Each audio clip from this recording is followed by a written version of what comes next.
Tantor Audio, a division of Recorded Books, presents Phoenix Burning by Isabella Maldonado, narrated by Raquel Beatty. Chapter 1. Detective Veranda Cruz sensed the trap, but couldn't see it. She adjusted her visor to block the midday glare and scanned the blighted South Phoenix street as she gave the Chevy Impala some gas. She tightened her seatbelt, crushing her ballistic vest against her body, and glanced at the dash clock. 2 minutes until meeting time. If Castillo kept his word. If he didn't, nothing she could do would save him. She'd spent more than 2 years investigating the Villalobos cartel and had never gotten an opportunity like this. So why were her instincts blaring a warning? She turned to her partner. Sam Stark's legendary skills were one of the reasons Veranda had been paired with him when she transferred to the Phoenix Police Homicide Unit 6 weeks ago. She knew he would read the atmosphere, too. "Do you feel it, Sam?" "My pucker factor's at about a 9, he said, sliding a glance her way. "So yeah, I'm feeling it." Eyes constantly assessing, Veranda continued toward the location where they were supposed to meet Raymond Castillo. Each street bore witness to the unfulfilled promise of regentrification. "This part of the city took it hard when the recession hit," she said, passing a row of abandoned storefronts. "We're in the Badlands." Sam peered out from under his bushy brows. "Bars in the windows, bail bonds offices, and pawn shops." "You think Castillo's already there?" Sam grunted. "I would be. I'd watch us drive in to be sure we're alone." "I don't think he's that smart," she said, rounding the corner onto Dalton Street. Castillo stood on a cracked sidewalk at the far end of the block, shoulder against a streetlight, tattooed arms folded over his chest. Clad in a white tank top and faded jeans, he looked more like a street punk than an aspiring crime boss. "Why is he out in the open like this in broad daylight?" Sam said. Veranda followed Sam's gaze. "He's a sitting—" Wham! A black Escalade with dark-tinted windows had barreled out from a side street and smashed into the Impala's left front quarter panel. The seatbelt caught Veranda's upper body, holding her upright. She braced for the side airbag to deploy, but the SUV had impacted the car near the front turn signal light without triggering the sensor. With a deafening metallic crunch, the Escalade plowed forward until it scraped free of the Chevy sedan's front bumper and glided toward Castillo. Veranda yanked the steering wheel, struggling to regain control as the car spun in a full circle, coming to rest on the sidewalk facing Castillo. Their eyes met, and she made out his horrified expression through the cracked windshield.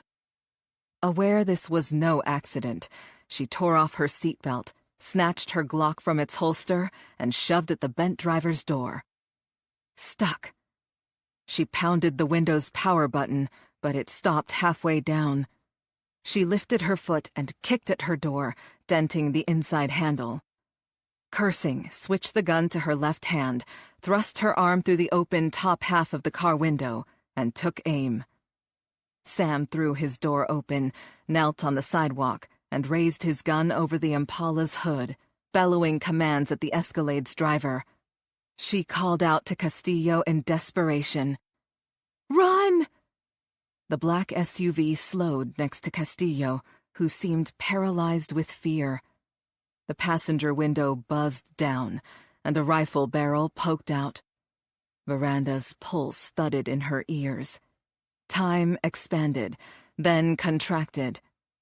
She fired, aware it would do no good. Rounds pinged off the Escalade's armor plating and bulletproof glass. Too late. The sound of gunfire spurred Castillo to action. He reached for his waistband as the staccato burst of 4 rapid-fire shots cracked the air. Castillo jerked as each rifle round drilled his chest. A spray of blood exploded across his white tank top, as the high-powered ammunition tore straight through his torso. Arms flung wide, he crumpled to the ground. The Escalade peeled out, dark smoke billowing up from its shrieking tires. Sam stood and took a step toward Castillo's inert form. She shoved her gun back in its holster.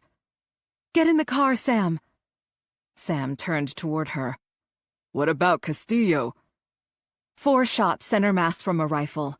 She shook her head. "I'm not letting those bastards get away when Castillo's got 0 chance. Call for an ambulance and let's go." Sam bristled. "We've got a victim over there who—" "That's a Villalobos cartel battlecruiser, lined with steel plating," she said, cutting him off. Sam was the most senior homicide detective on the department, but he didn't have her background in narcotics enforcement or her knowledge of the enemy. "The windows and rear tire flaps are bulletproof," she added. "It's got enough firepower to destroy downtown Phoenix, and that's where it's heading." Without further objection, Sam hooked a hand on the doorframe and swung into the passenger seat. He grabbed the mic from the radio mounted in front of the center console. She let Sam deliver instructions to the dispatcher and responding police personnel while she considered their options. The PPD had a Bearcat equipped to stop an armored vehicle, but she had to keep the Escalade in sight in order to make that happen. She took her foot off the brake and pinned the accelerator to the floor. Sam clutched the dashboard as they lurched forward. "Rescue's direct on Castillo," he told her. "ETA 4 minutes. "Mark us in pursuit," she said. "Tell dispatch to make sure everyone knows the Escalade is armored." The Impala was faster and more maneuverable than the top-heavy SUV, allowing her to whip around corners as Sam gave rapid-fire updates over the radio. They headed out of the low-end district, with its abandoned stores, and into the busy downtown area. Lunchtime on a Thursday, the streets would be crowded with pedestrians and cars. Apprehension knotted her stomach as she imagined progressively worse potential outcomes. The Escalade plowed to a stop after crossing the bridge into the business district. Close on their tail, Veranda stomped the brakes, forcing the car into a sideways skid that left her partially exposed. A figure leaned out of the front passenger window and glared at her. "Roberto Bernal," she muttered. A low-level enforcer with the Villalobos cartel, Roberto had obviously been sent to silence Castillo. She barely had time to register his identity before Roberto pointed a rifle directly at her. Automatic weapon fire strafed the Impala. She ducked under the dashboard, seeking cover behind the engine block. Crouched beneath the steering wheel, she threw the car into reverse and pushed the gas pedal with her knee. Steering blindly, she yanked the wheel in a circle to spin the Impala around, popped up into the driver's seat, and fishtailed around a corner. Maneuvering through parallel streets, she swerved back in behind the SUV, this time at a safer distance. A marked patrol car, lights flashing and siren blaring, pulled up next to her. Another cruiser slid in from the opposite side, flanking the Impala. The cavalry had arrived, but she couldn't break off her pursuit. She let the road dogs take the lead, but stayed close. When this ended, she would be there to arrest and interrogate Roberto and whoever was driving him in the Escalade. As the bizarre cavalcade sped down Mariposa Avenue, 2 rifles jutted from the Cadillac SUV, spewing a barrage of gunfire in every direction. Motorists careened onto sidewalks, pedestrians dove for cover, and bullets ricocheted off building fronts. Veranda jerked the steering wheel, skidding around a corner onto Camelback Road. They had entered the business district, heading toward the Arcadia Fashion Center, an upscale shopping mall renowned for its lush palm trees and posh retail stores. Her pulse beat faster as they drew closer to the mall. "We can't let them get to the shopping center. It'll be packed in there." A patrol supervisor came on their radio frequency, took command of the pursuit and directed responding units to set up bullseye perimeters. The police helicopter announced its arrival and began a hover pattern over the area. "The supervisor's trying to box them in," she said to Sam. "But Roberto will get to the mall before he can do it." The black Escalade veered to the far left lane, the driver lining up for a sharp turn into the shopping center's multi-level parking deck. "That caddy's a tank with all the extra weight from the armor plating," Sam said. "Can't maneuver in tight spaces. What the hell is Roberto thinking?" She followed the Escalade and patrol cars into the shopping center parking lot. The SUV driver attempted a hard left into the garage next to one of the main entrances, lost control, and slammed head-on into a concrete pylon. Veranda jammed on the brakes, and the hood of the Impala dipped down as the car skidded on the cement. Plumes of acrid smoke billowed from the tires of the patrol cars in front of her as they screeched to a halt, momentarily obscuring her view. The Escalade burst into flames. "What were they carrying?" Sam said, unbuckling his seatbelt. "The thing's going up like tinder." He opened his door and slid out in a crouched position. Still unable to open her door, Veranda pulled her sidearm from its holster, clambered across the console to Sam's seat, and rolled out of the car.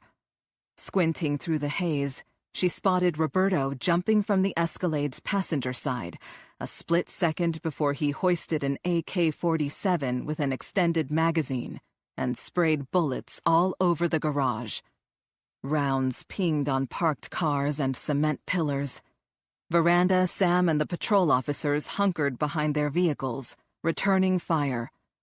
She popped up to get a peek at Roberto's position so she wouldn't waste ammunition. Already on her second magazine, she had none to spare. Sam turned to her. "Did you see where Roberto went? Do we have a second gunman in the garage?" "The driver never made it out when the Escalade caught fire," she said. "Any chance he's still alive?" She flicked a glance at the blackened chassis through a wall of flames. "He's extra crispy." Dismissing the driver from her mind, she bobbed her head up over the hood, just as Roberto darted to the vestibule in front of the mall entrance and pivoted to face them. He swung the rifle up to his shoulder as the wide glass entry doors slid open behind him. Inching backward, he laid down suppressive fire in rapid full-auto bursts in their direction until the doors hissed shut. She looked at Sam and saw her own horror reflected in his gaze. "Shit," she said. "He's inside the mall." Chapter 2. Standing from her position of cover behind the Impala, Veranda grabbed her portable radio and rattled off an update. A heartbeat of silence followed before the dispatcher announced the radio channel would be split, dedicating their frequency to the critical incident and transmitting a single long tone. Veranda's pulse always quickened at the sound of the emergency signal. From her earliest days as a booter, she stopped whatever she was doing and listened to the next radio traffic. Like an action movie in freeze frame, every officer halted, ears pricked to take in information before scrambling to respond. The dispatcher announced the situation had changed to an active shooter in the mall. A flurry of radio traffic blasted through Veranda's portable. As more patrol cars sped into the garage, some of them skidding to a stop, Veranda tapped Sam's elbow and rushed over to the two patrol officers who had joined their pursuit first. "Active shooter scenario," she said, motioning toward the mall entrance. "Let's go." Without a word, the two uniforms raced after Veranda and Sam toward the wide-glass automatic doors. Veranda knew they would follow. All police officers train for active shooters. The first 4 officers at any scene, regardless of assignment, take immediate action to preserve life. In such a situation, there is no time to stage and wait for a tactical team to respond. Seconds count. The ad hoc response team gathered into a tight diamond formation. Both patrol officers had microphones clipped to their uniform shirts. The short blonde one pressed the transmit button to inform the dispatcher they were about to enter the mall at the East Side food court entrance. Another foursome pounded up behind them, all patrol officers. Veranda raised her hand to signal the other group, who were performing a cursory check of their equipment before heading inside. She addressed the most senior officer. "We'll make entry together and split into 2 teams. Search the second level as soon as you can find a way up. We'll cover the main floor. Are you direct on the suspect description?" He gave her a curt nod. Veranda paused a moment longer for the second team to relay their status to the dispatcher. Then, she and her group approached the entrance as a single unit. Veranda took point.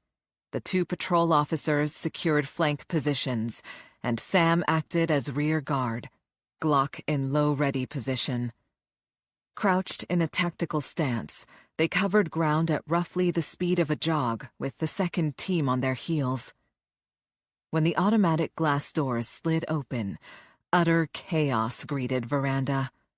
She made a quick assessment of the situation. Hundreds of people scattered in every direction, eyes wild with terror, their shrieks reverberating through the cavernous space. Tables and chairs lay strewn around the food court, overturned or knocked down by fleeing patrons desperate to escape. The heavy scent of overcooked Chinese food, charred pizza, and hamburger grease filled the air. A group of teenagers sprinted past her toward the entrance. Other shoppers ran in the opposite direction, scurrying into stores and vanishing down corridors. Veranda searched for the epicenter of the disturbance. If the crowd ran one way, she could assume they were heading away from Roberto, which would help pinpoint his location. Unfortunately, the shoppers were a panicked sea of humanity, surging in multi-directional waves. A gunshot rang out over the din, provoking a fresh chorus of screams from the shoppers. She whirled to see Roberto on the far side of the food court. He raised his weapon and fired into the air a second time. She swung her Glock up to take aim, but couldn't get a clear shot. More than 15 yards away, he scurried behind a display of potted palm trees before she could battle her way through the masses to get to him. She used her free hand to snatch the portable from her waist. "Charlie 34, advise Incident Commander the shooter may blend in with the crowd to leave the mall. Separate all exiting shoppers. I can ID the suspect if they detain anyone matching the description." She started toward Roberto's last position and motioned to the others. "Let's go." The team only made it 5 steps before a horde of shoppers stampeded straight at them. Buffeted by bodies crashing into them from all sides, the group struggled to stay in formation. Veranda kept pushing forward, stopping short when a middle-aged woman clutching an oversized shopping bag jabbed an accusatory finger at her. "She's got a gun!" the woman shrieked. More screams erupted as shoppers changed directions like a school of fish, now rushing away from her team. A whistle's shrill blast cut through the cacophony. A man with sparse gray hair wearing a mall security uniform elbowed his way toward them, his silver whistle dangling from a lanyard attached to an epaulette on his shirt. "Sam," the security officer called out to them. "Sam Stark." Sam did a double-take before recognition dawned. "Leo, any sightings of the active shooter?" Leo pointed to a radio clipped to his thick leather belt. "Last report I got was a Hispanic male subject with a rifle in the East Food Court area." He surveyed the rapidly emptying space. "Thought you'd need help. Got here as fast as I could." The blonde patrol officer to Veranda's left quirked a skeptical brow at the mall cop. "We've got this, sir." The security officer's jaw tightened. "I've had the same training as you, only more of it." "This is Leo Garland," Sam said before the officer could stick his foot any deeper into his mouth. "He's retired from the job." "I get that he's had the same training and all," the blonde cop said to Sam. "But we need to clear this floor. We've wasted too much time already." He pointed toward the potted palm trees. "The shooter went down that corridor." Leo straightened. "And I know where that corridor leads, how to access shortcuts behind the stores to intercept him, the location of every exit, and where the best hidey holes are in this mall." He leaned forward. "Do you?" Out of patience, Veranda cut in. "Point taken." She shot a quelling look at the blonde officer before turning back to Leo. "You don't have a gun, so we'll put you in the middle of the diamond formation. Is that a ballistic vest under your shirt?" "Never without it." He raised his chin. "Ready when you are."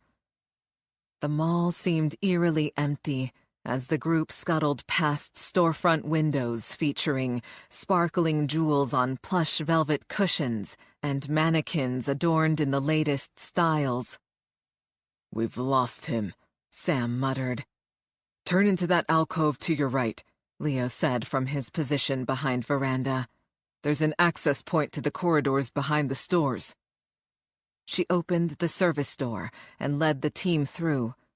In stark contrast to the gleaming polished tile in the main area, the network of passageways connecting the delivery doors and employee entrances to the back of the stores had a grimy cement floor.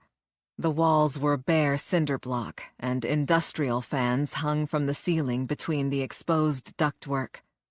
Intermittently spaced bare bulbs provided the only light in the gloom as they moved ahead. "What are we doing back here?" the blonde cop asked. Leo gave him a terse response. "We're taking a shortcut to the security office. I can pull up video and we'll see where the shooter went in about 2 minutes. A lot quicker than going on foot through 200,000 square feet of retail space." Veranda analyzed their situation. Leo's plan made sense. "The suspect's either hiding or gone," she said. "This is our best chance to find out where he went." After another 6 turns through the labyrinth of hallways, they stepped through a glass partition to a foyer with a clean blue industrial-grade carpet and a metal-reinforced door equipped with a programmable lock. Leo punched in a code and pushed open the security office door. "Where is everyone?" Sam asked, looking around at the empty space. "We were instructed to evacuate the customers and leave the premises." Leo frowned. "Screw that. Unlike the rest of the security staff here, I was on the force. Knew I could help." Veranda kept them on task. "Where's the video monitoring station?" "Over here." Leo led them to an elaborate array of 32 video screens, each flicking between different angles inside the mall and parking lot. Flashing emergency lights caught Veranda's eye, and she grimaced at the cluster of police and rescue vehicles in the far corner of the east parking lot. Leo plopped down in a worn swivel chair. "I'll access the footage from the cameras in that part of the mall and go backward. Stop me when you see the suspect." He typed commands on a keyboard, isolating video from the food court on a large screen directly in front of them.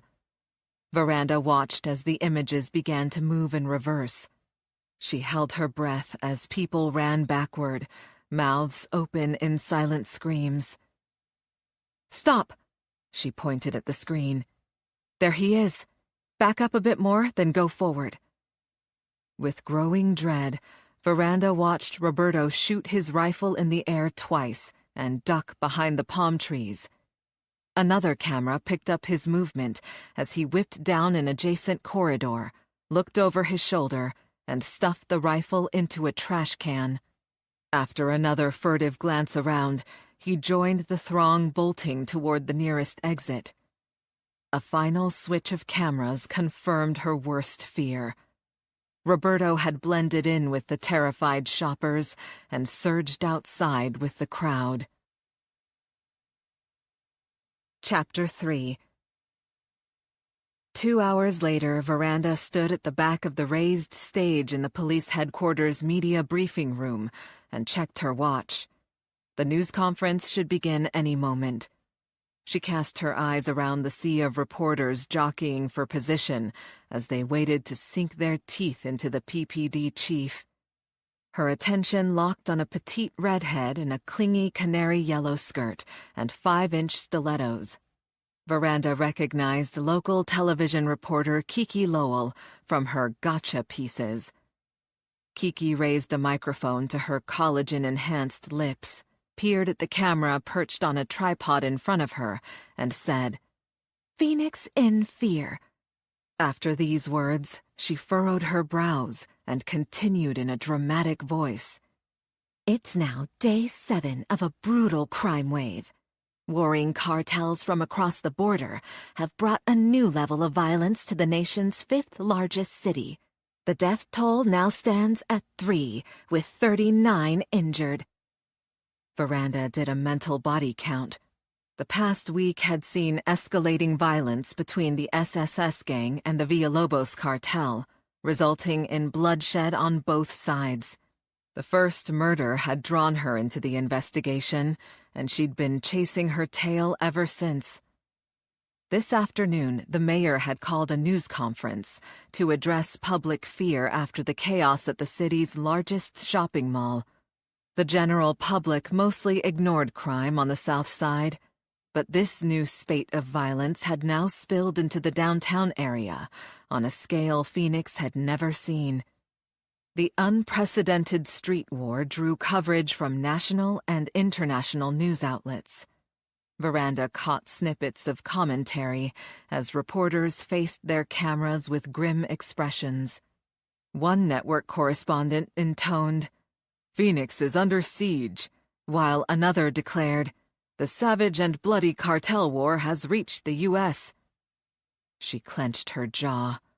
The public's reaction was worse than she'd expected. People were scared and angry, and not surprisingly, the media hype wasn't helping. She stood next to Sam, shoulder to shoulder with ranking officials from the department. The line of police personnel stretched across the back of the wide platform to provide a backdrop for the mayor and police chief to speak at a lectern, bristling with microphones near the front of the dais. She stifled the urge to fidget. The conference should have started 5 minutes ago. Every second they delayed, she overheard reporters trading rumors and circulating theories.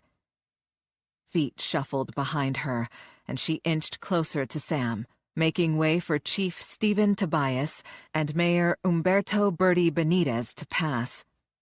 The jostling gaggle of reporters quieted as Chief Tobias stepped to the bank of microphones. "Today's incident at the Arcadia Fashion Center represents a deplorable situation I will not tolerate in our city." He glanced down at his notes. "Detectives from our homicide unit were attempting to meet with a person of interest when the subject of the interview was killed in front of them in a drive-by shooting. The detectives were unable to stop the fleeing suspects, who drove an armored vehicle. Unfortunately, this led to a pursuit through downtown Phoenix, in which gunfire was exchanged. The situation ended with the suspect driver deceased and a gunman evading capture by fleeing into the Arcadia Fashion Mall. He blended in with shoppers as they dispersed, before perimeter containment was established." When the chief paused to take a breath, a tall, lean man with dazzling white teeth, perfectly windswept hair, and pancake makeup shouted a question. "Can you confirm that the escaped shooter is from a drug cartel?" Veranda recognized the correspondent from the nightly evening news out of New York. Tobias looked up from his prepared statement. "The suspect has been identified as Roberto Bernal, who has ties to the Villalobos organization. We've secured arrest warrants, and we are hopeful he will be taken into custody without incident. A full description and photograph of Bernal are in your press kits." When several reporters called out at once, Tobias pointed at various individuals, forcing them to take turns. A dark-haired man in a pinstripe suit got first dibs, his accent bearing the distinctive tones of Guatemala. Mario Duarte from Noticias Centroamericana. What are you doing to find Roberto Bernal? In order to prevent further evasion on the part of the suspect, we cannot disclose our methods, Tobias said. The public should rest assured, however, that we are utilizing all available resources to capture him. A local print reporter spoke up next. Why wasn't the initial pursuit called off once it reached the downtown business district? His eyes moved down as he flicked back a page of his notepad. Last estimate was 39 injured, mostly in minor vehicle crashes or running away from automatic gunfire. No figures yet on property damage. Is this in compliance with your pursuit policy, Chief? Tobias answered in a measured tone, a slight twitch of his jaw muscles the only indication he didn't appreciate the question. In a word, yes. Every scenario is unique. In each case, officers are trained to assess the threat to public safety posed by pursuing a fleeing suspect versus the potential harm if we let him escape without an effort to make immediate apprehension. In this case, due to the extreme violence of the murder committed in the detective's presence in a public place, along with the use of a fully automatic assault rifle, my officers decided to pursue. His knuckles whitened as he gripped the edges of the lectern. And I support that decision. The reporter had a follow-up question. When the initial pursuit started, why didn't you have a police helicopter take over? He said. Don't you have something like 10 helicopters? The Phoenix Police Department has 7 helicopters in our air fleet, but only one is usually up at any given time. The on-duty air unit was approximately 6 minutes away when the pursuit began. It did, however, reach the area and lend support. Apparently trying to shift the discussion, Tobias gestured to a different reporter. Why did the police return fire in a crowded area? Why not just follow the vehicle at a safe distance? Responding officers had to use lethal force to stop the suspects each time they fired on pedestrians and other officers, Tobias said. Due to their efforts, no bystanders were shot downtown or in the mall. I am, however, very concerned that people were injured trying to avoid gunfire. Kiki Lowell waved frantically. With an air of resignation, Tobias pointed at her. "Why didn't they just shoot the tires out to stop the vehicle?" she asked. A pained expression flitted across the chief's face before he suppressed it. Shooting from inside a moving car while swerving to avoid traffic and aiming at the tires of another moving automobile that is going all over the road at varying speeds is extremely difficult. We also had information that not only was the Escalade armor-plated, but there were bulletproof flaps shielding the tires. Undeterred, Kiki followed up. "Then why didn't they ram the car to end the pursuit?" The vehicle involved was a full-sized, steel-plated Cadillac Escalade, which is much heavier than our squad cars. Additionally, with a gunman shooting an assault rifle at them, the officers couldn't get close enough to make contact. Several police vehicles sustained multiple gunshots. Fortunately, no officers were injured or killed. One of the older reporters standing next to her looked like he wanted to elbow Kiki when she blurted another question. "Why didn't they shoot the suspect after he got out of the Escalade before he ran inside the mall?" Tobias tensed, his back ramrod straight. After the shooter exited the vehicle, he continuously fired at officers while he retreated into the mall. The math is simple. He had an assault rifle capable of firing 600 rounds a minute, and our officers had handguns and shotguns, which can only fire 1 round at a time. The older reporter stepped in front of Kiki, blocking her as he posed his question. "Chief, are you saying you're outgunned? Does the PPD need more resources?" Mayor Benitez edged next to Tobias, who took the cue and stepped aside. Sam bent to whisper in Veranda's ear. I wouldn't take the chief's job for love or money. The mayor centered himself in front of the cluster of microphones, and a hush fell over the sea of reporters. Let me reassure you that I will not let our city suffer at the hands of criminals. The police have all the necessary assets at their disposal to handle any situation. In this case, the department's investigation indicates the two parties involved in the recent wave of violence over the past few days are a cartel and a local drug gang. He let his words sink in a moment as he looked around the room. Chief Tobias and I have developed a new strategy to deal with this situation. I am announcing the formation of a temporary task force consisting of local and federal agencies, which will be housed at a satellite location we will refer to as the Phoenix Fusion Center. The task force's mission is to end the immediate threat posed by these two groups. The mayor nodded to one of his staff, who slid a dark cloth from a display board at the front of the stage, revealing an organizational chart. The name of the operation is Scorpion Sting, Benitez said.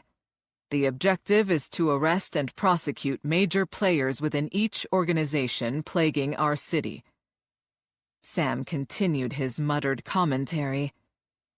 Is it written somewhere that any group of 3 or more people in law enforcement requires a code name and an org chart? Veranda suppressed a grin.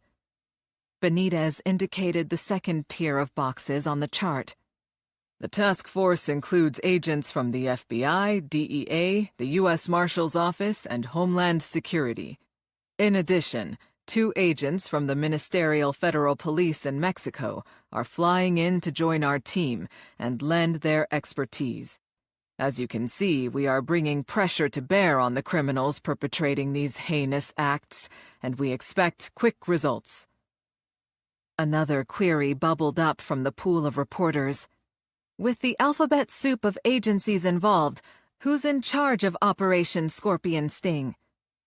The consummate politician, Benitez waited until every eye was on him before responding.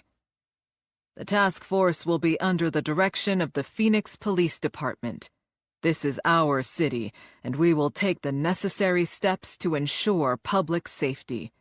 Other agencies are assisting, but this is a Phoenix-based operation, and our police department is more than capable of leading it.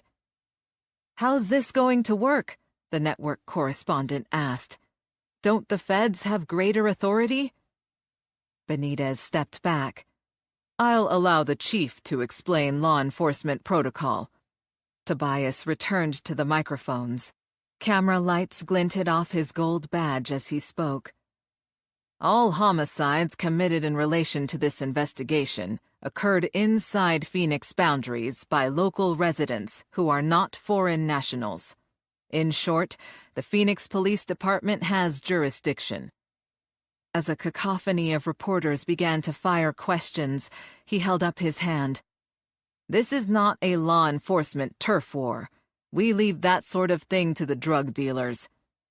A slight chuckle went around the room, breaking the tension. Every federal agency listed on the org chart has made it clear they prefer a support role. They have access to the best intelligence and technology available and can augment our investigation as they have done in many prior situations. If the PPD is running the operation, who have you put in charge? The same correspondent asked. Tobias swung an arm out to indicate the command staff on his left. Responsibility for the overall operation will fall to Assistant Chief Alexander Delcourt. Veranda hadn't seen Delcourt since he had forced her out of her position as a narcotics detective. Not a happy memory. Tobias gestured to the next person over. Under Chief Delcourt, Commander Nathan Webster, who runs the Violent Crimes Bureau, will receive twice-daily briefings and make regular visits to the facility. He continued down the line. Day-to-day operations will be supervised on-site by our new homicide lieutenant. The chief's expression darkened. I have just filled a vacancy in that position. The mood in the room shifted. A hush fell over media and law enforcement representatives alike as Tobias continued. I am taking this opportunity to announce the selection for this critical assignment. For over a month, rumors had swirled throughout the department about who might take the coveted slot. Veranda had watched a stream of lieutenants traipse through the second floor on their way to her commander's office for interviews. She had to crane her neck to see who the chief was about to introduce. The stage was packed with so many police personnel that some had been forced into the background. The row of officers parted as the chief announced the name. Lieutenant Richard Diaz. Veranda's jaw dropped. Sam nudged her, and she snapped her mouth shut. Tall and athletically built, with tan skin and eyes so dark they appeared black, Diaz inclined his head briefly before he melted back into the line of police spanning the stage. She couldn't believe Commander Webster had chosen Diaz as the new homicide lieutenant. In his position as a sergeant in the Professional Standards Bureau, Diaz had been a constant thorn in her side. His zeal for rules and regulations had made it almost impossible for her to do her job during her last assignment. Now, she would be under his command. Furious about Diaz's appointment, Veranda momentarily forgot her unease about the chief's next announcement. The most critical position, Tobias continued, is the individual who will lead the investigation itself. The unease roiling just beneath the surface of her thoughts all morning flooded back as the chief cleared his throat. An hour ago, Tobias had tapped her to be the lead detective. When she objected, he waved away her concerns about mixed reactions from the media. Their coverage of her recent run-in with the Villalobos cartel still rankled her. She'd landed on her feet, but not before paying a steep price. Now her face would be back on television, accompanied by questions about her suitability to lead the task force. She wanted to step backward and slip behind the row of blue uniforms. But she lifted her chin and steeled herself as Tobias continued. For that assignment, I chose someone who has intimate knowledge of cartels, their history, methods of operation, and major players, he said. In short, I appointed a homicide detective who also has a strong background in narcotics enforcement. He swiveled in her direction.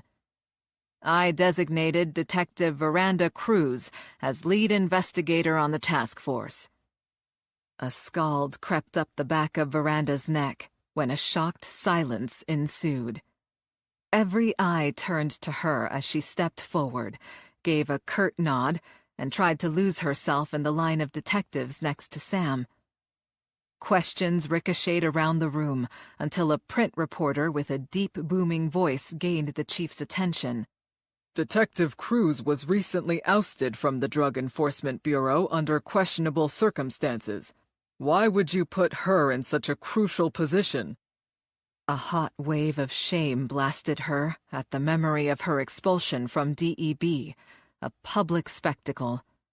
When her face was plastered all over the news, her career as an undercover narc had abruptly ended. Tobias had a ready response. An internal investigation exonerated Detective Cruz. In her capacity as a narcotics detective, she ran point on a task force that included several federal agencies, and therefore has a proven track record of leading this type of team. She played an integral role in making the largest busts in the history of our department. Her work was exemplary, and the circumstances of her departure from DEB were beyond her control. The reporter kept gnawing the bone. Detective Cruz's informant was exposed and murdered by the cartel. Can she be trusted to safeguard sensitive information?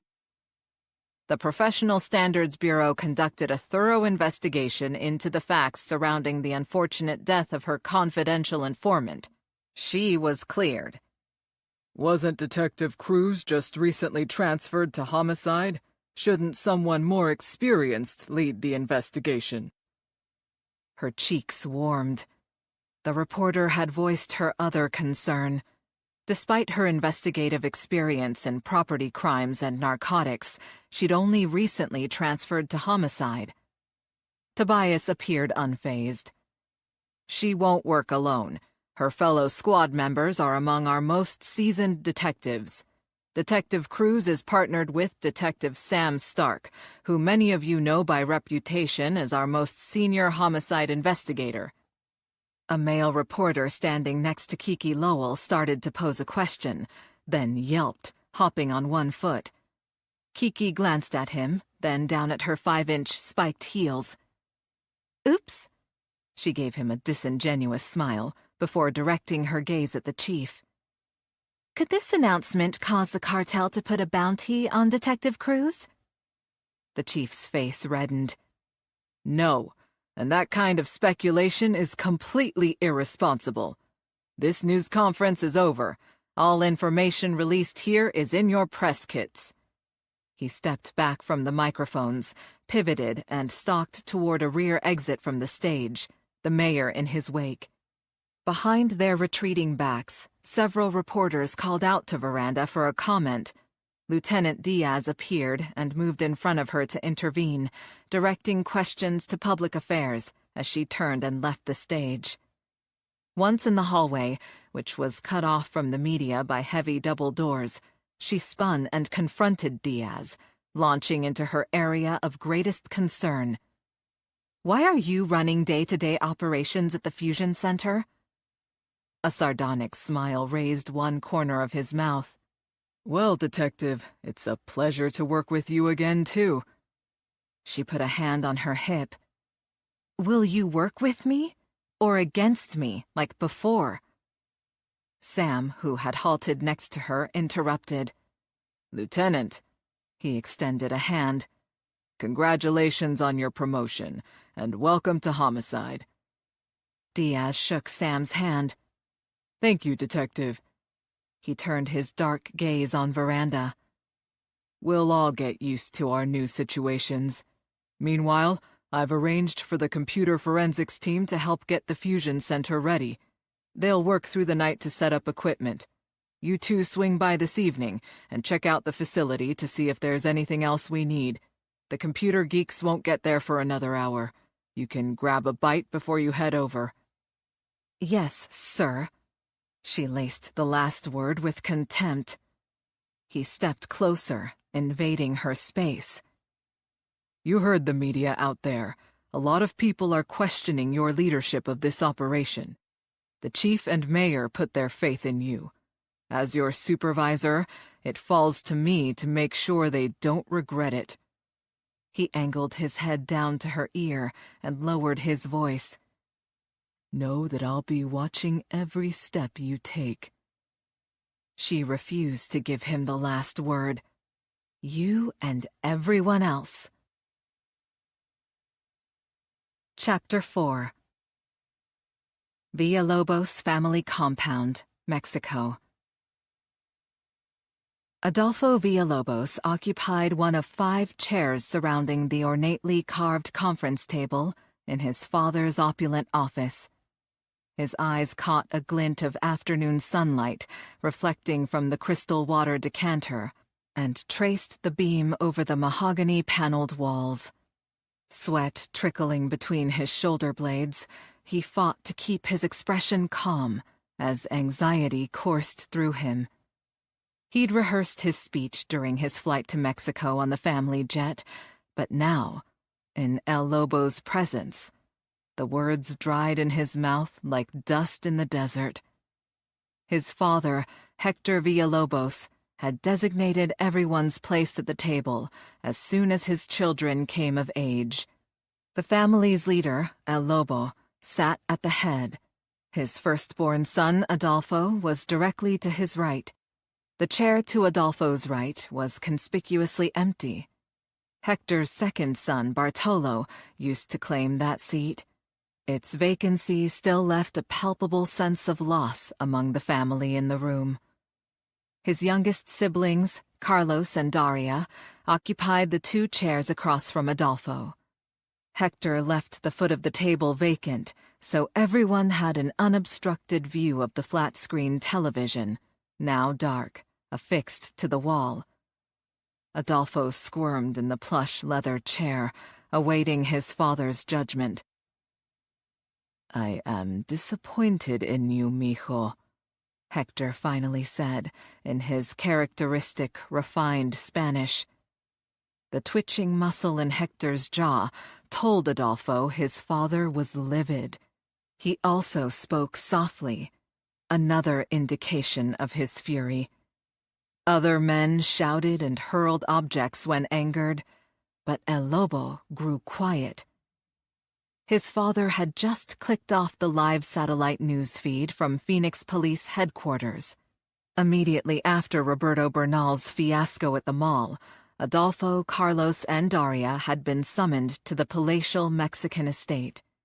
They were wheels up within the hour, arriving from Phoenix at the private airstrip on the family compound before the news conference began. Now, watching the media coverage, the enormity of Adolfo's failure pressed down on his shoulders. He salvaged what he could. "At least Raymond Castillo didn't get to the police. We only knew about his plans because of me." Hector's eyes narrowed to obsidian slits. "You mean because of Nacho?" Adolfo barely managed to hide his shock. His father had referred to his computer expert, Ignacio Vasquez, by his nickname. While people named Ignacio were commonly called Nacho, Adolfo perceived the veiled threat within the seemingly off-handed remark. His father clearly held confidential discussions with one of his men, and wanted him to know it.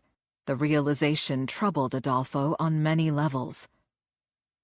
"Nacho acted on my orders," Adolfo said, trying for a businesslike air. "I promised you weeks ago I would hack into the police server, and I did." His sister cleared her throat. Even before the meeting began, Adolfo had dreaded Daria's inevitable interjection. She found her opportunity and pounced. Yes, she rolled her eyes. "We all remember you crowing about reading Veranda Cruz's case files." 4 days ago, an SSS gang member shot one of Adolfo's dealers and stole his heroin shipment. No one had dared to cross the Villalobos family business before, and Daria laid the blame at Adolfo's feet. According to her, his weakness invited attack. "I wasn't bragging," he said, holding his anger in check. "Without information from our hacks, we would never have known Castillo planned to turn state's evidence." His family's operation had been severely breached under his watch. He'd struggled to do damage control, but one question nagged at him. "I still have no idea how Castillo got into our supply line," he admitted. "I do." Hector ran his fingers along the lapel of his white linen suit. "And I have already taken steps to correct the problem at its source in South America. Still, Castillo had to be silenced before he could talk to Veranda Cruz." Hiding his surprise for the second time, Adolfo reinforced his point. "Which is why I had him killed." Instead of smiling on his eldest son, Hector scowled. "Castillo could not have contacted Detective Cruz if she was already dead." He jabbed a finger at Adolfo. "I recall your vow to eliminate her, but instead she now leads a task force to hunt us down." Adolfo looked across the table, seeking support from his siblings. None came. "Her death is part of a plan I've already set in motion," he said to his father. "Soon I'll have everything in place, but I can't make a move right now. We are watched." Daria crossed her legs, a smug expression distorting her lovely features. "And whose fault is that?" Her smirk told him she intended to undermine his leadership at every opportunity. Ignoring her, Adolfo addressed his father. "I sent Roberto Bernal to take out Castillo, but he screwed up. He will pay for his mistake." Hector picked up a second remote from the table's polished surface and pressed a button. "He certainly will." As his father spoke, Adolfo heard the mechanism of a wooden panel the size of a single-car garage door sliding to one side. Crafted to match the woodwork in the wall, the panel was undetectable until opened. Adolfo's stomach lurched as the panel slowly retracted to reveal a glass wall. The transparent partition formed one side of a small room. Adolfo had witnessed atrocities committed in that chamber many times. He knew the glass facing the office was bulletproof, and the side walls were plastic-coated for easy cleaning. His father often arranged to have special punishments meted out as designated individuals watched. El Lobo disciplined his employees and his enemies in a manner calculated for maximum impact. Adolfo recalled being forced to observe killings, maimings, and beatings from his early childhood. His father always explained who had been sentenced, who was to administer retribution, and why. Each aspect carried significance. Adolfo hated to watch the brutality, while his siblings seemed to relish the spectacle. He strove to appear calm as Carlos and Daria swiveled their leather office chairs completely around to have front-row seats for the show. Hot bile rose into his throat as he recognized the man strapped to a metal folding chair in the center of the viewing room. Roberto Bernal's eyes, filled with terror, stared at them as he worked his jaws frantically under two thick strips of silver duct tape. Adolfo was certain the muffled gurgles he heard were Roberto pleading for his life, and he was equally certain it would do no good. Failure on such a grand scale had sealed his fate. Adolfo would have seen to the execution back in Phoenix, but he would have ordered one of his men to perform the task and dump the body into one of the hundreds of abandoned mine shafts that dotted the desert outside the city. For a full minute, nothing happened. Dawning horror crept into Adolfo's throat as he realized his father meant for him to carry out the execution. El Lobo knew his oldest son abhorred the sight of blood, knew the gore and wails of agony from a condemned prisoner repulsed him. He was also aware his father wanted him to perform such acts, to show his resolve to rule their empire with an iron fist. Resigned, Adolfo got to his feet. At that moment, a narrow door inside the chamber opened. Adolfo slumped back down in his chair in surprise when Salazar strode into the viewing room and stood directly behind Roberto. Adolfo's sharp intake of breath matched that of his siblings. He had no idea El Matador had returned to Mexico. His roiling stomach iced over. Salazar was handsome, intelligent, and as far as Adolfo could tell, totally without conscience. After Salazar had proven himself both capable and lethal in cartel operations, El Lobo had taken him under his wing, treating him as a protégé and trusted fixer. Because of that bond, Adolfo viewed Salazar as a threat and prevailed upon his father to place him in charge of the various Villalobos grow operations far away in Colombia. Adolfo had applauded his own cleverness, when his father agreed and sent Salazar to South America. Secretly, Adolfo hoped one of the vicious rival Colombian cartels would exterminate Salazar, but the man had proved to be not only an excellent businessman, extracting more product from the farmers than ever, but also ruthless at eradicating the competition. Now he was back in Mexico. Why? Salazar's appearance on the scene when things were going badly did not bode well for Adolfo. He stole a quick glance at his father, who touched his fingertips to his forehead in a silent salute to Salazar inside the enclosure. Salazar inclined his head toward El Lobo and reached inside his suit jacket. Unlike his father, who favored white Armani suits, Salazar always wore solid black. The color matched his hair, eyes, goatee, and, Adolfo suspected, his soul. Salazar slid a Sig Sauer pistol out of a shoulder holster under the tailored jacket. Trained with guns from early childhood, Adolfo recognized this was not Salazar's customary matte black .50 caliber Desert Eagle.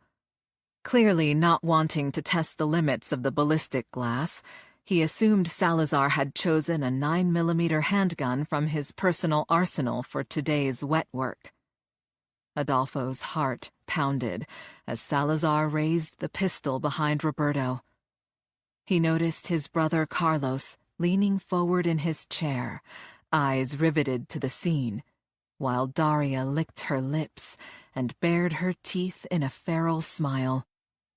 Salazar placed the muzzle of the gun against the back of Roberto's head. Roberto squeezed his eyes shut and let out a muffled scream through the duct tape. Adolfo held his breath. As if in slow motion, he saw Salazar's finger tighten on the trigger. A split second later, Roberto's face exploded. Adolfo flinched as a crimson plume splattered the glass in front of him. His gorge rose when he peered through streaks of brain matter oozing down the clear panel to see Salazar calmly slide his gun back into its holster. The reinforced glass had stopped the round, which left a pea-sized impact crater in the smooth surface. Adolfo let out his breath in a long sigh. Too late, he recollected himself and cut his eyes to his father, who watched him with overt disdain. In that moment, Adolfo understood that his father had orchestrated this entire performance as a chastisement. Roberto had been punished for his failures, but as always, the circumstances of the execution conveyed a message. Adolfo had been forced to watch on the sidelines, while a more capable member of the cartel carried out the death sentence. Furthermore, the rest of the family would see that someone else had been called in to correct the mistake, while they also witnessed Adolfo's aversion to violence, contributing to the perception that he was weak, and further undermining his efforts to gain control of the family business as future leader of their empire. Filled with impotent rage, he had no time to recover before the main door of the office opened and the butler ushered in Salazar, quietly shutting the door behind him. Relaxed, Salazar ambled across the room and took the empty seat to Adolfo's right. No one had used Bartolo's chair since his death. Adolfo sensed his father had arranged this unprecedented incursion into their inner sanctum in advance. But why? Carlos and Daria swiveled their chairs to face Adolfo and Salazar across the table. All four turned to El Lobo, who steepled his fingers. "That particular problem has been dealt with," he said. "Unfortunately, Roberto Bernal left us a mess to clean up." His father jerked his chin toward a grayish-pink slimy clump oozing down the glass. Adolfo, whose seat faced the wide clear panel, caught the double meaning. Roberto's failure to quietly silence Castillo left the Villalobos family in the crosshairs of every law enforcement agency in the U.S. Even Mexican authorities were involved in the investigation. Despising the pleading note in his voice, Adolfo felt compelled to speak. "We can still stay ahead of the police by monitoring their emails and reading their case files." "How?" Daria said. "Won't their remote location have a new computer system?" "Doesn't matter," Adolfo said quickly. "If they use the same server, we can still access their database." Hector stroked his black and silver goatee.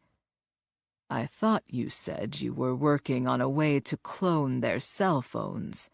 Now that would impress me. We could have real-time information." Adolfo seized his chance to deliver positive news. "Nacho has found a way.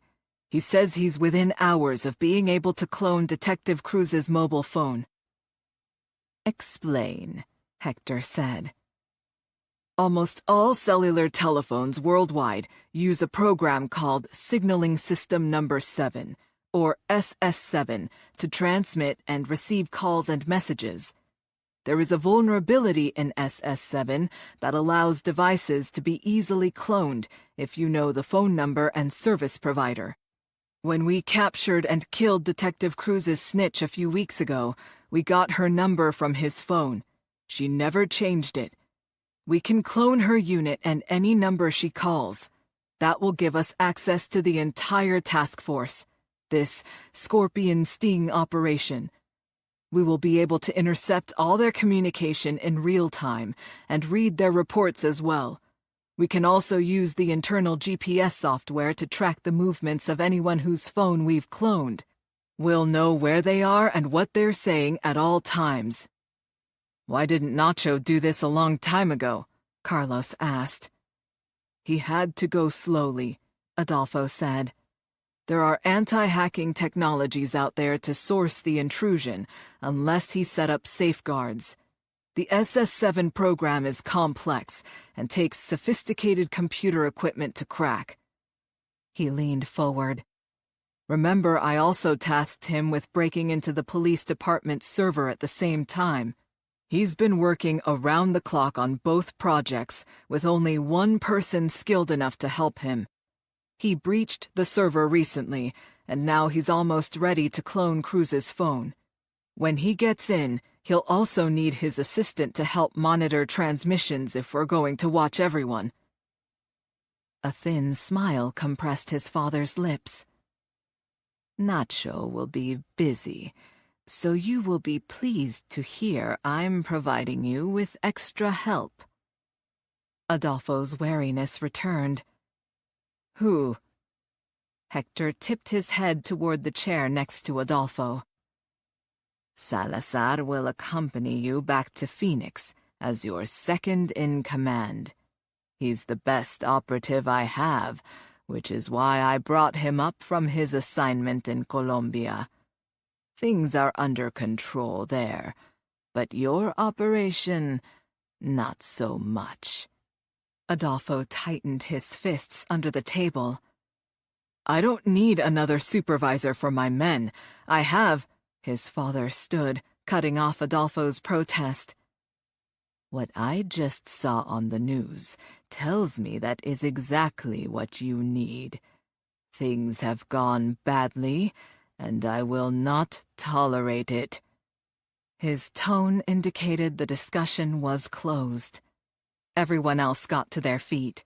Adolfo rose and shot a venomous look at Salazar, whose expression remained inscrutable. "Come," El Lobo said, starting toward the door. When Adolfo moved to follow, his father halted, speaking over his shoulder. "Not you, Adolfo." He motioned toward the glass-paneled room. "There is a mop and bucket in the hall." His lip curled in contempt. "Clean up your mess." Chapter 5. Pleasure thrummed through Veranda as her teeth sank into the soft corn tortilla. Sitting across from her, Sam paused mid-chew when she groaned. "You need a cigarette?" he asked around a mouthful of cheese enchiladas smothered in red chili sauce. She grinned. "Mama makes the best carne asada street tacos on the planet." Ravenous after the news conference, Veranda had insisted they stop to eat at Casa Cruz Camion, her uncle's food truck. Patrons carried their meals from a service window on the side of the vehicle and seated themselves at one of 8 card tables scattered under a canopy of open beach umbrellas nearby. After the family restaurant burned down, as a casualty of her last investigation, her uncles Juan and Felipe had offered their food truck as a temporary replacement during the time needed for reconstruction. Her mother's renowned, classically prepared Mexico City-style cuisine lured customers to eat in the parking lot despite the lack of ambience and the early September heat in South Phoenix. Veranda glanced at Sam. At least 20 years her senior, her partner was already in homicide when she graduated from the academy 13 years ago. His salt and pepper hair, thick silvery mustache, and penchant for dark suits gave him a distinguished air she doubted she would ever attain. Despite the difference in their ages and styles of policing, they had developed a mutual, sometimes grudging, respect for each other's methodologies over the past weeks, since she'd been transferred to homicide. Sam cut into his enchiladas with the edge of his plastic fork and peered over her shoulder to watch the men working on the construction site behind her. "Restaurant's coming along," he said. She turned to look. Men in hard hats trudged back and forth, thick wooden beams balanced on their shoulders. "Once the permits got through zoning, things started moving fast," she said. "Miguel's crew will have the place rebuilt in a few months." She craned her neck and waved. "There he is now." A stocky man with a dense shock of gray hair waved back. She admired her stepfather, Miguel Gomez, who began his career as a teenager hand-mixing mortar for brick masons at construction sites. His weather-worn skin, burnished by years toiling in the blistering Arizona sun, bore witness to his determination to build not only structures, but a good life for his family. He'd waited until he finally saved enough to start his own company after he received his general contractor's license, before asking her mother to marry him 17 years ago. Veranda was already in high school by then, so she'd always known him as Miguel. The rest of the family called him McGomez, the Mexican MacGyver, who could build anything with a paper clip, 2 toothpicks, and a stick of chewing gum. Now Miguel's construction crew was rebuilding the family restaurant. A lump caught in her throat as she recalled her younger sister Gabby's frantic pre-dawn phone call 6 weeks ago. Veranda had raced to the restaurant to find the whole building in flames. A total loss. Because of her. Her relatives had considered leaving Phoenix after it became clear the Villalobos cartel had set the fire. But after a fierce debate and soul-searching, they'd agreed to stay and rebuild. During construction, her uncles Felipe and Juan had moved their food truck from their prime downtown location to the restaurant's parking lot so her mother could maintain the customer base. Now, in a true family partnership, they cut the menu, prepped some items at their nearby homes, and managed to avoid bankruptcy. Today, Veranda had delved back into the deadly underworld of the Villalobos cartel. She couldn't help but wonder if her family would pay the price. Again. The sight of her mother brought her back to the present. Lorena Cruz Gomez emerged from her ancient Ford Ecoline van, slender arms wrapped around a plastic grocery bag containing a bush with vibrant red-orange blossoms. She spotted Veranda, rushed to the table, and put the plant down next to their paper plates. "Ay, mija."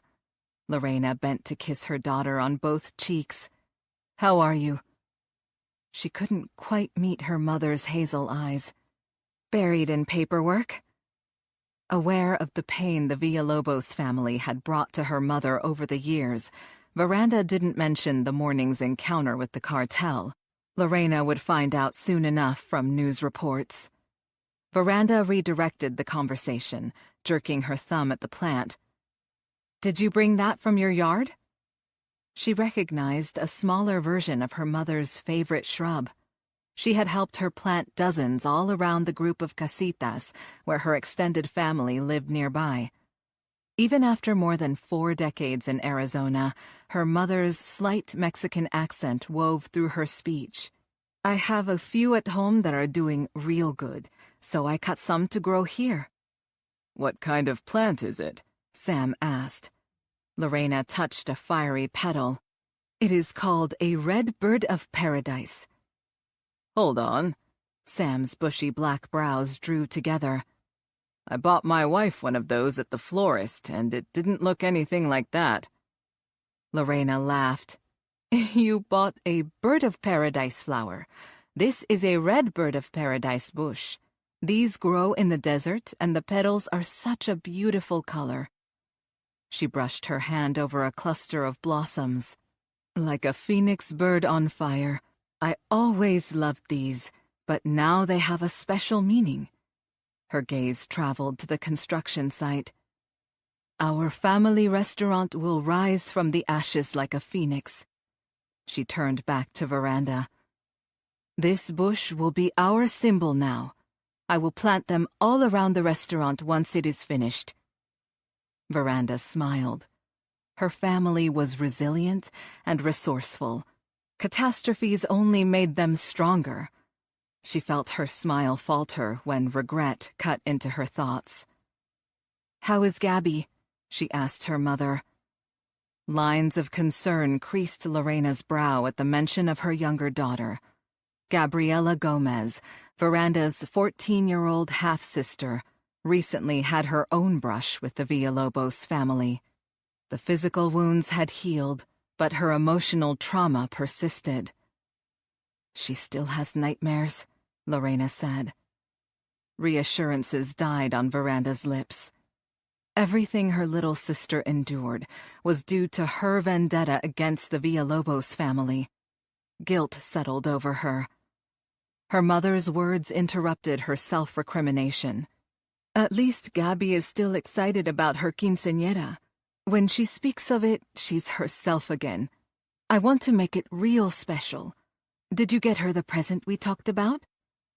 "I've got it all lined up, don't worry," Veranda assured her. "It is this Saturday." Lorena crossed her arms. "The day after tomorrow. I do not care what is going on with your work. You will be there for Gabby." When faced with a determined Latina mother, only one answer would do. "Of course, Mama." Sam put his plastic fork down. "I've never been to a quinceañera. What goes on?" Veranda jumped at the chance to turn from her mother's glare. "In our community, when a girl turns 15, her family recognizes her transition to womanhood with a special party. Many cultures celebrate rites of passage, and this one is particularly beautiful." Sam looked intrigued. "What was your quinceañera like?" Veranda recalled her own 15th birthday. It had been quite modest compared to what Gabby planned, but it was a favorite memory nonetheless. "Depends on what country the family is from," she said. "But in our tradition, there are several steps. The most important part," Lorena cut in, "is going to Mass at the church. That comes first before the party.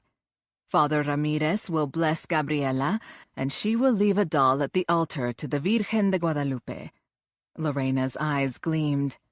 "She has a very special one picked out just for this ceremony." She glanced at Veranda. "And your tia Juana got her a tiara." She circled the air above her head with her finger. "A tiara?" Sam's eyes widened. "It's formal," Veranda said. "Gabby's gown would put most debutantes to shame." At Sam's incredulous look, she added, "And then there's the damas and chambelanes." "The who and the what?" Veranda chuckled. The English words are dames and chamberlains, but it's really like bridesmaids and groomsmen. She'll have 7 girls and 7 boys, plus a boy to escort her in the entourage. Everyone dresses in gowns and tuxes. All this for a birthday? Sam said. Not just any birthday, Veranda said. The planning goes on for months. She'll be viewed as a woman in the eyes of our community after this. That's why there's the changing of the shoes. Sam leaned back. Okay, I'll bite. What do shoes have to do with it? During the reception, Gabby's father takes off her shoes and replaces them with her first pair of high heels. She'll wear them as she leaves. Sam's gray eyes crinkled at the corners, a smile lighting his face. What a great tradition. Touched by his reaction, she went on. The reception will be at our family property. That's where everyone cuts loose. We'll have tons of food and a live mariachi band, but Gabby will waltz with her father before everyone else hits the dance floor. Sounds like most weddings I've been to. There are similarities. Every tradition has meaning. She turned to her mother. I'm glad Gabby's ready to go out into the world again. She's got to reclaim her life. She looked at the restaurant construction going on behind them. Our whole family does. Lorena nodded, a knowing expression in her eyes. I must plant this and get into the food truck, mija. Your tío Rico is making the masa today. Veranda shook her head. Her mother was a 5-star general in the kitchen, overseeing the troops as they prepped the food.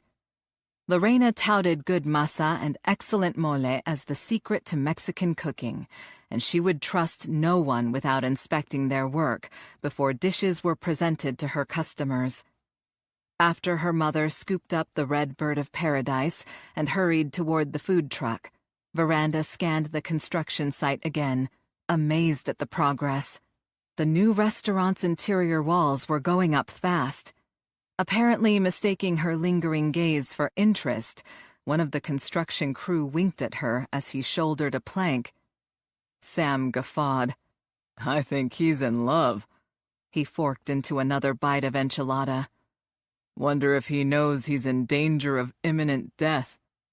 Veranda directed a quizzical look at Sam before following his gaze to the hulking, russet-haired man approaching their table from the far side of the parking lot. She broke into a smile and waved him over. Hey, Cole, I see you got my text. She'd crossed paths with the Phoenix Fire Department arson investigator during her last major case. When they'd started dating, she'd been forced to put up with good-natured ribbing from her squad. Police and fire had a long-standing rivalry, and the banter included references to his muscular appearance as well as his lamentable career choice. Cole Anderson gave Sam a curt nod before sitting next to Veranda. Wouldn't miss a chance to eat the best Mexican food in Arizona.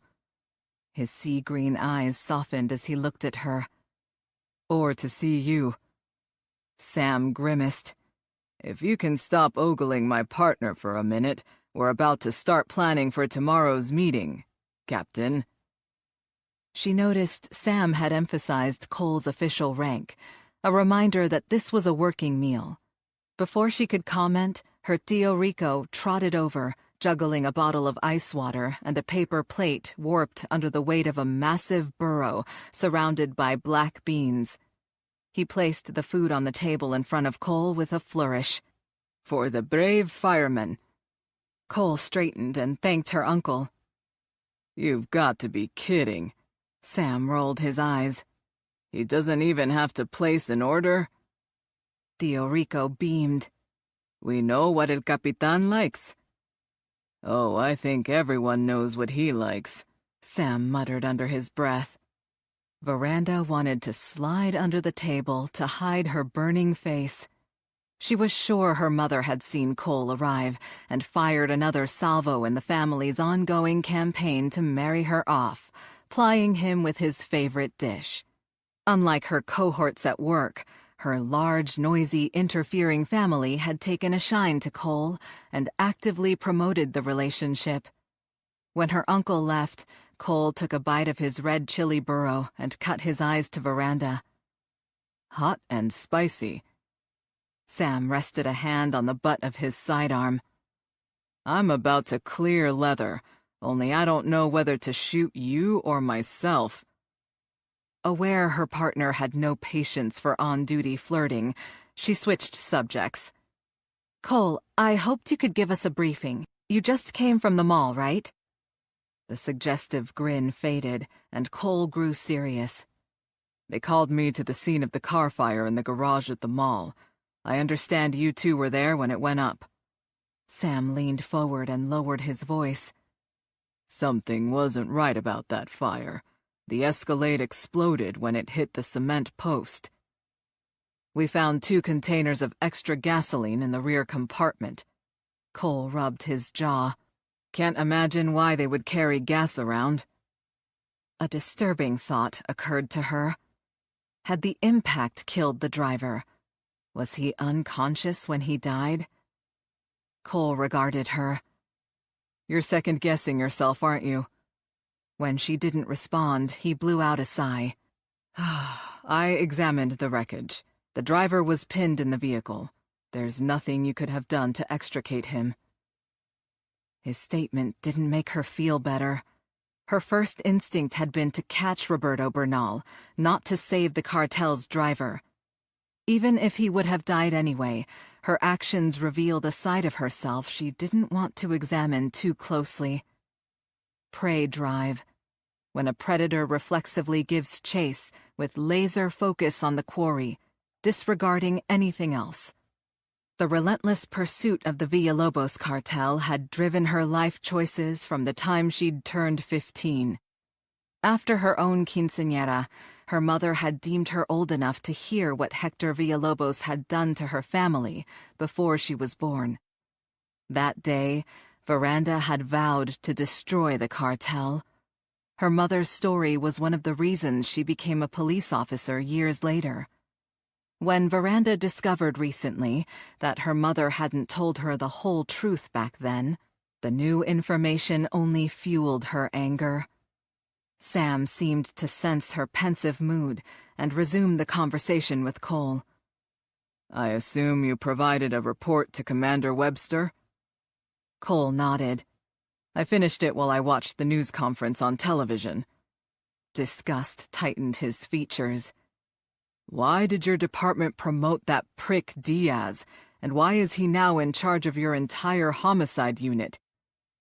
The mention of her lieutenant's name pulled Veranda from her dark musing. Search me. That's a primo assignment. Never heard of a newbie lieutenant getting it. Sam snorted. When you've been around as long as me, nothing surprises you. My guess is the brass wanted someone with a PSB background in homicide after what happened with the mole. Veranda considered Sam's point.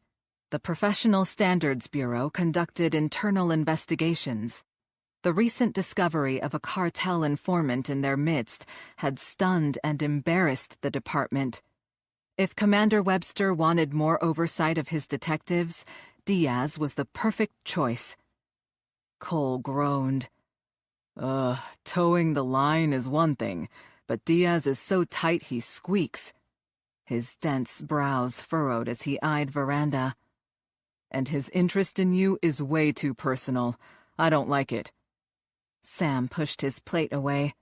You should be happy Veranda will be in Diaz's chain of command then. Why? Sam lifted a shoulder. Now that she falls under his supervision, he's strictly forbidden to have any personal relationship with her. Cole's face split into a broad grin, dimples on full display as he happily cut another bite of his burro. That's the first piece of good news I've heard all day. One less thing for me to think about since I'm flying out tomorrow morning. Where are you headed? Sam asked. BATF is hosting an advanced course on the origin and causes of fires for arson investigators at the Redstone Arsenal in Huntsville, Alabama. It's a 2-week class on how to give courtroom testimony. Looks like I'll be leaving just when things are heating up again. Don't worry, Sam said. Nothing could get as screwed up as the last mess. Cole ran a hand through his auburn hair and turned to Veranda. Which brings me to my other question after watching the news. Why are they putting you in the hot seat? Veranda prepared for the inevitable. I've investigated the Villalobos family for over 2 years, led a task force with feds on the team before, too. She shrugged. I'm the logical choice. Cole had become increasingly leery about the risks she took, and she wasn't surprised to see his eyes narrow. I'm sure everyone in the Villalobos organization saw the same media coverage, he said. She gave him a defiant stare. Doesn't matter if they did. Someone has to lead the charge. He dropped his fork on the paper plate. That's supposed to make me feel better? It's not about your feelings, she said. It's my job. Cole bristled. Why does it have to be you? Can't someone else head up the team? Sam waded into the fray. Veranda makes sense as leader. You're senior to her, Cole said to Sam. Why can't you? It's got nothing to do with seniority, she said. And it's been decided. Cole crossed his arms over his broad chest, his plate of food forgotten. Let me get this straight. You're going to be the public face of the fight against 2 different drug gangs involved in a turf war? Veranda fought to control her temper. She knew Cole wanted to keep her safe, but he wasn't a police officer and didn't understand the mission. At times like this, his misguided overprotectiveness set her teeth on edge. She drew a deep breath and mentally counted to 3 before responding. In a word, yes, I'm front and center. Cole opened his mouth, but Sam spoke first. This is different than before. There's a ton of support from the top down. We have the feds involved, too. Cole didn't look appeased. But it's Veranda who will be in everyone's crosshairs. She held her tongue. Cole and Sam didn't know her secret, didn't understand why she would always have a target on her back.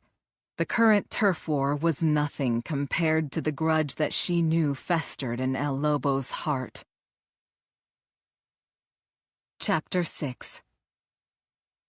Standing on the bone-white sidewalk bleached by the late afternoon sun, Veranda mopped a line of perspiration from her forehead with the back of her wrist and shaded her eyes with her hand. She peered up at the Grace Court school building at the corner of 8th and Adams Streets and decided the early 20th century building made an excellent choice for an ad hoc operations center. A short walk from police headquarters and vacant for years, it could be quickly adapted for their use. Standing next to her, Sam tilted his head back, eyes traveling up the 4 imposing pillars at the entry steps to the classic revival structure that would house the Fusion Center. I can remember a time when this school was open, he said. Veranda gave him a wry smile. You and the other kids rode here on horseback, right? She put a finger to her lip, tapping it lightly. Or did you all wait at the local trading post to catch a ride on a Conestoga wagon? His silver mustache twitched. I didn't attend here, but I knew some who did. He turned to her. It opened in 1911, by the way. She nodded.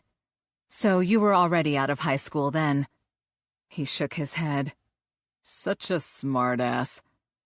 She grinned, enjoying the banter. She respected Sam's experience, was at times in awe of his accumulated knowledge, but she liked to needle him about their age gap. In turn, he gave her a hard time about having worked as a narc. Sam trailed her up the steps to the main entrance and gestured toward the parking area. The computer tech's van is in the lot, so they're already here. He stopped at the immense wooden double doors, painted white to match the trim on the windows. An electronic keypad jutted from the wall next to the doorframe. "Maybe they'll give us the entry code," she said, knocking on the door. A man in his late 20s, with dark hair and black-framed glasses, answered. His sallow skin and red-rimmed eyes bore witness to years hunched over a keyboard under fluorescent lights. The ID card dangling from a lanyard around his neck confirmed Veranda's assumption. A computer forensics detective. "Come in, Detective Cruz," he said, stepping aside. She'd started to pull out her creds, then realized everyone would have recognized her from the news conference when he greeted her by name. Sam followed her in. "There must have been some renovations over the years." The computer detective nodded. "Infrastructure looks good, and the main level has over 17,000 square feet of office space. More than enough. And if this grows legs, we can take over the entire second floor as well." Used to the cramped confines of the Violent Crimes Bureau, with its warren of cubicles, the vast open space in what would become the Fusion Center reminded Veranda of a furniture warehouse. The building had not served as a school for decades, and in the interim, the owners had obviously renovated it for potential office use before putting it on the market for sale. Veranda wondered what kind of arrangement the city had made with the proprietors to lease the space. As the detective ambled away, she surveyed the area, planning workstations in her mind. She pointed an empty corner out to Sam. "We could push 2 or 3 long tables together over there to make a central briefing area. We'll need 2 walls for posting materials and projecting images." Sam squinted at one of the few private offices bordering the room. "I suppose Diaz will set up shop in one of those." "Don't get me started on that pinche lieutenant," she said. She'd thought about Diaz since their conversation over lunch. Despite what Sam said about their commander wanting more oversight, she had the nagging feeling it had something to do with this investigation. And with her. Sam regarded her. "If he makes life difficult, we'll work around him." He should have stayed in PSB where he could keep investigating fellow officers. It's what he's good at. In his previous assignment, he'd seemed to take particular pleasure in scrutinizing her every move. Diaz had made it clear he wanted her sidelined from investigations involving the cartel. "To be fair, Veranda, PSB exists for a reason. I'll admit I've been known to stray outside the fence, but there's a limit to how far." He hesitated a beat before his next words. "And we both know there are some cops out there who shouldn't be wearing a badge. It's PSB's job to ferret out the bad ones." Agreed, but Diaz needs to get his nose out of the regs book long enough to see the big picture, she said. "I've had pelvic exams that were less intrusive than his interrogations, and his enthusiasm for following rules damn near got me killed." "So did your enthusiasm for breaking them." She cocked a brow. "I don't see you wearing a Boy Scout badge." He put his hands up in mock surrender. "We better finish looking this place over and make plans for your first day tomorrow. There's a lot at stake." She hadn't shared her feelings about the assignment.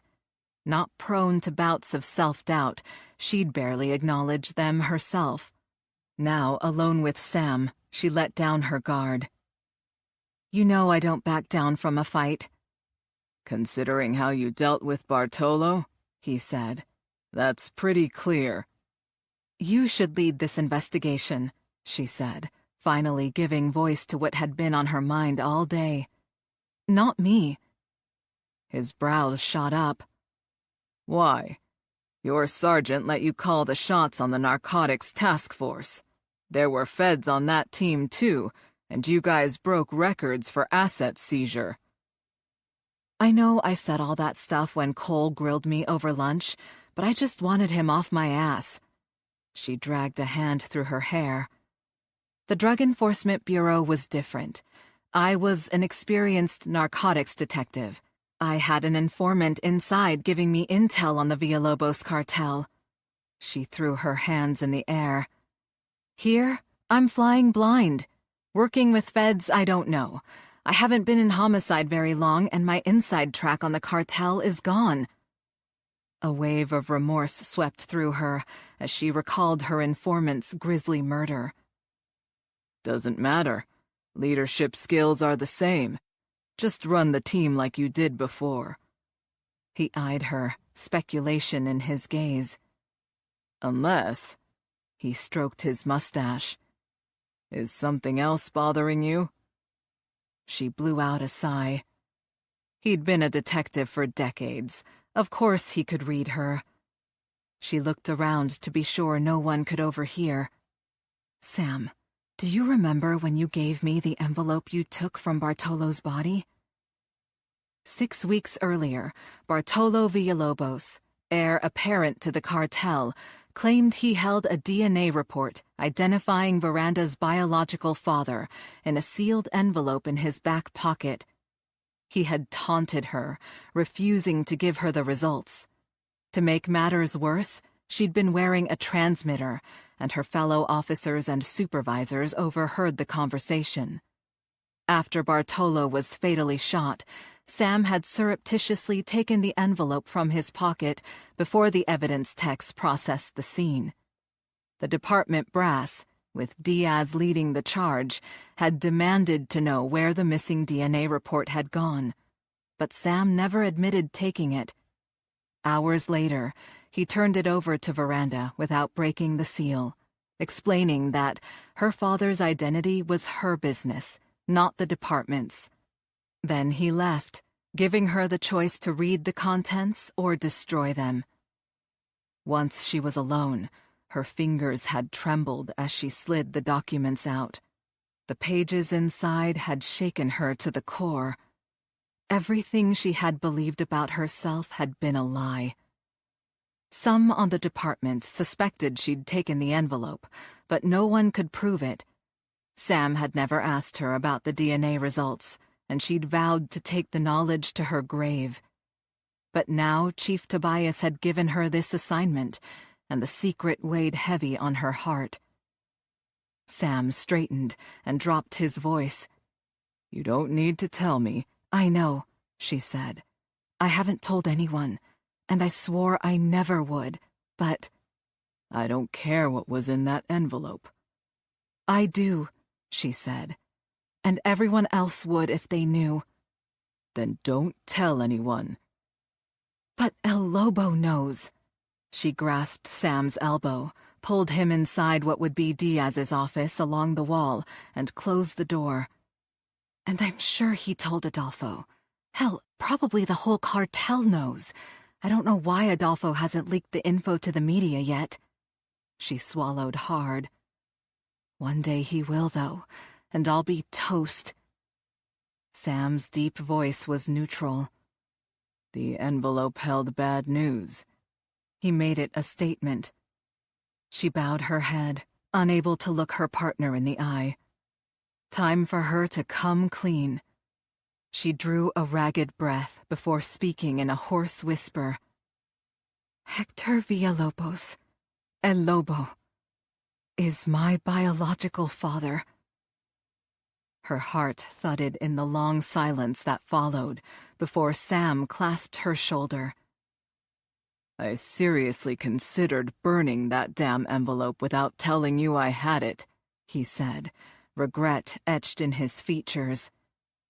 But I figured you should decide for yourself. She finally met his gaze. If you had destroyed the DNA report, the Villalobos family would be the only ones who knew the truth about me. That's why I had to open it. She cast her eyes to the floor again.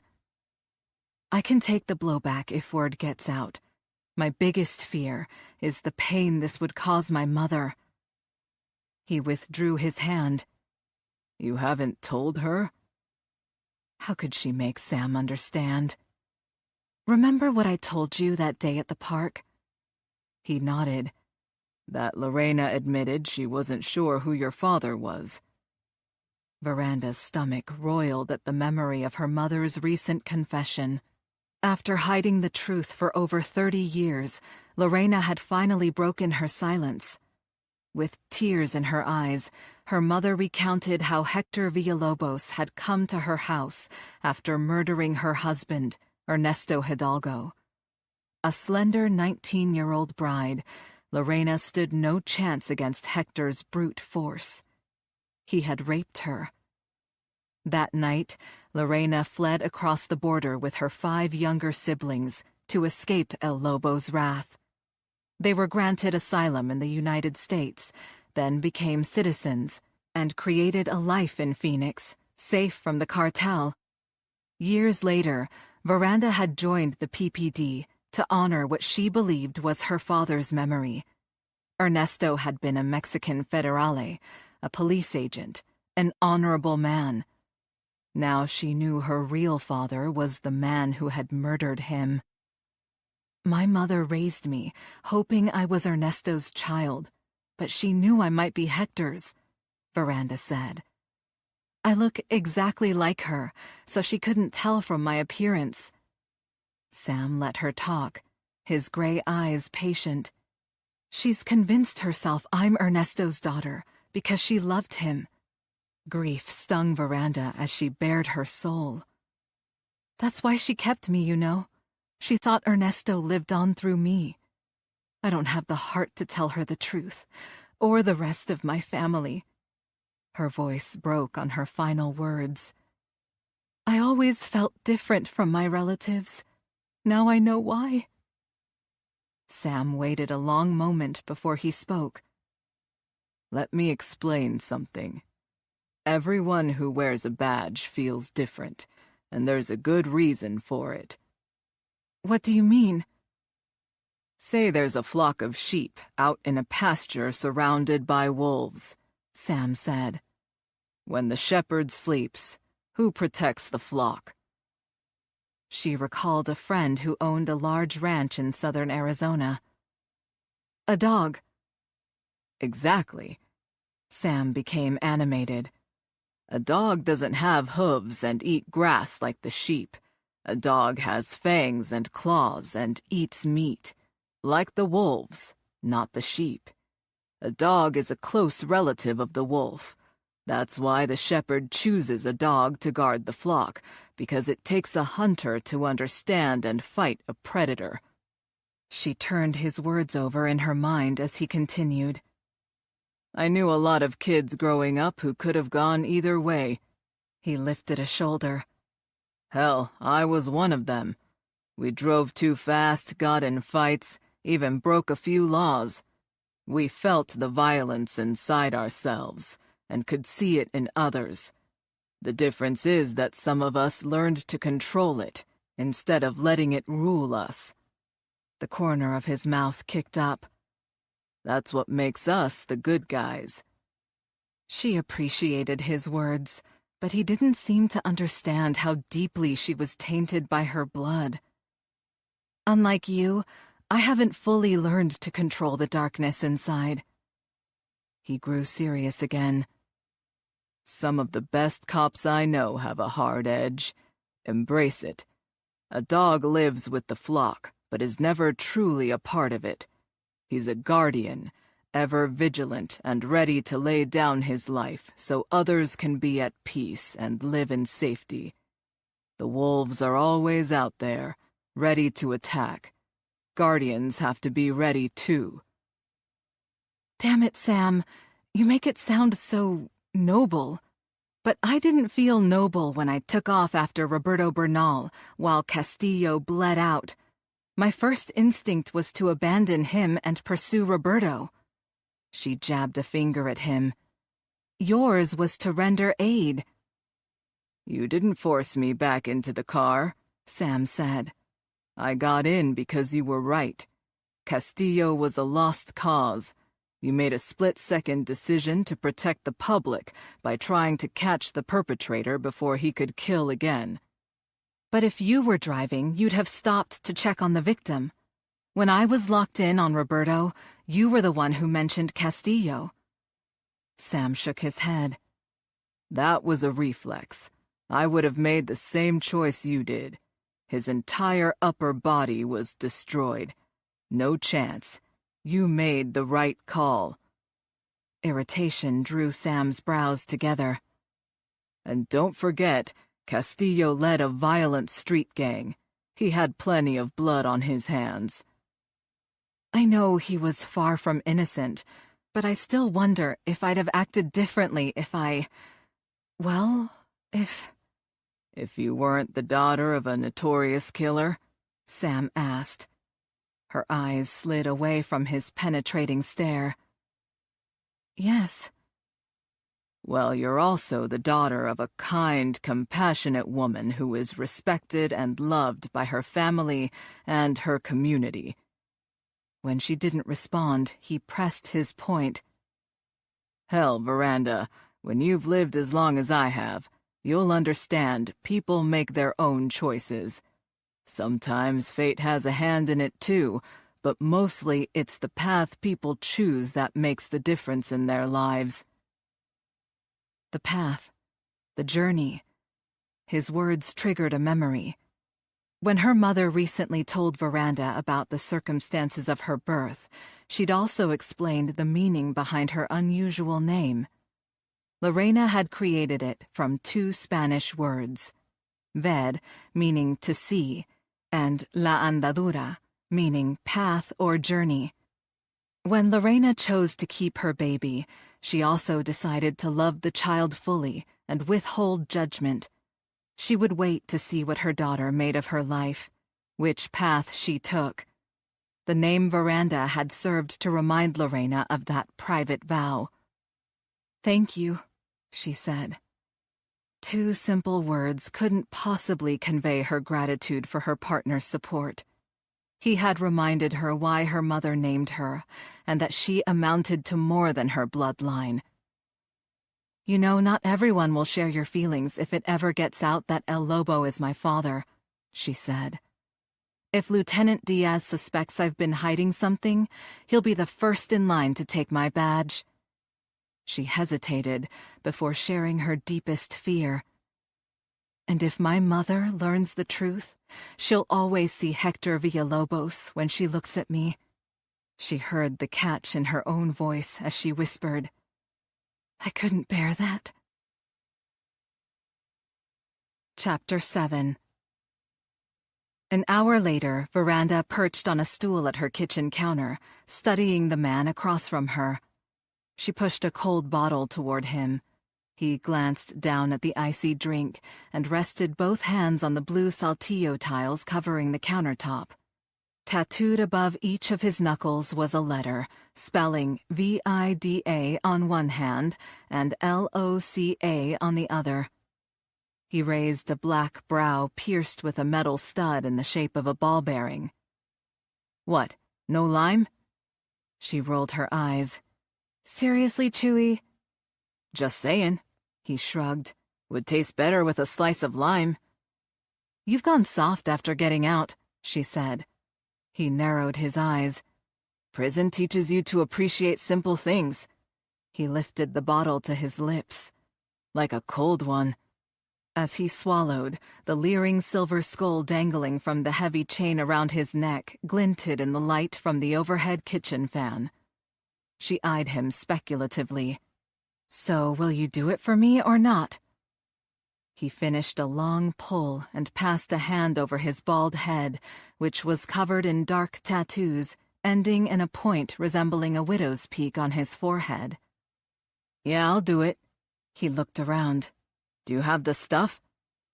She pointed at a black nylon bag on the floor, slouched against the kitchen wall. "Everything you need is in the backpack." He nodded and took his right hand off the table. The muscles in his bare arm made the tattooed sleeve of body art ripple as he reached down into his lap. She put her bottle down and lowered her voice. "Careful now." He brought his hand up slowly. "You can't tell anybody about my, little secret." Inch by inch, he lifted his arm higher until he revealed a tiny tan-colored Chihuahua puppy quivering in his palm. The pup's huge brown eyes blinked and settled on Veranda, who grinned. You mean that you wear a black leather thong under your jeans when you ride your Harley? Because that's no secret, Chewie. Everybody can tell. He leveled a glare at her. She pointed to his Coke bottle. Let's see. It can't be that you've given up beer. Everyone knows that, too. What else? She smacked her forehead. Wait, it's a different secret. Don't tell me you sometimes don't claim all the income you get from selling choppers on your taxes. Don't even joke about that, mijita. I know better than to mess with the IRS. He lifted the puppy higher and gave it a kiss on top of its apple-shaped head. Its tiny tail wagged. My secret is that I have a soft spot for these little guys. He looked back at her. If word gets out, I'll lose my street cred. Veranda reached for her cell. That is so damned cute. I have to get a picture. Chewie lowered the dog back onto his lap. You may be my favorite cousin, but if I see you point that phone at me, I'll cut you. She snorted. I've heard that before, and the guys who said it to me are behind bars. He chuckled and petted the puppy as she laid the phone on the counter and reached out to squeeze his free hand. Thanks for finding him for me, Chewie, she said. De nada, he waved dismissively. My neighbor breeds them. There was a litter a couple of months ago, and she asked me if I wanted one. Heard you were looking for a puppy for Gabby, so I checked, and she still had this one. The mention of her kid sister's name always brought a mix of anger and remorse. She wished she could take away the terror Gabby had suffered at Bartolo's hands. Her sweet young sister had become yet another victim of her relentless pursuit of the cartel. Chewie interrupted her rumination. I never heard the whole story about Gabby. All I got was bits and pieces from the news. No one in the family will talk about it. He leaned forward. What really happened? The Villalobos family happened, she said. You remember I was in narcotics investigating their cartel? He nodded. Bartolo, the second-born son, was supposed to take over their empire from his father. After 2 years, I finally had enough physical evidence to make a solid felony charge. Before I could move on him, Bartolo kidnapped Gabby and offered to trade her for the evidence. Chewie loosed a stream of Spanish expletives. She waited for the outburst to subside before continuing. I can't go into details, but we managed to rescue Gabby before Bartolo could do lasting physical harm. She sure as hell suffered a lot of emotional trauma, though. She still has nightmares, barely eats, and doesn't leave the house unless she has to. Chewie's dark eyes took on the hooded stare of a prisoner in Gen Pop, staking out his turf in the yard. It's a good thing Bartolo's dead. If he wasn't, I'd kill the motherfucker myself. And I'd look the other way, she said. They clicked their soda bottles together and sipped in silence. After a long moment, Veranda sighed. I set Gabby up with a victim assistance counselor. He says she's got PTSD, which is why I asked you to find her a dog. Gabby always wanted a puppy, he said. Now's a good time to get her one. Veranda nodded. The counselor liked the idea, so I cleared it with Mama, too. I'm going to give it to Gabby at her quinceañera Saturday. She'll love it. This little guy can comfort her, and she can take care of him. Veranda tilted her head and considered the pup. He seems like a pretty good listener. Chewie stroked the fur on its tiny ears. Can I at least get him a black leather collar with silver studs on it? She laughed. Fine. I'm too busy to deal with a puppy until the party, so I need you to bring him and meet me there. She pointed a finger at him. But don't get too attached. Before he could answer, the doorbell rang. Chewie got to his feet. Not expecting a visitor, Veranda rested her hand on the grip of the gun tucked into her waistband at the small of her back. She padded to the front door and peered through the peephole. A wide expanse of chest filled the viewing portal. She relaxed and yanked the door open. Cole stood on her doorstep. Hi there, he began. Then his gaze traveled up as he looked over her shoulder. His smile evaporated. Veranda turned to see Chewie standing behind her, arms crossed. He had stashed the puppy out of sight.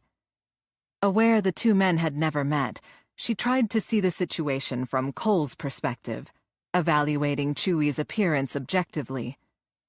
Almost every inch of visible skin, except her cousin's face, was covered in biker tattoos. Indigo skulls, crosses, and Gothic symbols formed a mosaic of ink that spanned his muscular arms. More body art decorated his chest, bare except for a black leather vest. His faded jeans were encased by chaps reaching down to the soles of his steel-toed boots. Veranda had to admit that Chewie looked every bit the ex-con he was. Cole would wonder why she was alone in her house with him. As the men glowered at each other, Veranda faced Cole and pointed behind her. "This is my cousin Chewie," she said, then turned and motioned toward Cole. "And this is Captain Cole Anderson with the Phoenix Fire Department. He's my, friend." She grimaced at the lame characterization of their relationship. Cole was definitely more than a friend, but she didn't want word spreading around the family and causing undue speculation. Her mother tended to get overexcited. Veranda winced inwardly as she recalled a previous boyfriend. After 3 dates, her mother had started thumbing through wedding magazines. In front of him. He hadn't called her again. Cole's demeanor stiffened, stance wide, jaw rigid. She wasn't sure if he was more irritated by Chewie's presence or her reluctance to acknowledge their relationship. Chewie directed a challenge at Cole. "You got a problem?" Her cousin had used the mad-dogging technique he'd learned in prison. Meant to intimidate, it was a show of force, a claim on his territory. Cole brought himself to his full and considerable height. He scowled back at Chewie. "Do you?" She sensed that her cousin had taken offense at Cole's unspoken judgment. Chewie wouldn't tolerate disrespect.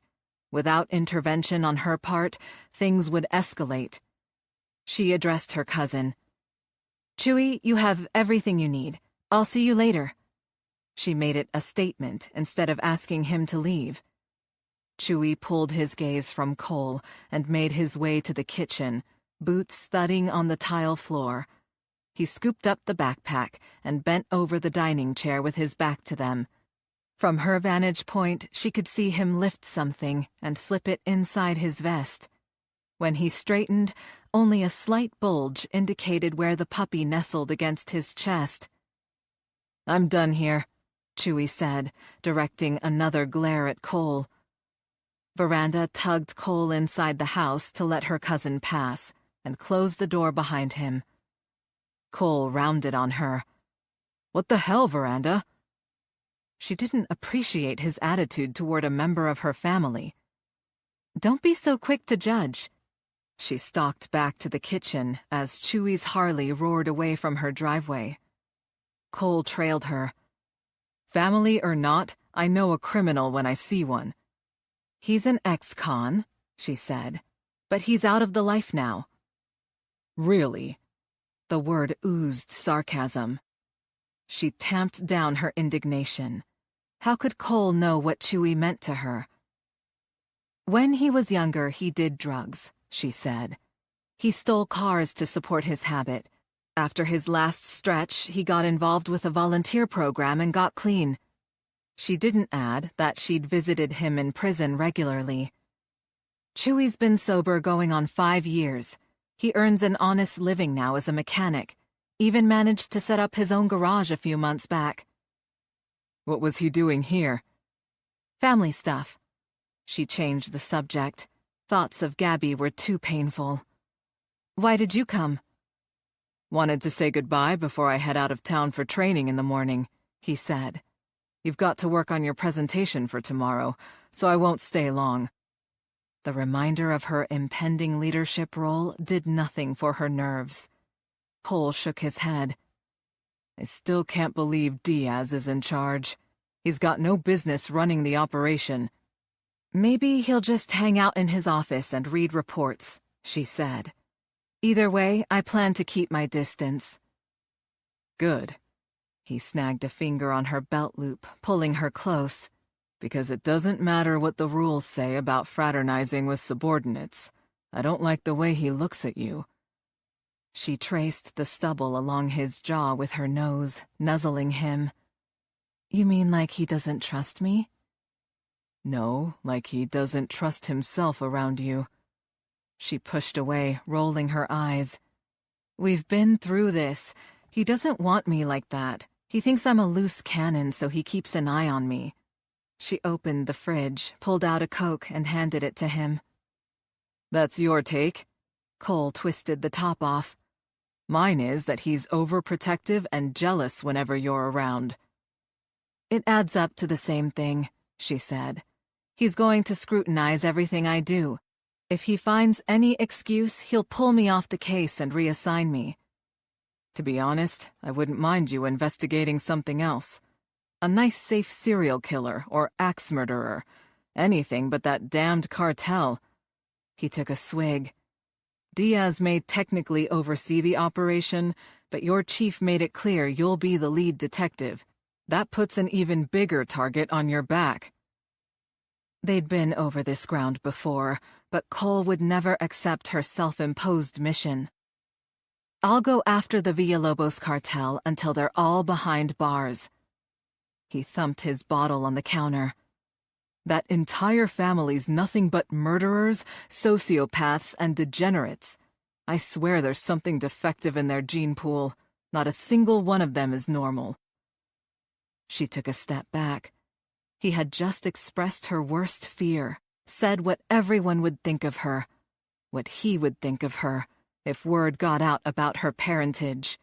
She made a show of rubbing her left temple.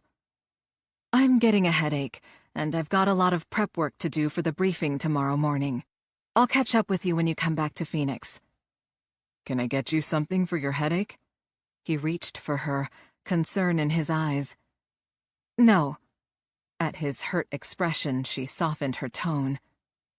Like you said, everyone's looking to me, and I've only got a few hours to come up with a plan. This time, when he approached, she didn't stop him. His hands circled her waist before he slid a large palm up her back and tightened his arm, pressing her body against his. She wrapped her arms around his neck and allowed herself the comfort of a brief embrace.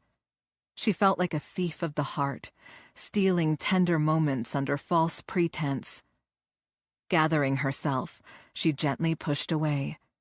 She must not get too attached to this man. He had revealed his true beliefs. He could never accept her for who she was. She didn't blame him. She couldn't either. Chapter 8. The coffee in the paper cup next to Veranda's fingertips had grown cold. Aware all eyes would be on her, she had chosen a conservative gray tailored business suit and twisted her long, thick hair up into a sleek chignon before arriving at the Fusion Center early in the morning to help set up the room. After pushing 4 rectangular tables together to make one large conference area in a corner of the vast open space, her plan was to brief everyone as a group, then dole out assignments and separate the tables so each team could work independently. When the bleary-eyed computer techs finished installing power strips, cords, and chairs, she had them connect her laptop to the projection equipment so she could brief the team with the PowerPoint she'd created before going to bed. "I've got one question," Sam said, as they conferred privately before the meeting began. "How drunk were you when you came up with this scheme?" "I know it's a bit unconventional, but it will work," she said. "I've done similar operations in the past, just not on this scale and within this time frame." She lowered her voice. "I need you on my side, Sam. I've got to convince." He raised a finger and looked over her shoulder toward the far door. "Here they come." She stood as Chief Tobias strode in, Assistant Chief Delcourt, Commander Webster, Lieutenant Diaz, and Sergeant Jackson in his wake. Behind the procession of police brass, a line of people wearing dark suits, ID cards clipped to lanyards around their necks, filed in. She recognized two of them. Feds. Had they just come from a private meeting before entering the fusion center? Unease rippled through her as she speculated about what they might have discussed behind her back. Chief Tobias had supported her in the past, but the shitstorm he'd weathered at the news conference could have changed his mind about her. Everyone else in the fusion center had gotten to their feet as well. A group of computer techs clustered in the far corner where they had set up an array of equipment. Veranda's homicide squad clutched styrofoam cups of rot-gut coffee in the middle of the room, and gang unit detectives leaned against the back wall. "Good morning," Tobias said, stopping next to the makeshift jumbo conference table. "A special thank you to everyone who worked through the night so we could hit the ground running today. This is the most critical situation Phoenix has faced since I've been chief. We're all hands on deck." A beat of silence added weight to the declaration as Tobias's piercing gaze swept the room. "As I stated at the news conference yesterday, Assistant Chief Delcourt will be at the top of the chain of command for the Fusion Center and will provide daily briefings to me. Lieutenant Diaz will oversee the day-to-day operations and will keep management apprised of all developments." The chief turned to his right. "Assisting us are several federal partners." He started with a tall, slender woman in a navy pantsuit. She surveyed the room with a reserved expression as the chief introduced her. Her ebony hair was cut in a smooth, chin-length bob tucked behind one ear, exposing a pearl stud earring that contrasted with her dark skin. "This is Special Agent Gwen Gates from the FBI. She'll be transferring to the Charlotte field office after this investigation. Accompanying her is Special Agent James Tanner. The Phoenix field office is his first assignment out of Quantico." Tanner's blonde curly hair, freckles, and pale blue eyes gave him a boyish appearance. His fair skin revealed a flush that betrayed nervousness, making Veranda wonder whether the task force was also his very first investigation. "Looks like we'll be breaking that one in," Sam muttered, so only Veranda could hear. She knew the next person in line. "Special Agent Craig Wallace from the DEA regularly coordinates with detectives in our own Drug Enforcement Bureau," Tobias said. She had also worked with the man standing to Wallace's right. "Deputy U.S. Marshal Tim Fitzhugh has been on task forces with our detectives for several years." Pleased to see two friendlies among the suits, she relaxed a bit. 2 years ago, Fitz had arranged to deputize Veranda and her fellow narcotics detectives as federal officers, so they had law enforcement powers beyond Phoenix City boundaries. She could parlay their prior working relationship into an alliance if necessary. Given the scope of her plan, she needed every ally she could muster. The chief had gotten to the next person in the row of agents. "Special Agent Nicholas Flagg is with Homeland Security. Since our operation will have international ramifications, and we're partnering with foreign nationals, we need communication and cooperation from all sides. He works with ICE agents regularly, since they're under the same umbrella." Sam nudged her and leaned down. "If that guy's not a spook, I'll eat my shoe." She studied Special Agent Flagg. In his late 30s, he wore his light brown hair in a flat top. Tension practically vibrated through his body as he assessed the room, as if he expected an armed assault at any moment.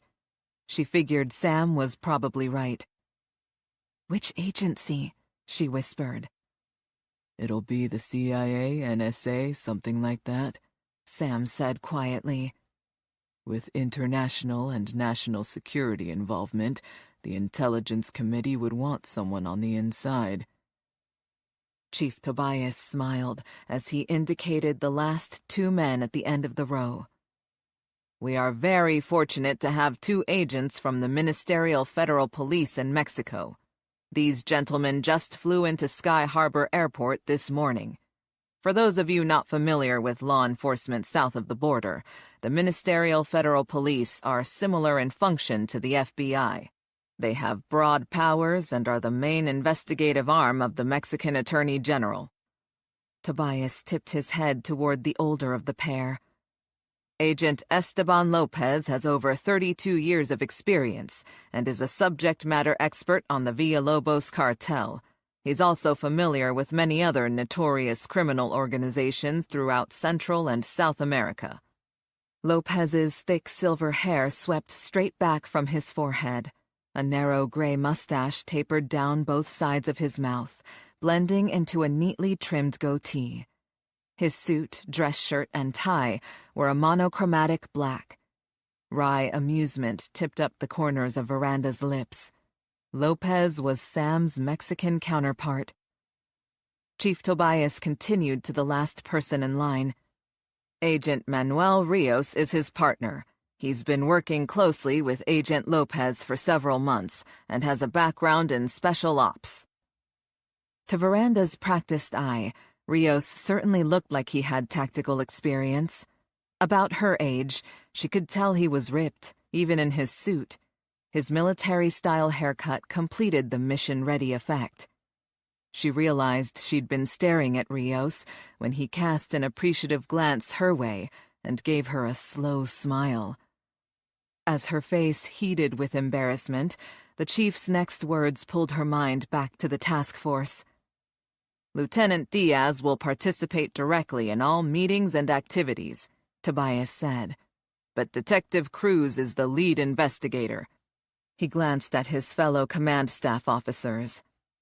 We'll take our leave so you all can get to work. I expect results. He looked pointedly at Veranda. Soon. After the brass left, Veranda noted that 15 detectives, agents, and supervisors assigned to the main task force, not including support personnel and other investigative bureaus, remained in the fusion center. She decided to have her homicide team sit at the extra-large table with the feds, while the computer and gang detectives listened from their workstations. Diaz cleared his throat. We'll start with an overview, so we all have the same base level of information to work from. Detective Cruz will run the meeting. All eyes turned to Veranda, who pulled out a blank sheet of paper. Please write out your contact information on this sheet. She handed it to Special Agent Fitzgerald, who stood to her right. She'd given dozens of briefings over the years, but this one felt different.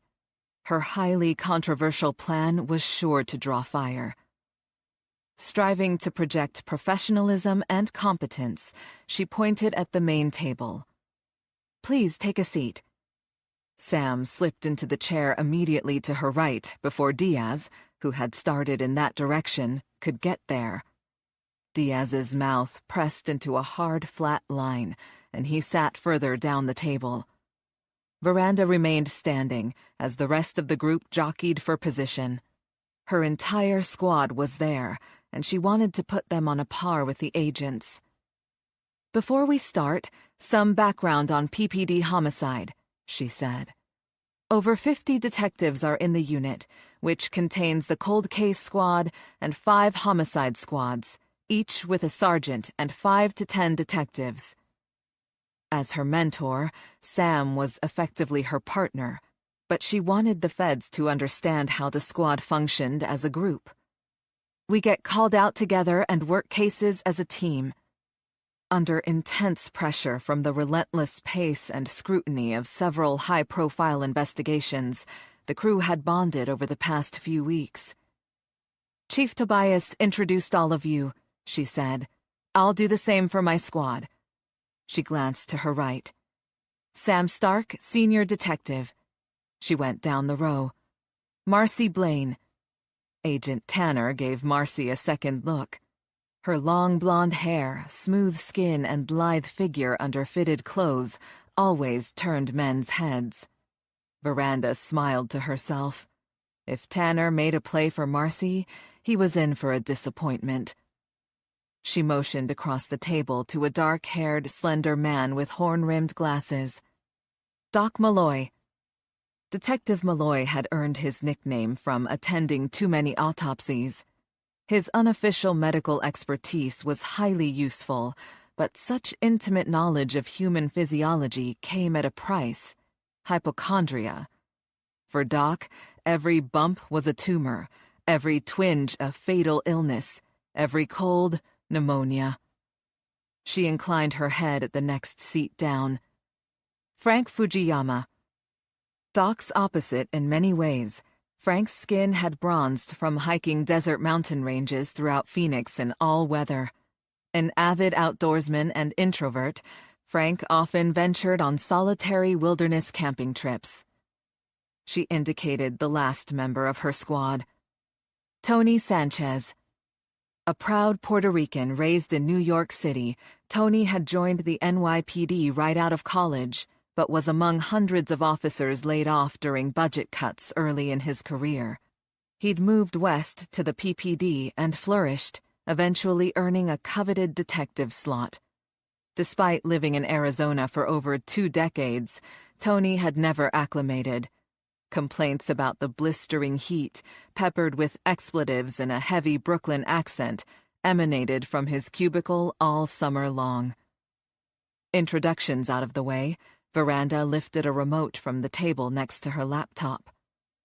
The Villalobos cartel is one of the largest and most sophisticated criminal organizations in Central and South America. They feed their growing empire with money from drugs, sex, weapons, explosives, fraud, smuggling, and murder. I'll explain their methods shortly, but first, we all need to be on the same page about why we're here today. She tapped the remote lightly against her open palm. I'll begin with our current situation. Speak up if you have questions. To explain the sequence of events bringing them to this point, she started with the first domino to fall. 6 days ago, a dope slinger from a gang called the Southside Soldados expanded his business onto Villalobos cartel turf. The Villalobos enforcers responded. She aimed a remote at the wall opposite her and clicked. The image of a patient in a hospital bed appeared in vivid detail. Swathed in white bandages, with tubes protruding from every visible orifice, the man looked like a disjointed lump of pulverized flesh. Tanner's mouth dropped open. Who are the Southside Soldados? Soldados is the Spanish word for soldiers. She clicked the remote again. An image of 3 interlocking S-shaped snakes replaced the grisly hospital photo. They go by SSS, strictly local drug dealers out of South Phoenix, but their supply chain leads to a cartel in Colombia that's at war with the Villalobos family. Veranda flashed back over her 2 years in the Drug Enforcement Bureau before transferring to homicide. Her experience had provided ample opportunity to research the frequent coups and skirmishes among the cartels in South and Central America. When her audience stopped scribbling, she continued. After the attack on their dealer, SSS retaliated, gunning down a mid-level Villalobos distributor 3 days ago. She pressed again, displaying a crime scene photo of a body sprawled in a pool of blood on the stoop in front of an apartment building. His stash went missing. She glanced at her squad supervisor. Sergeant Jackson assigned the case to me as my first lead. Jackson adjusted his rimless glasses and spoke to the group. The victim had a black wolf's head tattooed on his chest, so we knew he was with the Villalobos cartel. Because of Detective Cruz's experience with them, I gave her the lead. He seemed anxious to justify his decision. Did you make headway? Agent Wallace asked the sergeant. Jackson was quick to answer. We began with the premise that the shooting was retribution against the cartel for attacking an SSS dealer. Detective Cruz arranged for her former narcotics squad to stage a buy-bust the next day. When the bust went down, the narcs found the stolen Villalobos cartel stash being cut for sale by SSS distributors. They even found the wolf logo on the discarded heroin packaging. The narcs arrested 4 SSS members, who all pointed to their leader, Raymond Castillo, as the shot caller. He spread his hands. We swore out a warrant for Castillo within 48 hours of the murder. Jackson had taken a risk by giving her a lead spot only 6 weeks in homicide, and he clearly wanted to show she'd been an asset to the investigation. Her success or failure directly reflected on him. "How did you locate Castillo?" Agent Gates asked. Sam spoke for the first time. He ghosted on us. Couldn't catch him at his residence. That's when Veranda came up with a plan. He looked over at her, giving her the floor.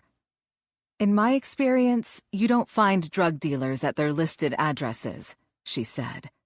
"There's 3 places they go." She counted off on her fingers. Girlfriend's house, Mama's house, and their gangbanger hangout.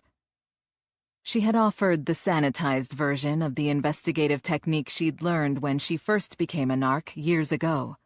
One of the senior detectives in the unit had told her how to track down felons by checking the most likely places they would hide out.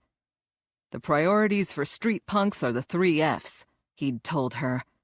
Get fucked, get fed, and get funds, in that order. But Castillo couldn't lay low in any of those places, Veranda explained. The Villalobos cartel was after him, and his own SSS crew had sold him out to the cops. She shrugged. He was a dead man, and he knew it. He only had 1 play left, so he reached out to turn himself in, offered to provide intel on his suppliers in exchange for a deal. He named the time and place for the meet.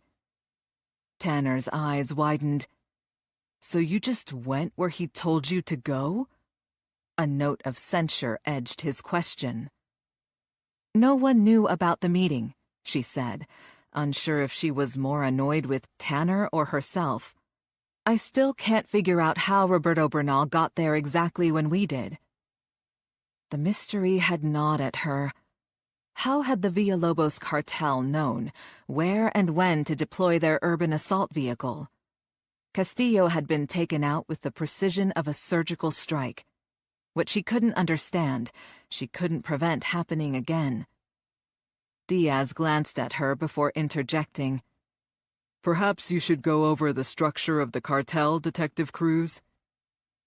Blowing out a frustrated sigh, she exited the file and clicked open a different part of her PowerPoint program.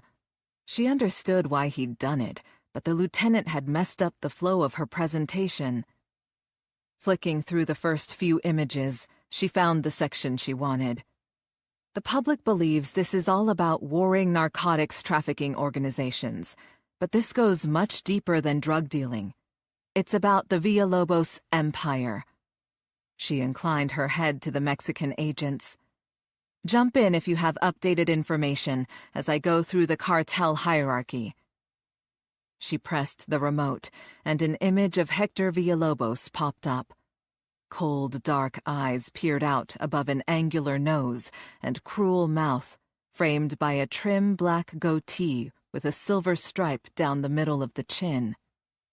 Revulsion and fury warred within her as she gazed at her birth father.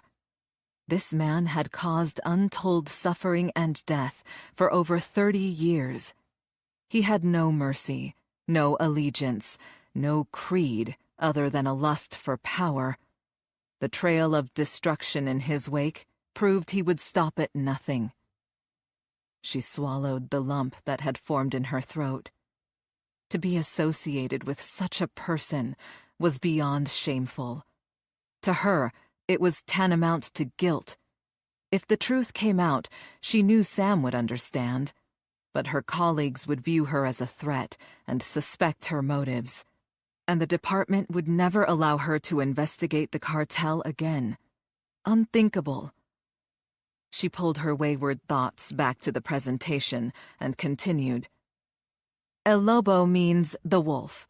That's what Hector Villalobos calls himself. The name comes from his surname, which means village of wolves or city of wolves. Since the family coat of arms features 2 black wolves, he's turned it into his logo. The cartel stamps the head of a wolf on bundles of narcotics, personal weapons, and vehicles.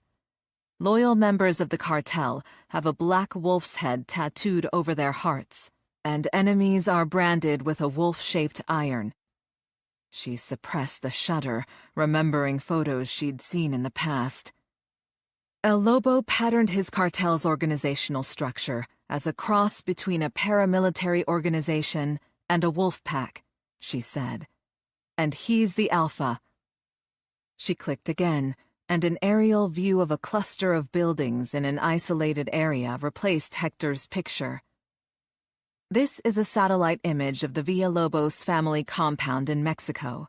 The structures include living quarters, a private airstrip, airplane and helicopter hangars, a landing pad, an outdoor auditorium, servants' quarters, and a huge covered building we haven't been able to identify yet.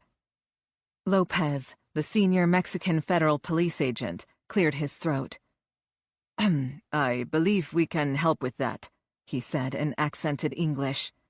We've been able to get intelligence from people we have arrested. What you are looking at is an indoor shooting range. A murmur went around the room. Veranda digested this before posing her question. What else can you tell us about the compound? Lopez stood, skirted the table, and walked to the projected image on the wall. Hector's private property covers about 20 square kilometers. There are guard stations around a 2-kilometer perimeter and another internal ring of sentries about half a kilometer out from the compound. This way, he has multiple layers of protection. Lopez pointed to a central structure. This is the main living area.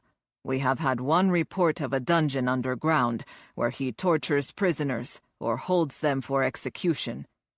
He hesitated. We have also heard that some of the executions take place in the indoor shooting range, and others occur in the outdoor auditorium.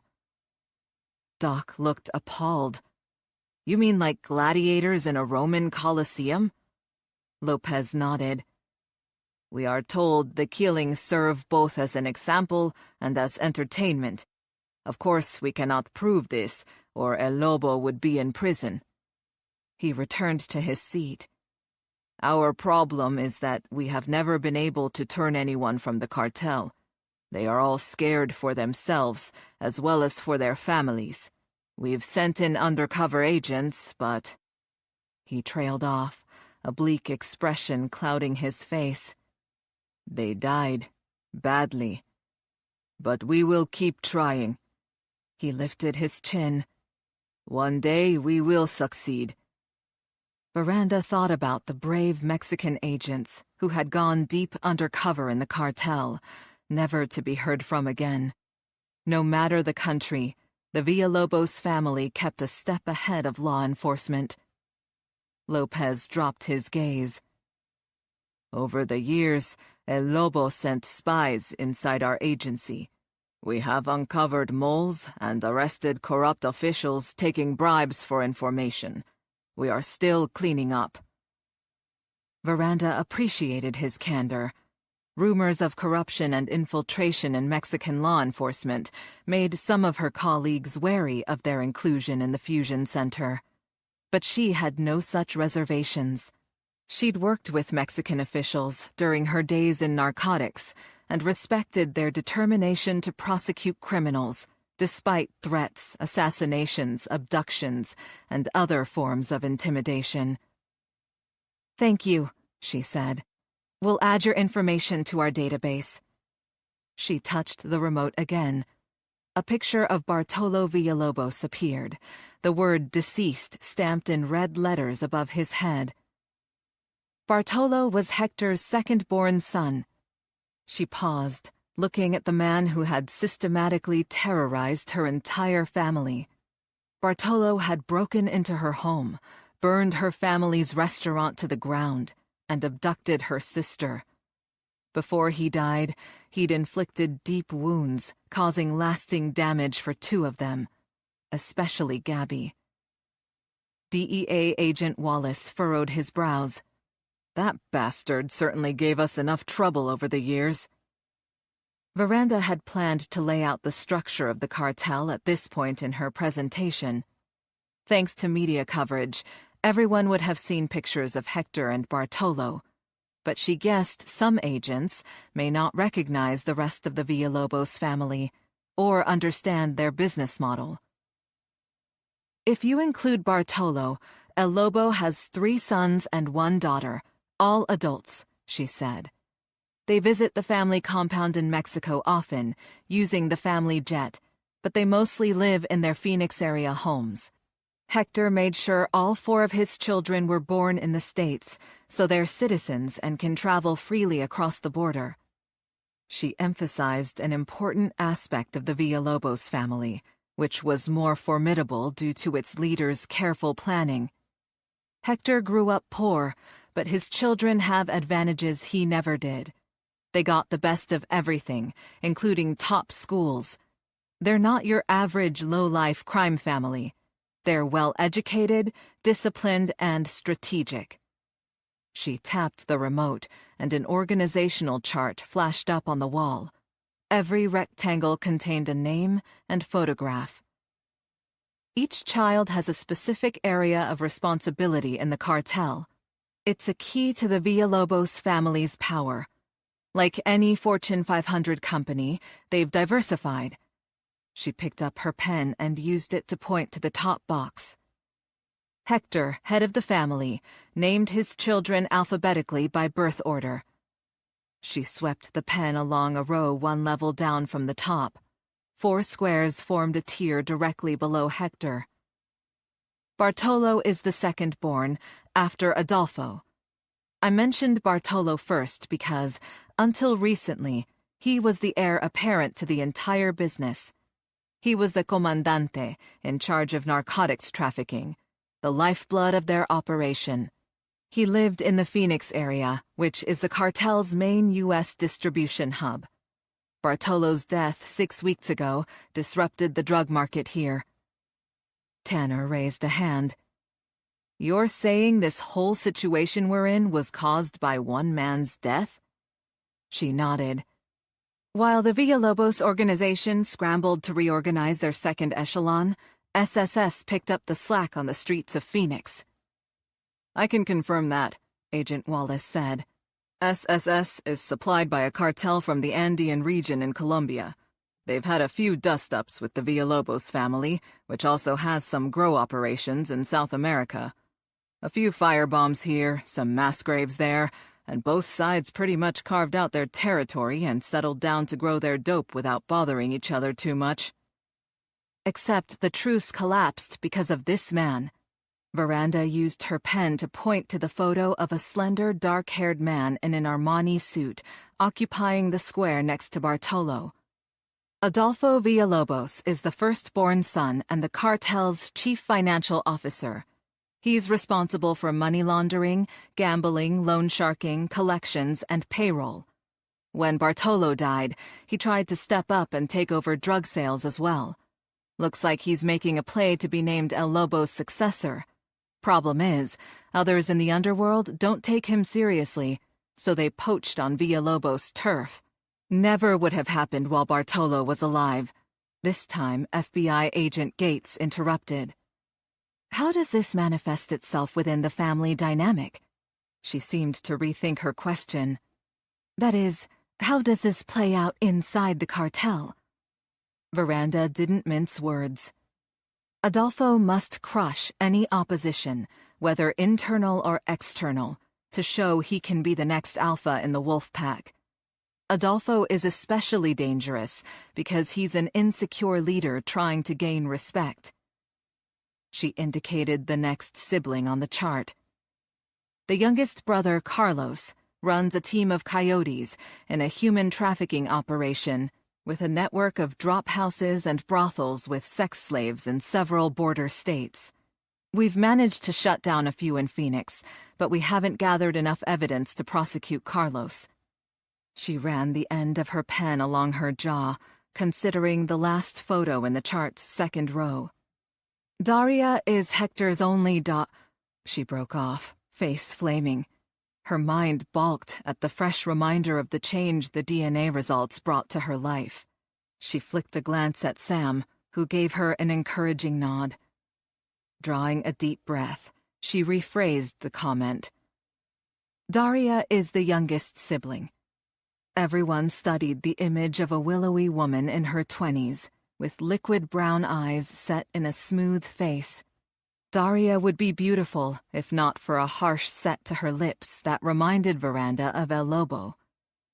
Her team smuggles U.S. weapons into Mexico to feed the ongoing battles between the cartels and the police, she continued.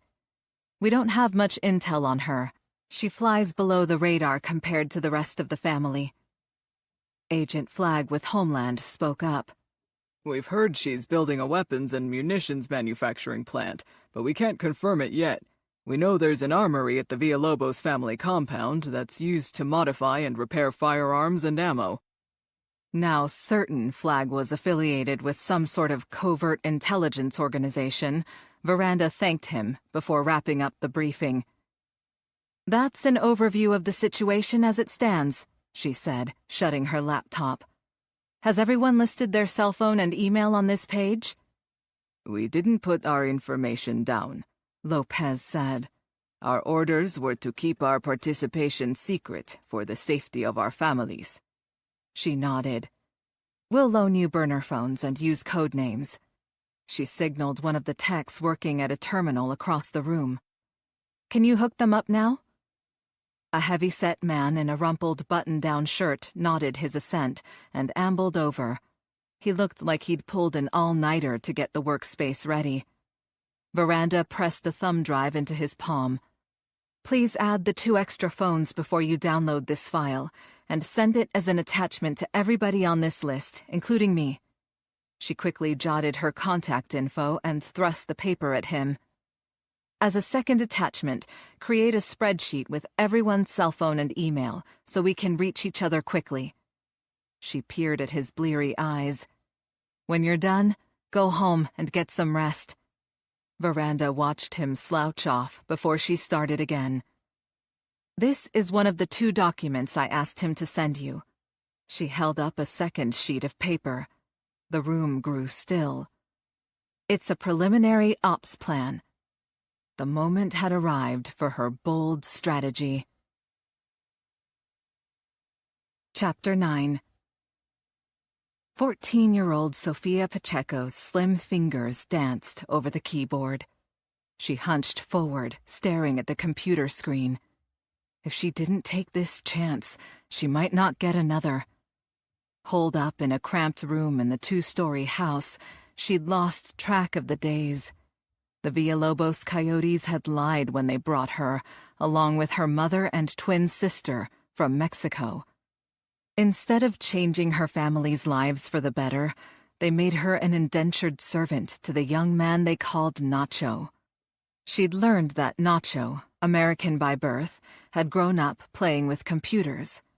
Judging by the way Señor Adolfo favored him, his advanced hacking skills made him valuable.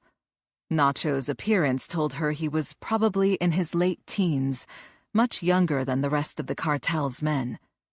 Despite their similarity in age, or perhaps because of it, Nacho insisted she call him Sir in English, like she called the Villalobos men Señor.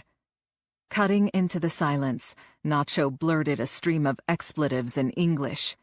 She jumped, eyes darting to her overseer, who sat at a scarred wooden desk facing hers.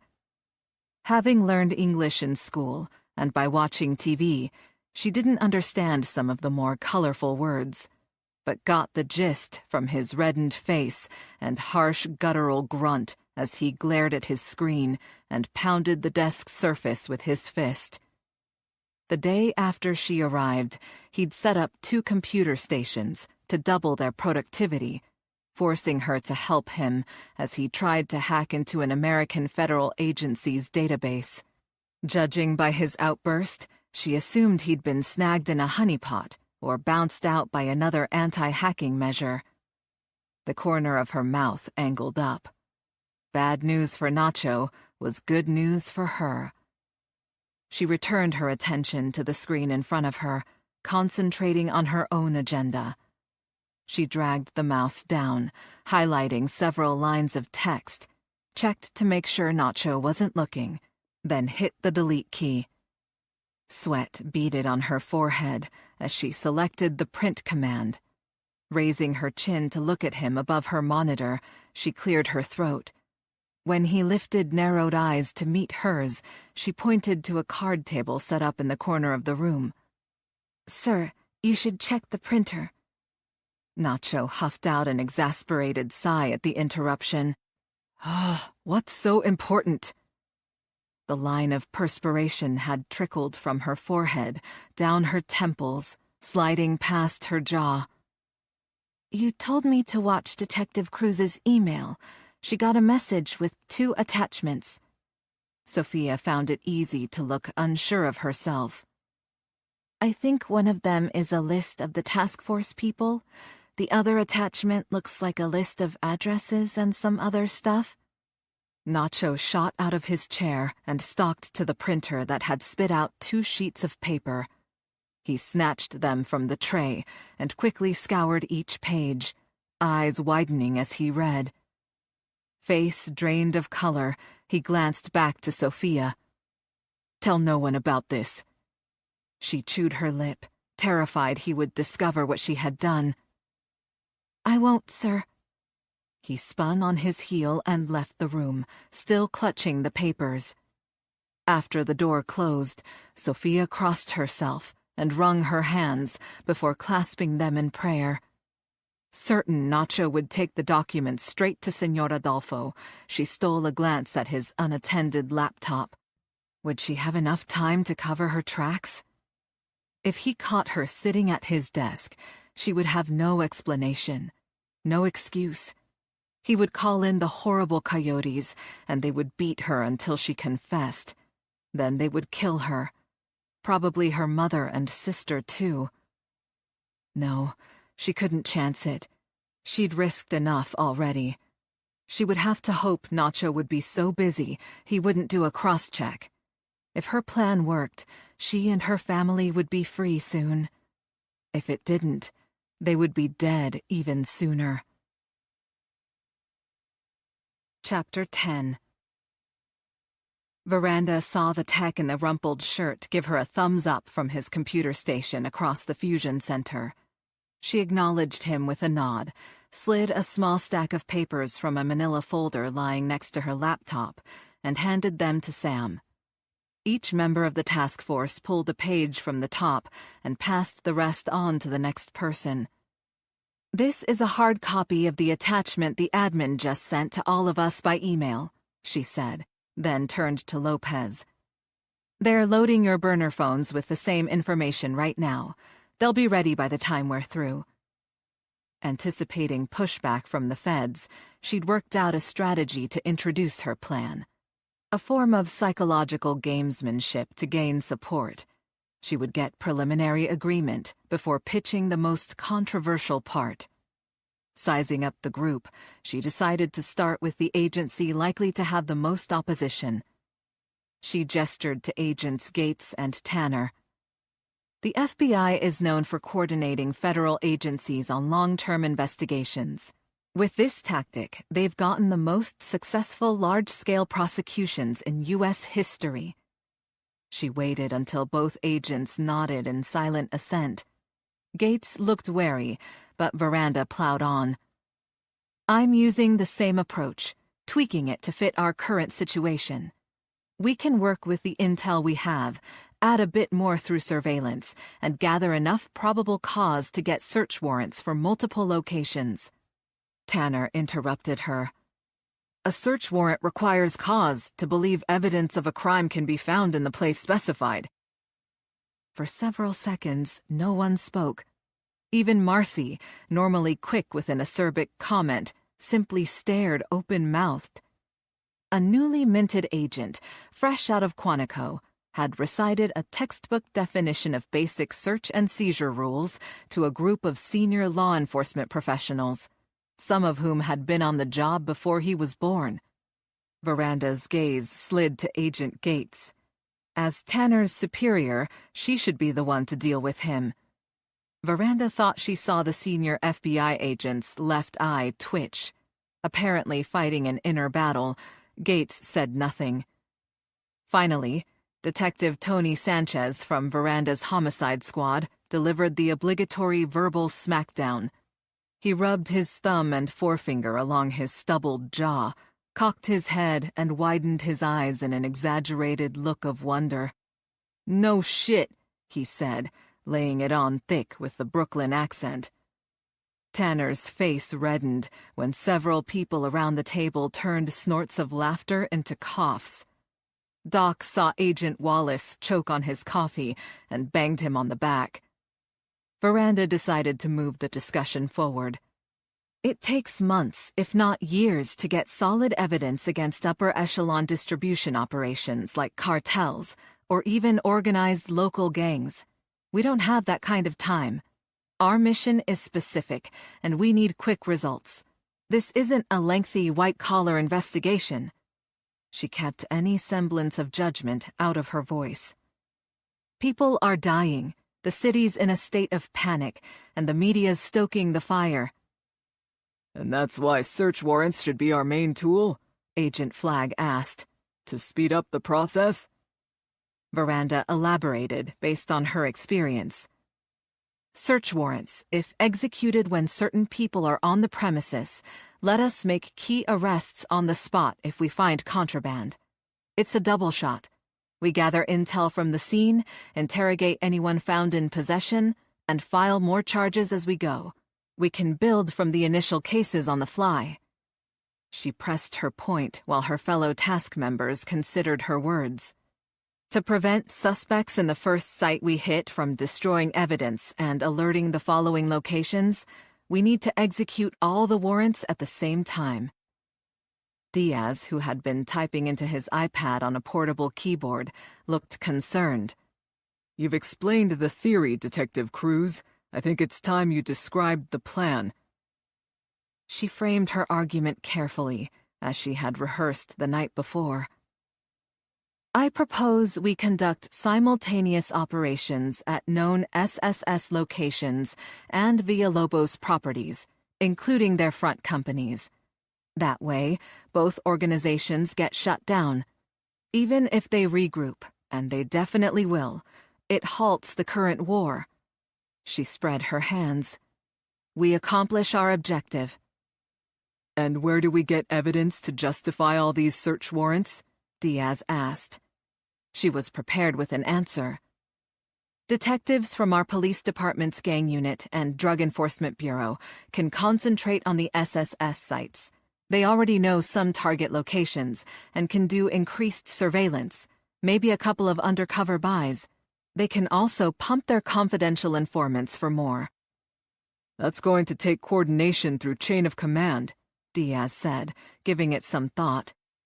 "I can brief Commander Webster this afternoon. He can reach out to Commander Montoya from DEB.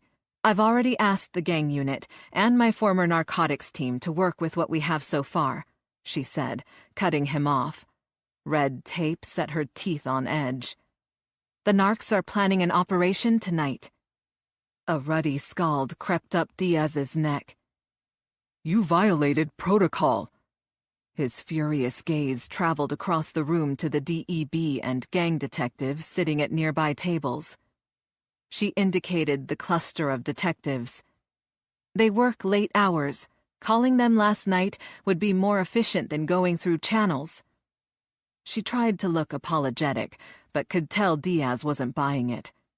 One of her former DEB teammates winked after Diaz turned back to her. Sam stifled a laugh, and Doc buried his nose in his notes. "In the future, you'll go through me," Diaz said. "Is that clear, Detective?" She nodded, preferring to ask for forgiveness rather than permission. "That takes care of SSS, but how will you get evidence for the Villalobos searches?" Diaz wanted to know. To her surprise, he was turning out to be her biggest obstacle. Before he was killed a few weeks back, my informant provided good intel about the cartel's Phoenix operation, she said. Federal databases will fill in some gaps once we compare notes. She tried to hide her irritation with her new supervisor. We don't need proof, Lieutenant, just probable cause. Diaz crossed his arms. I'm asking a lot of questions because it sounds like you're loading up the bait and tackle. You might call it a fishing expedition, she said to him, but I call it good police work. Damned if she would let Diaz's skepticism taint the others. This was her best chance to strike at the heart of the Villalobos family business, and she intended to take it. If we get enough evidence during the raids, we might be able to arrest Adolfo, she said. A serious hit to their organization. Before Diaz could respond, Agent Wallace from the DEA came to her defense. I like the plan. Look at it this way. A mass high-profile warrant service would interrupt their routine operations, at the very least. Guaranteed we seize a lot of dope, cash, and weapons on both sides. If we also make a bunch of arrests, he shrugged. Icing. Gates looked thoughtful. When are we supposed to execute this simultaneous warrant service? Veranda relaxed. The task force was gradually climbing on board. With luck, we can get what we need within a couple of weeks, she said. What? Agent Gates's pen dropped from her hand and clattered to the table. This sort of operation takes months, if not years, to plan and execute properly. Veranda drew a clear distinction between Gates's field experience and their current operation. That's what it takes for methodical FBI investigations, she said. The Bureau gets convictions, but that's because you spend years on a case before an arrest is made. Everything's wrapped up with a bow on it. Gates snatched up her pen and pursed her lips. Because that's what I call good police work. She tapped her chest for emphasis. Veranda realized she had inadvertently offended the senior FBI agent. She softened her tone. The city is in lockdown right now. Everyone is scared Phoenix is becoming like some of those cities in Mexico, where innocent citizens have been slaughtered by cartels dividing the country among themselves. She regretted the words the instant they left her mouth. She slowly turned to the two Mexican agents. Now she'd probably alienated them as well. I apologize if Agent Lopez held up a hand. No. His voice was grave. You are correct. We have spent many years under attack from criminal organizations. Officials who dared to stand up to them got killed or disappeared. Judges, police chiefs, politicians, community leaders, even priests. He shook his head. I wish we could go back in time and stop the cartels before they got so powerful. He looked around. There is a price on my head, and there is a good chance I will not live to retire, but I will never stop until they are gone from my country.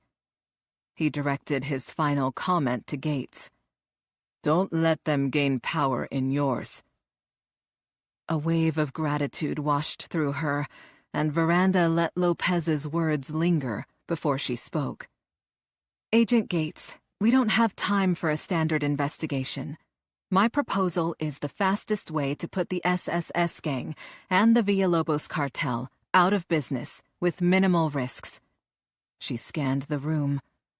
Does anyone have a better alternative? I support Detective Cruz's plan, Agent Flagg from Homeland Security said, after a brief pause. Deputy U.S. Marshal Fitzhugh lifted his index finger as if voting. Me too. You don't even have to ask us, Marcy indicated the homicide squad with a sweep of her hand. We're on board. A murmur of agreement went around the room. Diaz sat in stony silence. Gates gave a resigned sigh. You've got a majority, Detective. Veranda flashed a smile before she picked up her copy of the papers she'd circulated around the table earlier. You should all have a copy of this document. While the others skimmed their copies, she explained the contents. It's a preliminary ops plan, including known Villalobos locations I'd like to hit. We need to confirm these places and get more SSS sites. This version of the plan is a starting point. We'll all refine and update it as we go. She spent the next hour laying out the details of her strategy, illustrating with examples of successful operations she'd previously led. In the end, she felt she'd gained everyone's support, albeit begrudgingly, in the case of the 2 FBI agents and Lieutenant Diaz. At the end of the meeting, she supplied cell phones to Lopez and Rios, before pairing detectives from her homicide squad with federal agents. Each team would gather information from ongoing investigations, including narcotics, theft, assault, and other criminal activity.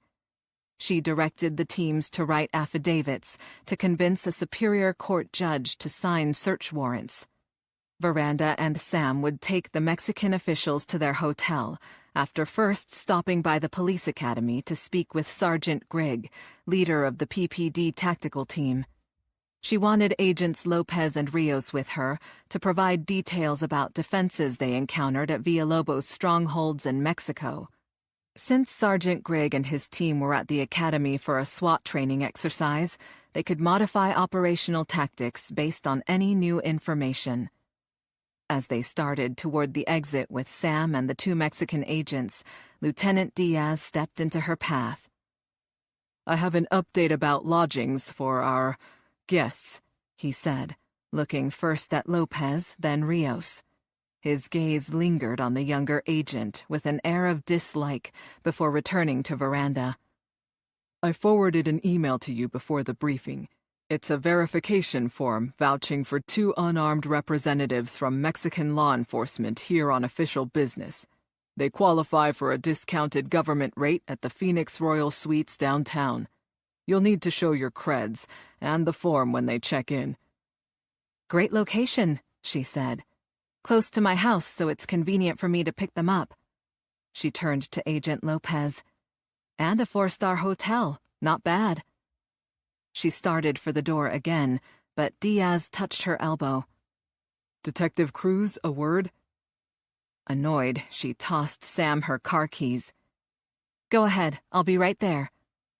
Sam caught the ring of keys and shot a dark look at Diaz before leading the agents out. She pivoted to confront her lieutenant, but he was gone. Brow wrinkled, she glimpsed him striding into his private office. She blew out a frustrated sigh and stalked across the room. When he closed the door, she braced herself for trouble. He frowned down at her. How long do you think it'll take for this to blow up in your face, detective? Shocked by his intensity and the question, she stepped back. What are you talking about? He moved closer, invading her space. Why didn't you tell the group about the missing DNA results? His words hit her like a punch to the gut. She clamped down her physical reaction, meeting his hard stare. Because it's not important.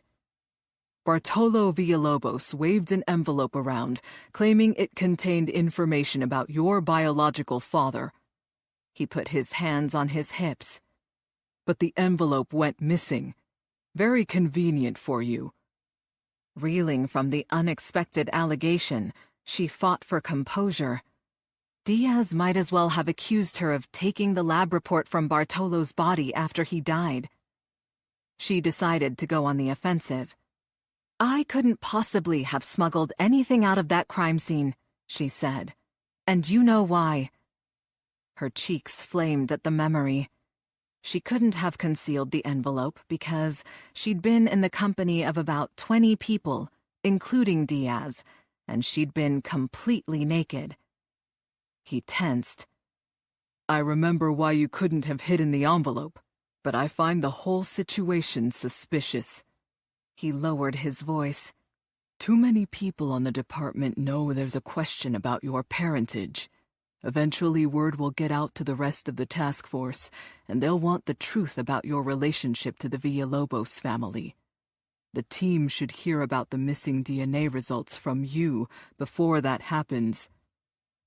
I barely got a consensus on my strategy this morning, she said. Do you want to undermine me right now? She tested the water to see how much credibility Diaz put in Bartolo's claim. Especially when the whole DNA thing is probably bullshit Bartolo made up. Maybe so, but if it turns out you are Hector Villalobos' daughter, and you're the lead detective on a high-profile task force created to take his business down. I've proven my loyalty, she said. Lieutenant or not, she wouldn't stand for this.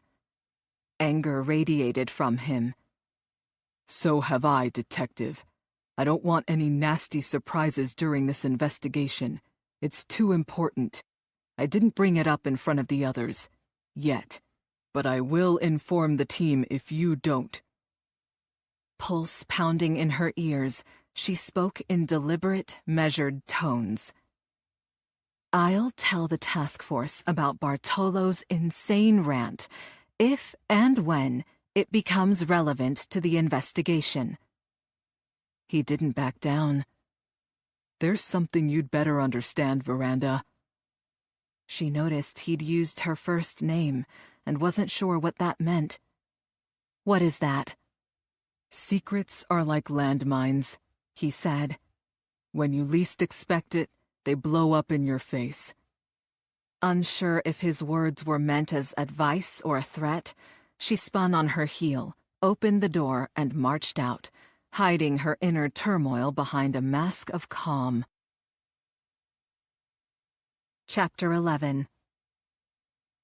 Adolfo ground his teeth as he clenched the pages in his fist.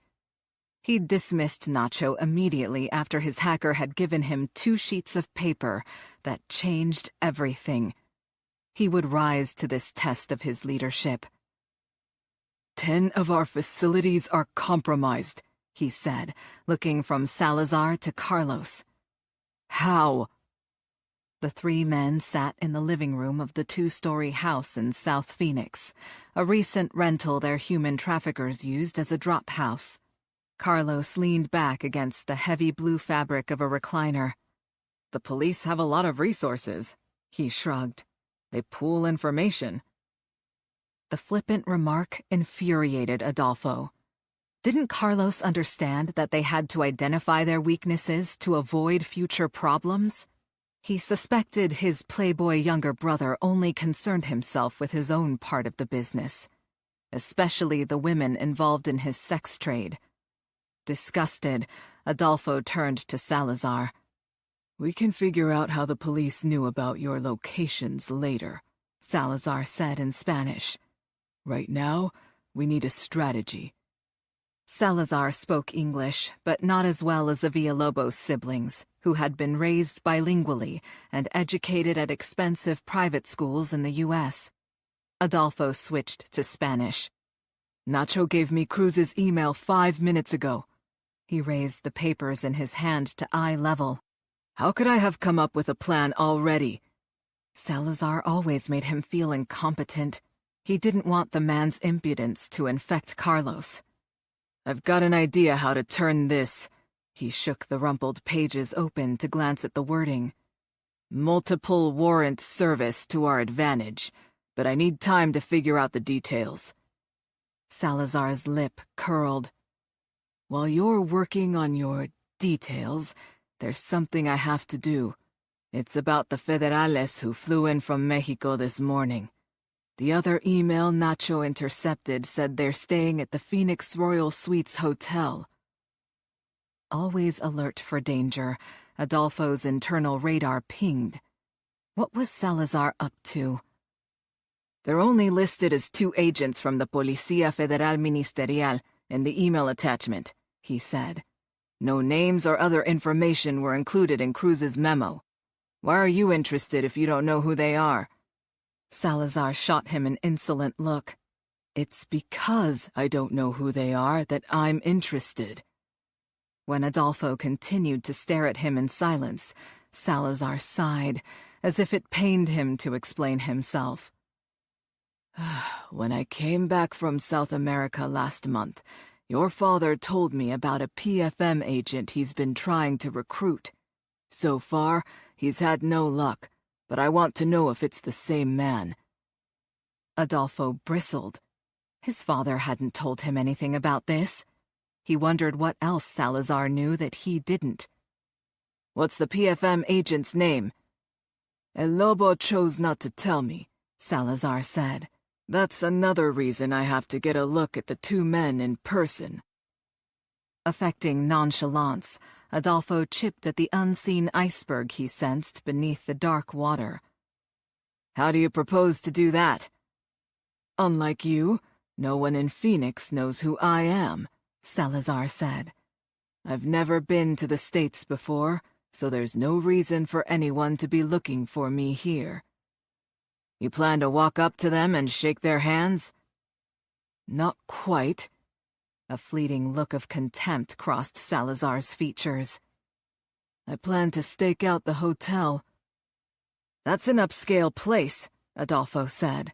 They have private security. I won't be doing anything illegal. I'll walk around outside, maybe stroll through the lobby. Salazar waved dismissively. It's a business open to the public. I'll be just another tourist taking pictures. Adolfo couldn't conceal his surprise. You want to get a picture of them? And send it to your father, Salazar said. He'll be able to identify the men. He slid a thumb and forefinger along his jaw. I can also see this Detective Veranda Cruz. I'm the one responsible for keeping my father informed, Adolfo said. A slow smile curved Salazar's mouth. Actually, that's my job too. Salazar's arrogance enraged Adolfo. Why had his father sent a viper into his tent? Other men in the cartel were cowed in his presence, but not El Matador. Mind racing, Adolfo latched onto a flaw in the plan. You don't have a car or a license, he said. Salazar gave him a condescending look. That's why you'll have someone drive me. As usual, Carlos was no help. His younger brother sat impassively in the recliner, apparently unconcerned that someone outside the family dared speak to a Villalobos this way. Adolfo jabbed a finger at Salazar. You'd better show some Nacho burst into the room, his face contorted with anger. That little bitch! Adolfo had never seen the young man so upset. Already thrown by Salazar's thinly veiled mockery, he decided to overlook the unannounced interruption. What happened, Nacho? Quivering and red-faced, his computer tech waved a sheet of paper. This is the task force's real plan. He slapped the page on the table in front of Adolfo. Adolfo put down the wrinkled papers he'd been holding and picked up Nacho's sheet. Explain. That little puta you assigned to help me monitor the police emails just tried to sabotage us. She changed the plan before bringing it to me. Nacho pointed at the paper Adolfo had previously been holding. This doesn't show all the places they want to search. He balled his fists. She deleted half of them to make sure we got caught with contraband on Villalobos' property. Salazar looked from Adolfo to Nacho and frowned. What is this about? Adolfo drew a breath and turned to Salazar. 6 weeks ago, the Coyotes brought a group over the border and took them to a drop house on the other side of Phoenix. A mother and her twin 14-year-old daughters were among them.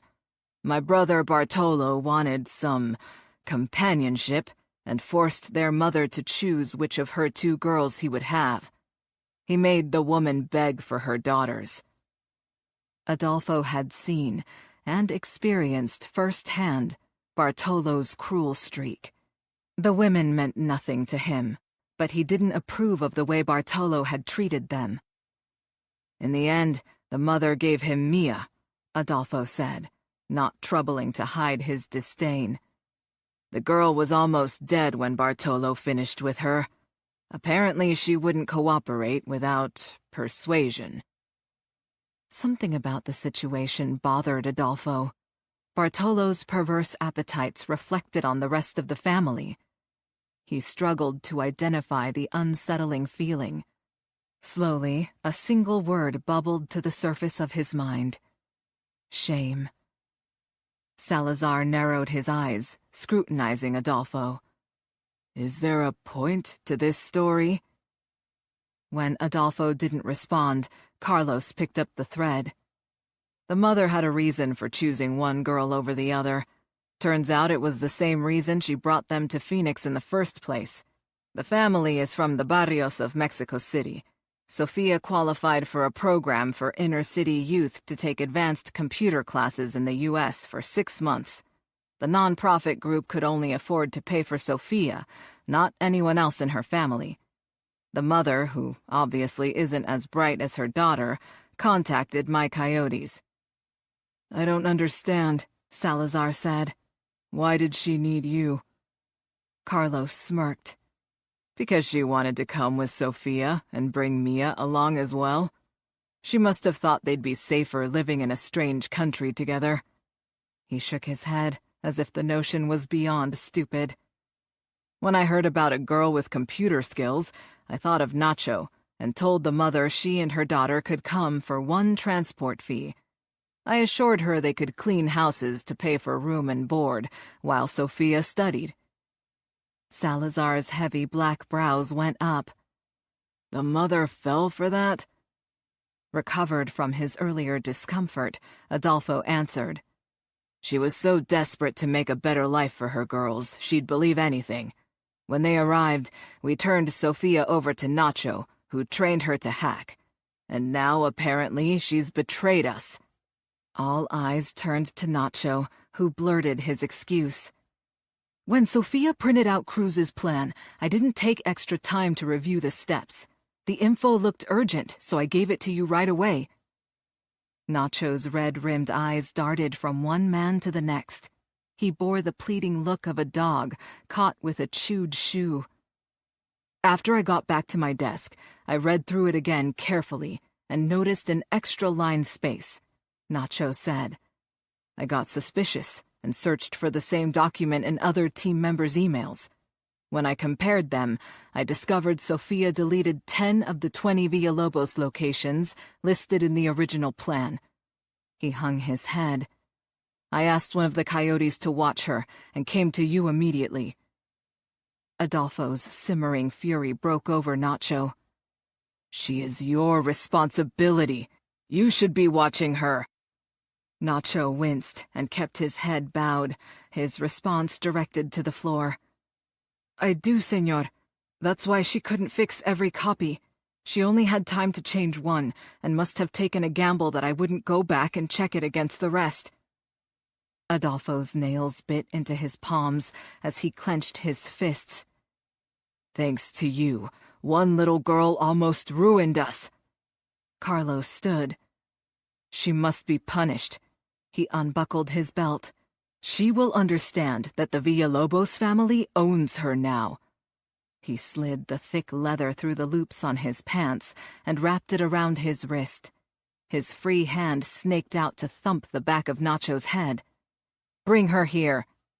Wait. Salazar held up a hand. You need to have her healthy and properly motivated, yes? Carlos let the belt dangle from his hand. We do? Soft menace sharpened Salazar's next words. Where is her twin sister? Adolfo motioned to Carlos, who gave Salazar an assessing look as he answered. Mia is cleaning toilets and changing sheets in the bedrooms upstairs. She hasn't recovered from Bartolo's beating enough to entertain male clients yet, so she's on housekeeping duty. Perfect. Salazar's feral grin exposed straight white teeth. Bring both girls here. I'll be back. He headed toward the kitchen. 2 minutes later, a coyote shoved Sofia into the living room. As she stumbled, the man leaned forward to grasp her hair, holding her upright. Her gaunt body trembled as she stood before Adolfo and Carlos. A loud grunt, followed by the slap of bare flesh and a stifled yelp, reverberated into the room from the hallway. Another coyote dragged Sophia's twin sister behind him. Gripping Mia's stick-thin upper arm until his fingers dug into her skin, he yanked her roughly around to stand next to Sophia. Adolfo could tell Mia's nose had been broken recently, without being properly set, something he recognized when he looked in the mirror. Bartolo had smashed Adolfo's nose when they were children. True to form, his father had left it crooked, as a constant reminder of the consequences of weakness. Unlike her sisters, Mia's eyes blazed with fury. Her hair tumbled down from a messy knot tied at the nape of her neck, and her t-shirt was drenched in sweat from hours of rigorous housework. Salazar strode into the living room, concealing something behind his back. His hooded gaze swept both girls before he addressed Sophia. "You chose to defy us." He stepped closer, looming over her. "But you were caught." He used his free hand to snatch hers and lifted it up to eye level. "I should get a hammer and pulverize every one of your fingers so you can never use a keyboard again." Sophia gasped as he guided her fingertips along the edge of his dark goatee. "But that's not an option, because we need your skills." He inclined his head toward Mia, still held in place by the coyote who had dragged her into the room. His voice dropped to a whisper. "Instead, your sister must pay for your crime." Sophia's eyes rounded in stark terror. "No!" Salazar dropped Sophia's hand and pivoted to Mia. Cold, calculated wrath radiated from him as he grasped Mia's sweat-soaked shirt and ripped it off. He flung it on the floor, then tore away the thin white bra she wore underneath, exposing her upper body completely. "Hold her still," he commanded. The coyote used one hand to pin the girl's wrists behind her, while his brawny arm wrapped around her waist, pulling her back against his large frame. Salazar swung a long metal rod out from behind his back. Adolfo recognized the glowing hot branding iron instantly. The stylized shape of a wolf's head at the end of the rod seared the cartel's logo on their heroin shipments, or over the hearts of their prisoners. Both girls shrieked and thrashed against their captors. Eyes boring into Sophia, Salazar spoke over their screams. "Every time you defy us in any way, your sister will be punished." As Salazar approached Mia, all traces of her defiance evaporated. Her anguished squeals became hysterical, and Adolfo averted his eyes. He knew Salazar's brutality would assure Sophia's compliance. He was also aware that Mia had already been forced to pay a heavy price in lieu of her twin for their entry into the U.S., because she was the expendable one. He understood what it was to be considered less important than a sibling. He knew how deep such wounds went, much deeper than the burn she was about to endure. It was this awareness that forced his gaze away. Chapter 12. Attention drawn by the flicker of a shadow passing through the sky above her, Veranda squinted up to see a magnificent red-tailed hawk soaring over the police academy grounds. The bird was in for a shock if it lingered over the shooting range. The raptor glided high, riding thermals as it scanned the desert ground for prey. Dipping a russet wing, it banked to the left, flying over the crest of South Mountain as its shadow grazed the rocky soil, silently sliding over the corrugated metal roof of the building at the base of the mountainside. "Fire in the hole!" Sergeant Griggs' bellowed warning, muffled by her ear protection, brought her attention back to the scene in front of her. 8 men, outfitted in black SWAT gear, lined up beside a steel security door. The first tactical operator angled the adapted muzzle of a 12-gauge breaching shotgun beside the lock and fired. Even from her vantage point 20 feet away, the concussion rumbled through her sternum as the blast shook the ground beneath her. The breaching officer pumped in a second round and peeled away, while the second operator raised a booted foot. The door crashed open with one powerful kick. Veranda's pulse quickened, catching the excitement as she watched Sergeant Grigg and his team rush inside the shoot house. She'd been on enough operations with them to know they were fanning out, clearing each room as they went, with a tail gunner to cover their backs. Live fire training always ratcheted her adrenaline, even though this time she was only an observer. "Clear!" Griggs' shout echoed from within the cinder block walls. Scenario concluded, he appeared from the interior gloom, his bulk filling the empty doorway. He stepped over the broken metal door, which dangled from its lower hinge, and headed in her direction. "Where's everyone else?" she called out to him. The 8-man group practicing the door breach was only a small fraction of the entire Special Assignment Unit team. Her question was answered when a wave of black-clad tactical personnel poured through the heavy gate separating the range from the shoot house. Sergeant Grigg lifted the helmet from his head, revealing a dark buzz cut glistening with sweat as he continued his approach. Easily the tallest man on the team, he towered over her when he halted, the toes of his boots almost touching hers. His cobalt blue eyes bored into hers.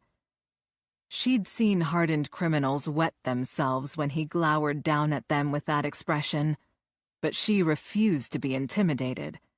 She crossed her arms, tilted her head back to meet his gaze, and waited him out. The silence became awkward.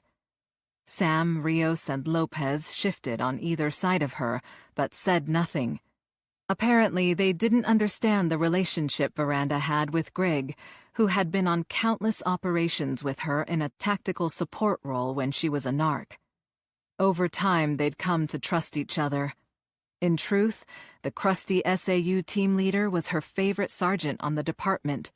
She suspected he had a soft spot for her, too, if such a thing was possible. This ritual dance was one they had engaged in many times before. Grigg thrust the helmet under his arm, freeing his hand to poke a finger at her. "I can't believe you're laying this steaming pile on my doorstep," he finally said, in his deep, gruff voice. "Why do you always do this shit to me?" She raised a brow. "You're not up for it?" He waved the question away. "Don't blow smoke up my skirt, Cruz. I don't care how good we are. This kind of turnaround time for a major tactical operation is insane, even for you." "There's more." She braced herself for his reaction. "I can't guarantee how much lead time we'll have. If there's another fiasco like the one at the mall, we might have to execute the op even sooner." Griggs snorted. "Peachy." He ran a meaty hand over his damp hair and eyed the 2 Mexican agents standing next to her. "Can the Federales offer any intel?" Sam grimaced. "Federales, is that okay to say?" Agent Lopez chuckled. "It's like when people call American police officers cops, and it's easier than saying we're agents from the Policía Federal Ministerial." He grew serious as he turned to Grigg. "In Mexico, when the Villalobos cartel sets up a long-term location, they build hidden escapes, like tunnels. They also have counter-surveillance." He inclined his head toward his younger counterpart. "Agent Rios can tell you more. He was on our SWAT team until a few months ago." Rios straightened. "I went on some raids at Villalobos strongholds." He looked at the shoot house with a wistful expression. "I miss the action." Veranda had thought Rios seemed physically fit when she met him, But now she noted his calloused hands, the wary set to his eyes, and a faint scar just above his left brow. Signs of battle. Grigg gave Rios a nod. Cruz is giving me 15 minutes to plan this op. I'll bet you had more time. Sure. A dimple creased Rios's cheek. We had at least 20 minutes. Grigg guffawed, then turned to Veranda. I'll need to coordinate with outside agencies to pull this off. Even though our unit is good-sized, hitting that many sites at once is manpower-intensive. Grigg had switched from belligerent to strategic, and now concerned himself with how to accomplish the objective. Despite his bluster, he always came through. She grinned up at him. Your team occasionally trains with other tactical units in the region, right? Of course, Grigg said. I'll reach out to DPS, Scottsdale, Tempe, Mesa, and the Maricopa County Sheriff's Office. See who's up for it. He threw her another scowl, but it was half-hearted. I don't look forward to explaining why we should do this when I think it's a clusterfuck myself. Veranda had no doubt he would get everyone on board. Grigg was highly respected in the tactical arena. His reputation would go a long way to garner support. He hooked a thumb in his tactical belt. How many places did you say you wanted to hit? I'm not certain yet, she said. The rest of the team will finalize the list for the search warrants. Since SSS is strictly a local gang, they should have only 2 or 3 locations. The cartel will take up most of our resources. Our list of potential front companies, warehouses, residences, and drop houses contains about 20 sites around the city. We can't get warrants for all of those. We'll narrow it down to the top 12 places most likely to yield arrests and contraband. So I should plan to execute about 15 simultaneous warrant services? Grigg asked. Should cover it, she said. Grigg grunted. All right, Cruz. I'll start pulling teams together and running through scenarios. I'm going to need that final list of locations from you ASAP. Deal. Also, I want to set up a practice run before we go live on this. He nodded toward the shoot house behind him. Right here. She extended her hand. Thanks, Sarge. His hand engulfed hers in a firm grip. Just remember to have a backup plan for that thing. She mentally reviewed her ops plan for a flaw. What thing? The thing you never see coming. He released his hold. The one that fucks up all your plans. Chapter 13. Veranda raised her glass of beige liquid and rotated it slightly, watching a droplet of condensation course down the smooth side to drip on her finger. Sam tilted his head. What the hell is horchata anyway? She smiled. A drink made from rice milk, cinnamon, and vanilla. My mother also uses almonds when she makes it. Sweet and delicious. Everyone loves it. After leaving the shoot house, Veranda had driven Sam and the Federales to the Phoenix Royal Suites downtown. After checking Rios and Lopez in at the front desk, they had all agreed to eat lunch at the hotel cafe upstairs in the mezzanine. Lopez nodded. My mother always used almonds too. She used to make homemade horchata ice cream when I was a boy. He chuckled. Of course, that was many years ago. Rios picked up a white ceramic mug. I like coffee. He took a long sip. This is good, but when I brew my own at home, I add pure cocoa powder and some agave nectar. His eyes slid to Veranda. Because things taste better when they're hot and just a little bit sweet. Veranda choked on her drink, unable to miss the innuendo. Lopez gave his younger counterpart a sidelong glance and spoke into the awkward silence as Veranda dabbed her chin with a white linen napkin. The world has Mexico to thank for inventing chocolate, he said. We put it in lots of things. Moving to safer conversational ground, Sam picked up on Lopez's lead. Good to see they have horchata on the menu at such an elegant hotel. Veranda put down her napkin. I'd prefer a mimosa, but I'm on duty. A mimosa? Sam snorted. Cops don't drink mimosas. She raised a brow. I suppose you drink straight whiskey from a dirty shot glass? Is that what you guys did back in the day after your patrol shift was over? I'm sure it gave your horses a chance to rest before the long ride to the homestead. Sam looked at Lopez. Can you believe how she talks to a senior detective? His tone was full of mock outrage. Emphasis on senior, Veranda said. Lopez laughed. It's the same where I work. I've been there over 30 years. They call me El Viejo, the old man. He shook his head. No respect. It's this generation. Sam tipped his head toward Veranda and Rios. They don't appreciate that it takes years to develop the skills we have. They were in diapers when we started our careers. Veranda couldn't resist the opening. And you're going to be in diapers before you finally pull the plug and retire. When are you going into drop, Sam? What is drop? Rios asked. Veranda heaved an exaggerated sigh. Die right on premises. It's a scheme the old guys cooked up to stay on the job until they're wheeled out of their offices in a body bag. A smile played under Sam's heavy mustache. You're lucky I like you, Veranda. He turned to Lopez. It actually stands for Deferred Retirement Option Plan. It's a program where you retire, but you're allowed to keep working another 5 years. The department keeps its most experienced officers, and we get to add to our deferred comp accounts. He turned back to Veranda. Your pension won't get any better, but you can build up a nest egg in case you need extra money for a motorized scooter. Don't let him fool you, she said to Lopez and Rios. He won't go into drop because he knows they'll kick him out after 5 years. It'll ruin his plan for leaving his cubicle toes up. I haven't done it yet because there is no one ready to take my place, Sam said with mock indignance. Sounds familiar.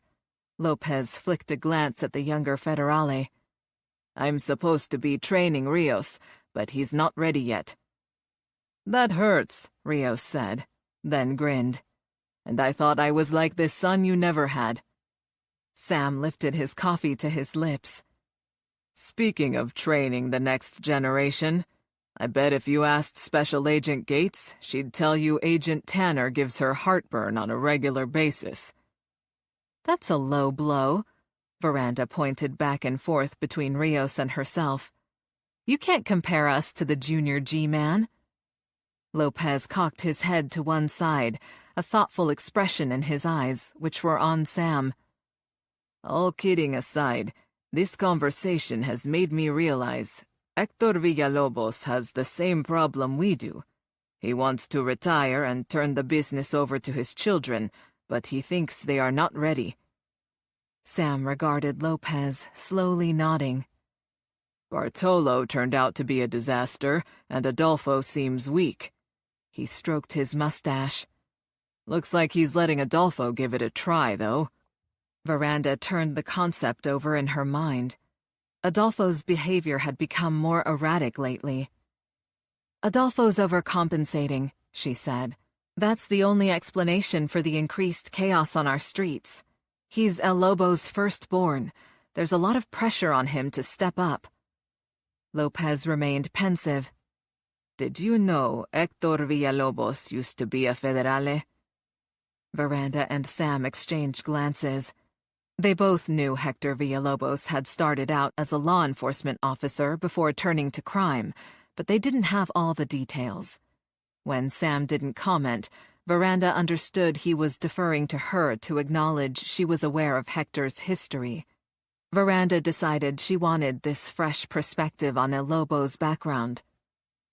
Yes. Instead of elaborating, she posed a question. He would have been on the force about the same time you were. Did you know him? Lopez stirred cream into his coffee and carefully set the spoon down before he began. I was the junior agent on his squad when I was first hired more than 30 years ago. Back in those days, our agency was called the Policía Judicial Federal, the Federal Judicial Police. He gazed upward, as if to summon a distant memory. Hector was always ambitious. He grew up in poverty and desperately wanted success. He worked hard, but advancement did not come easily to him. He was, how do you say, a bit rough. I think the breaking point came when another agent on our squad got the promotion Hector thought he would get. We didn't find out until later, but that was when Hector began taking bribes from the cartels.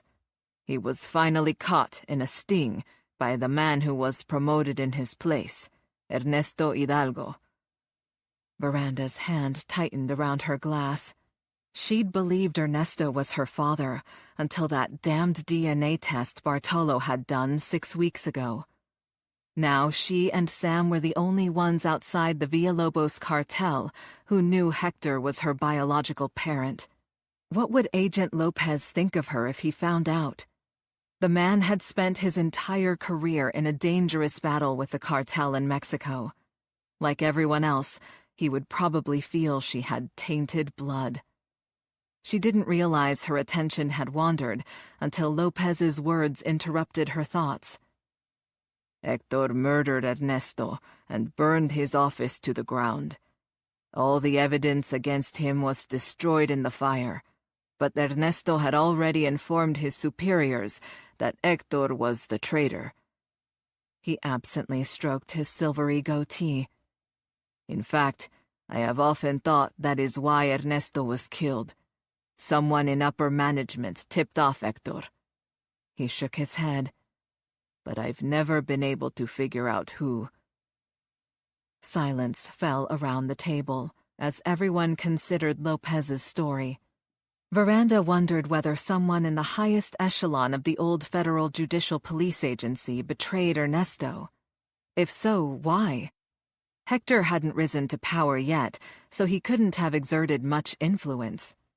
Veranda had the sense there was much more to learn from the older Federale, but she couldn't fathom a way to get details without divulging more about herself.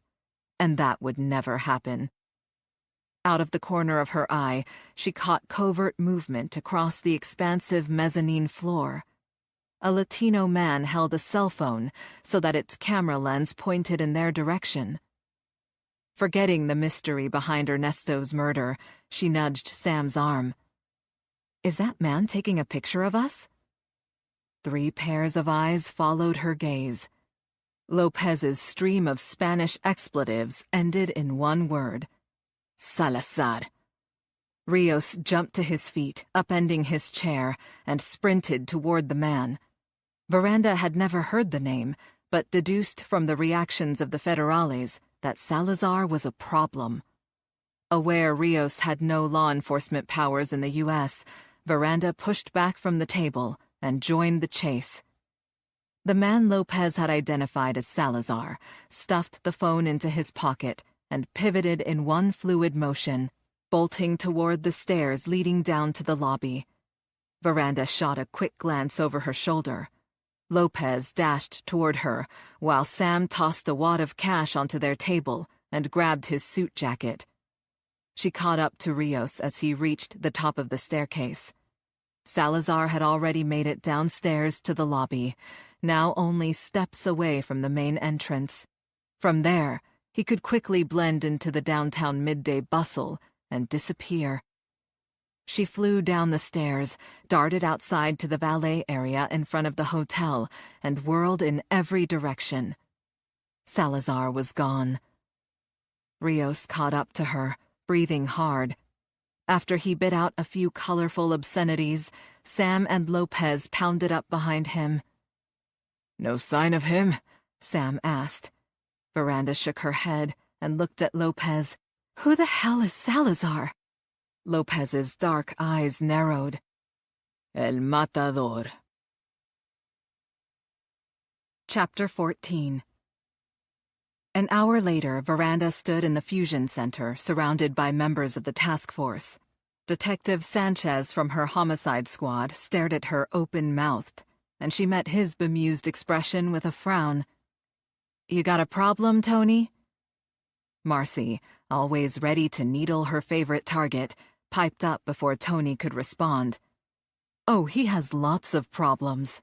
Her eyes trailed down his body. "Where should I begin?" The pair enjoyed verbal fencing matches, but Marcy's quick wit and acerbic tongue usually won out. Refusing to take Marcy's bait, Tony kept his gaze on Veranda. "What the hell happened to you?" Veranda realized she must look quite different from her appearance this morning. Loosed from its sleek chignon, her mussed hair now tumbled halfway down her back in flowing waves. She'd tossed her suit jacket over the back of her chair as soon as she entered the center, and her silk blouse still clung to her damp skin. She could feel the flush on her face from the adrenaline rush, and knew she didn't exude the image of a polished professional any longer. She cast an appraising glance at Sam, Lopez, and Rios, and stifled a groan. The men showed no sign of physical exertion. Granted, Sam and Lopez had only jogged briefly. Rios, however, had sprinted after Salazar out into the blazing midday heat. Why wasn't he sweaty and disheveled? Damned men. She pursed her lips, answering Tony over her shoulder. "I'll explain later," she said, turning toward the center of the room, where the tables had been pushed together again for a group briefing. "For now, we'll concentrate on our plan. Scorpion Sting is a big op with a lot of moving parts." She walked to her seat at the end of the table to reinforce her unspoken directive. Everyone else seemed to get the message, and followed without asking further questions about her altered appearance. Once the group was seated, she set the agenda. "We'll start with progress on the local gang, then cover the cartel." She turned to Special Agent Wallace. "Craig?" She made it a point to address the DEA agent by his first name, emphasizing their past work history. "You've partnered with our gang unit and Drug Enforcement Bureau on SSS. Anything to report?" Wallace scratched the bald spot on the back of his head. "Sergeant Fromm with narcotics brought me up to speed about a high-value confidential informant his squad cultivated inside SSS. This CI can set up a buy bust before we do our warrant services." She had to change the plan. She could use intel from the buy for the affidavits, but arrests could alter the gang's behavior. "Good," she said.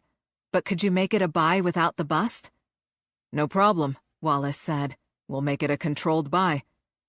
"What about other locations for SSS?" she asked him. The CI verified 2 more locations. After the cartel took out Castillo, SSS moved half their product to a member's house, and the rest to another warehouse. We've got addresses for both places, and DEB has undercover narcs on surveillance. We can share the intel we've gathered so far. She loved working with Wallace, who was a team player. No grandstanding or political gamesmanship. Hoping she'd set the tone for the other feds, she turned her attention to the FBI team. "Did you touch base with your colleagues in the Criminal Investigative Division?"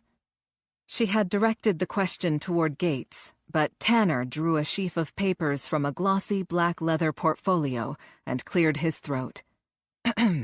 "My first objective was to enact deconfliction protocols." He looked around the room, as if expecting a reaction. Gates closed her eyes and massaged her temples. "Wow." Marcy oozed sarcasm as she gazed at Tanner with a look of wide-eyed wonderment. Veranda interjected before Marcy could go any farther. "Thank you, Agent Tanner." Everyone in the room was familiar with deconfliction protocols and had used them frequently during their careers. Apparently out of patience, Gates took over. "There are currently no ongoing investigations on the cartel involving any undercover operatives," she said. "We've obviously known about the Villalobos family for years, but haven't been able to sink our teeth in." She threw a hand up in frustration. "Informants die, paper trails go cold, Front companies are suddenly disbanded before we can get traction on a large-scale racketeering investigation. Veranda could sympathize. She had investigated the cartel for over 2 years on a previous task force to build a case, and it had ended with the death of her informant. In the aftermath, she'd been forced to start from scratch. "It takes years to investigate, and the cooperation of many people," she said. "Leaks are inevitable, and the Villalobos family has tentacles everywhere." Marcy arched a penciled brow. "I'd think the world's most powerful cartel would be at the top of the FBI's to-do list." Gates gave her a cold look. "Since 9/11, we've been up to our eyeballs in counter-terrorism investigations.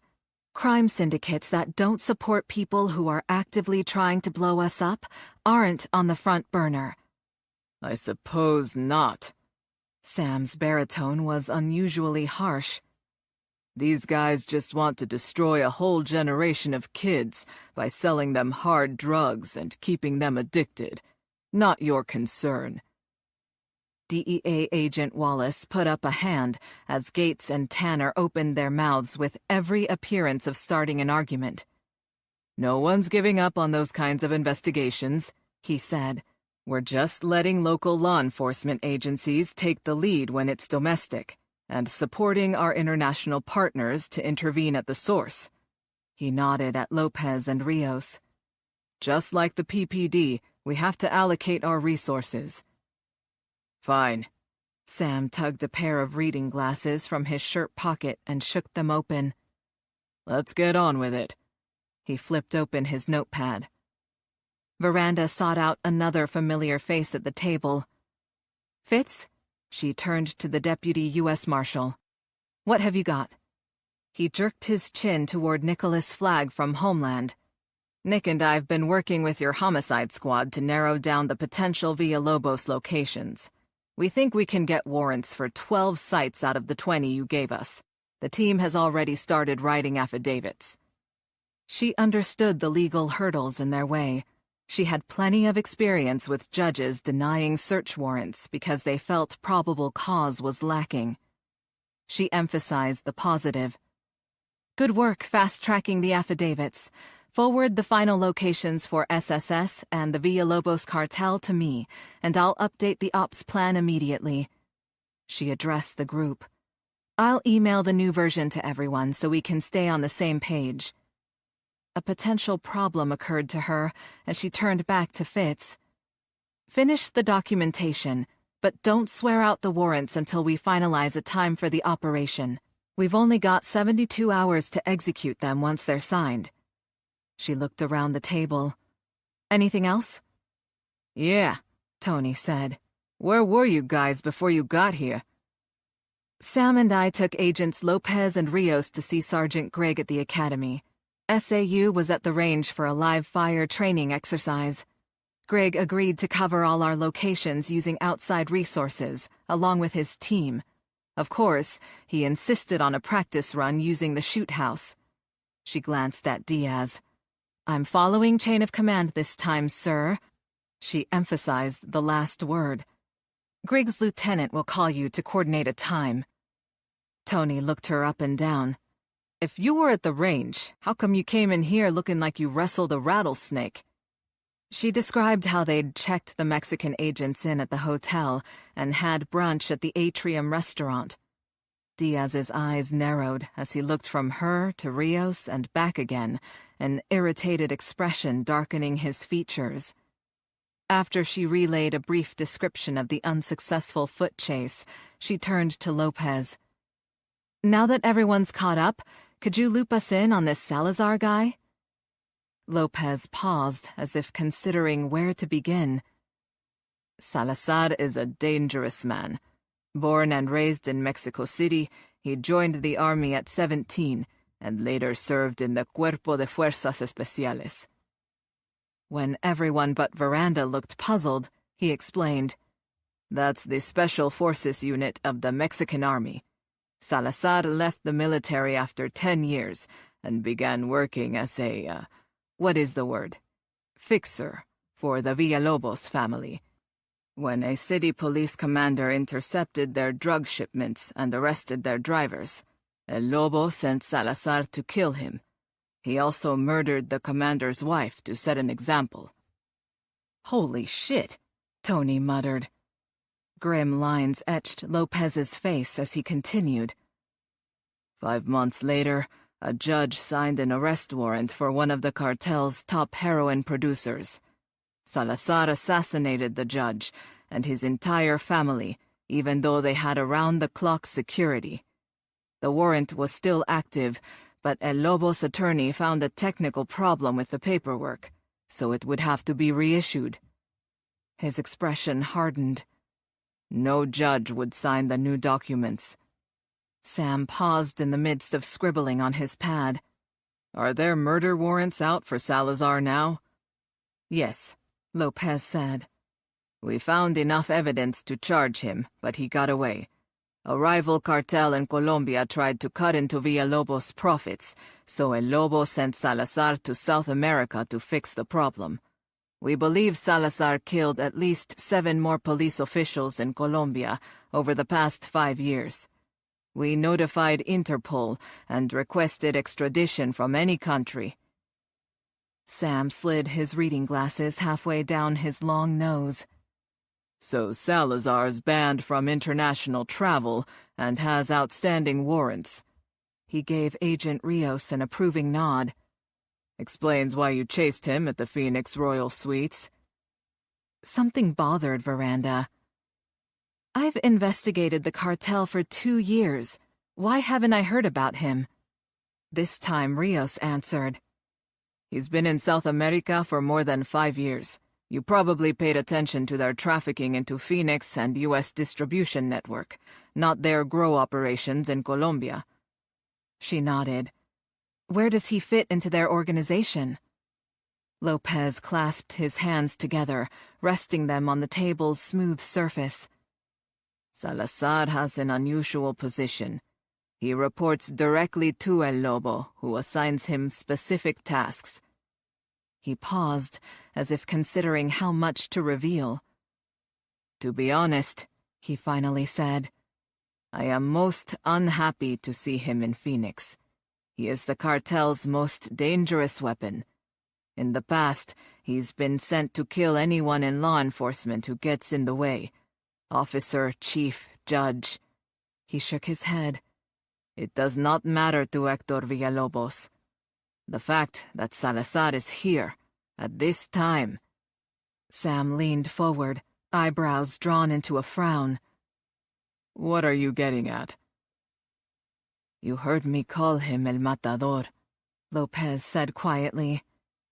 "Do you understand what that means?" Sam nodded. "That's a bullfighter." "In our culture, a matador is much more than that."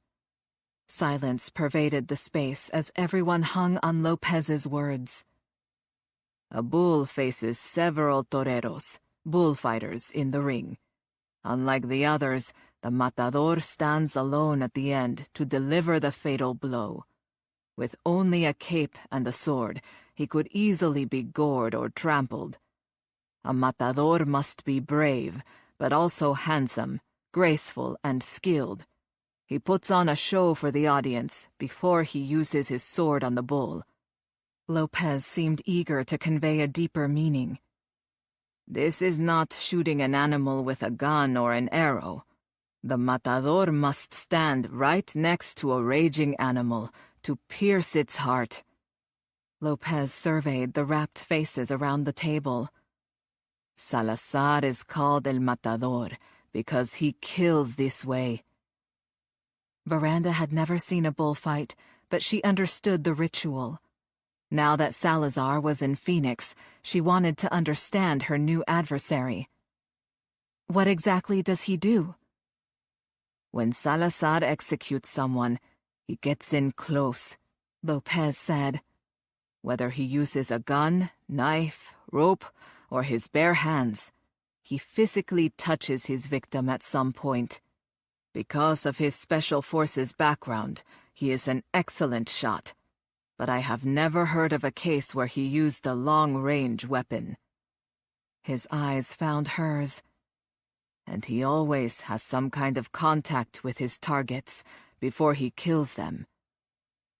Understanding flashed through her, like a matador swishing his cape to draw the bull in. Lopez nodded. Exactly. There's still something you're not telling us, Sam said to Lopez. I can tell. A look passed between the two men. Finally, Lopez heaved a resigned sigh. El Lobo sends Salazar to eliminate people who are a threat to the family or its business. I have dealt with Héctor Villalobos for many years. I know how he thinks, and I can only come to one conclusion.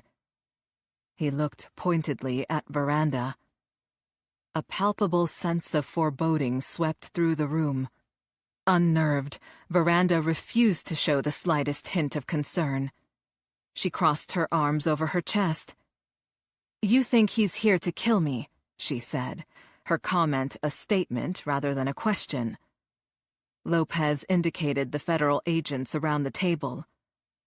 Your police chief briefed us early this morning before our first meeting. He explained that you had personally targeted Bartolo Villalobos. He frowned. Bartolo is dead, and our sources say Héctor holds you responsible. Now you are leading a new task force with the goal of shutting the cartel down. El Lobo will make you his top priority. Why would Hector put one of his key people at risk to eliminate Detective Cruz? Diaz asked. Lopez turned to the lieutenant. Héctor is a strategic thinker and an excellent chess player. He's the king, and his family members are major pieces. Everyone else in his organization is a pawn.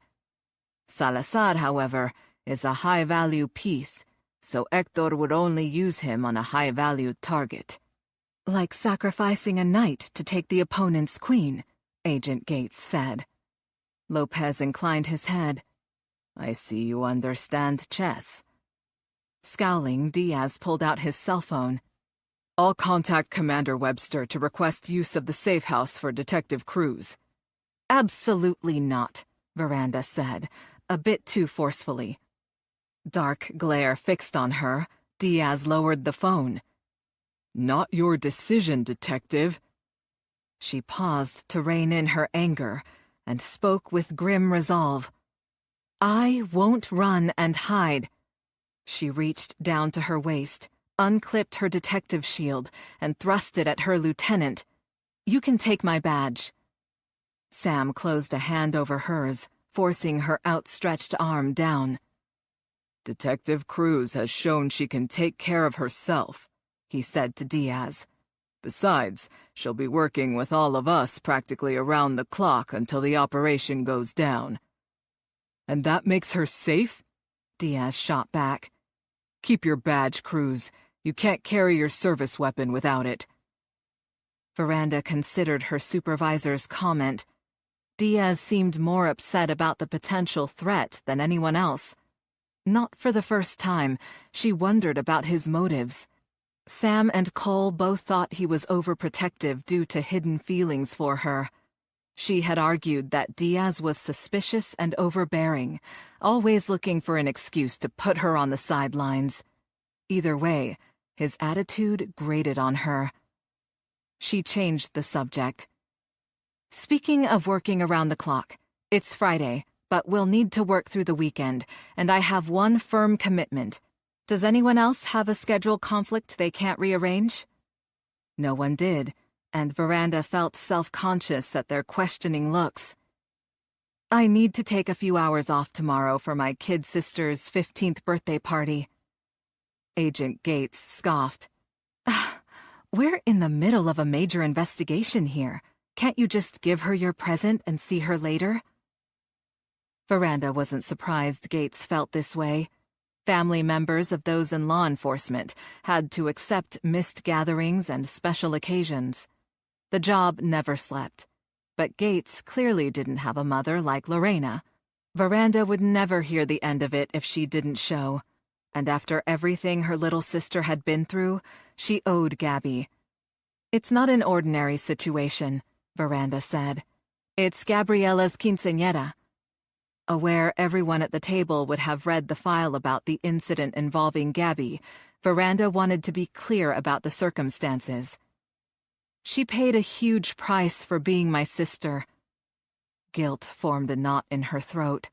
She hasn't left the house since Bartolo Villalobos kidnapped her. That was 6 weeks ago, and she still has nightmares. She stopped short, the knot constricting her speech. A vision of her sweet sister, gagged and chained in a cartel stronghold, swam before her eyes. That day, Veranda had experienced the most profound rage of her life, followed by a tidal wave of remorse. "I will be there for her." She heard the edge in her voice as her final statement came out in a raspy whisper. "I have to." Sergeant Jackson, who'd been silent for much of the discussion, cleared his throat. It's okay, Detective. We all have our assignments and can manage without you for a few hours. We do have experience in investigations, you know." His smile eased the tension in the room. Relief poured through Veranda when no one raised any further objections. She forced herself to regain her footing. Leading task forces in the past, she'd learned to always appear strong and capable, regardless of what she felt.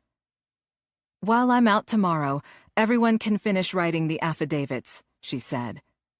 "What about the operation itself?" Marcy asked. "Sergeant Grigg from SAU just sent me a text. We'll meet tomorrow night for a practice run. He set it up with SWAT teams from other agencies." Agent Tanner picked up his notepad. "When and where?" "We'll be at the shoot house," Veranda said. "Let's meet at 19:30 hours tomorrow evening at the front gate of the police academy. That gives me plenty of time to suit up after I leave my sister's party. Plus, I want to practice at dusk because the lighting's similar to conditions around dawn, which is when we'll do the real operation. I'll text everyone with the exact address and other details." "It's good to have a dry run," Agent Wallace said. "We can tweak the actual operation based on the debrief and after-action review." "What about Agents Lopez and Rios?" Jackson angled his head in their direction. "They can't write affidavits in the U.S. What's their assignment for tomorrow?" She'd considered the problem and was about to suggest they shadow one of the other teams when Lopez offered a suggestion. "Agent Rios and I should go with Detective Cruz to the quinceañera," he said. "What?" Diaz's eyebrows shot up. "Why?" "She may take time off, but the cartel won't," Lopez said. "Her family gathering could become a target. I wouldn't put anything past El Lobo." Veranda felt the blood drain from her face. She couldn't miss the event and let Gabby down, but neither could she lead Hector Villalobos to her family's doorstep again. Lopez's warm brown eyes softened as he turned to her. "You enjoy the party." He pointed at Rios and himself. "Let us watch for Salazar." "I can do that," Diaz said. "I have full law enforcement powers in this city, and I'm already attending the party." "Wait, what?" Veranda said, stunned at the revelation. "There's a young man I've been mentoring through a program for at-risk youth," Diaz said. "He's in your sister's quinceañera court." "What are you talking about?" "One of your sister's friends is dating him." Diaz looked short on patience. "She got Gabriella to invite him. He asked me to come because he's nervous about dancing.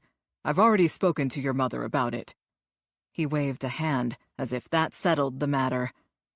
Thunderstruck, Veranda could barely manage a response. "You know my mother?" "Everyone knows your mother," Diaz said. She should have seen this coming. Active in church, volunteering in the community, and donating extra food from her restaurant, Lorena had woven herself into the tapestry of South Phoenix. Revered for her generosity, she was a true matriarch. Irked at the intersection of her professional and private lives, Veranda scowled at her boss. "When were you going to tell me about this?" "I wasn't," Diaz shrugged. "It doesn't concern you." "When my family is involved, it definitely concerns me. In fact, Excuse me." Lopez cut in, directing his comment at Diaz. "But your presence will not help. Salazar changes his appearance often. It's one of the reasons no one has caught him for so many years. Agent Rios and I are the only ones who can spot him through a disguise. We need to go too." "Fine," Veranda said, tired of the discussion. "I'll pick you both up at the hotel at noon tomorrow." She led the group through the rest of the meeting, explaining the particulars of the controlled buy from the SSS gang, scheduled for that night, and how it would provide the final intel for that part of the operation. As she spoke, the dark recesses of her mind repeatedly dredged up horrific pictures of Salazar, the man Agent Lopez had referred to as El Matador, making an unwanted appearance at her sister's birthday party the next day. Chapter 15. Adolfo looked up when Nacho burst into the Drophouse living room, clutching his laptop computer. "I've got her," he said, face flushed with excitement. For the second time, his computer tech had violated protocol by entering without knocking. Because of Nacho's work on various hacking projects, Adolfo interacted with him often. Over time, the young man had become accustomed to direct communication, and Adolfo relaxed the usual code of conduct out of convenience. Perhaps too much. He was about to admonish Nacho when Salazar stood and crossed the room in one lithe movement. His well-practiced hand shot out, latched onto Nacho's throat, and squeezed. Salazar leaned in close to Nacho's purpling face and whispered in Spanish, "You do not enter without permission." Adolfo knew Salazar was enforcing order, but he resented it. Adolfo would discipline his men when and how he saw fit. He recognized the subtle undermining. Salazar's actions implied Adolfo needed assistance to control subordinates. Salazar, the interloper, exerted power effortlessly, like a matador wielded a sword. As Adolfo watched the scene before him, he realized he despised Salazar. Finally, Nacho began to slump, the laptop slipping through his fingers to drop on the carpeted floor. "Enough," Adolfo said, getting to his feet. "Nacho is useless to me if he's unconscious." When Salazar showed no sign of stopping, Adolfo raised his voice. "Or dead." Salazar released his grip, and Nacho fell to his knees, coughing and holding his throat. Adolfo waited for him to pick up the computer and stand on shaky legs. "Sorry," he mumbled, putting the laptop on the table and opening it to face them. "I was excited," he continued in a hoarse rasp. "Wanted to show you right away." He pointed at the screen. "Look." A two-dimensional map of downtown Phoenix with a red dot on it filled the display area. Adolfo leaned closer. The stationary dot hovered at the intersection of 8th Avenue and Adams Street. He turned back to Nacho. "What's this?" Nacho appeared to regain a measure of his enthusiasm. "I cloned Detective Cruz's phone." He managed a tenuous grin. "I've accessed the internal GPS, and now we can track her movements in real time. Whenever her phone gets a call or a text, I can listen in or read them as they come through. I get the outgoing stuff, too." He pulled a cell phone out of his pants pocket. "This unit mirrors her phone." Adolfo took the device from Nacho's outstretched hand. His computer tech could be cocky, sometimes bordering on disrespectful, but he was damned good at what he did. Adolfo smiled to himself. His trust in the young man had been rewarded. but he still had questions. Can she tell we're monitoring her? Nacho flicked a nervous glance at Salazar before returning his attention to Adolfo. No, señor. There's no way to tell it's been cloned. Adolfo scrutinized the phone before handing it back to Nacho. What about the rest of the task force? I already have their numbers from the email Cruz sent out earlier, Nacho said. That's all I need. Within the hour, I'll have duplicate phones for the whole team and their supervisors. Once that's done, they can't take a shit without us smelling it. His gaze dropped to the floor. What is it, Nacho? Adolfo couldn't hide the impatience in his voice. Nacho had obviously been traumatized by his near-death experience with Salazar, and his demeanor had changed dramatically, leaving him uncharacteristically cowed. I'll need a few things, Nacho murmured, head still down. Help watching all the phones, some more computers, and a place to set up a workstation so we can monitor communications around the clock. I'm sure Cruz and her team will be working at all hours, and we don't want to miss anything. How has Sofia been acting? Adolfo asked. Can you use her until we get more people for you?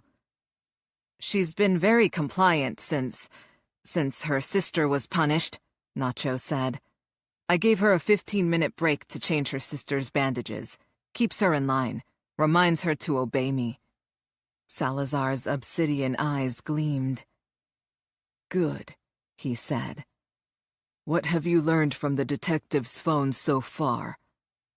Cruz sent out an email updating the operational plan we intercepted before, Nacho said, without looking at Salazar.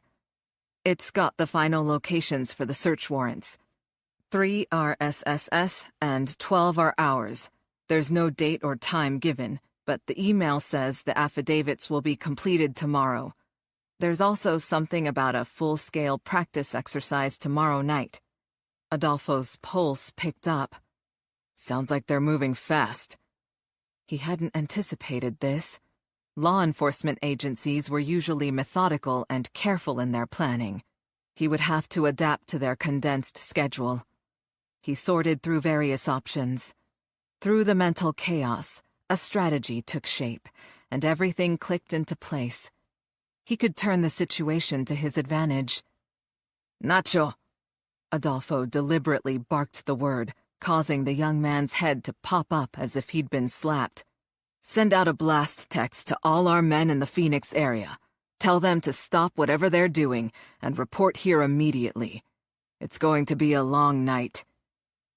For the first time, Adolfo felt the full confidence of a man with a well-formed strategy who knew how to carry it out. As Nacho left the room, Adolfo paused a moment to savor the prospect of his success.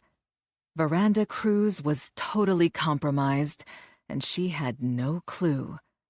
He considered the intelligence the GPS tracker provided, factored it into his plans, and a smile played across his lips.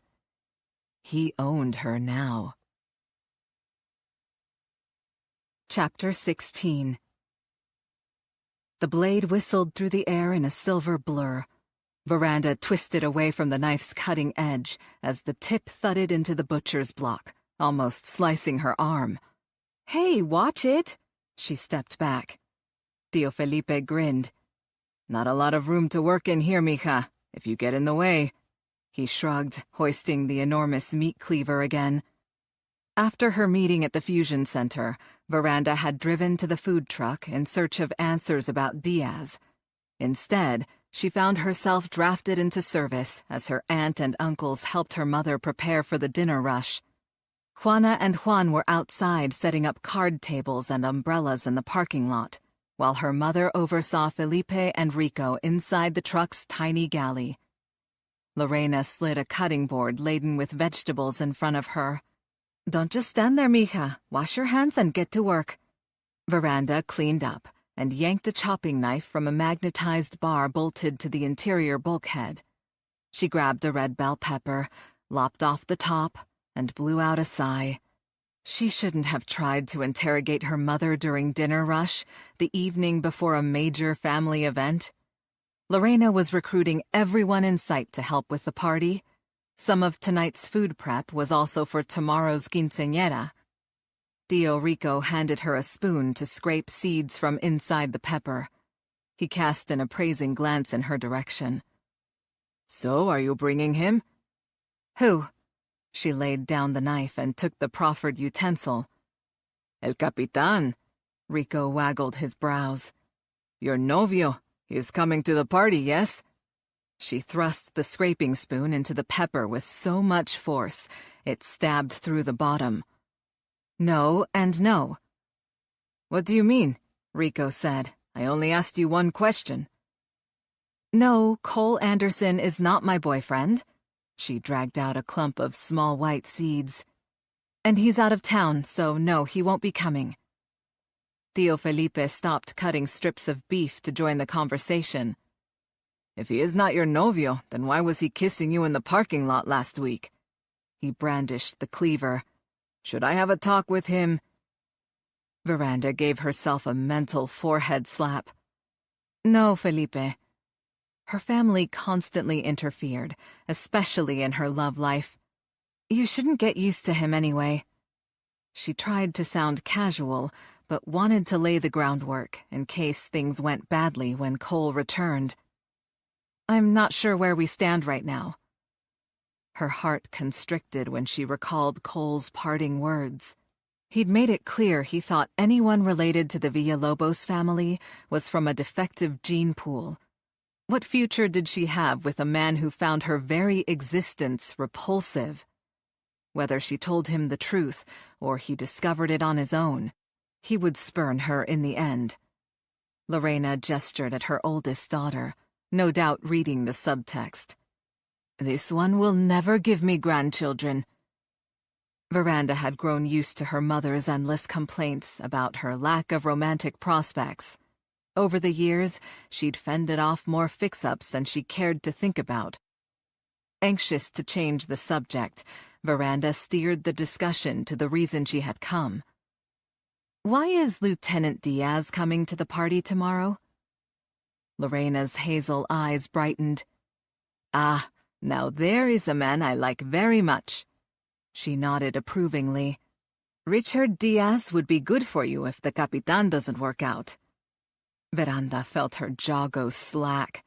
The prospect was too hideous to contemplate, so she tried for more answers. How do you even know my lieutenant? In the South Phoenix Latino community, many families attended the same churches and generally knew each other, but she had no idea her mother was personally acquainted with Diaz. Rico slung a heavy pot down from its hook. Because Lorena helped his mother through a very bad time. At Veranda's questioning look, her mother sighed. Although we have not been close for many years, Anita Diaz was once my dear friend. Out of respect for her, no one talks about it, so please do not repeat what I am about to tell you. Veranda's pulse quickened at the prospect of secret information about her boss. I won't. Lorena's expression grew distant. It was about 25 years ago, so Richard Diaz would have been only 10 years old. His father had died, and Richard looked up to his older brother Manny, who was 16 at the time. She gave her head a regretful shake. We were all so poor back then. Everyone in the neighborhood. Families helped each other, but there wasn't much anyone could do when Manny started to get in trouble. Veranda searched her mind for details and came up blank. She would have been in second grade at the time, but she didn't remember the Diaz family at all. She waited while her mother gathered her thoughts. One night, the police caught Manny running with a gang. Echoes of past grief lined her mother's face. For months we all watched over him, said prayers for him, tried to talk sense to him, but he would not listen. Lorena pressed a palm to her chest. Then one day, Manny did not come home. Tío Rico moved to stand next to Lorena. "Someone from another gang shot Manny because he was on the wrong street," he said. "Anita couldn't even have a funeral to bury her son because the police were worried there would be more gang attacks at the service."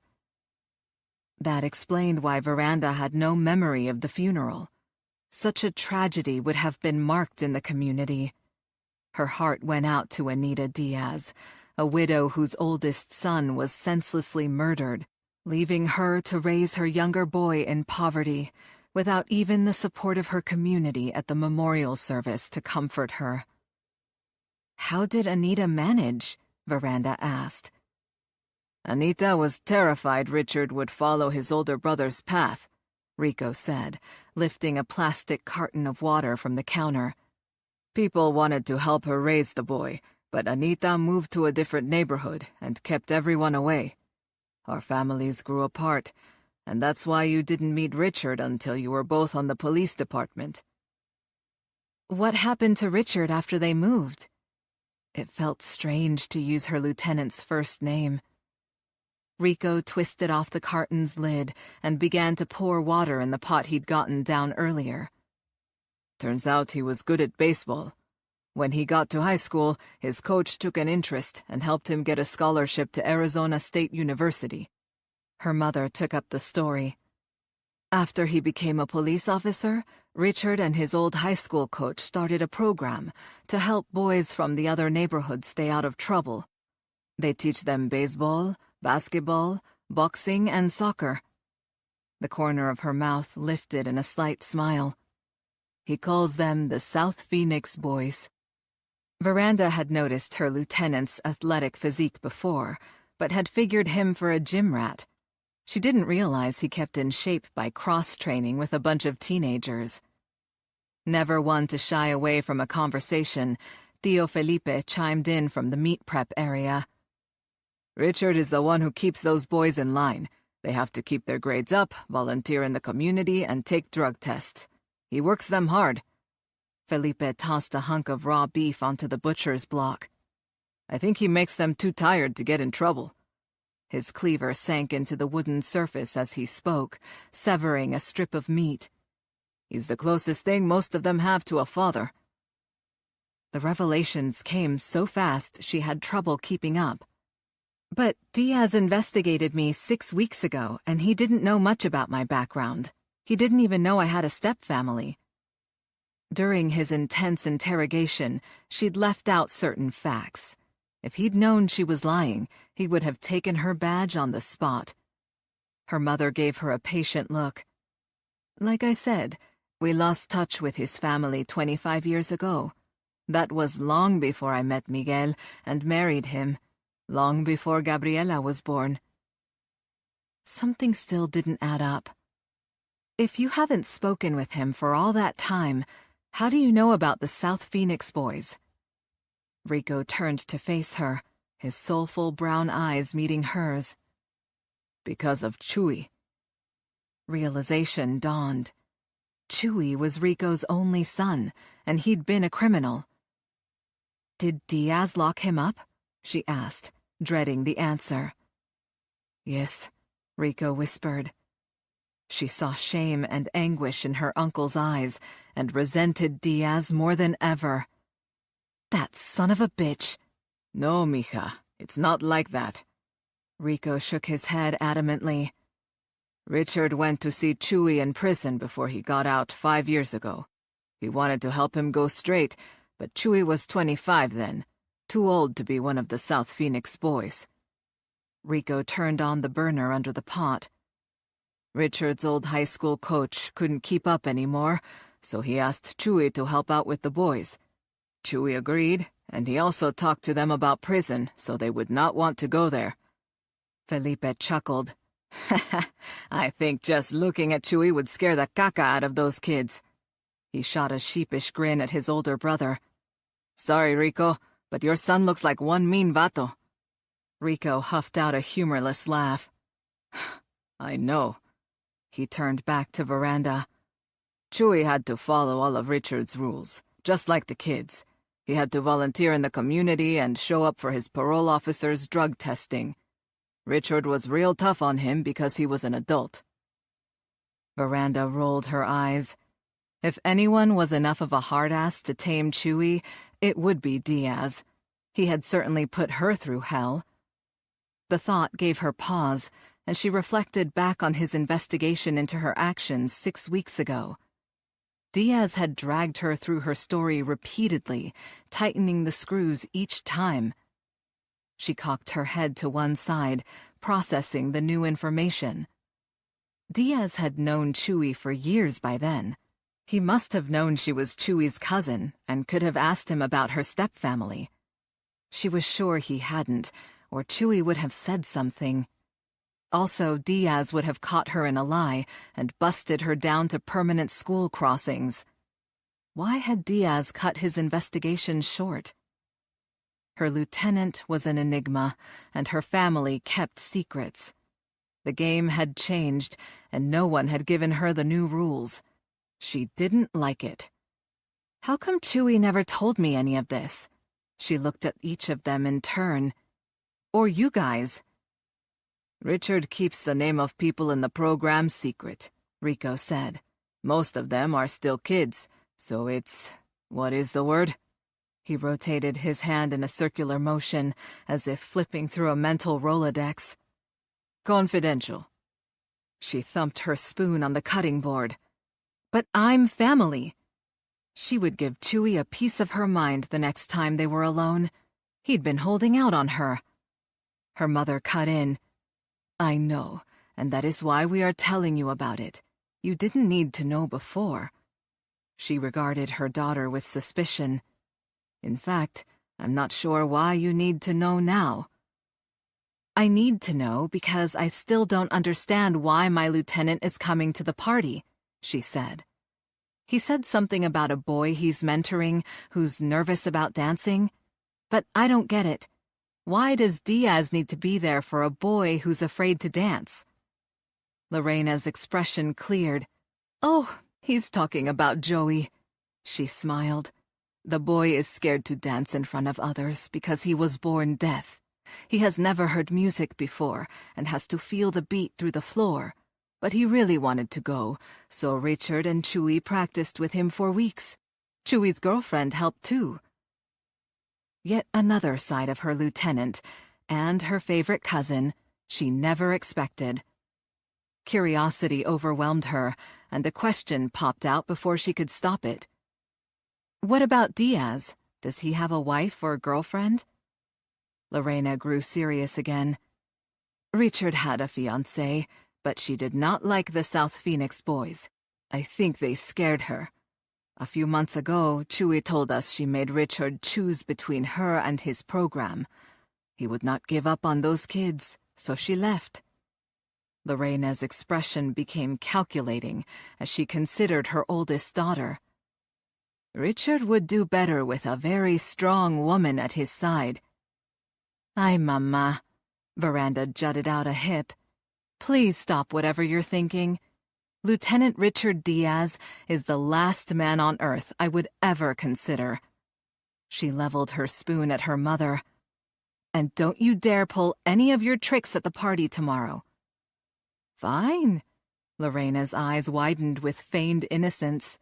If you don't want a handsome man with a good heart and a steady job, I'm sure somebody else's daughter will take him.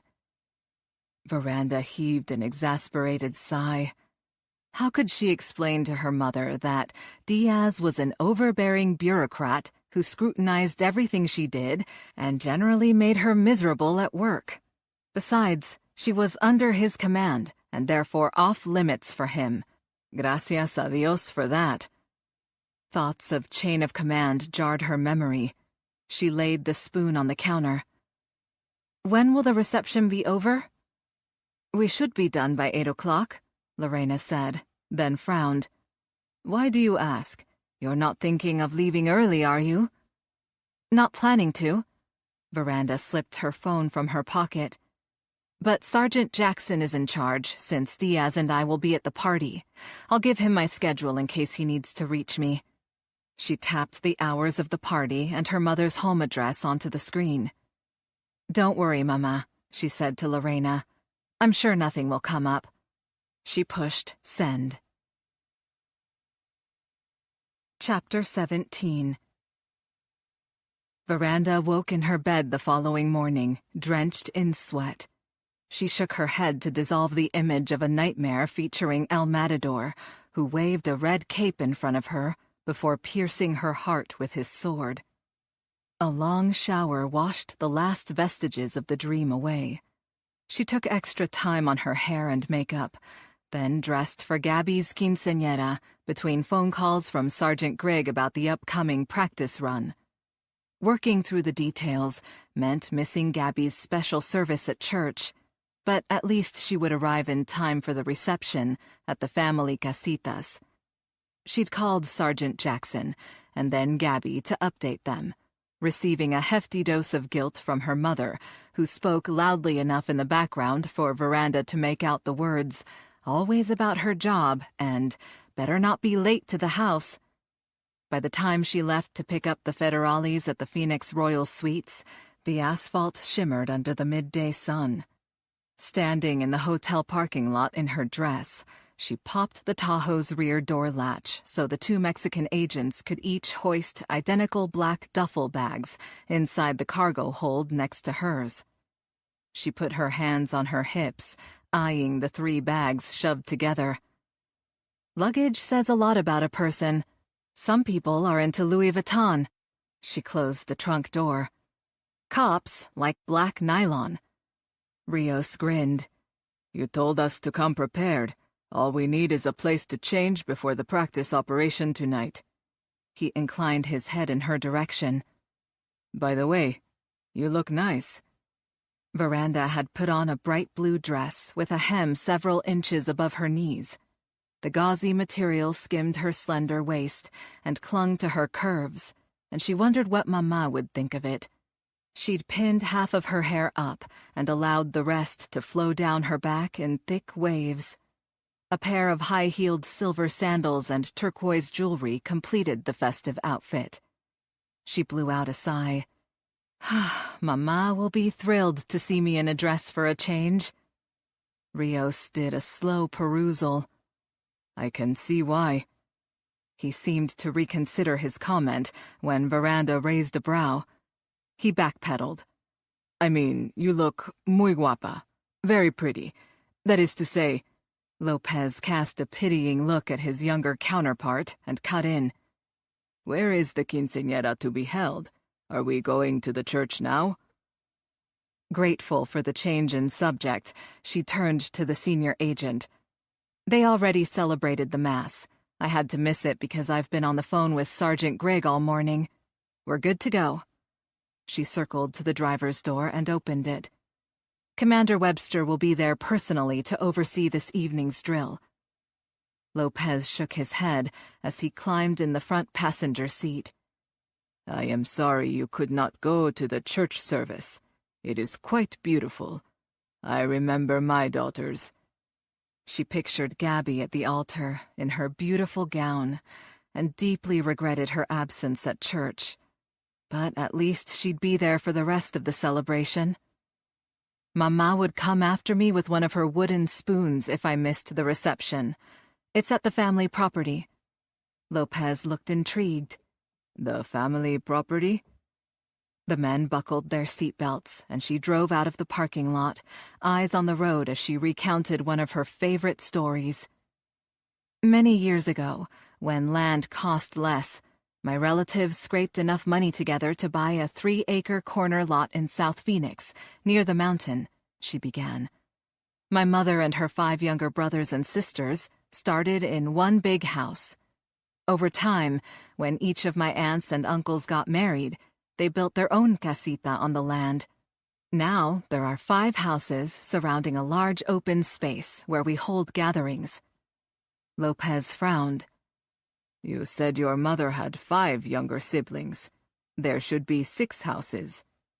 "My tia Maria is the only one who didn't stay in Phoenix," she said. "Maria moved to Sedona when she graduated from high school. She's into astrology and takes people on guided tours to the vortex areas. Totally new age. I doubt she'll be at the party. We always invite her, but she never comes back to Phoenix. Rios leaned forward to poke his head between the two front seats. What kind of things do you celebrate at the property? She lifted a shoulder. Weddings, funerals, holidays, birthdays, really anything. My stepfather, Miguel Gomez, built a huge pavilion with fans, a misting system, and a fire pit so we can use it year-round. He's a licensed general contractor and owns a construction company. My mother met him when she was selling burritos at a work site when I was in high school. So he is Gabriela's father, but not yours? Lopez asked. Yes, Gabriela's really my half-sister, but I always call her my kid sister. An image of Gabby's luminous smile warmed her heart. She sent me a text before I picked you up, said she won't start the reception until I get there. Veranda glanced at her watch. She'd be a few minutes late, which, to her family, meant she'd be on time. Excuse me if I am too curious. Lopez hesitated before he asked. How did your family come to live in Phoenix? Veranda gave him the sanitized version she usually shared with anyone who asked. Only Sam knew the whole story. Many years ago, my mother arrived from Mexico with nothing but the clothes on her back and her younger siblings. She couldn't speak English, but she knew how to cook. She sold lunch food out of an old pickup truck and eventually opened a restaurant called Casa Cruz Cocina. She shook her head. Before she got the restaurant, she was totally unlicensed. She'd have been toast if anyone caught her. But Mama did what she had to back then. Veranda neglected to mention certain details of her family's first years in the U.S., like the legal aid attorney who helped Lorena file for asylum because of what he termed imminent danger from Hector Villalobos, and her mother reverting to her maiden name, Cruz, to make it easier to care for her younger brothers and sisters, who would then share her last name. Lorena had endured such pain and grief, all of it at the hands of El Lobo. But her mother, ever the survivor, had created a new life for her family. They built the businesses over 30 years and expanded it many times, she said, hearing the pride in her own voice as she finished the story. Mention of the family business melted her joy instantly. The restaurant had burned to the ground because she had dared to challenge El Lobo, the very monster her mother had worked so hard to escape. Forcing her mind back to the present, she pulled into the long gravel driveway leading to their family grounds. Veranda found an opening wide enough to park the Tahoe among the line of cars and trucks. She stepped down from the elevated driver's seat, landed awkwardly on high heels, and jerked her hem down over bare thighs. She cursed under her breath as Rios took in the impromptu show. Straightening, she led the federales toward the pavilion. A slight breeze made the red bird of paradise bushes sway. A few piles of freshly turned earth showed where her mother had removed some of her beloved plants. She remembered her mother taking them to the site of the new restaurant, a symbol of survival, of overcoming adversity, of hope. Another warm rush of air brought the rich aroma of exotic spices, and she breathed in the scent of treasured family recipes as she stepped onto the stone floor under the enormous pavilion at the center of the casitas. A few dozen round tables, each set for 6 people, were clustered around the area, with overflow seating on the grass. Hot pink and jet black, Gabriella's favorite color combination, adorned every surface and stanchion. She searched the crowd for signs of her kid sister. As her gaze roved over the throng, she realized Gabby and the honored guests would be waiting inside her mother's house to make their grand entrance. Aware they had delayed the ceremony for her arrival, she turned toward the main house to knock on the door when Chewy jogged up to her. "I just texted Gabby that you're here." He motioned toward a table near the front. "Come on, you're supposed to sit with me." She followed him over to the table, trailed by Lopez and Rios, who took seats on either side of her. She mentally rolled her eyes at the protective arrangement and introduced them to Chewie. She was relieved when they didn't comment on his appearance. Of course, that could have been because they were distracted by his girlfriend, who sashayed toward them in a skin-tight fluorescent pink mini-dress and patent leather pumps with the highest heels Veranda had ever seen. Chewie nodded at the voluptuous bleach blonde, who sported almost as many tattoos as he did. "This is Tiffany," he said to Lopez and Rios. Tiffany smiled and winked at Agent Rios, whose eyes widened when she brushed against his thigh as she wiggled into the seat next to him. Certain the intimate contact hadn't been an accident, Veranda stifled a grin. Chewie, who sat on Tiffany's other side, either didn't notice his girlfriend's blatant flirtation or didn't care. Rios looked like he wanted to bolt, while Lopez turned his laugh into a polite cough. "Good afternoon." Veranda recognized the deep male voice before she turned to see Diaz, standing directly behind her. Chewie abruptly rose, circled around to Diaz, and pulled him into an abrazo, pressing their chests together and thumping each other on the back. She'd have been shocked at the customary familiar greeting between Latino men, if not for her mother's story the night before. Now, the sight made her speculate about her lieutenant. What else didn't she know? Diaz took the last empty chair, which was behind Chewie and Lopez. His ebony eyes swept the table, rested on Tiffany for a moment, then darted away when she slid her tongue seductively across her upper teeth. Veranda hid a chuckle behind her hand, enjoying Rios and Diaz's discomfort. It seemed Tiffany had a taste for Mexican, and this party was a veritable smorgasbord. Rios looked up at the sky. "What is that?" Veranda followed his gaze. An object about the size of a trash can lid with 4 propellers buzzed overhead. "A drone," Diaz said, squinting. "What's it doing here?" The drone circled and flew to the other side of the yard. Chewie shrugged. "Probably one of Gabby's friends shooting a YouTube video. Seems like everyone is streaming parts of their quinceañera on social media these days." He shook his head. "When they're not posting cat or dog videos." Chewie's comment reminded her of Gabby's gift. She leaned across the table just as the mariachi band, in full regalia, struck up a processional tune. "Chewie," she whispered, "where's the puppy?" He pointed at Tiffany. "She's got him." Tiffany reached down and picked up a black leather purse. At least, Veranda thought it was a purse at first. When Tiffany turned it to one side, a tiny nose poked out through a wide fleece-lined opening. Big brown eyes and soft triangular ears followed. The bag was actually a carrier for little dogs, and the puppy seemed quite happy nestled inside. Chewie grinned. "We put a pink bow on the carrier. Gabby gets to keep it. I also got a black leather collar for him, too." He wrinkled his pierced nose.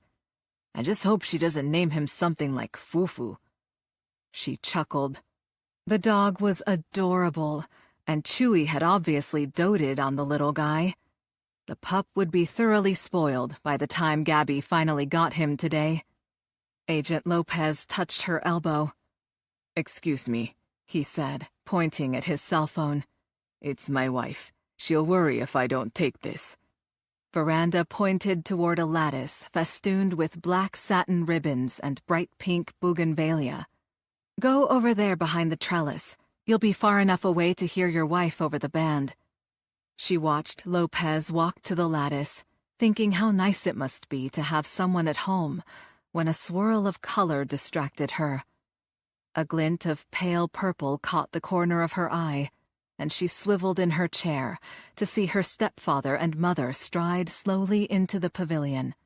Her mother's lavender dress fluttered in the light breeze, face radiant, eyes sparkling, head high. In that moment, Lorena was the most beautiful woman at the party. Next in the procession, Gabby's padrinos, her godparents, walked arm in arm down the aisle dividing the tables. Longtime friends, the older couple had attended every family function and gone to their church for decades. The quinceañera court followed. 7 lovely girls wearing hot pink gowns were escorted by 7 young men in black tuxedos, with pink sneakers, cummerbunds, and bow ties to match the dresses. Absolutely adorable. After a long moment, the music shifted, and Gabriella strode forward on her chambelan's arm. Dozens of chairs scraped back as everyone stood. Veranda's heart caught in her throat when Gabby made her appearance in a floor-length traditional gown of rosy pink. Made of satin with folds of taffeta under the skirt, the dress harkened back to a bygone era. With her dark, glossy tresses piled high on her head and Lorena's silver choker with its etched cross circling her neck, Gabby looked every bit the innocent beauty she represented at this time of passage to womanhood. Veranda looked on as her mother walked to Gabby and gently placed a glittering tiara on her head. Unexpected tears stung Veranda's eyes, and she quickly blinked them away. She'd almost ruined this special moment. When Bartolo had captured Gabby, he'd threatened to... Veranda swallowed the bile surging in her throat and pushed the rest of the thought from her mind. "Are you remembering your own quinceañera?" Agent Rios asked, studying her. She glanced around the table. All eyes were on her rather than her sister. She had made a spectacle of herself. Her hard-won training and self-discipline often deserted her when it came to her family. The group at her table obviously thought she was having a nostalgic remembrance from her youth. They could not have been further from the truth. Veranda waved an arm, indicating that everyone should take their seats again. She used the momentary distraction to compose herself. When she finally answered, her words barely carried over the music. "We didn't have much money back then," she said. "I didn't have a quinceañera like this." She gestured to the band and elaborate decorations. "Just family at the church and a small gathering at home." Chewy puffed out his chest. "I was her chambelan." When his proclamation met with silence, he added, "I was 3 years younger, but all the guys in her class were scared of her." She wanted to slide under the table and crawl away. Chewy had shared one of her most embarrassing memories. Face flaming at the stunned looks around the table, she felt compelled to explain. "When I was little, I got picked on," she told the group. "Like I said, we were poor back then. My clothes mostly came from the donation bin at church. For lunch, sometimes all I had in my brown bag was a cold tortilla and government cheese. Didn't make me popular. My family was always working, trying to make ends meet, so they didn't notice the bruises and scrapes I got from fighting." She scrutinized the centerpiece, refusing to meet anyone's gaze. To witness their pity would make it all real again. She clasped her hands in her lap and went on. "After I got a black eye, though, my uncles caught on. They took me to a local gym and asked if they could teach me kickboxing in exchange for free food at our family restaurant. I learned how to take care of myself. Then, I started to stand up for other kids who were bullied. Got kind of a reputation as a fighter." She tucked a loose strand of hair behind her ear. "Guess that didn't exactly charm the boys." Eyes still trained on the floral arrangement in the middle of the table, she heard the groan of a flimsy folding chair under the strain of a man's shifting weight as Diaz leaned toward her. "You were 3 years behind me in school," he said. "I was already in college before your quinceañera." The intensity in his voice dragged her gaze up to meet his. "Which is too bad," he said, "because I wouldn't have been intimidated." The implication hung in the air. She looked away. Maybe the earth would open and swallow her. Maybe she would find a discreet way to kill Chewie and hide the body so no one would ever find it. The band started playing again, and her stepfather invited everyone to eat while the traditional ceremonies began. A long rectangular table set off to the side practically bowed under the weight of an elaborate buffet with Gabby's favorite Mexican and American delicacies. Tucking his phone in his suit jacket pocket, Agent Lopez ambled back to the table and reclaimed his chair next to Veranda. He gave her a smile, and they craned their necks to watch as the crowd made a wide circle around Gabby and her father, who were in the middle of the pavilion. The DJ's voice reverberated through the speakers set up around the yard.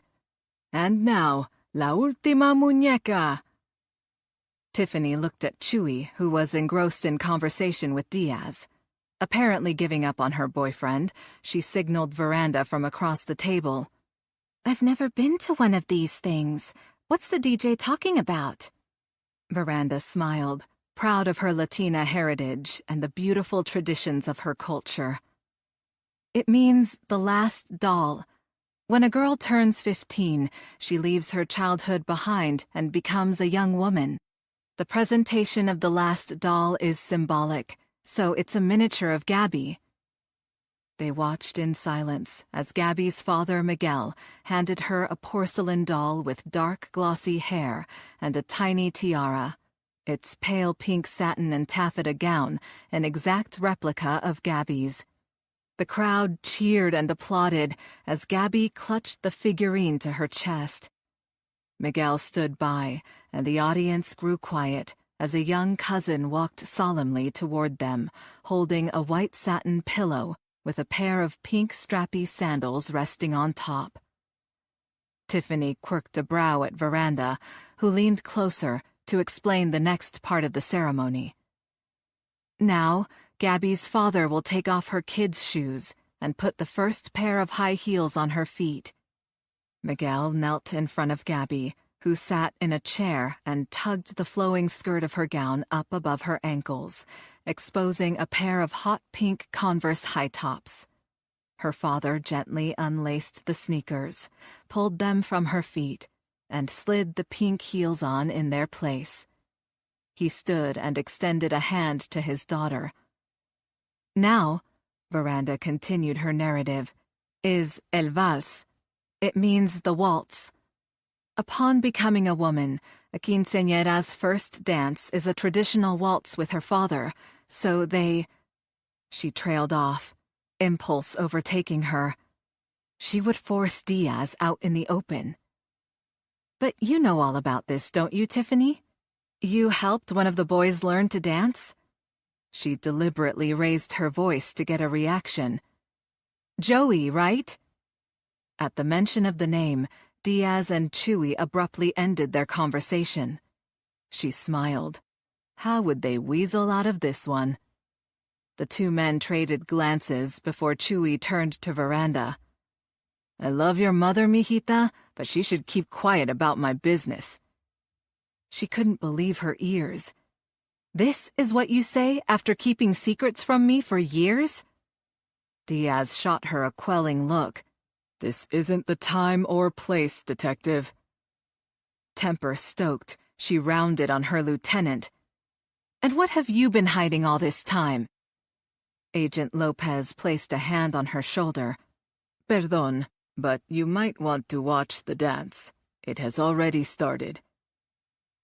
With a few quiet words and a fatherly touch, Lopez had extinguished her fire.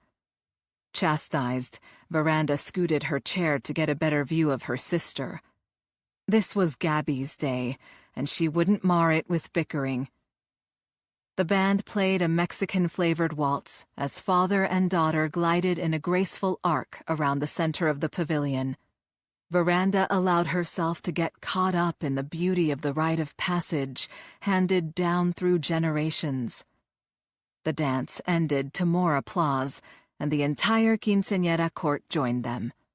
Miguel gave his daughter's hand to her chambelán and stepped away. The other 7 young couples, all dressed in their pink and black finery, filled the floor in another elegant dance. She couldn't pick Joey out, which meant the boy blended in perfectly. Despite her feelings about the secrecy involved, she was happy the lessons had worked.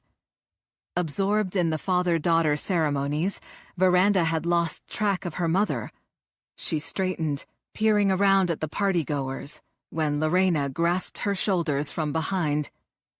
"Mija," her mother's soft accent radiated warmth. "I am so glad you are here. I missed you earlier." She indicated the table. "Will you introduce me to your guests?" Veranda rose from her chair, looped her arm in her mother's, and turned toward the federales. "Mama, this is—" Lorena's eyes fell on Agent Lopez. Her hand flew to her mouth. "Esteban," she breathed. Lopez gasped. "Ay, Dios mío," he murmured, staring at her mother. "Lorena Hidalgo, I thought you were dead." Chapter 18. Mia Pacheco winced as her twin sister peeled back the bandage from her chest. She read the guilt mingled with horror reflected in Sophia's eyes, and braced herself to prevent any anguish from showing on her face. She knew her sister felt responsible for angering Salazar, who had figured out he could control Sophia by hurting Mia.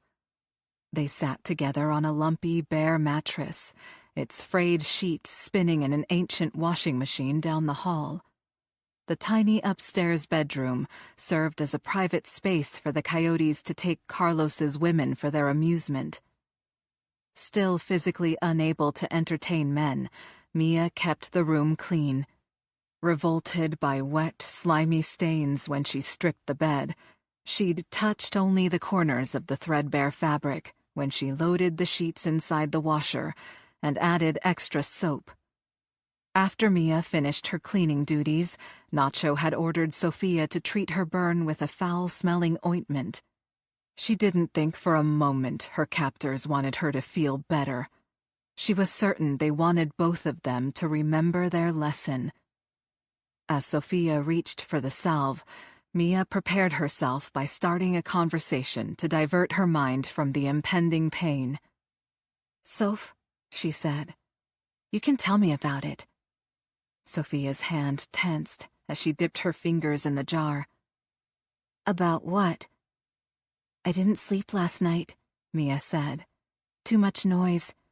I've never heard so many men in the house, and I for sure never heard so many women. Señor Adolfo was shouting at everyone. Couldn't make out the words, but he sounded mad." "I was working at my desk next to Nacho all night," Sophia said. "He never lets me out of his sight anymore, so I don't know what went on in the other rooms." She wouldn't let her sister off that easily. "But you hear them talk, Soph. You know what Señor Adolfo is planning." "I only know what Nacho tells me," Sophia said. "I make guesses from there." "What's Nacho got you doing now?" "He ordered me to make a larger map and ping every cell phone from the task force. He wants color-coded dots so we know who's where at a glance," Sophia said, gently touching the raised red welt with the burn cream. Mia forced herself not to flinch. "What else?" she asked through gritted teeth. Sophia hesitated. At her sister's nod, she continued with the treatment and the information. "The men were all upset about a couple of federales from Mexico City. I heard Señor Adolfo and that pendejo Salazar talking to Nacho about it. Sounded like they chased Salazar out of some hotel downtown and almost caught him." Hearing Salazar's name out loud sent an involuntary shudder through Mia. Thoughts of him terrified her every waking minute. Then he haunted her dreams at night. "We can't go on like this," Sophia whispered, dabbing more ointment on the raw burn. "One day they'll kill us." Mia sucked in sharply, but avoided wincing. "What choice do we have?" "Sorry, Sophia stopped what she was doing, but kept talking. "I've got to figure out the street address where we are. I want to send that detective we're watching, Veranda Cruz, a message and tell her to come rescue us." "You told me Nacho cloned her phone and hacked her email," Mia said. "How can you get a message to her?" Sophia bit her lip. "I don't know yet, but I need to ask you something really important first." "What is it?" "If I succeed, we'd be free, and the Villalobos brothers and their coyotes would go to jail," Sophia said slowly. "But if I get caught again—" The rest of Sophia's unspoken thought echoed through the room, as if she'd shouted it. Mia held her gaze for a long moment. She knew what her sister asked of her. It would not be Sophia's, but Mia's life on the line if something went wrong. While her sister waited for an answer, the bitter memory of the day Mama had chosen between her twin daughters rushed back to Mia. Both of them had taken a programming class at school, and the moment Sophia sat in front of an ancient, outdated monitor, she seemed to connect to the world of computers. While Mia found herself baffled by the increasingly complex coding, Sophia was in her element. Programming came easily to her sister, who rapidly expanded her skills. Unable to keep up, Mia eventually dropped out. When Sophia qualified for an internship in the United States, the whole family celebrated the opportunity of a lifetime. The program only covered Sophia's expenses, but Mama wanted both of her daughters to go. That's when Mama made the mistake of contacting Villalobos coyotes, who promised her room and board, and a job as a cleaning lady in a neighborhood near Sophia's school. They would even arrange for Mia to attend school as well. Total bullshit. Nothing could have prepared her for what came next. The day their motley group of border crossers arrived at the drop house in West Phoenix, Senor Bartolo came to inspect them. Even though she was a virgin, she recognized the heat in his deep-set eyes as they slid over her body. When he learned they were twins, the heat burst into flame. Senor Bartolo wanted both of them, together. When Mama begged him to take her in their place, he'd laughed in her face. The sadistic bastard tormented her mother, offering to spare one of the girls if she chose between them. If Mama didn't hand over one daughter, he and every one of his men would have both of them. The moment the words left Senor Bartolo's mouth, Mia had known what her mother would do. Sophia was the shining light in the family, the beacon of hope for a better future, the one who had to be saved at all costs. Not Mia. Sure enough, her mother had finally hauled her over to Senor Bartolo and pushed her into his grasp. He had dragged her down the hallway to a back room and thrown her on the bed. When she struggled against him, he had beaten her to the brink of death. After waking up in some sort of clinic, covered in bandages, she'd spent the past 6 weeks recovering from her injuries while she cooked and cleaned for the coyotes. Senor Carlos said she'd be ready to entertain clients soon, but she still suffered from dizzy spells and blinding headaches. Her swollen face had returned to its normal shape, except for her broken nose. Every so often, she caught Sophia looking at her with eyes full of guilt. They used to be identical, but each day the resemblance faded as their lives took divergent paths. And now, the branding iron had ensured they would never be mistaken for one another again. "Mia?" She jumped at her sister's voice. Sophia wanted an answer. Salazar had made it clear Mia wouldn't survive another attempt by Sophia to thwart the cartel, and her sister plainly wanted to do exactly that. Because Mia would pay the ultimate price, Sophia needed her permission to try again. It all came down to her. Did she have the courage? An image of Señor Carlos sprang to mind, his large hands probing her flesh, checking to see if she had healed enough to start taking male clients for him. She looked directly into her sister's eyes and gave her the truth. Soph, do whatever you can to get us out of here. If I die, it's better than living like this. Sophia regarded her for a long moment. Mia set her jaw and hid all traces of fear. Finally, Sophia nodded. One way or another, this has to end. Her dough-brown eyes swam with tears. You are my hero, Mia. She clutched Sophia's hand. And you're mine. I'm putting all my faith in you, Soph. You can do this. And if you can't... She trailed off, then raised her voice with renewed determination. Like I said before, I'd rather be dead than go on like this. Chapter 19. Now sitting at the circular linen-covered table, Veranda's gaze flicked from her mother to Agent Lopez. How did they know each other? Lopez gave her mother a tentative smile. Lorena, I cannot believe it is you.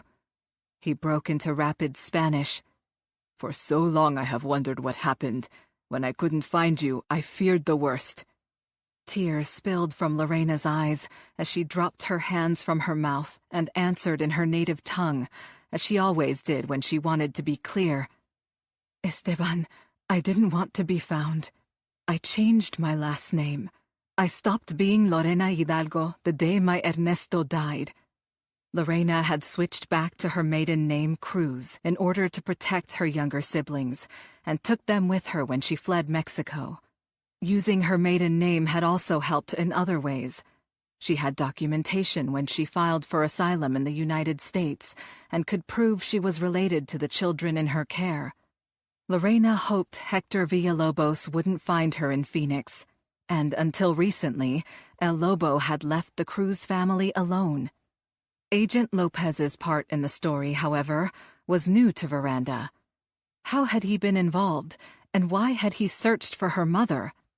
She sensed the growing confusion around the table and voiced the obvious question. Could you explain? As they all exchanged glances, waiting for Lopez to collect his thoughts, Tiffany pulled a packet of tissues from her purse. She slid one out and handed it to Lorena. The noise of the party seemed to recede into the background, and Veranda directed all her attention at the man in front of her. While Lorena dabbed at her nose, Lopez answered in English, addressing everyone at their table. More than 30 years ago, Ernesto Hidalgo was my boss. His promotion to supervisor left an opening on the squad, and I transferred in to fill the slot. Ernesto became my mentor. I was young and single and didn't know my way around Mexico City. I looked up to Ernesto like an older brother. There were many times he knew I didn't have much food, and he invited me home for dinner after work. He paused to give her mother a fond smile. I'm not surprised Lorena opened a restaurant, he said. Even then, her cooking was so delicious, it made me homesick for my mama. Veranda hung on the older agent's words, picturing him as a young man at the beginning of his career, living alone in one of the world's biggest cities. Lopez frowned. After a while, Ernesto changed. He hardly spoke to me anymore, and he stayed late at the office almost every night. What happened next, I only learned after he died. Lopez drew a deep breath before going on. Ernesto figured out someone on our squad sold information to the cartels. Eventually, he discovered the mole was Hector Villalobos, and he told his supervisors he would get an arrest warrant for Hector the next day. Veranda knew what came next, but that knowledge didn't make it any easier to hear. Lopez gazed into the distance, as if he sought a clue hidden in the past. Someone must have told Hector.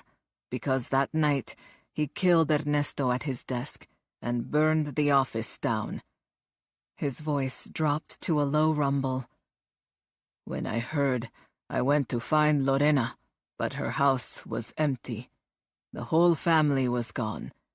I thought Hector had taken them away and killed them all, but I searched anyway. I had to know." He took Lorena's hand, a pleading expression etched into the lines of his face as he spoke to her. "Once I realized someone in the highest ranks of my agency had betrayed Ernesto, I knew I couldn't use law enforcement resources to find you. If you were still alive, Hector would have followed me straight to you." Still sniffling, her mother made no response. "Lorena." He squeezed her hand, willing her to understand. "I had to stop searching, but I never forgot about you, or about Ernesto. I vowed to bring Hector Villalobos to justice." He released his grip, and Lorena's fingers slid through his. "Unfortunately, the fire destroyed the evidence Ernesto had gathered against Hector. I had to start over again to build a case against him." A loud snap caught Veranda's attention, and she looked for the source of the noise. His face a mask of thunderous rage, Chewie held 2 broken halves of a plastic fork in his calloused hand. Dredging up painful memories from the past caused anguish for everyone. She realized Lopez had recounted not only her mother's suffering, but also that of her aunts and uncles, including Chewie's father.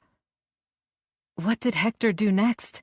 Veranda asked, desperate for every scrap of information Lopez had. "He left the agency immediately. His days with a badge were over, and he knew it." Lopez dragged a hand through his thick, graying hair. "Instead of putting him in jail, I've spent over 30 years watching him grow richer and more powerful." "How did he manage that?" Veranda was curious whether what she'd heard about Hector's rise to power matched background from Mexican intelligence sources. Lopez's lip curled. "First, the ruthless Cabron butchered his way to the top of the cartel he had sold information to. Next, he married a rival cartel leader's daughter, killed his father-in-law, and took over. Then he combined the 2 organizations to create the largest criminal enterprise in the world, and named it after himself, the Villalobos Cartel." His voice grew cold. "And he became known as El Lobo." She'd studied the origins of the Villalobos organization, but never interviewed anyone with direct personal knowledge of the history as it unfolded. Lopez's account filled in some blanks. "There are times I doubt I will ever bring him down," Lopez said quietly. "Even though I am an old man, I haven't retired because I want to see Hector in jail first. But I must face facts." His shoulders drooped, a bleak expression on his careworn face. "That may not happen. So I train Agent Rios." He clapped the younger man on the shoulder. "He will carry on if I cannot." "Passing the baton to the next generation." Veranda expressed the thought as it surfaced, unbidden in her mind. "The same thing Hector's doing with Adolfo, like we talked about in the cafe at the Phoenix Royal Suites over lunch." The younger Federale nodded. "That's right, Veranda," Rios said. "It's the same thing Detective Stark is doing with you." She recognized the truth in his words. Sam had mentioned he couldn't go into drop until he felt the next generation was ready to take the reins. She had teased him about it, but now realized he meant her specifically. The changing of the guard was something they all had in common. Lopez leaned forward. "El Lobo and others like him have hurt the people of our beautiful country, and now they want to do the same to yours." His eyes, tired a moment ago, gleamed with renewed energy. It is no coincidence I am here. When I read the news reports about the Villalobos family's actions in Phoenix, I used my seniority to come here and join the task force. I thought this would be my best chance to fight the cartel. For once, I wouldn't have to worry about the Villalobos family interfering with the investigation, using police informants or corrupt politicians. That's why I came. He turned to Lorena. Who would believe I would find you after all this time? Thank you, Esteban, Lorena said. She had switched back to English as well. The older agent held her mother's gaze. Lorena, I have always wondered, what happened that night, when you ran to the U.S.? Every muscle in Veranda's body tensed. Lopez couldn't possibly know the pain his innocent question had caused. He had asked her mother about the worst night of her life, when she became a widow, when she was forced from her home, when Veranda was conceived. Voice thick with emotion, Lorena finally responded. After he murdered my husband, Hector came to my house. You may remember, my younger brothers and sisters lived with us, but it was late, and everyone was asleep. Lorena spoke haltingly at first, clearly struggling to express herself without revealing too much. Hector broke in and threatened me, she said softly. My brother Juan woke up from the noise. Hector was hurting me, and Juan hit him on the head with a pot from the kitchen. Lorena gripped the tissue with trembling fingers. Then Hector was lying on the floor, not moving. We took his car and drove north. Crossing the border was easier in those days. We got as far as Phoenix and settled here. Her eyes drifted to Veranda. I didn't realize I was pregnant for another 2 months. Lopez's mouth fell open, his head whipping around to face Veranda. But then, you are Ernesto Hidalgo's daughter. He looked to Lorena, who nodded in confirmation. He turned back to Veranda. Increíble. He clasped both of her hands in his, a look of wonder lighting his features. I am sorry your father died before you ever knew him. He was a great man. Yes, he was, Lorena said, a watery smile on her lips. And she followed his path when she joined the police department. We are all so proud of her, even though we worry about her every day. Her mother glanced from Lopez to Veranda. She also fights the Villalobos family. You two are much alike. I still cannot believe Ernesto had a daughter, Lopez said, letting go of Veranda's hands. Because of you, he lives on, and you continue his battle. His expressive face held an almost reverent look. I am honored to know you. Humiliation burned through Veranda. She couldn't bear the heartfelt emotion in Lopez's eyes or the pure love in her mother's. She was not Ernesto's daughter and had no right to their admiration. She was the offspring of the man they hated above all others. If they ever learned the truth... She stood, overwhelmed by the urge to escape. The mariachi band had switched to a boisterous rumba, and the floor soon filled with gyrating couples. Her thoughts in shambles, Veranda practically bolted from the table toward the pavilion. Agent Rios, who had also gotten to his feet, caught her arm. What's the matter?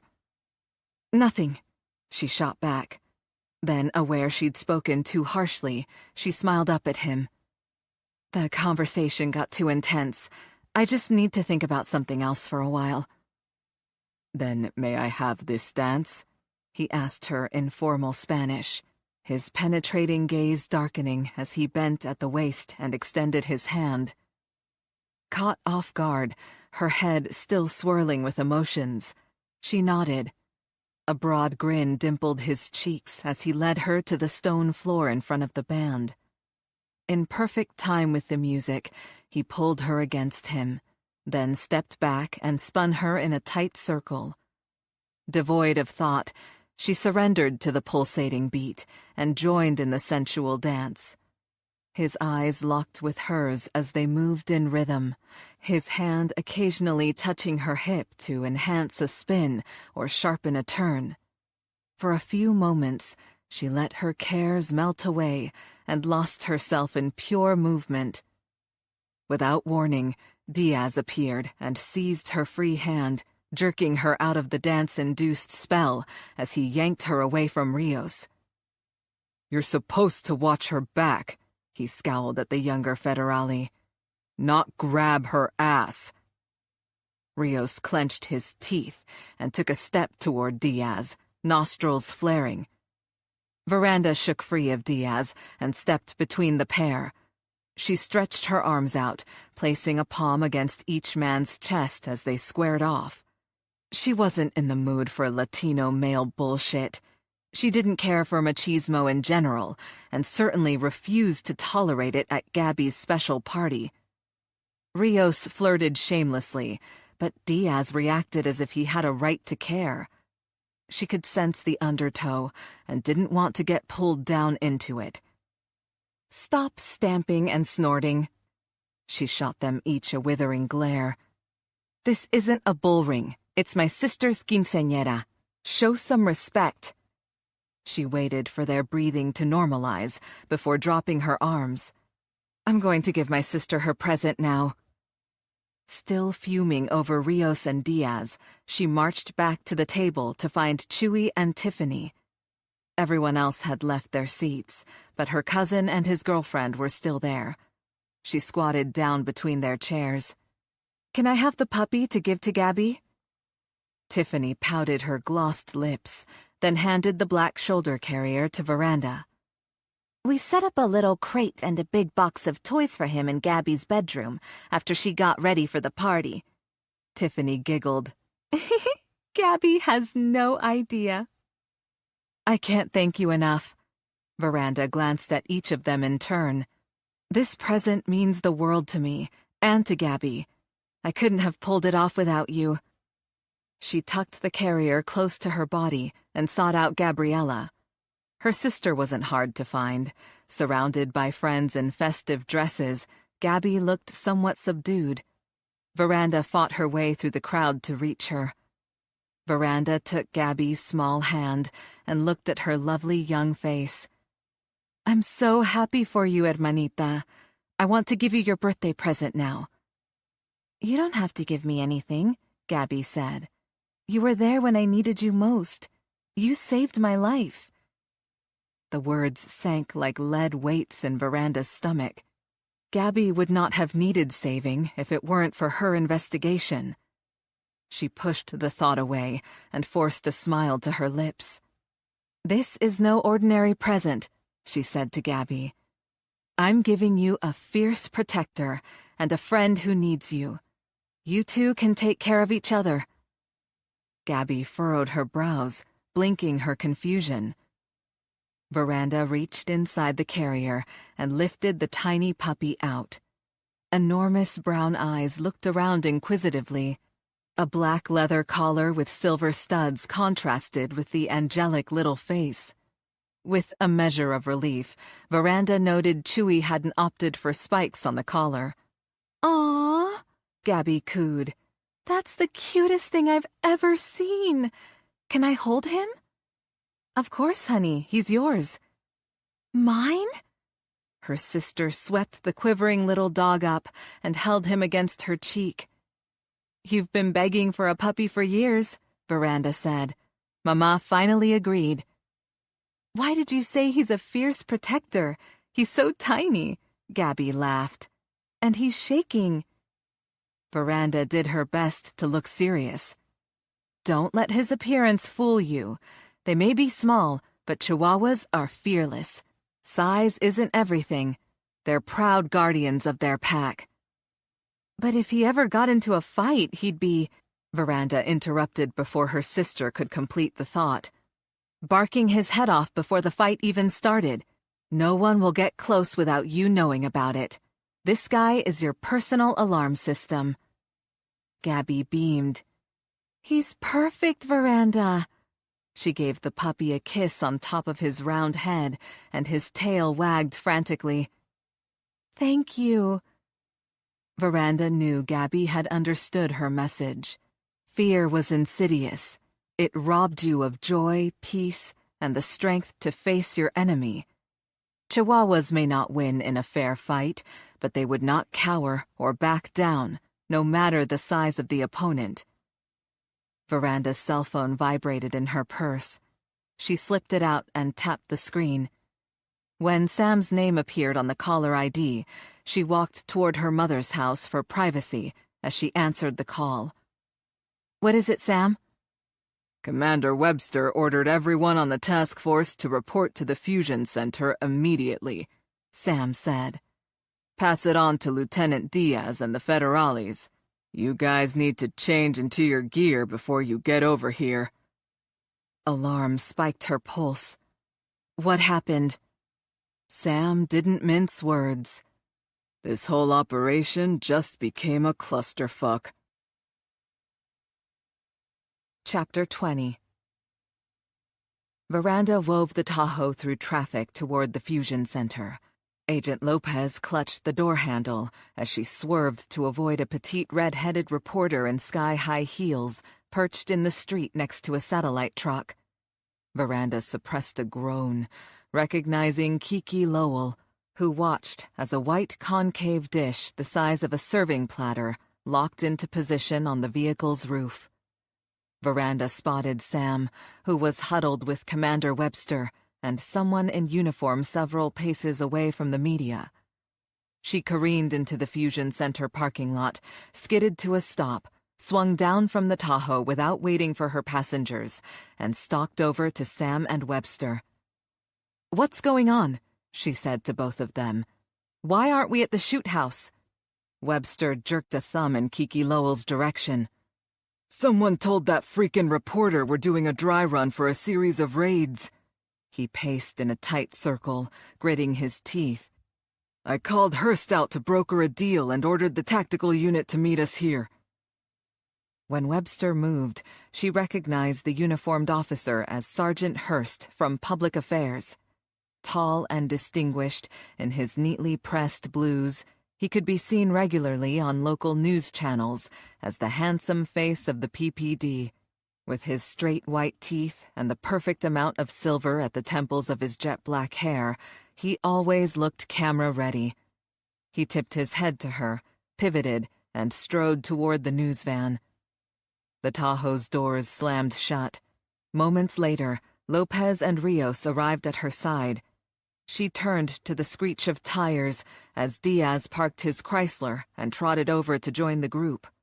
She spared them a glance before she reconsidered the problem at hand, directing her question at her commander. How is that possible? She refused to believe anyone on the force would provide confidential information to the media, especially when it could compromise a tactical operation.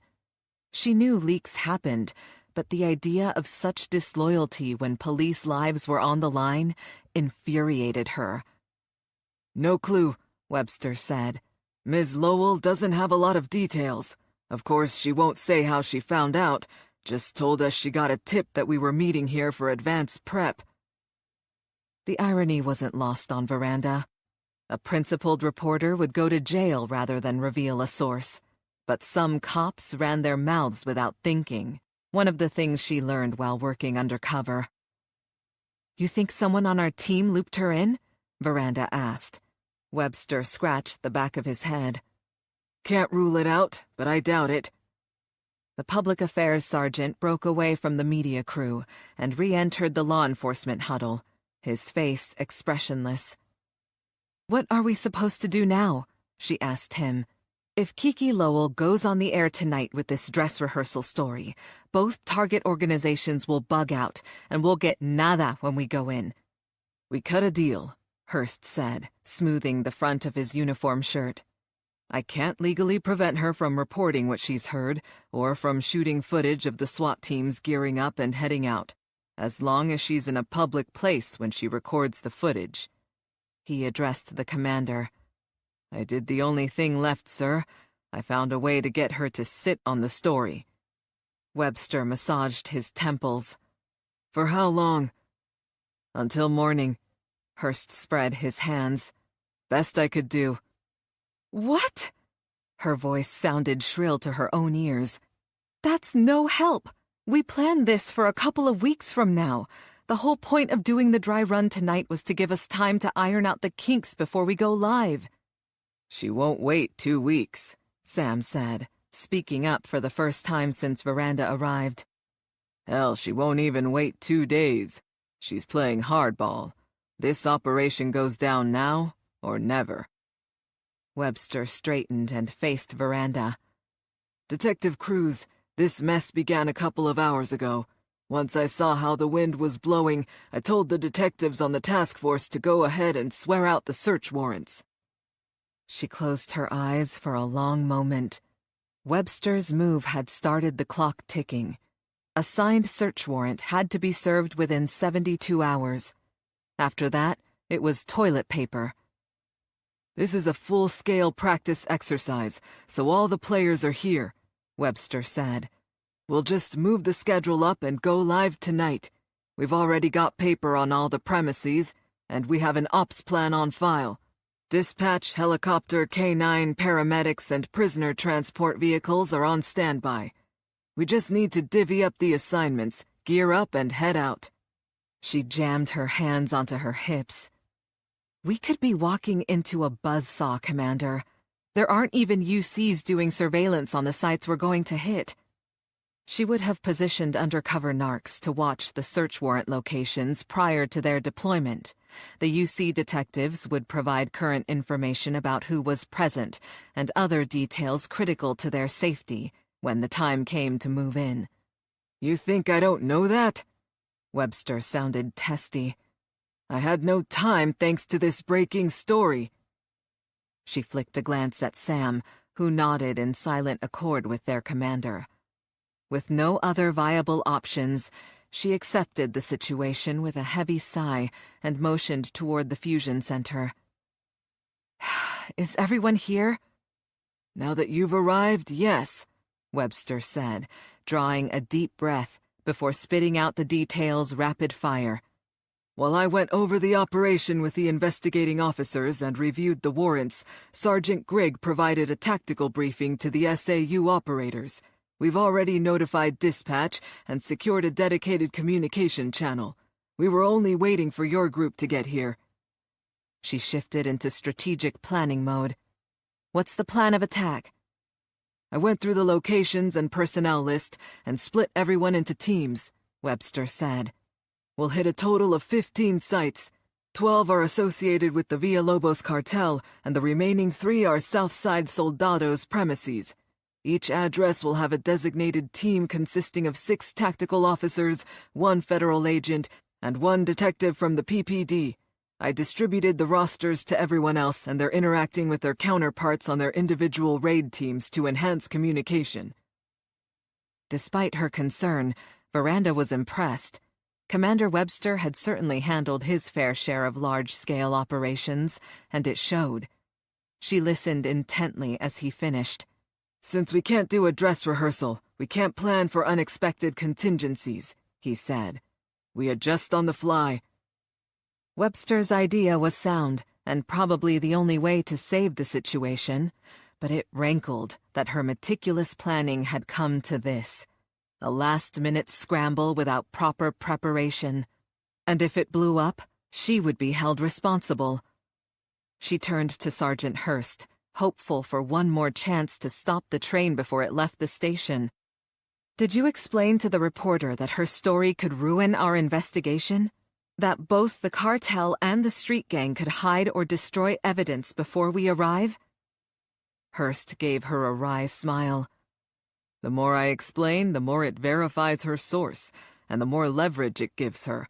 She can smell our desperation to keep this quiet, and it gives her juice. A new thought made Veranda's stomach sink. I'll hate myself for asking, but what does she want in return for keeping this quiet until morning? Hurst pointed at the news crew several yards away.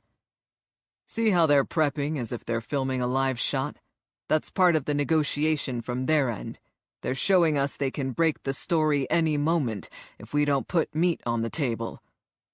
At everyone's questioning looks, he added, They have an exclusive at this point, which pressures us to come up with something tempting to offer.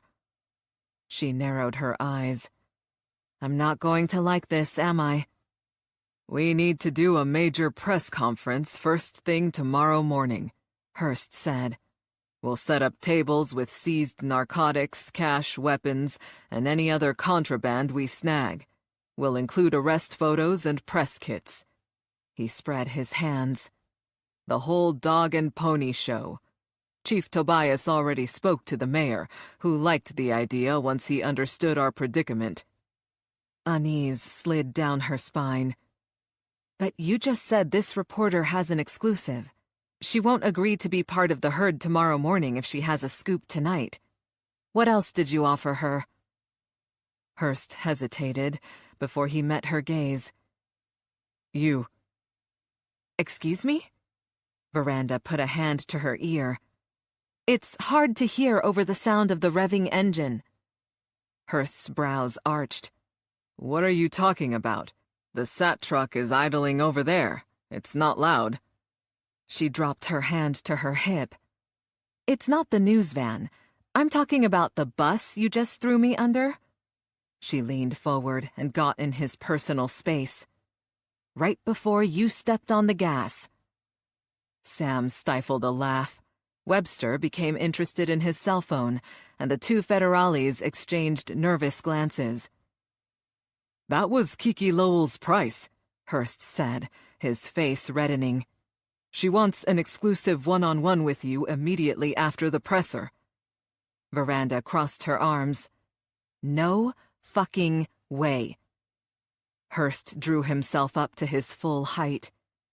Detective, you're the lead on this task force, and this entire multiple warrant service was your idea, so I'll put it to you. Would you rather scrap the entire operation, or complete it now and talk to the reporter in the morning? She wanted to throttle the sergeant. The fact that he was right only fueled her temper. I don't have much of a choice, do I? Sam's dark brows drew together. You play the hand you're dealt, Veranda. A hint of irritation edged his voice as he turned a cold glare on Hurst. And sometimes you've got shit for cards. Chapter 21. 5 minutes later, Veranda pushed open the inner door to the fusion center and took in the pre-op chaos. Others might find it hectic, but she thrived on the industrious turmoil. Packed with personnel, the cavernous room buzzed with activity. Screens flickered on tabletops, phones beeped, and black-clad SWAT operators pointed at oversized maps taped to the walls as they slurped steaming coffee from styrofoam cups. Glad she'd changed into tactical gear at her mother's house, she blended seamlessly into the group as she strode to the far corner of the room. Commander Webster, Lieutenant Diaz, Sam, and the federales followed in her wake. Mind still on her confrontation with Sergeant Hurst, she crashed headlong into a solid black wall in her path. She stopped short and looked up. Sergeant Grigg towered over her, head-to-toe body armor making him appear even more gargantuan than usual. Better get your head in the game, Cruz. His rugged face twisted into a wry grin.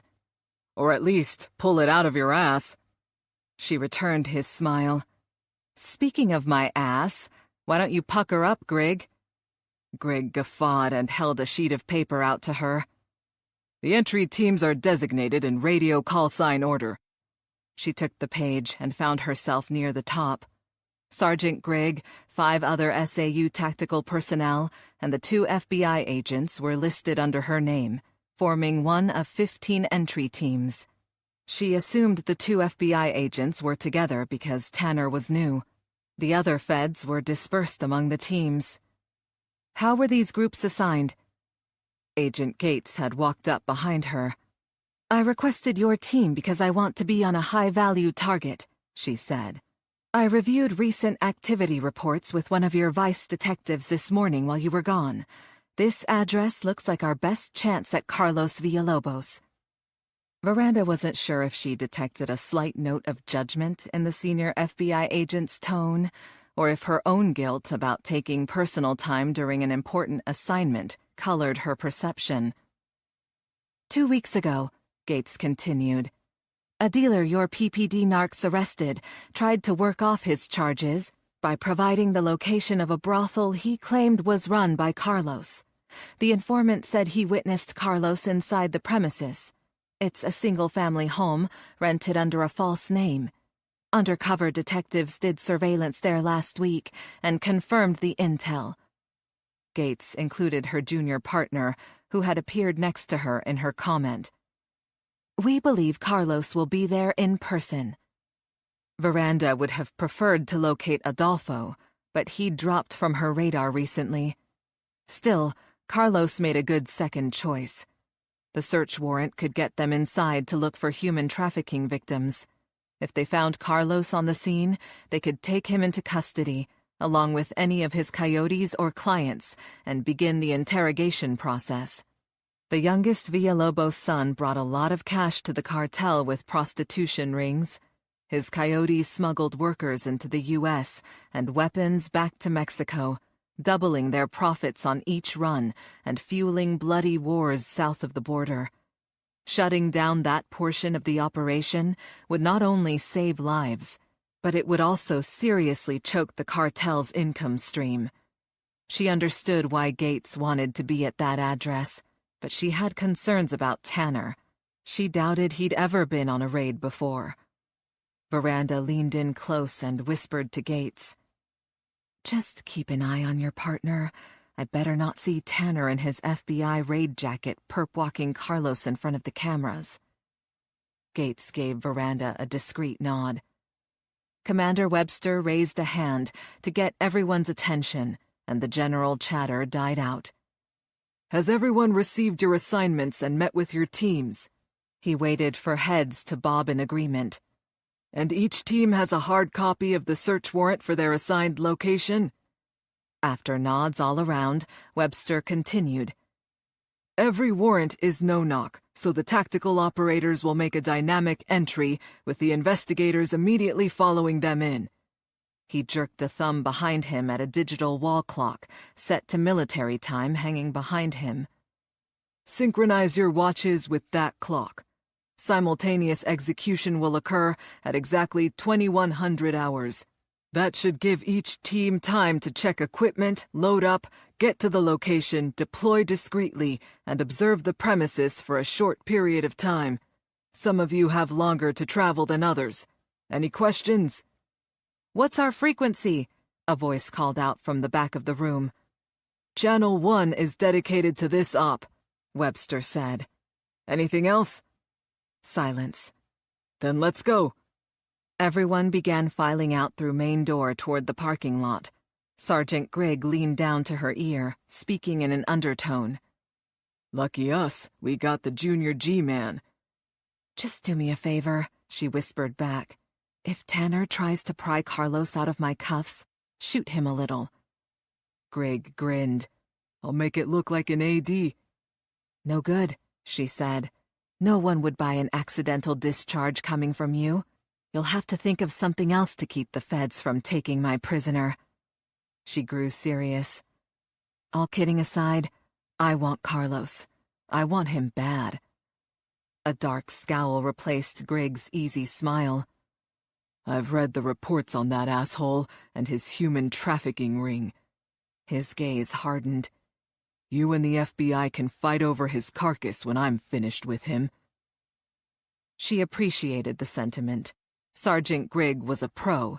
He wouldn't use excessive force, but he wouldn't go out of his way to be gentle with a man in the sex slave trade. One of many things she liked about Grigg. She inclined her head toward him in tacit approval and continued to the parking lot. "At least the news van is gone. Which one is our ride?" Greg pointed to his right. "The Bearcat. She's a beauty, right?" "More like a beast," she said, gaping up at Greg. "People in the neighborhood we're going to will shit themselves when they see this urban assault vehicle rolling down the street." Greg waved a dismissive hand. "We're not going to pull up at the driveway in front of the target address. We'll be, what did the commander say?" He tapped his chin with a gloved index finger. "Discreet." He winked as one of his men heaved the rear bay doors open and walked around to hoist himself into the cab in the driver's seat. "Oh yeah," she said. "This thing screams discreet." She gave her head a small shake and climbed into the back. 4 tactical operators followed her. Gates and Tanner clambered inside next. Grigg hauled himself in last, banging the doors shut and taking the last seat on a thick metal bench soldered to the interior wall. The monstrous twin-turbo diesel engine roared to life, its guttural growl thrumming through her body. As they bumped along, she checked her weapon, fitted an earpiece on, and tightened the elastic band holding her ponytail. The SWAT team pulled balaclavas over their heads before donning black helmets and goggles. She assessed the row of tactical officers, ending with Grigg, all geared up and mission-ready. "They'll need to change their chonis after you and your band of merry men burst in." She couldn't see Grigg's grin, but the corners of his blue eyes crinkled behind his goggles. In the confines of the armored vehicle, she lost all sense of time. Without windows, the sense of motion rising from the floorboards under her feet was her only source of orientation. No one spoke, everyone seemingly going through a mental checklist for the final time. When the vehicle stopped, Grigg's voice carried through her earpiece. "We're on scene," he announced, then opened the hatch. She scrambled out with the others. The sun had set, but it wasn't quite pitch dark. She checked her watch. "We have time to get in position and watch the house for a few minutes," she said, squinting to see the target location several doors down. The modest 2-story detached Craftsman occupied a secluded lot off a cul-de-sac at the end of the street. Grigg pointed over his shoulder, indicating they should get behind him. "Form a line. We need to move to our recon site. I'm on point." She sized up the SAU operators, aware the largest person would sometimes go in first during a dynamic entry to provide tactical as well as psychological advantages for the team. She figured Greg had opted to use his overwhelming physical presence as an immediate deterrence. The sergeant continued to give orders through her earpiece. "Brinkowski will take rear guard. I want the detectives and agents just ahead of him." This made sense to her. 5 of the SWAT operators would enter first to clear the premises. The 6th would watch their backs for anyone who might come out from hiding to attack from behind as they went through. Agents and detectives, who weren't tactically trained and equipped, would have the most protected positions. They got in line, with the sergeant in the lead, and made their way toward the target house, in its deep-set lot, surrounded by mesquite and palo verde trees. The dense foliage hid their progress as they moved in unison, like a giant centipede, to the side wall of the house. Once in position, each person in line used their non-weapon hand to grip the shoulder of the person in front of them, and waited for the cue. Veranda heard nothing coming from inside the house, but figured they couldn't possibly be asleep this early. A sense of foreboding cascaded through her as the moments stretched. Finally, Greg raised his hand in a silent signal to make entry. Weapon in low-ready position, she waited for Brinkowski at the rear to confirm he was set to go by squeezing her shoulder. After an interminable second, she felt his gloved fingers press down hard. She mashed Agent Tanner's shoulder and knew each person would repeat the motion up the line.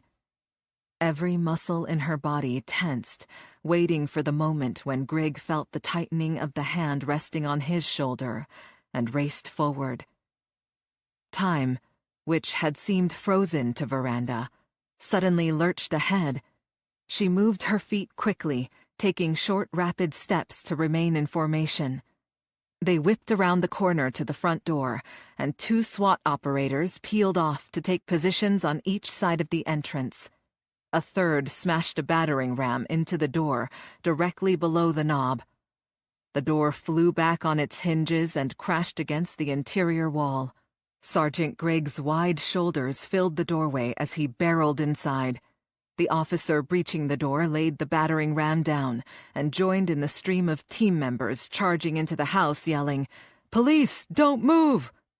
Guns drawn, Veranda, Gates, and Tanner trotted forward with the tactical personnel in rapid search formation, calling out "clear" with each room they checked. Every time Veranda heard the word, her apprehension grew. Something wasn't right. The sound of their boots thumping against the floor echoed off bare walls. Where was the furniture, the clothing, any sign of life at all? The place had an abandoned air. They finished clearing the house and gathered in the living room. In the oppressive silence, all eyes swiveled in her direction. This couldn't be happening. "We had good intel," she said, attempting to keep the pleading note from her voice. "They must have just left." "Obviously," Tanner said, his tone acerbic. She raised a hand to her earpiece to secure it more firmly in place, before pressing the transmit button on her portable radio. Enough time had gone by for other teams to begin reporting in. As the task force leader, she should give the first update. "Adam team is 10-4, she said into the mic. "Subjects GOA. Repeat, subjects are gone on arrival. Target location is empty." A moment later, Sam's baritone rumbled through her earpiece. "Bravo team, same traffic. Subjects GOA. Target location empty." Another raid site with a deserted building. "Charles team," another voice commented. "Subjects GOA. Target location empty." "David team, same traffic." "Edward team, same traffic." Each response thundered in her ears. The sense of dread coalesced into a tight knot in her belly. "Frank team, 9 in custody. Large cache of weapons and narcotics located on premises." The knot loosened as relief washed over her. The mission wasn't a complete failure. She tugged a folded page out of a concealed flap in her ballistic vest.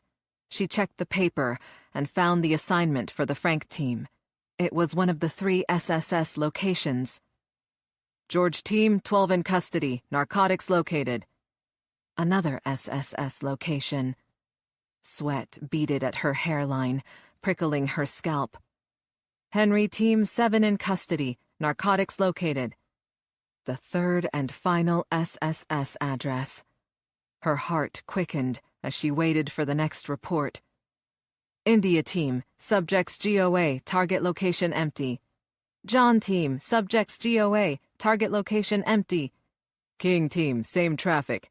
"Lincoln team, same traffic." Her stomach plummeted as the Mary, Nora, and Ocean teams reported the same results.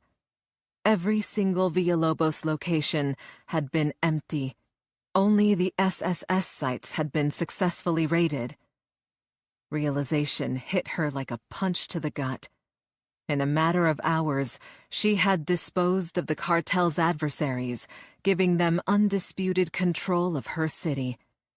She had done the work of the Villalobos family for them. Nice going, Cruz. Chapter 22.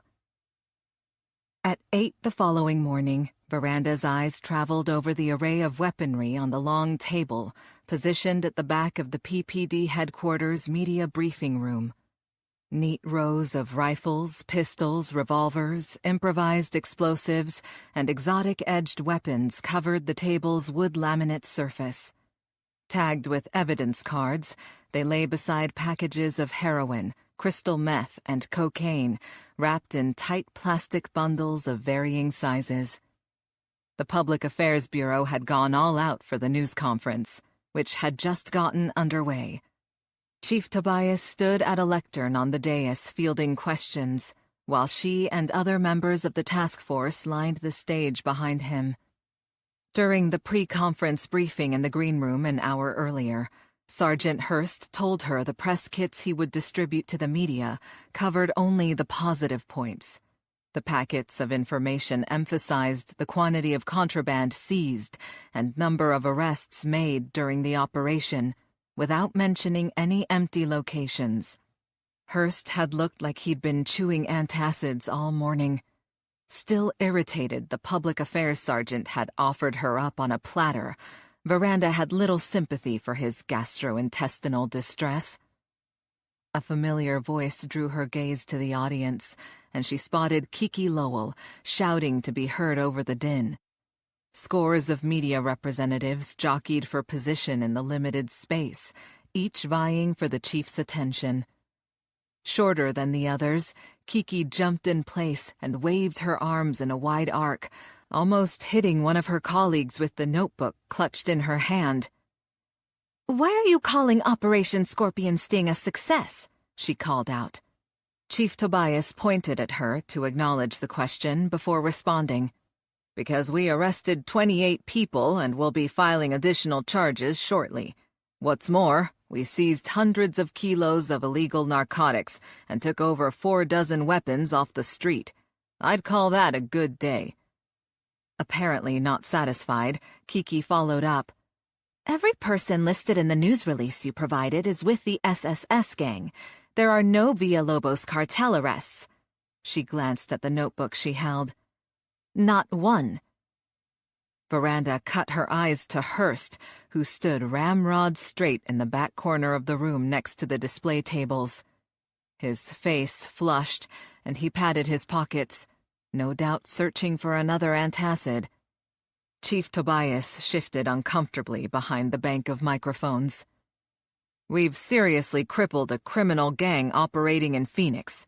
Not every police action is a total success, but we made good progress, and the investigation is far from over. There will be more to come." Veranda recognized the tactic. Tobias was trying a different shade of lipstick on the proverbial pig. A network television reporter with a tailored gray suit, day-glow white teeth, and overly gelled hair seemed to scent blood in the water and surfaced to take a bite. "As you just stated, you crippled one of 2 criminal organizations," he said. "The other was left completely untouched. Do you see this as a victory for the Villalobos cartel?" From her position behind the chief, Veranda could see the back of his neck reddening as he answered, "No, I do not." "I have a follow-up," Herr Gel said. "Shutting down the SSS gang gave the cartel a clear field. Since the Phoenix Police Department led this operation and it appears to have backfired, are there plans to turn the investigation over to the FBI or the DEA?" Tobias stiffened. "No." Another shark swam toward the chum, shouting his question at Tobias. "Will you change leadership on the task force?" Veranda sucked in a breath. Her reckoning had come. The warrant service had been her idea. She owned it, and she was definitely the most junior detective in homicide. She waited for the axe to fall. "No," Tobias said, without elaborating. She let out a relieved breath. The chief would give her another chance. When she heard her name, thoughts of gratitude dissipated. "Do you believe this situation occurred because of Detective Cruz's lack of experience in homicide?" another reporter asked. She studied her chief's posture and body language from behind him. He'd switched to short, sharp answers as the reporters lobbed questions. This one, however, made it personal, about her. After a slight pause, Tobias spoke slowly and clearly, enunciating the word. "No." The cold cereal Veranda had eaten for breakfast churned in her stomach. Under heavy fire from the media, the chief stood up for her. Tobias had gone on record supporting her actions and would now be associated directly with any outcome, good or bad. Another public disaster on this scale could push him into an early retirement. He had cast his lot with hers. Chief Tobias raised his hands to stave off further questions. That concludes our news conference. Details about the operation are in your press kits. Sergeant Hurst from Public Affairs will be available later today for further clarification. Tobias stepped aside to join Mayor Benitez, who had opened the event and introduced the senior staff. The pair strode out amid a barrage of questions from reporters. She filed out behind them, along with the rest of the task force. Everyone remained silent until the heavy double doors of the green room adjacent to the media briefing room swung shut, cutting off the ruckus. Lines of fatigue imprinted every face. After last night's operation, the task force had come together to catalog each item of evidence from the SSS raids. Meanwhile, narcotics detectives from the PPD Drug Enforcement Bureau and federal DEA agents interrogated arrestees for information about their supply line from Colombia. She'd been up half the night, only going home for a few hours of fitful sleep before putting on a black pantsuit and picking up Agents Lopez and Rios on her way to headquarters. Starting before sunrise, everyone had pitched in to prepare display tables for the news conference. Sergeant Hurst hoped a visual sign of progress against the drug gang would divert attention away from a complete lack of arrests involving the cartel. The strategy hadn't lasted 10 minutes into the conference before Kiki Lowell started asking pointed questions. Veranda thought back to her conversation with Chief Tobias in his office on the 4th floor earlier that morning. When she explained about the lopsided arrest tally, he'd taken the news stoically. Everyone knew the significance of the shutdown of only one side of the equation, but no one could figure out how it had happened. Now she looked around the green room and prepared for the inevitable recriminations to begin.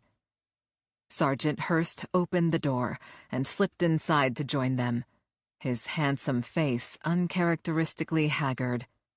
We called local news outlets yesterday evening to put a calendar hold on their schedules for this morning, but we didn't tell them why.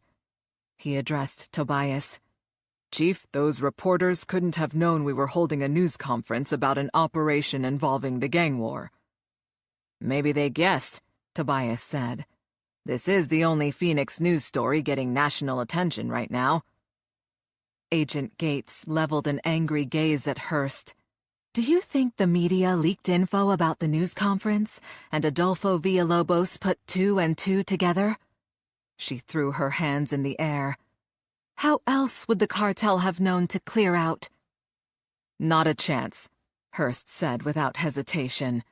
I know how reporters think, and they'd never leak info before the takedown. They'd lose their sources, their credentials, and their story. Diaz shifted, wariness crossing his darkly stubbled face.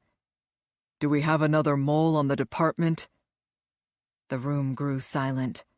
The unspoken suspicion had lurked beneath the surface all night, and now her lieutenant had dredged it up in the light of day.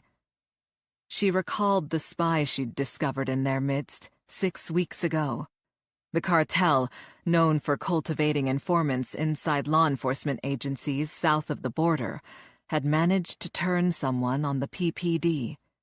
The department still reeled from the effects of the subterfuge, even though the mole was gone.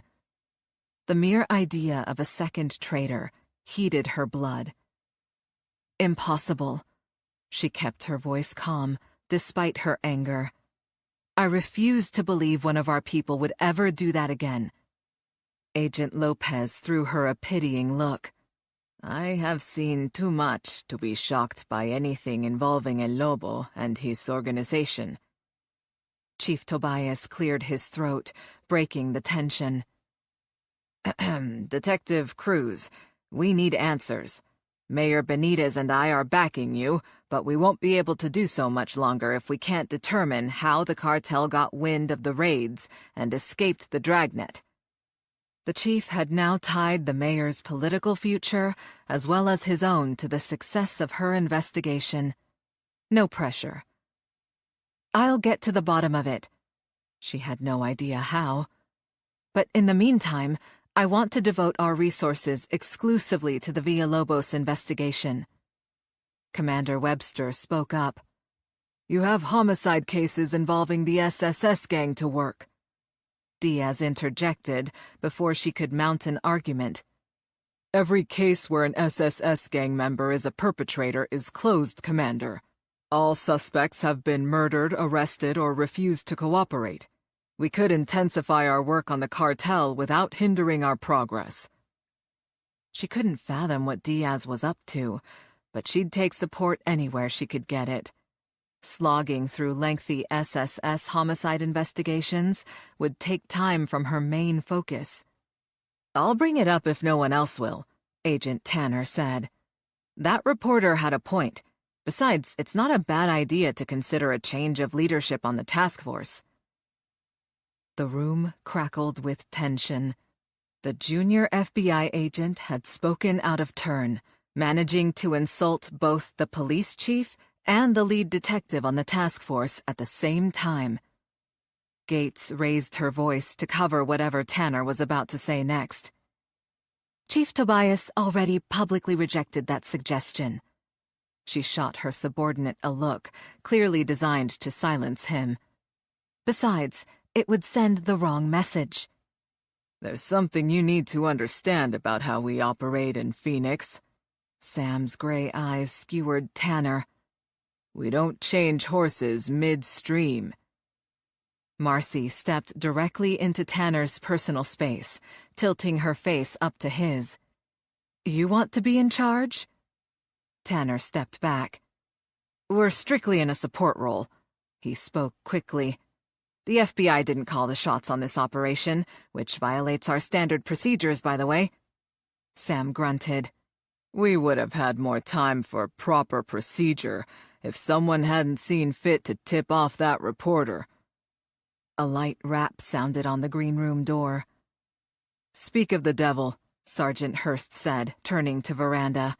"That will be one of my staff escorting Kiki Lowell here for your one-on-one interview." Lieutenant Diaz addressed the rest of the task force. "Everyone except Cruz, get down to the fusion center, put your heads together, and come up with a new plan. Dismissed." She watched her team leave.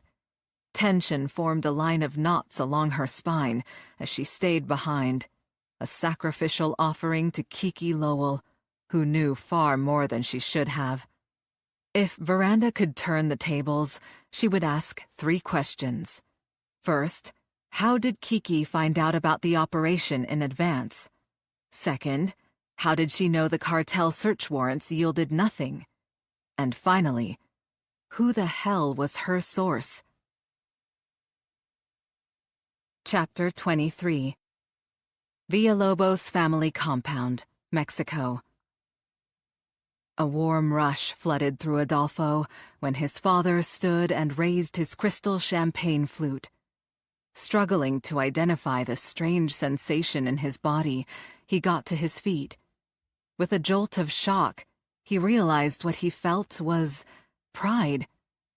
Chatter in the room died, every eye on El Lobo as his resonant voice echoed through the expansive dining hall. "A toast to Adolfo," he said. "In one stroke, he put our rival out of business, took control of Phoenix, and humiliated Detective Veranda Cruz." He noted his father used formal Spanish. Hector Villalobos frequently used elegant speech to distance himself from his impoverished childhood in the barrios of Mexico City. The ornate surroundings reinforced the message that he had far exceeded his modest upbringing. The richly upholstered chairs scraped back from the long dining table, their occupants rising to lift glasses. "Adolfo." The name chorused around the room, which Hector had designed in classic European style. 3 multi-tiered, sparkling chandeliers cast a diffuse glow on the massive oil paintings that adorned the walls. The largest art piece was a full-sized portrait of his father, dressed in his customary white Armani suit and peering regally down his angular nose. The claw-footed table, decorated with intricate marquetry and draped in crisp snowy linen, seated 18. The meal, a luncheon, was presented with the pomp and circumstance of a royal feast. "I must admit," Hector said, pausing to sip the bubbling golden liquid in his flute, "Adolfo's cunning surprised me." The champagne turned bitter on Adolfo's tongue. His father's compliment was couched in an insult. El Lobo hadn't believed his firstborn son capable of turning an unforeseen predicament to his advantage. When Adolfo observed the other guests, the ill-concealed scorn on Salazar's face told him he'd read the subtext perfectly.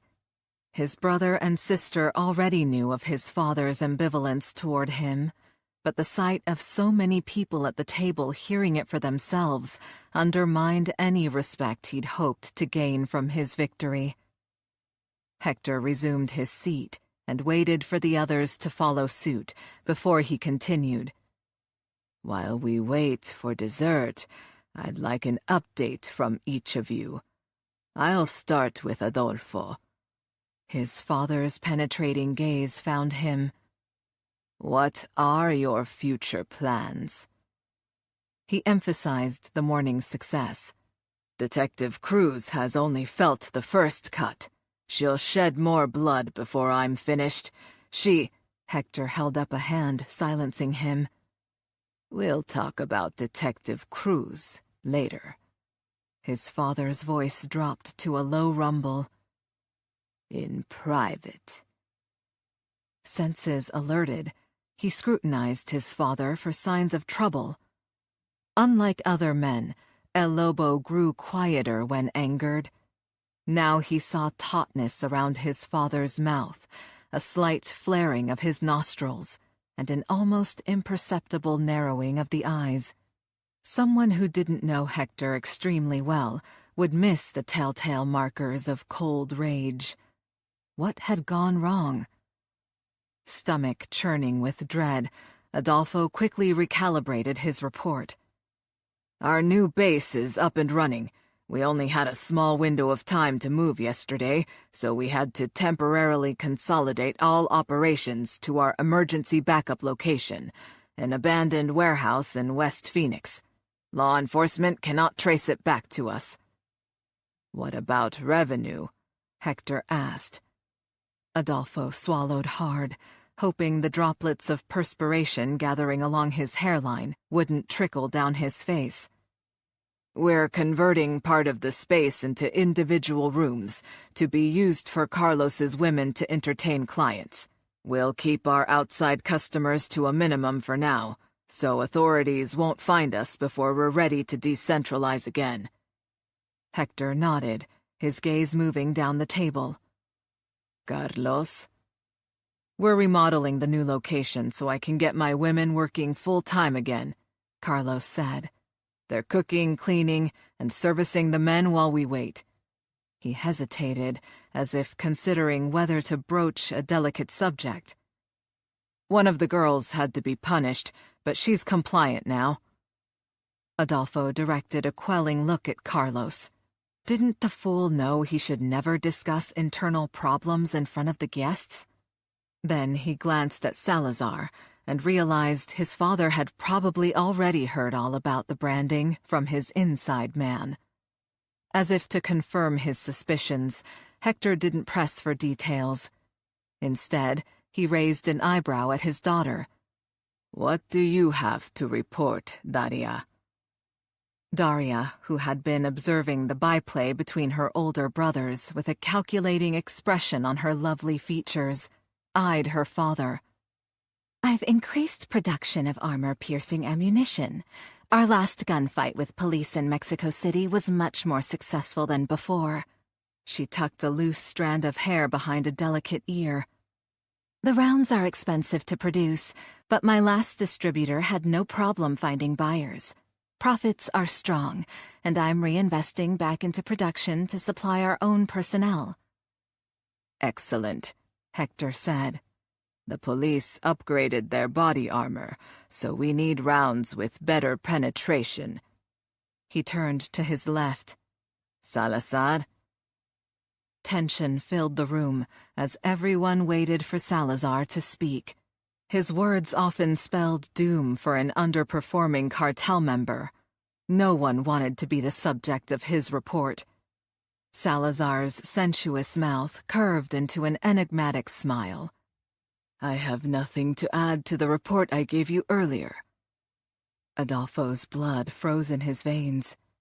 What had Salazar told his father in private? He exchanged glances with Carlos and Daria, who appeared equally baffled. El Lobo looked pleased. Ah, yes. We'll get to that later. Dessert is here. 2 waiters in black tailcoats entered the dining room, bearing silver salvers with small dessert plates. As they carefully placed each plate in front of a dinner guest, they rotated the dish to display a perfectly formed flan, topped with fresh strawberries. Crimson sauce dripped down the side of the flesh-colored tartlet to puddle on the bone china dish. Adolfo curled his lip, wondering if his father had ordered the chef to make their final course resemble a crime scene. Nerves frayed, he picked up his dessert fork and hesitated. His father dug into his flan and swiped it through the strawberry sauce before placing it into his mouth and closing his eyes briefly. Please continue to enjoy, Hector said, dabbing his mouth with a linen napkin before he launched into a speech. It's been a long time since we've all gathered in person. He swept a hand out to encompass his assembled guests. I invited you here to celebrate Adolfo's success and to get a direct report from each of you. He tilted his chin at the far end of the table. Some of you have never been here before. When I made introductions at the beginning of our luncheon, you may have noticed that each person here heads part of the Villalobos family business. Indeed, everyone at this table bears the tattoo of the Black Wolf over their heart, symbolizing loyalty. You have all become wealthy under my leadership, and I always keep abreast of developments to ensure our continued success. Adolfo slowly laid down his fork. His father's flowery speeches often preceded appalling brutality. The more elevated the language, the more profane the act. El Lobo turned his dark gaze to a slender man seated near the far end of the table. Delgado, your report. Adolfo had never met Delgado, who was second in command of the largest Villalobos grow operation in Colombia. Adam's apple bobbing, Delgado swallowed audibly before he responded. Our farms have had record harvests since Senor Salazar arrived 5 years ago. He flicked a glance at Salazar, who inclined his head in acknowledgement. Delgado resumed his report to Hector. We haven't had interference from law enforcement or rival growers in the region since he left last week. No one knows Senor Salazar is gone yet, but we're prepared to defend ourselves when word gets out. Adolfo noticed all eyes at the table covertly sliding to Salazar. Their gazes held respect bordering on awe. El Matador's reputation alone suppressed potential threats when he was present, and his absence invited attack. Adolfo seethed. He was Adolfo Villalobos, firstborn son of El Lobo. All the men should turn to him with admiration, not an outsider. As his temper subsided from a full boil down to a simmer, a question crossed his mind. Jaime Cortez was in charge of the largest Colombia grow operation. not Delgado. "Where is Cortés?" Adolfo asked his father. "Cortés couldn't make it to our luncheon," Hector said, his expression giving nothing away. "But I'm sure we will see him again soon."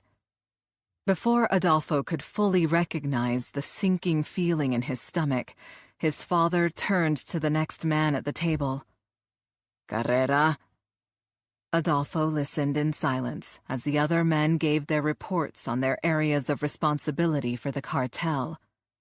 Instinct told him Salazar and his father shared a secret.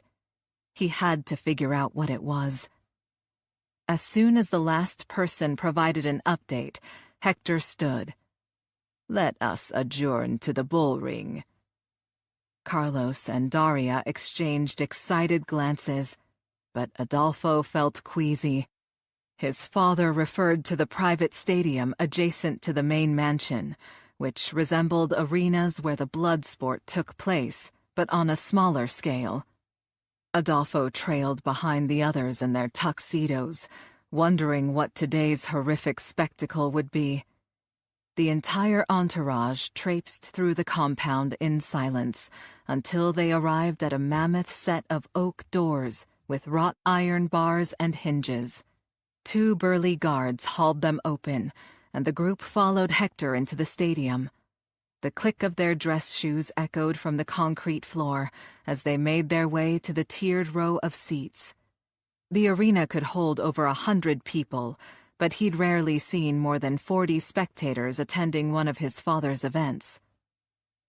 Hector led them to the front row, where he settled in his custom gold-plated chair, trimmed in black leather, situated to face the center of the ring.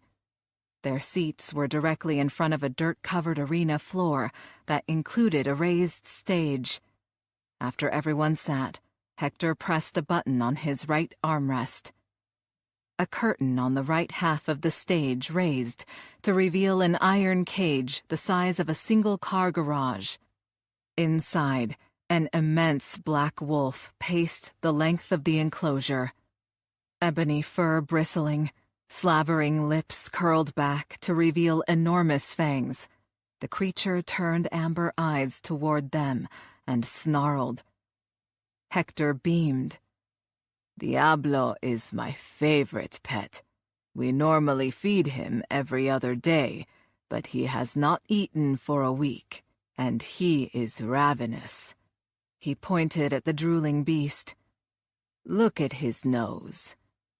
Ears flat against his head, the wolf's snout twitched as he lifted his head to scent the air.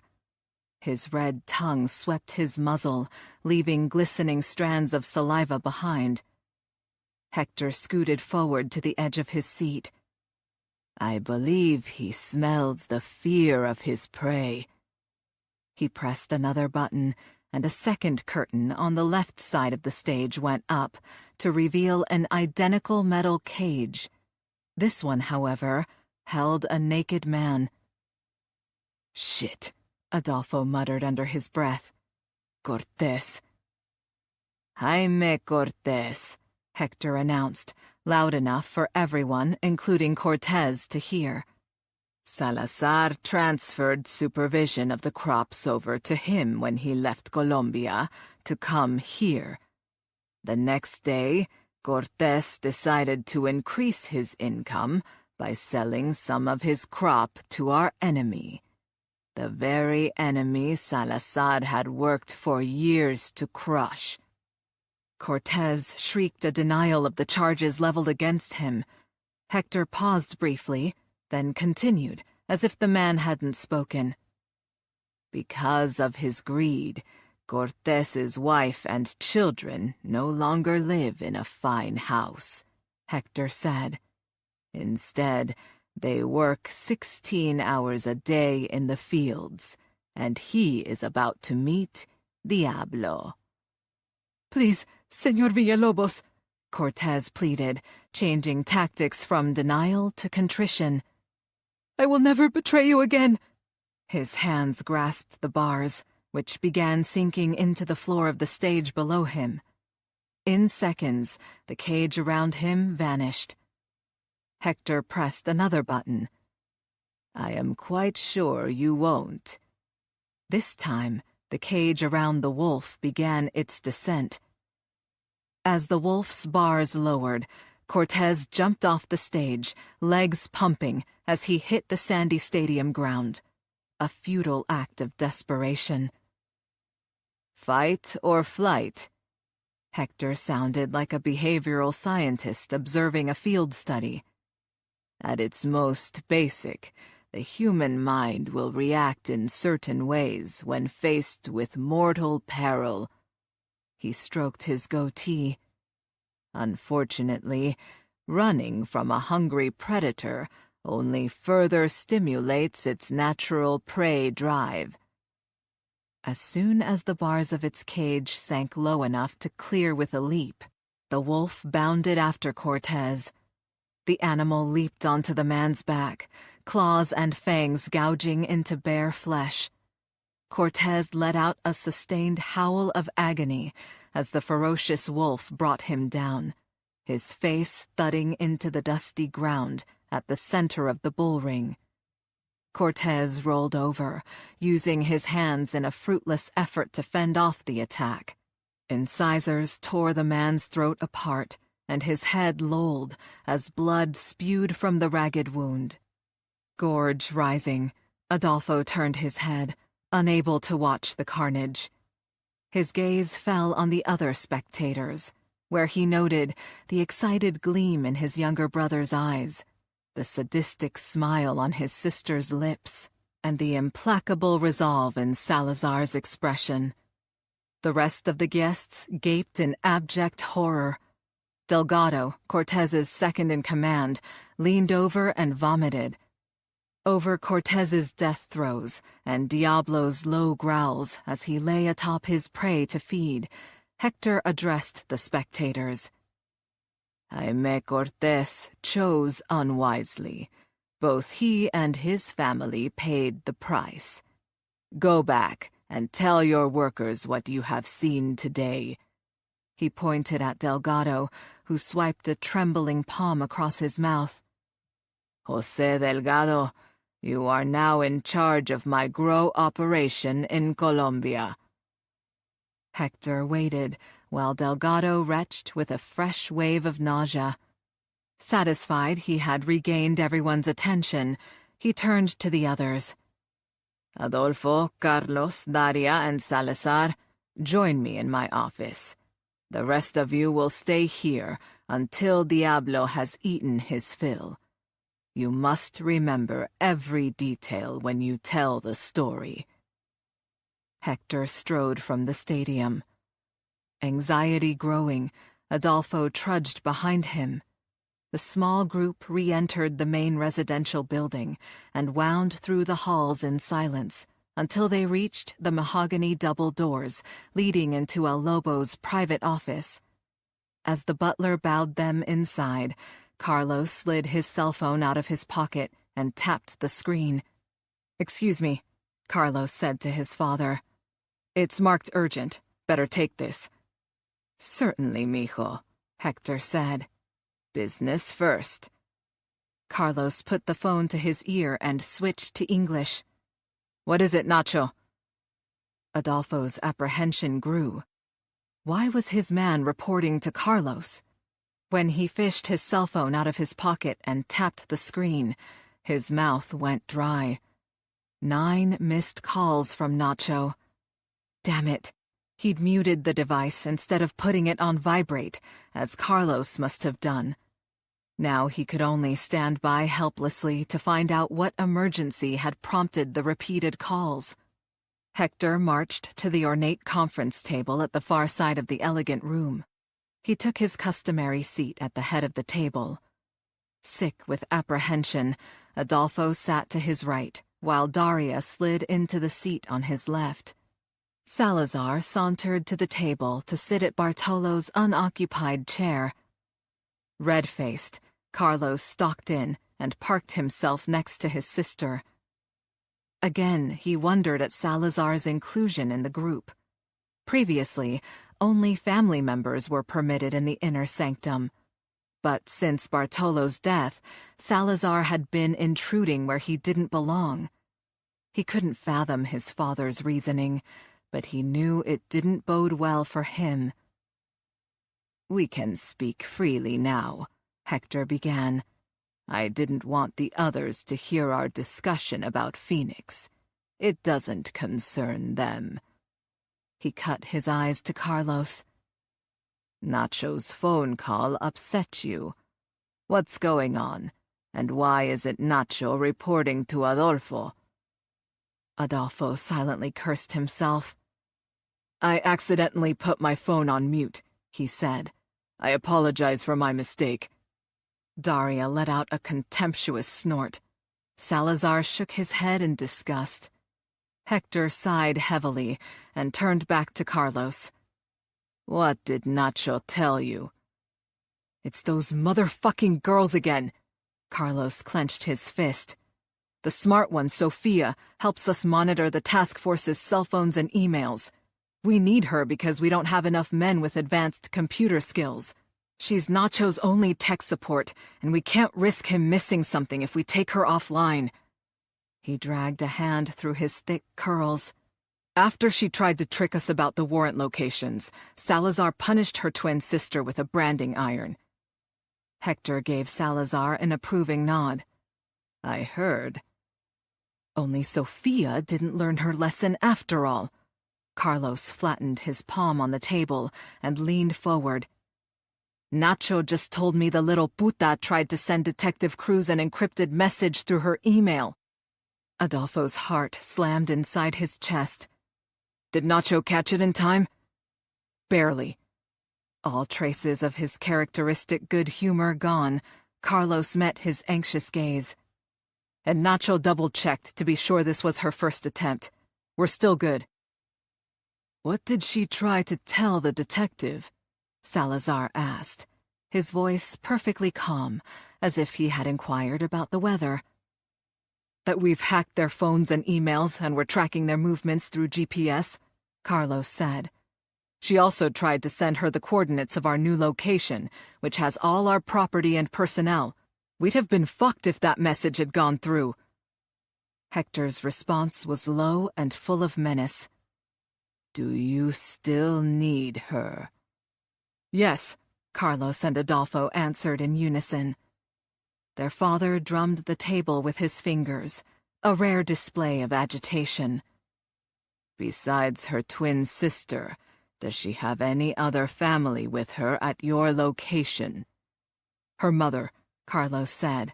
"You recall she brought both of her daughters here a few weeks ago." A calculating gleam in his pitiless eyes, Hector looked at Adolfo and Carlos in turn.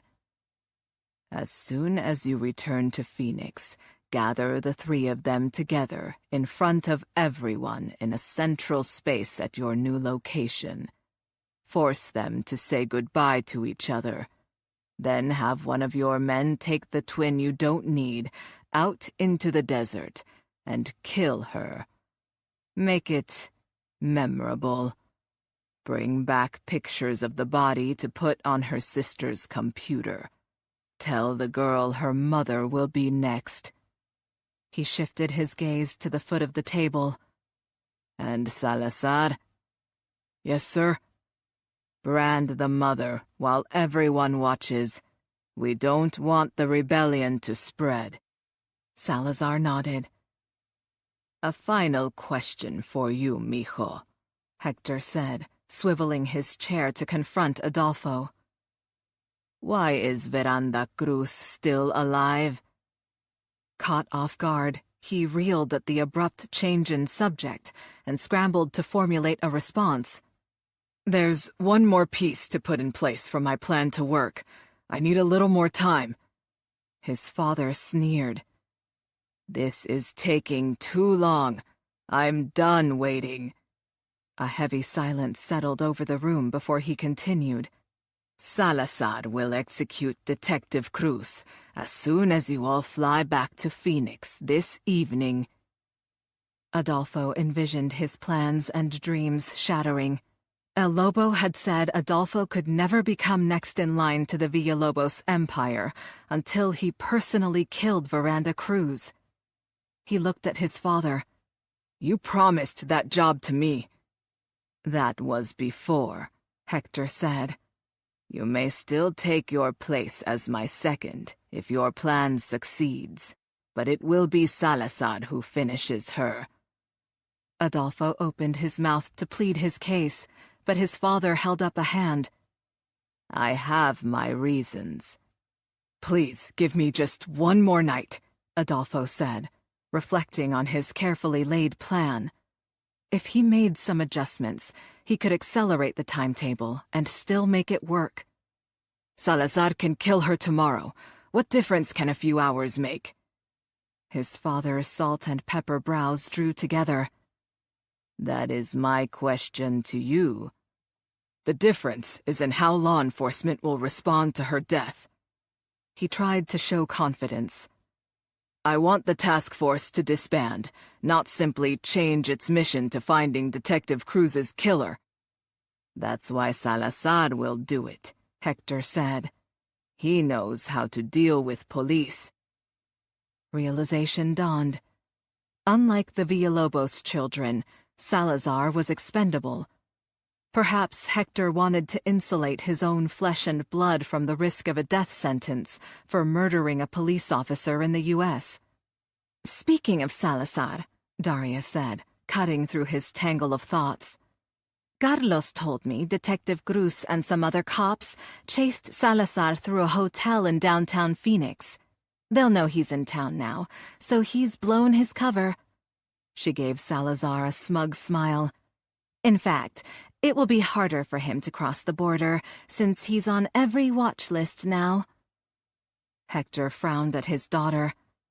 Salazar acted on my orders. Thanks to him, I know I'm dealing with an old enemy now. Adolfo straightened. What enemy? He ached to learn what secret his father had shared with Salazar. Agent Esteban Lopez, with the Ministerial Federal Police.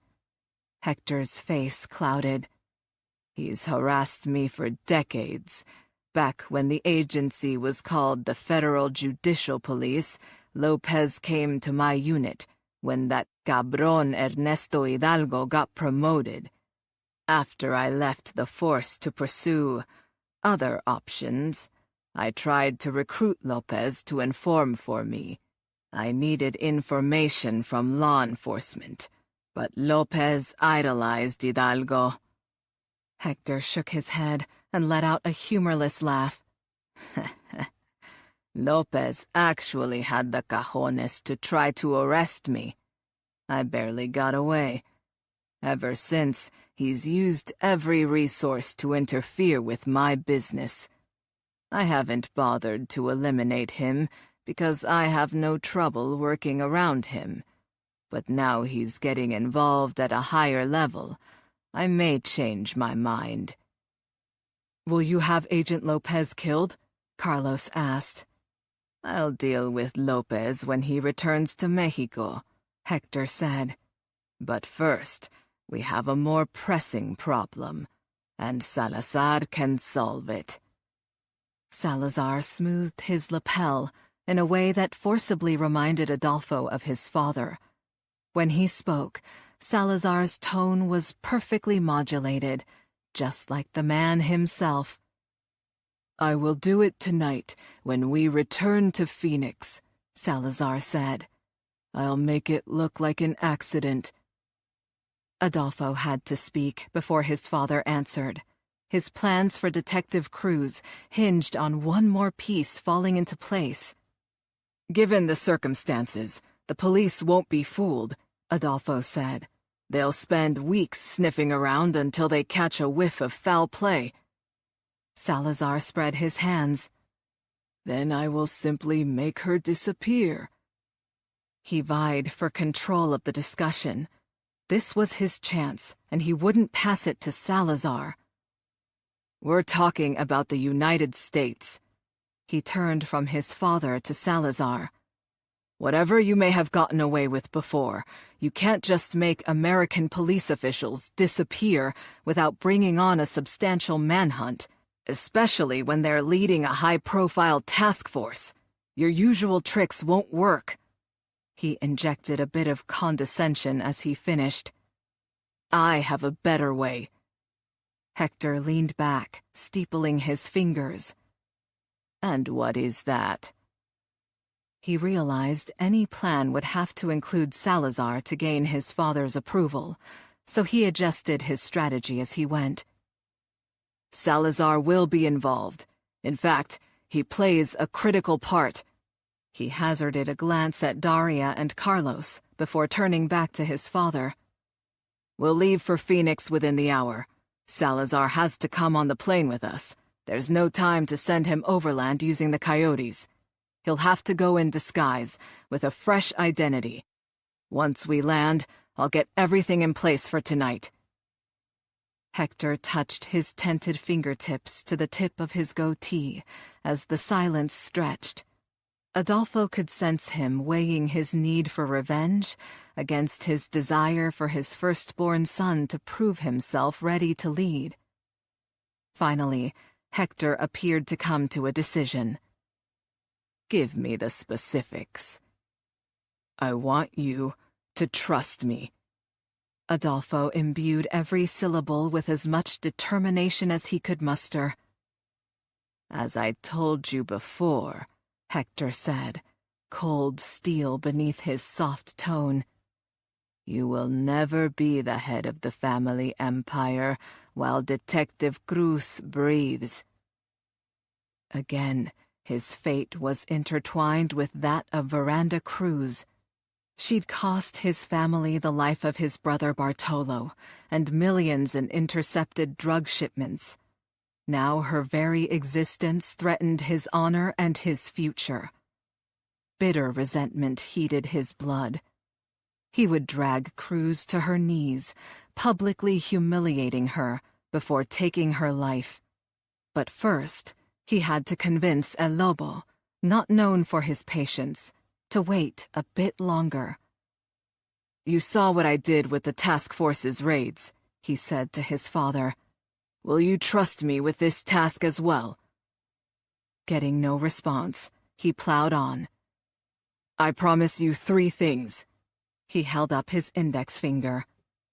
"Tonight will be the worst night of Veranda Cruz's life." Another finger went up. "Tomorrow she will be dead." He raised a 3rd finger. "And no one, not the police, not her family, not the public, will give a shit." Chapter 24. Still fuming from her interview with Kiki Lowell, Veranda marched into the fusion center searching for Sam. She wanted to vent, and he was her confidant, her mentor, her partner. She scanned the room. Without SAU and the other tactical personnel, the quiet hum of activity filled the mostly empty space. A handful of detectives hovered near their stations. No one from her task force was in sight.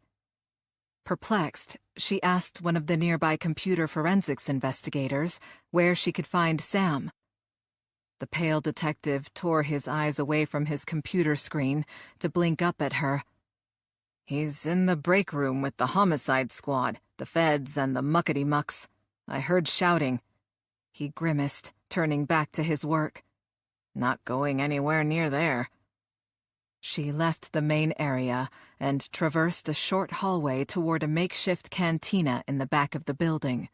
She heard Sam's resonant baritone before she got within 10 yards of the doorway. Giving in to curiosity, she stopped in the hall to listen. "That's where you're wrong," Sam was saying. "We have serious resources here right now. We've got to keep up the pressure." But the stated purpose of Operation Scorpion Sting was to end the gang war, Agent Gates said, sounding frustrated. And it's over now. There's no war when only one side is left. We should stand down the fusion center immediately. Veranda's irritation from her interview with the reporter morphed into humiliation. She was responsible for the partial failure of the operation and the total success of the Villalobos family. Thanks to the raids, Adolfo had no competition in Phoenix, the cartel's U.S. distribution hub. And what message would that send? Marcy's question dripped sarcasm.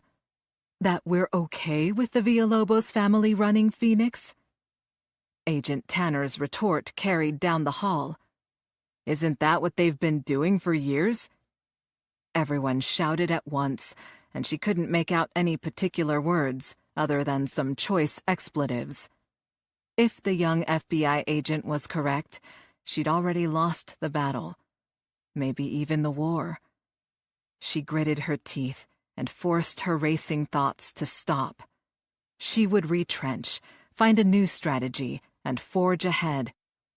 Still standing outside the door, she recognized DEA Agent Craig Wallace's voice. Look, we're at a disadvantage now, that's all.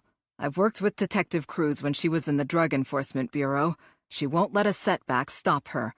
Let's hear what her next plan is before we throw in the towel. Who decides when we're finished here? Tanner asked. Do you two have someplace else you need to be? Irritation sharpened Sam's tone. Because I'm sure we can manage without the FBI. We're staying, Gates said. But how long can our Mexican counterparts continue with us? Agent Lopez's slightly accented words were forceful. We were not given a time limit. We can stay as long as the fusion center is open. Agent Flagg from Homeland chimed in. Same here.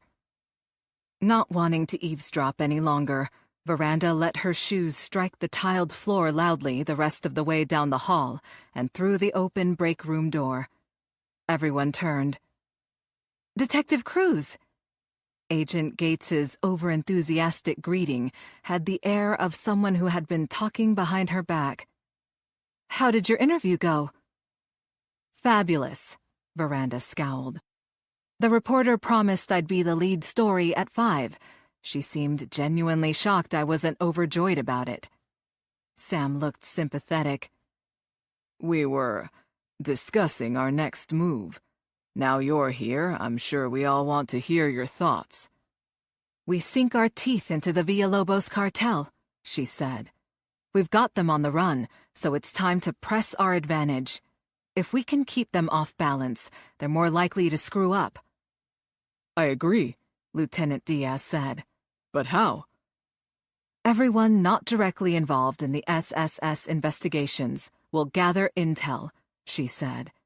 Adolfo Villalobos needs money, so he'll have to bring in some product to sell. The suspected brothel locations run by Carlos were also empty, so we'll try to find out what happened to his women.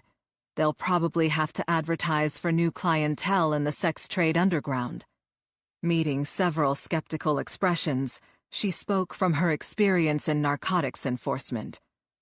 Bottom line is, they can't run the cartel in a vacuum.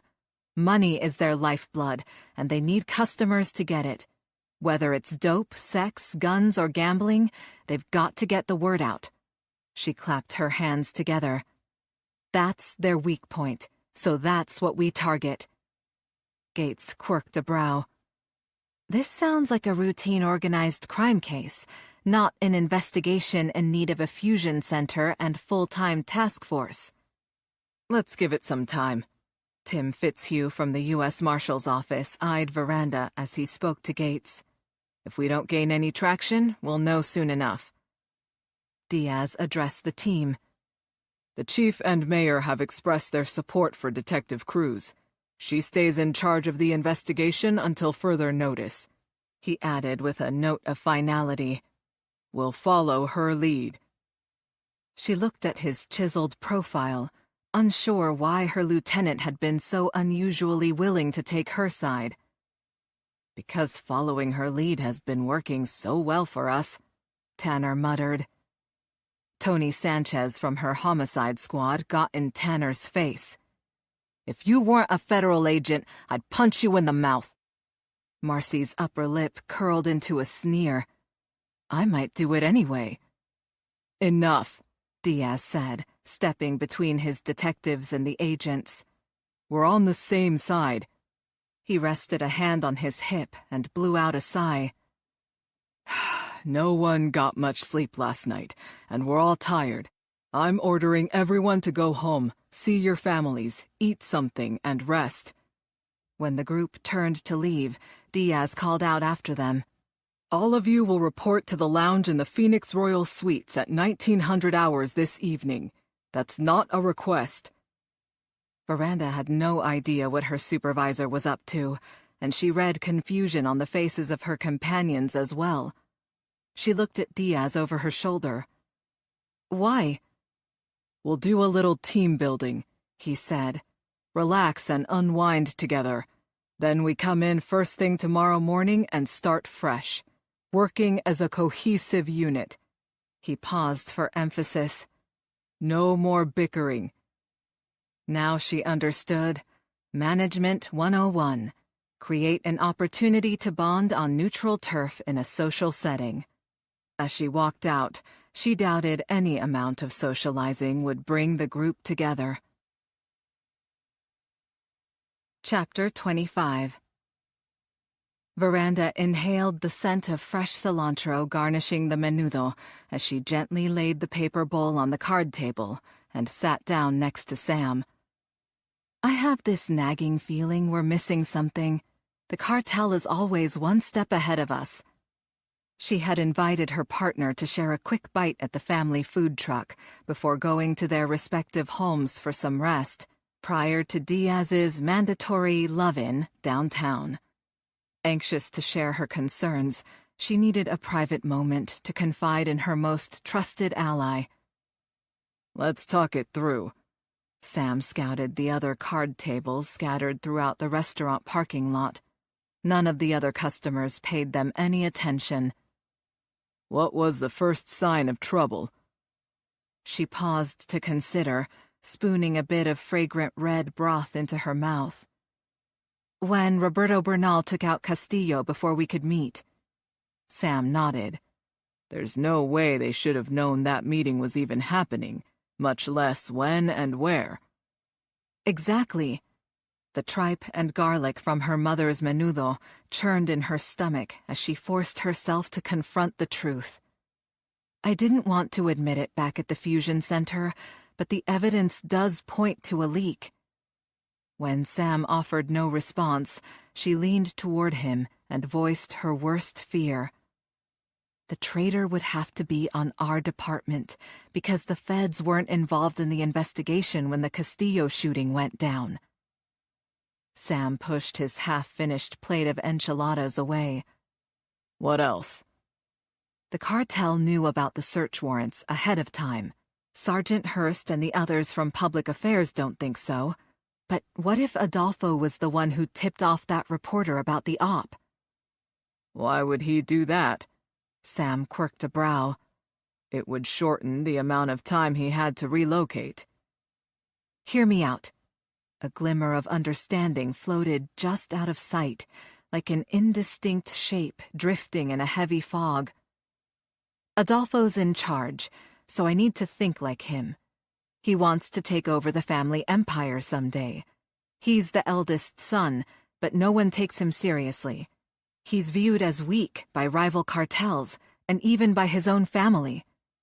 Her words quickened as her thoughts coalesced. But I don't believe he's weak at all. He's brainy. Doesn't like to get his hands bloody, but thinks tactically like his father. So he has some sort of strategy that's getting the cartel ahead of us? Sam asked. Yes. Her confidence grew as she mulled it over. But what strategy could it be?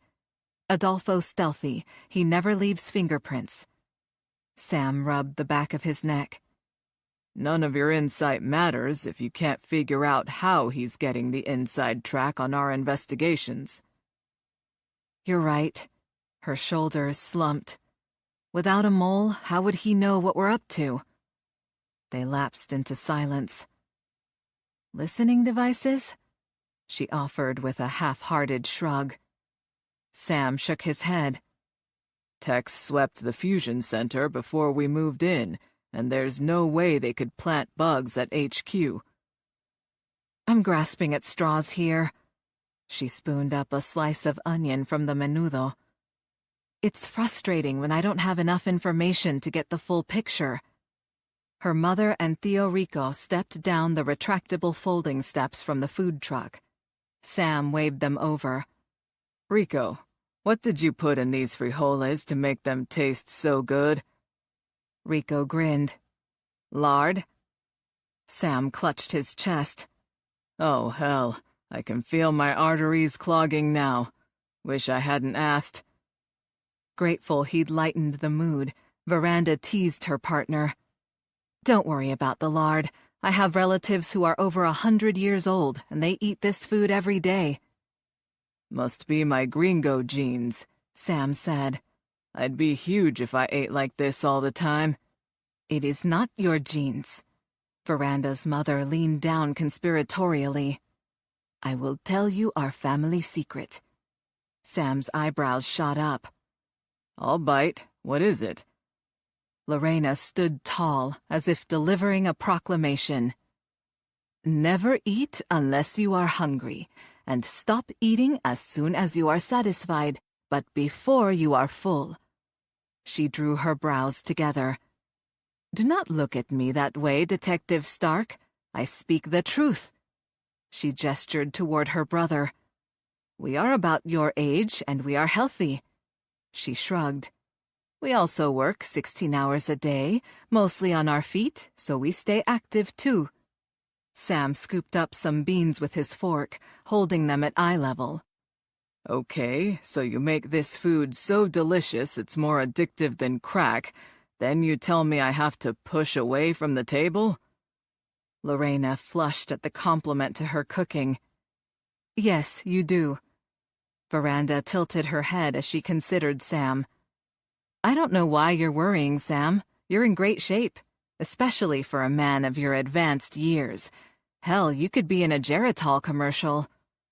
Sam shifted his gaze to Lorena. Did you know your daughter shows zero respect for her elders? Lorena chuckled softly. I know my daughter not only respects you, but likes you very much. I can tell by how much she teases you.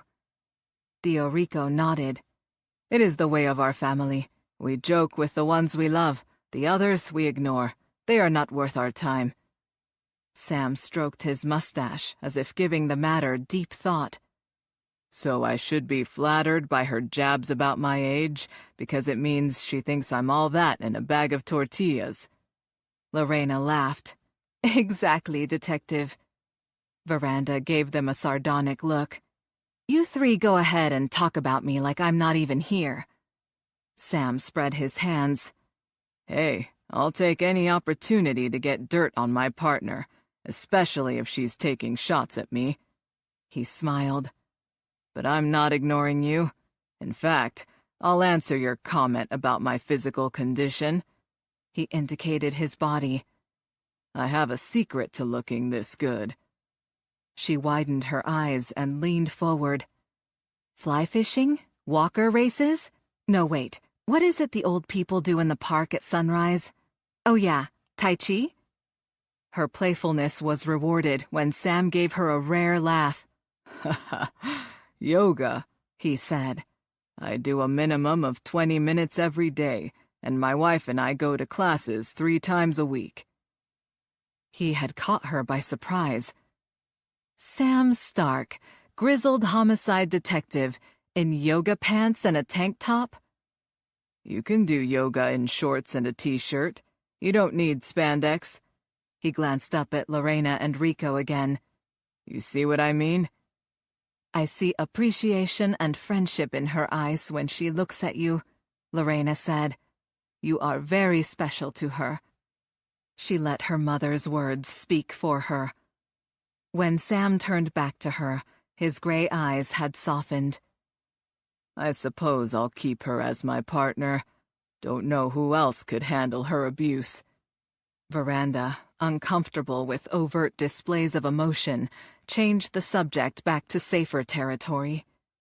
Speaking of fitness, I'm heading to the gym this afternoon for some therapeutic kickboxing. Nothing like beating the crap out of Jake to relax me. She tapped her chin, thinking about her instructor. Of course, this could be one of those days he beats the crap out of me. Ay, mijita. Tío Rico rolled his eyes. Only you could relax by fighting. Lorena shifted her weight, jutting out a hip. This is why my oldest daughter has no husband. She jabbed a finger at Veranda. And why I still have no grandchildren. Mama, I told you, I'll settle down when I'm ready. I have things to do first. Yes, I know. Her mother crossed herself. That horrible Villalobos cartel. Like an evil incantation, the mention of the name cast a pall over the group, dissipating all traces of humor from their conversation.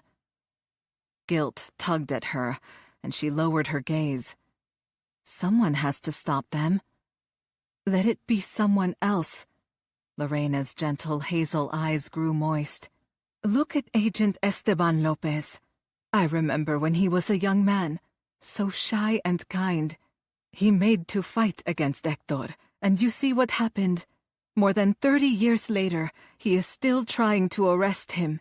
And all that time, Hector has grown stronger and richer. Her voice trembled.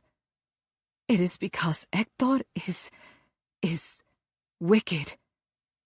She heard the fear in her mother's voice and wanted to take it away. No, Mama. It's because Hector finds ways to cheat justice. I am so scared for you, mija. Lorena gave her a hesitant smile. But I'm also proud. Veranda was taken aback. Proud? Lorena nodded. What you said about Hector is true, but I know he cheats justice by killing those who stand in his way. He has no mercy, no soul. Lorena had switched to Spanish, something she would never normally do around Sam. Veranda waited for her mother's next words, aware she would have a compelling reason to exclude someone from a conversation. Her mother cupped Veranda's chin. That is how I know you are truly Ernesto Hidalgo's daughter, Lorena said. No child of Hector Villalobos could act with honor as you do. My heart overflows when I see you, because I know Ernesto is still alive inside you, my daughter. Tears spilled down Lorena's cheeks as she finished speaking. She pulled Veranda up from her chair and into a tight embrace. As she hugged her mother, the tainted blood rushing through her veins pulsed with shame. Her mother had clearly convinced herself Veranda was Ernesto's daughter. She saw the sparkle in Lorena's eyes as she gazed at her with love, and knew her mother must never find out the truth. Chapter 26. Veranda hadn't seen fit to dress up for her outing with the team at the Phoenix Royal Suites. After coming home from the gym and showering, she'd thrown on blue jeans and a red stretchy t-shirt. Choosing comfort over style, she'd completed the outfit with her favorite shoes, black tactical boots. Not as stylish as Marcy's Manolo Blahniks, but she wasn't out to impress. The kickboxing session with Jake had left her physically exhausted and mentally drained. Her muscles ached, and she would have fresh bruises tomorrow, a small price to pay for the stress relief she needed.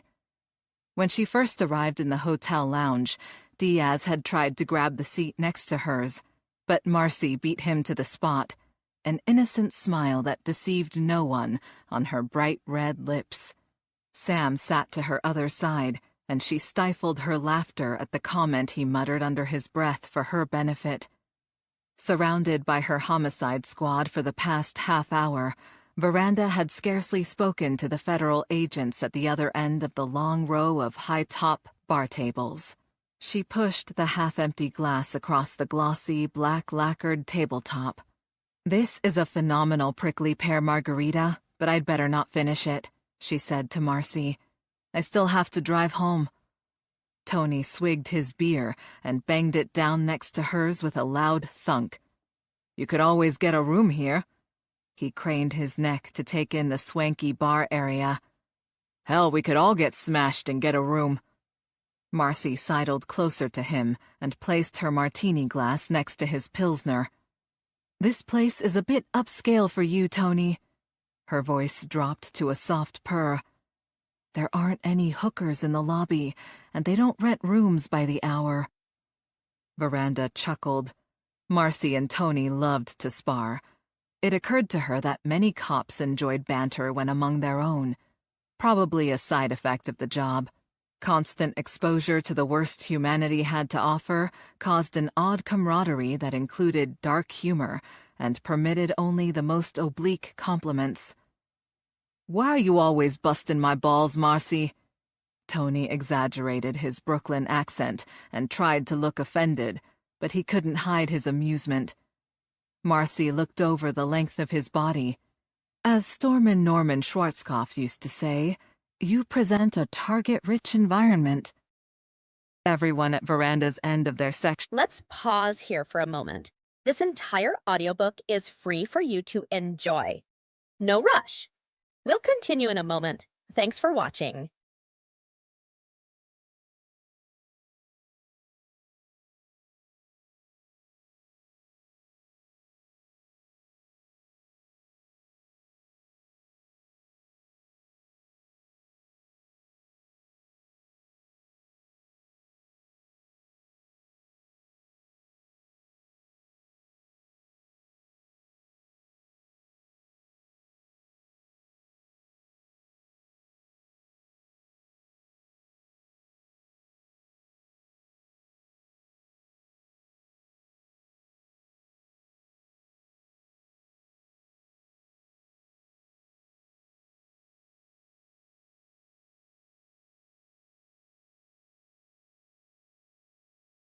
Joined in the laughter. Doc returned from the bar clutching a beer. "What did I miss?" "Some good-natured ribbing," Sam said. "We're supposed to be relaxing, remember?" Tony grunted. Lieutenant Diaz referring to this little gathering as team building. He sketched air quotes around the last two words. "But I call it blowing off steam after a fucking fiasco of a day." Veranda agreed. She still felt the sting of the tense exchange at the fusion center that morning.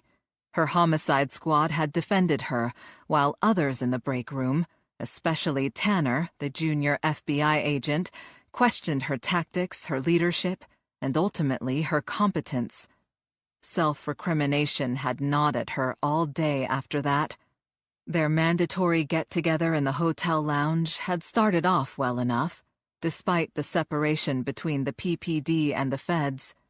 Lieutenant Diaz, Sergeant Jackson, and the Mexican agents seemed to be trying to bridge the gap, sitting at a bar table in the demilitarized zone between the two groups. DEA Agent Wallace's words carried to Veranda above the background murmur of conversation as he spoke to his fellow feds. "I've been part of both types of operations, and this one's too critical to take it slow." He rubbed the fine stubble on his shaved head with the palm of his hand. "There's a body count, and the public is demanding results. They want to know someone from the Villalobos cartel is going to prison." Tanner grew animated. "But the immediate battle will stop now, because the turf war is over thanks to Detective Cruz." His tone held a note of judgment. "There's only one side left now, right?" At the mention of her name, she slid off her bar stool and sauntered down the row of tables to the feds. If they were going to talk about her, they would damn well do it to her face. The homicide squad trailed her. "Problem is," Wallace said as they approached, "taking down a major criminal enterprise leaves a vacuum, and somebody's always ready to fill the void." Ice clinked in his glass as he took a sip of his drink. "Somebody worse. That's how the largest cartels formed, cobbled together from what was left of organizations we took down over the years." Agent Flagg from Homeland addressed the group, which now included the entire task force. "The same is true of governments. Whenever a despot falls, there's a violent struggle for power, and often someone worse ends up in charge. Agent Gates crossed her arms. You're saying we should leave Hector Villalobos to run his empire? Sure, Sam said, raising his whiskey in a sarcastic salute. We'll leave El Lobo to it. He let out a disgusted snort. Please. Wallace held up a calming hand. It's true about the power vacuum, but I'm not saying we give up. Exactly the opposite. We need to maintain constant pressure on the cartel, keeping in mind our actions will have unintended consequences. He cut his eyes to Veranda. Like what happened this morning. She held his gaze. El Lobo uses spies, and he murders or terrorizes anyone who gets in his way. He's taught his children to do the same from the time they were born. She put a hand on her hip. And I'll be damned if I'm going to let Adolfo run Phoenix the way Hector runs every place else. The younger Federale inserted himself into the discussion. The cartel already has a hold on parts of Mexico, Rios said, exchanging a knowing look with Lopez. Trust us, you should stop them before they gain more power in the U.S. Marcy tipped her head toward him. My thoughts exactly. Lopez appeared to weigh his words, then drew in a deep breath. Do all of you know the expression, plata o plomo? Veranda and some of the others nodded, while the rest looked puzzled. Lopez's grip tightened around the glass of bourbon in his hand. When a cartel recruits someone to work for them, they ask plata o plomo. In English, it means silver or lead. Eyes hardened, and for the first time, Veranda discerned icy determination behind Lopez's warm exterior. More than 30 years ago, El Lobo approached me with that exact offer. I could take his money or take his bullet. Interest piqued, Veranda encouraged him to elaborate. Right after Ernesto Hidalgo's funeral, I left the graveside and went home, Lopez said. Hector was waiting for me. I walked into my apartment to find him alone, in the dark, sitting in my favorite chair. He shook his head. I am sure he chose that specific time to approach me. He must have thought seeing the man I loved like a brother murdered would make me afraid. But Hector was wrong. He looked directly at Veranda. I told him to go to hell. Aware Agent Lopez believed Ernesto was her father, she made no comment. I attacked Hector, and we fought like animals. I would have killed him with my bare hands, but he pulled out a knife. Lopez unbuttoned his cuff and rolled up his shirt sleeve, revealing 2 jagged scars from wrist to elbow. I have marks like these all over my body. His mouth twisted. I locked my gun in my car before coming up to my apartment, a mistake I have never made since. Fuck, Tony murmured, summing up Veranda's feelings. I woke up later in a hospital bed, Lopez said.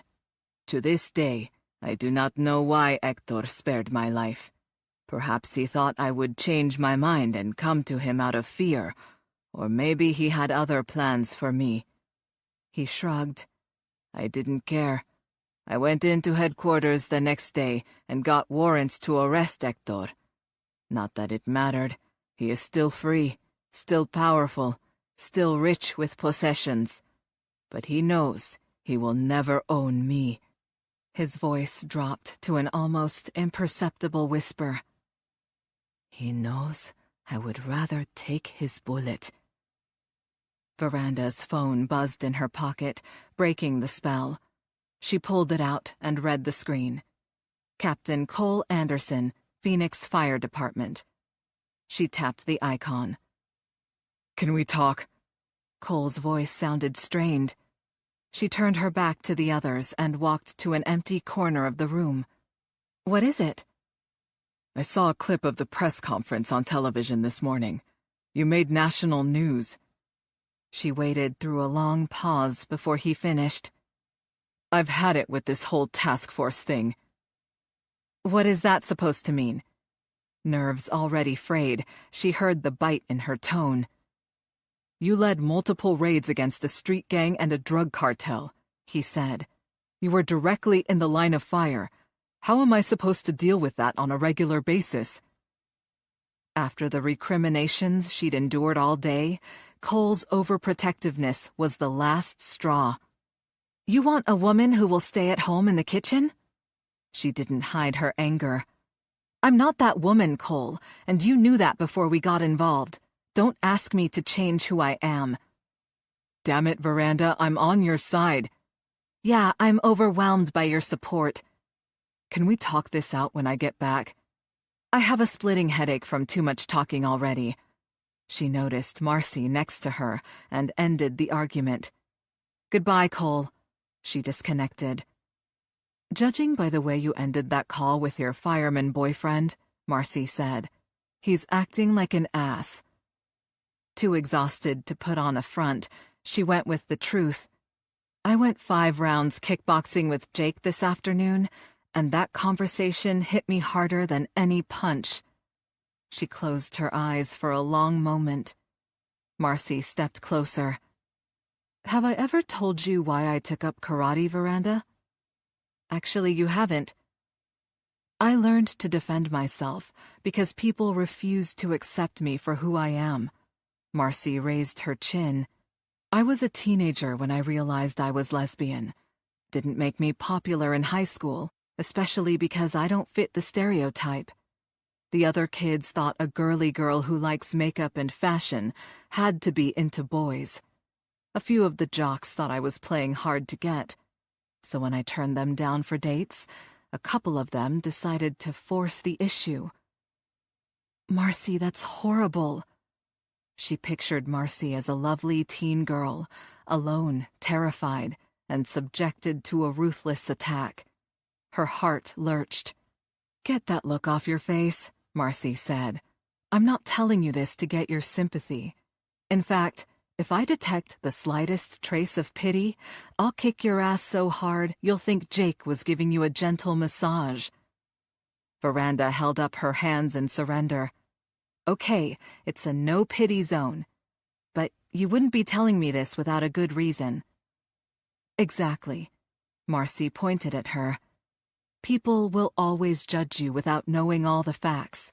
Whether it's personally or professionally, they will second-guess you every step of the way." She narrowed her eyes. "Get used to it, Cruz." Marcy couldn't have known how close to home her story had hit. Acceptance was the core issue. Would Cole accept her job? Would the task force accept her as leader? From the deep well of thoughts she preferred not to examine too closely, a question bubbled to the surface. Would her mother accept her if she knew her father was a lobo? Agent Rios came up beside her. "Everything okay?" Completely drained and in no mood for polite conversation, she said, "I'm out of here." Lieutenant Diaz materialized at her other side. "I can drive you home." Rios touched her elbow with his fingertips. "You can stay in our room here if you're not comfortable driving." After an awkward pause, he added, "There's an extra bed." Diaz looked over her head, directing a venomous glare at the young federale. "No way in hell am I going to let that happen." "She doesn't need help from either of you." Sam had joined the group. "She's fine to drive home, only had half a drink." He glowered at Diaz and Rios in turn. "You two need to dial it back." "I've had it." Veranda jammed a wad of cash into Sam's hand. "That should cover the margarita." She leaned around him to give the rest of the team a quick wave. "See you all tomorrow morning at the Fusion Center."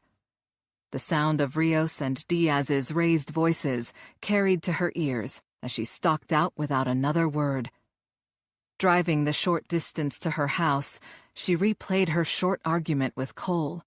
She knew he'd prefer her to be in a less dangerous line of work. In moments alone together, he'd made his stance on relationships clear. If they got serious, especially if they had children, he would expect her to stay home.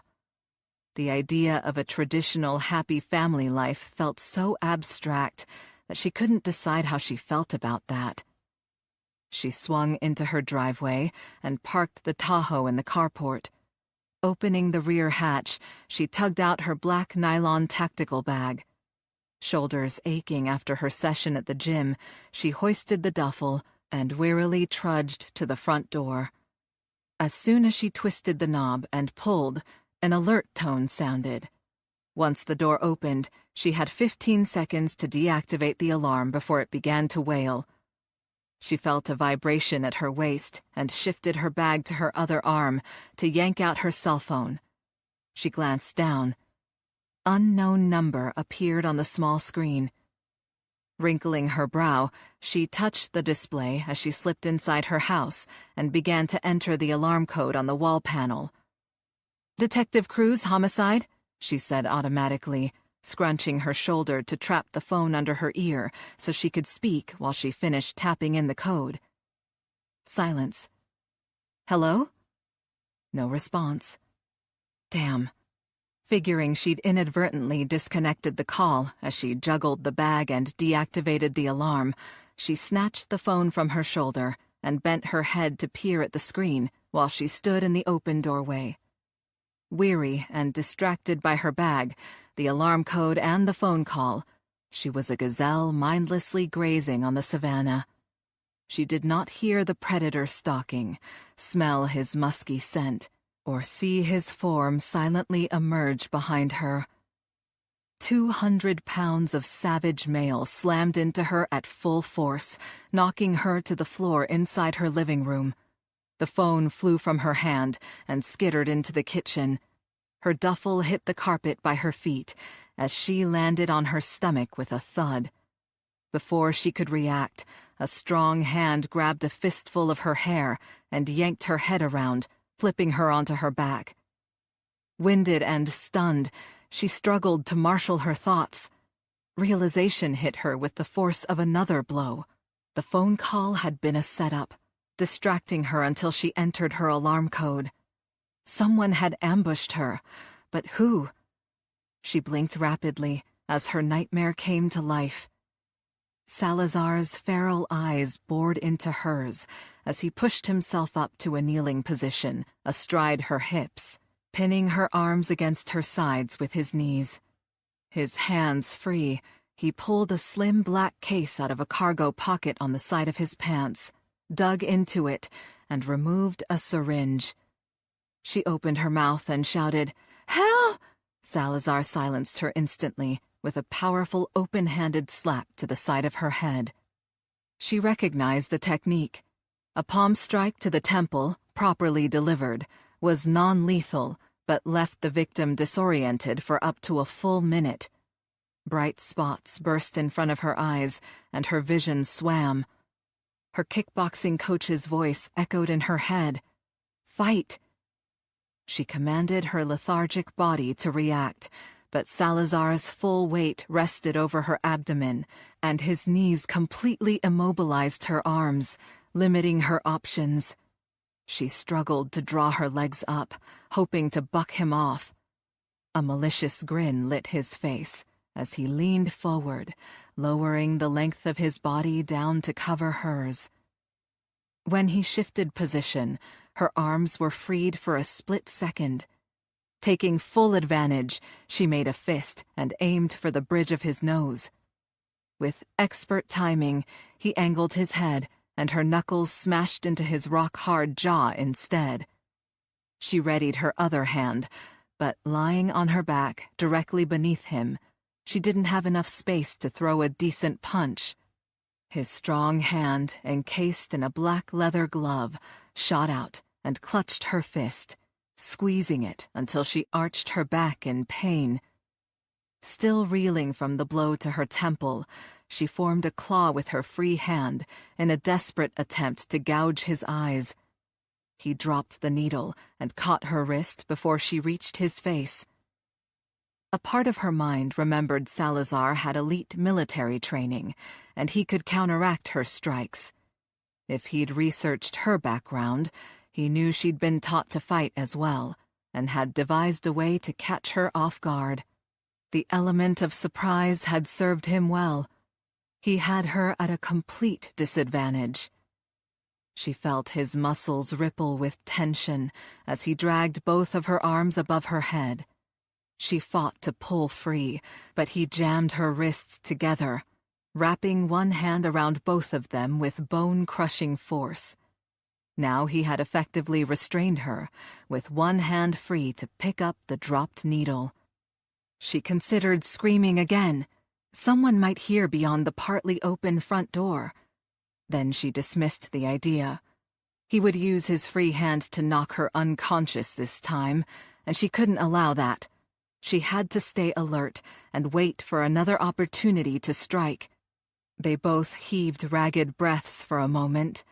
Then he brought one gloved hand down to caress her face. He trailed his fingers languidly down her jawline, to the side of her neck.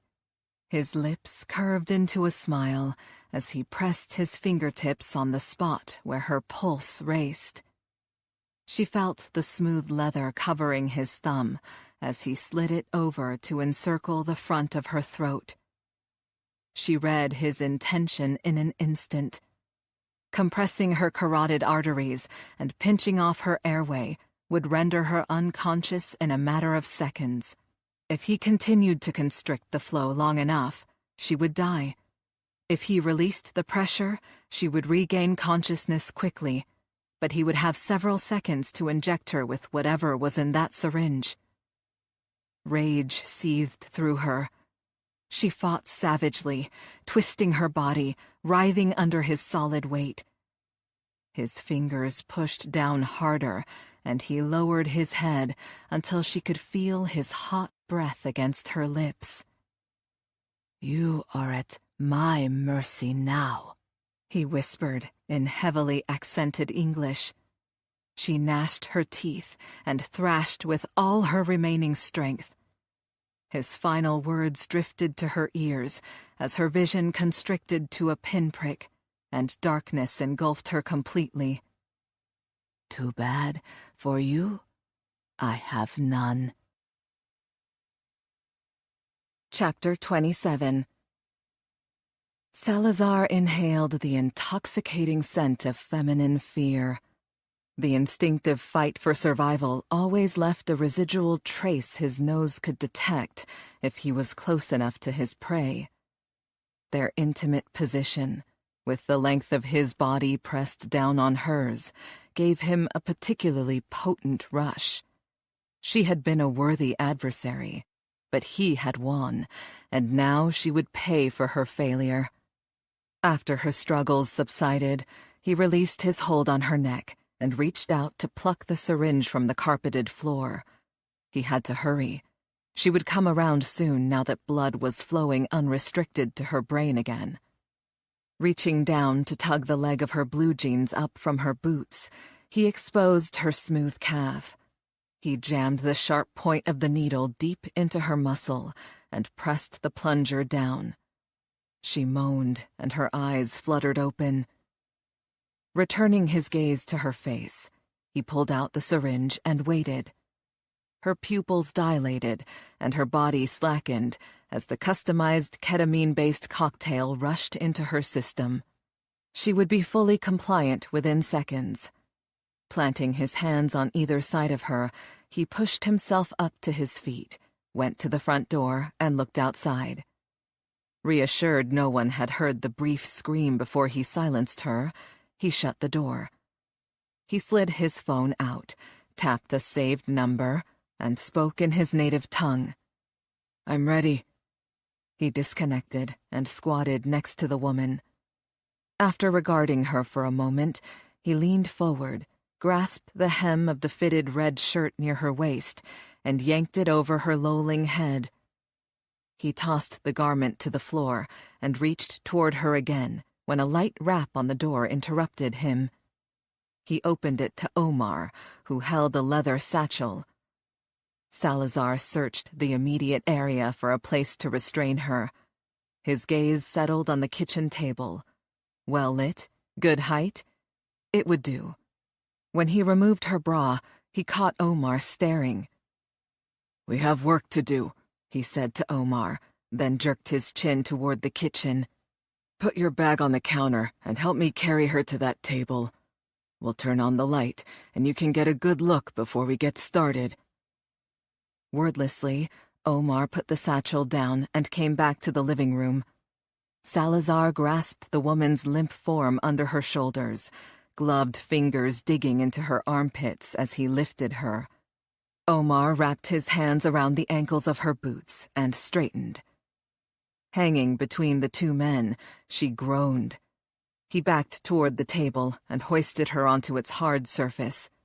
Omar released her legs and stepped back to turn the overhead light on. "She's fucking hot," he said. He agreed. Veranda Cruz was indeed a beautiful woman.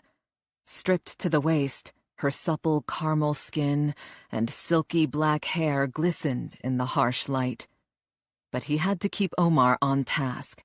Admiring their captive wasn't on the agenda. "She's out of it, but not unconscious," he told Omar. "She can still react to pain, even though she won't feel much." He ran a thumb and forefinger along his goatee as he scrutinized her. She must have no visible signs of restraint, although it appeared fresh bruises were blooming all over her upper body.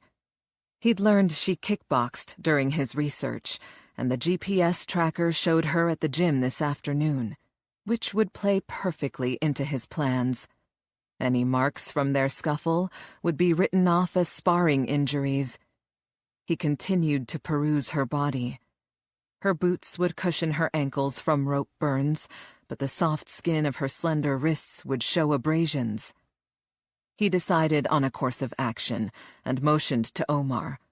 "We can tie her ankles to the table legs, but I'll have to hold her arms down to keep her still." Omar pulled 2 nylon ropes from his bag and held them out. "I'll do the left side." Salazar took one of the ropes and coiled it around her right ankle. He dragged her foot to the edge of the table, lashed the other end of the rope around the table leg, and tightened the cord. He checked Omar's knots on the left side to be sure they were secure, before he glanced back at the satchel on the kitchen counter. "Did you bring plastic sheeting to put under her?" "Yes, I brought everything we need." Loud snaps echoed off the Saltillo tiles as Omar pulled on latex gloves. Salazar sat in a wooden ladder-back chair at the end of the table near Veranda's head. He picked up her wrists and maneuvered them until her hands were crossed behind her neck, pillowing the back of her skull. He leaned forward, trapping her bent elbows beneath his biceps. His face brushed against her cheek, and her soft moan caressed his ear. He splayed his hands across the smooth skin of her ribcage, anchoring her torso firmly in place. Veranda was lovely in repose, lips parted, eyes closed, breathing steady. He pressed his mouth against her delicate ear and whispered a promise. "When I am finished tonight, you will never be the same again." He looked up at Omar, who stood holding the equipment, and nodded. "You may begin." Chapter 28. Veranda raced through dense underbrush in the forest, sharp branches scraping her bare flesh. She chanced a glance over her shoulder to see the black wolf gaining on her. Its massive paws pounded the ground behind her. Lungs burning, she tried to run faster. The thudding of the beast's feet grew louder, thundering in her ears. Its hot breath blasted the nape of her neck. She braced for the impact of claws raking her back. Gasping, she shot bolt upright in her bed as the sound of fists hammering on her door woke her from the nightmare. The dream had recurred many times over the past week, but it was far more vivid this time. Bleary-eyed, Dry-mouthed and sweat-soaked, she glanced at the sunlit curtains, then turned to the digital clock on the nightstand. 9:03. How had she overslept? As she shook the cobwebs from her head, a deep, muffled male voice boomed, "Open the door!" She jumped up from the bed and almost passed out when the room spun. Clutching the edge of the nightstand to steady herself, she called back, "I'll be there in a minute." The pounding on her front door stopped, and she assumed whoever it was had heard her. She was nude, which was odd because she typically wore an oversized t-shirt to sleep in. She lurched to the bathroom, grabbed the satin robe dangling from its hook, and pulled it on, the smooth fabric clinging to her clammy skin. Her disheveled hair cascaded almost to her waist, forming a dark curtain around her upper body. Whoever was knocking would be in for a fright. When she stumbled to the front door, bolts of pain shot through her body. She ached everywhere. Obviously, she'd gone one too many rounds with Jake. Still confused and disoriented, she peered through the peephole. A gold police badge took up the entire view space. Sighing, she unlocked the deadbolt and opened the door. Lieutenant Diaz barged in without asking permission, Sam in his wake. Diaz laid his briefcase on the coffee table in front of her sofa.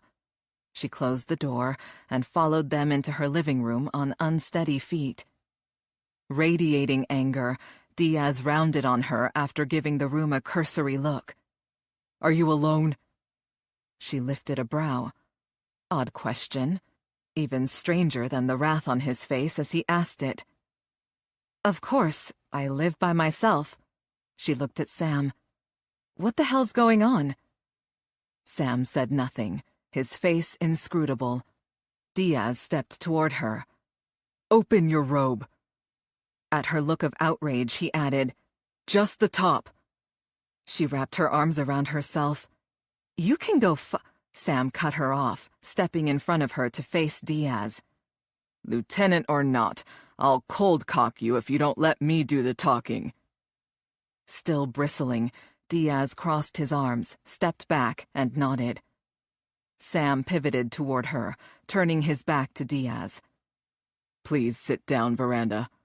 He motioned to her sofa. Leery, she padded a few steps to the couch and perched on the edge of the cushion. The men took seats in the two armchairs across from her. Sam's eyes searched her face.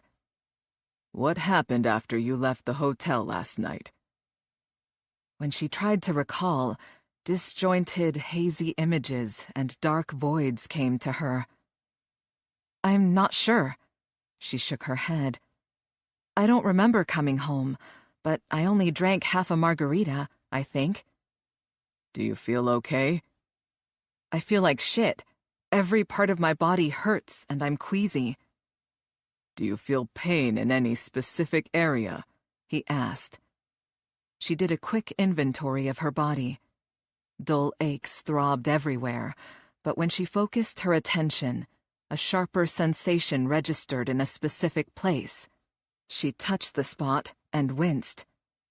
She pushed her hair behind her shoulders, so only thin satin fabric covered her. Something wasn't right. With trembling hands, she pulled the edge of the robe away from her neckline and gasped when she exposed her upper left chest. "Dios mío," she whispered.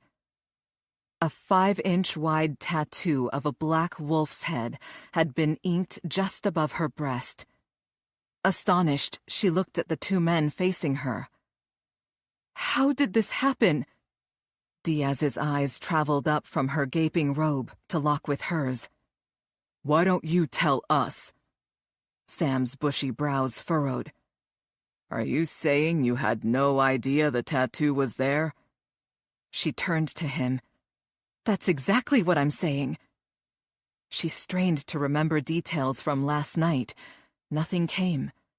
No longer concerned with modesty, she opened her robe wider, letting the top slide down to expose her bare shoulders and most of her chest. Look, it's fresh. She pointed at the reddened skin around the edges of the design. She allowed the men to lean forward and examine the tattoo before she tugged her robe closed. Mind still stuck in low gear, she hadn't thought to ask the most basic question. She looked at each of her visitors in turn. "What are you two doing here?" Sam tipped his head toward Diaz's briefcase. "She needs to know what's going on." Diaz popped open the briefcase on the coffee table in front of the sofa. He slid out an iPad and set it up in front of her, then touched an icon on the desktop to open a saved video file. With a sinking feeling in her stomach, she recognized Kiki Lowell, the red-headed reporter, clutching a microphone. The banner above her read, "Traitor in the PPD." With a dramatic flare, Kiki narrowed her eyes. "Early this morning, every media outlet in Phoenix received an email from an unknown source. The email contained images that shed new light on yesterday's Operation Scorpion Sting debacle." Kiki swiveled to another camera, and the screen split with a photo image on the left. "This is one of 3 files attached to the mysterious email. This picture shows members of the notorious Villalobos family sitting at a conference table in an office. Hector Villalobos, known as El Lobo, reputed leader of one of the world's largest cartels, is at the head of the table. Adolfo, his oldest son, sits to his immediate right. His other 2 children, Carlos and Daria, are on the left. In the chair directly to Adolfo's right is Detective Veranda Cruz of the Phoenix Police Department." Her befuddled brain couldn't process what she was seeing. In the photograph, she had on the turquoise-blue dress she wore to the quinceañera. Her head throbbed with the effort of trying to understand something that made no sense. Kiki continued her exposé, breathless with excitement. "We must warn viewers that the next image is graphic." Another picture replaced the first. Veranda jolted back so hard her shoulders hit the sofa cushion behind her. Eyes wide with shock, she took in a scene that defied all reason and made her question her sanity. On the screen, she was naked from the waist up, her breasts pixelated over her nipples, sitting on the edge of her own bed. The loopy smile on her face made her look drunk. "This image depicts a partially clothed Detective Cruz," Kiki said, as the camera zoomed in for a tight shot of the tattoo. A close-up of the body art just above her left breast shows a Villalobos cartel tattoo worn by those who have devoted their lives to the service of the infamous criminal organization. The camera zoomed in again, the image filling the screen as Kiki continued her voiceover. A closer look reveals the most disturbing detail of all. About an inch above the wolf's head is the letter V. This addition to the standard tattoo is reserved for Villalobos family members. Our sources confirm that an identical design was noted on Bartolo Villalobos' official autopsy report after his recent death. Veranda's hand flew to her mouth. Dread shot through her as she waited to see what would come next. "The final attachment contained in the email was a document," Kiki said. An official-looking paper took up the entire screen as she narrated. "This is a copy of a DNA report from a paternity test performed at a laboratory in Mexico. Members of our news staff translated the document, which indicates Detective Cruz is the biological daughter of Hector Villalobos." The screen cut back to a close shot of Kiki, who seemed to be vibrating with barely contained excitement. "We contacted the Phoenix Police Public Affairs Bureau for a comment. They confirmed Detective Cruz has never been on an undercover assignment with the cartel and could not have been involved in a department-sanctioned activity when she met with the Villalobos family." Kiki swiveled to face the first camera again. "The PPD claimed to have no knowledge of the tattoo on Detective Cruz's body or the paternity test. They declined any further comment, citing the need to launch an official investigation." A graphic of a Phoenix police badge materialized in the lower right corner of the screen as Kiki continued. We remind viewers that this information was supplied through an unknown source. We have not been able to corroborate all allegations. However, since the same email was given to all Phoenix media outlets, this breaking story is being widely reported. Stay tuned for further developments. A photo of Chief Tobias appeared to Kiki's right, above the gold shield. Such serious accusations certainly demand a response from the chief and the mayor. The task force, led by Detective Cruz, conducted a recent series of raids. This operation, dubbed Scorpion Sting, eliminated a rival drug gang that encroached on Villalobos cartel territory. Did Detective Cruz arrange to have her family's business not only spared, but actually profit from the task force's actions? We will have more as this story unfolds. Diaz tapped the screen and closed the iPad cover. She felt paralyzed.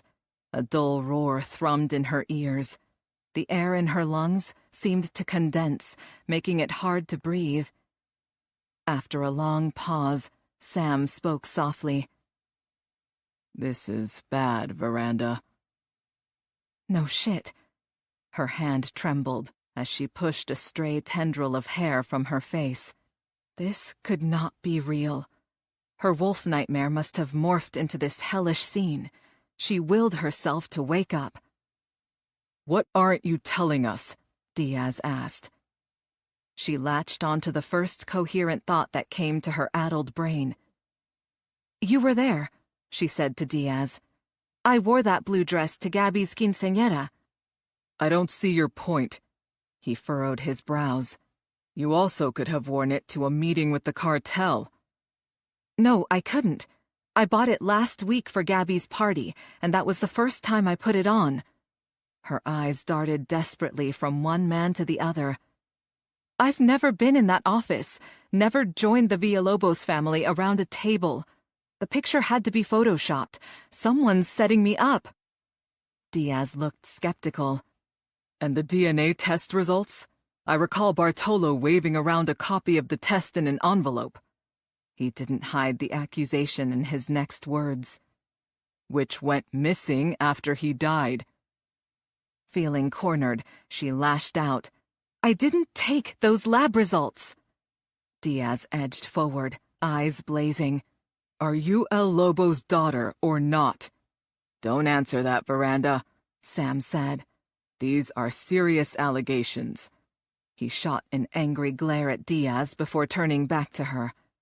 "You need legal representation." Diaz seemed to recollect himself.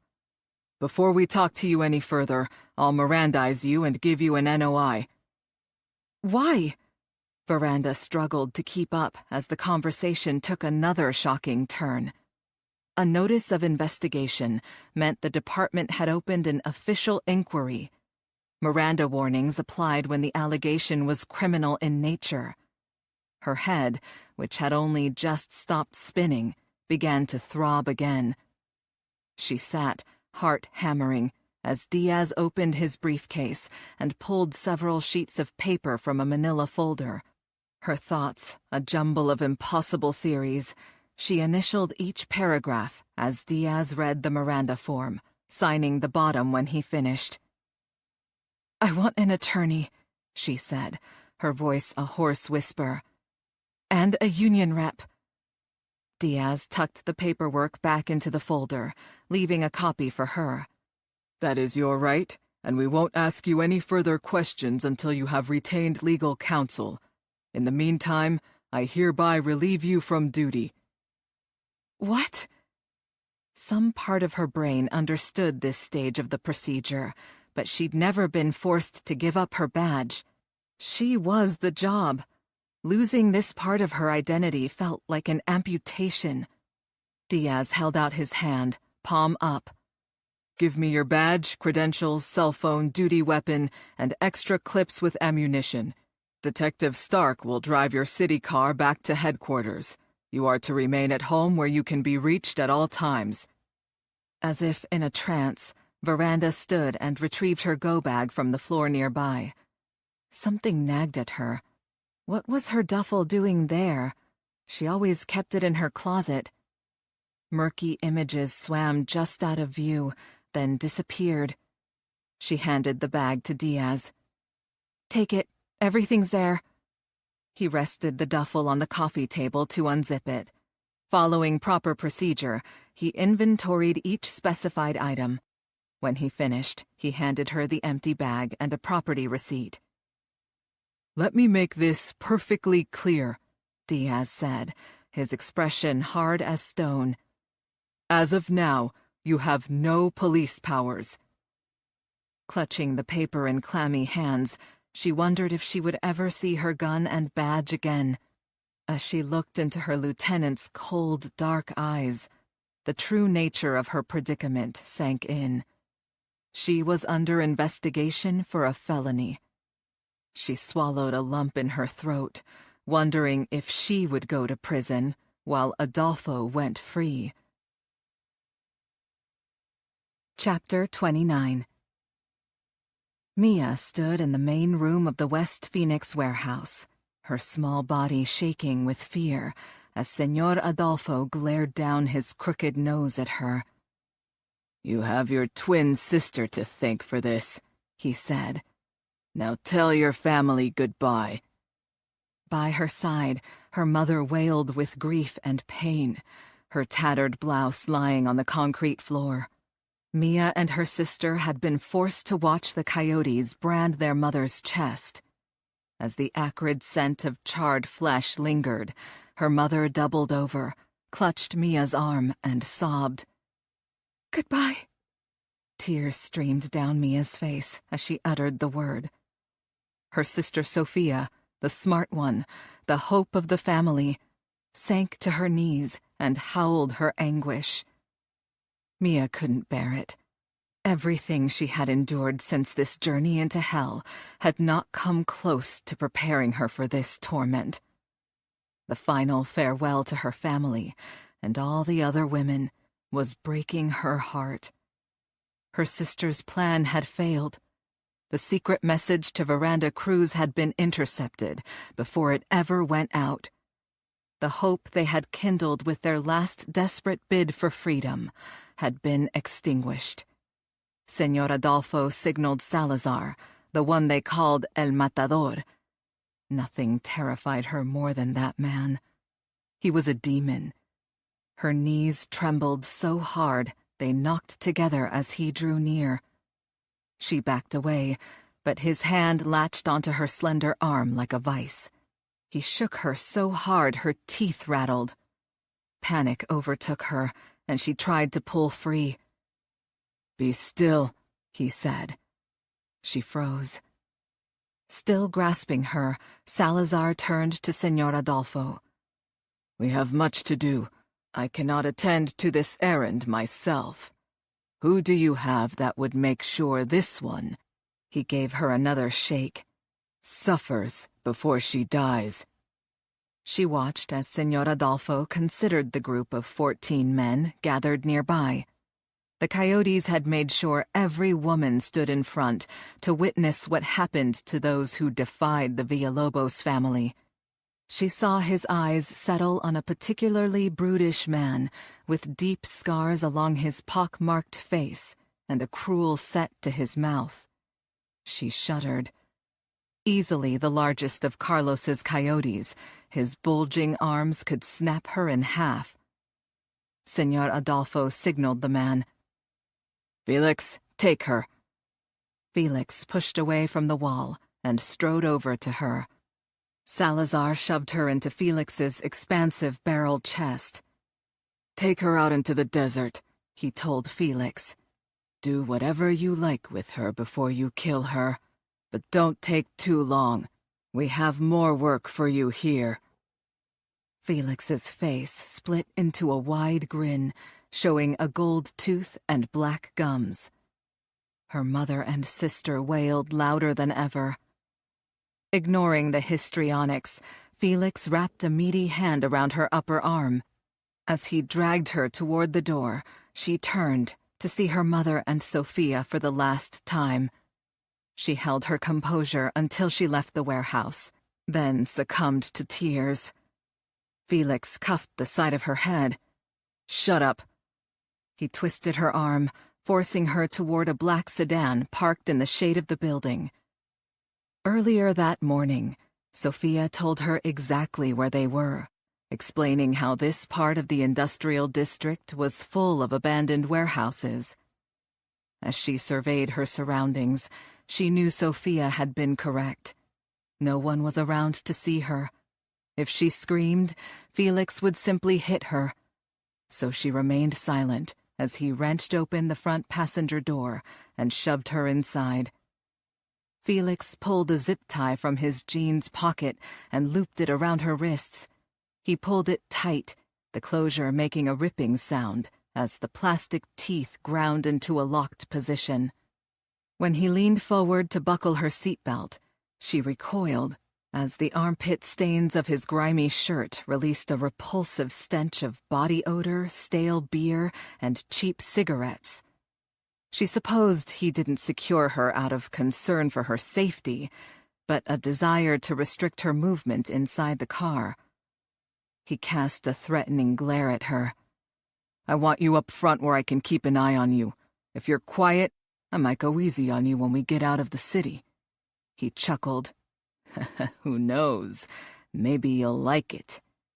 He slammed her door shut, then lumbered around the vehicle to the driver's door, angled his bulk to fit behind the wheel, and rechecked her seatbelt. She took in his greasy hair, filthy clothes, and soot-blackened hands, which she imagined groping her bare skin. A wave of nausea overtook her, and she fought down the urge to retch, saying nothing as he pulled out into the street. Felix pulled onto a wide thoroughfare. She considered her situation and saw no way out, no chance of rescue.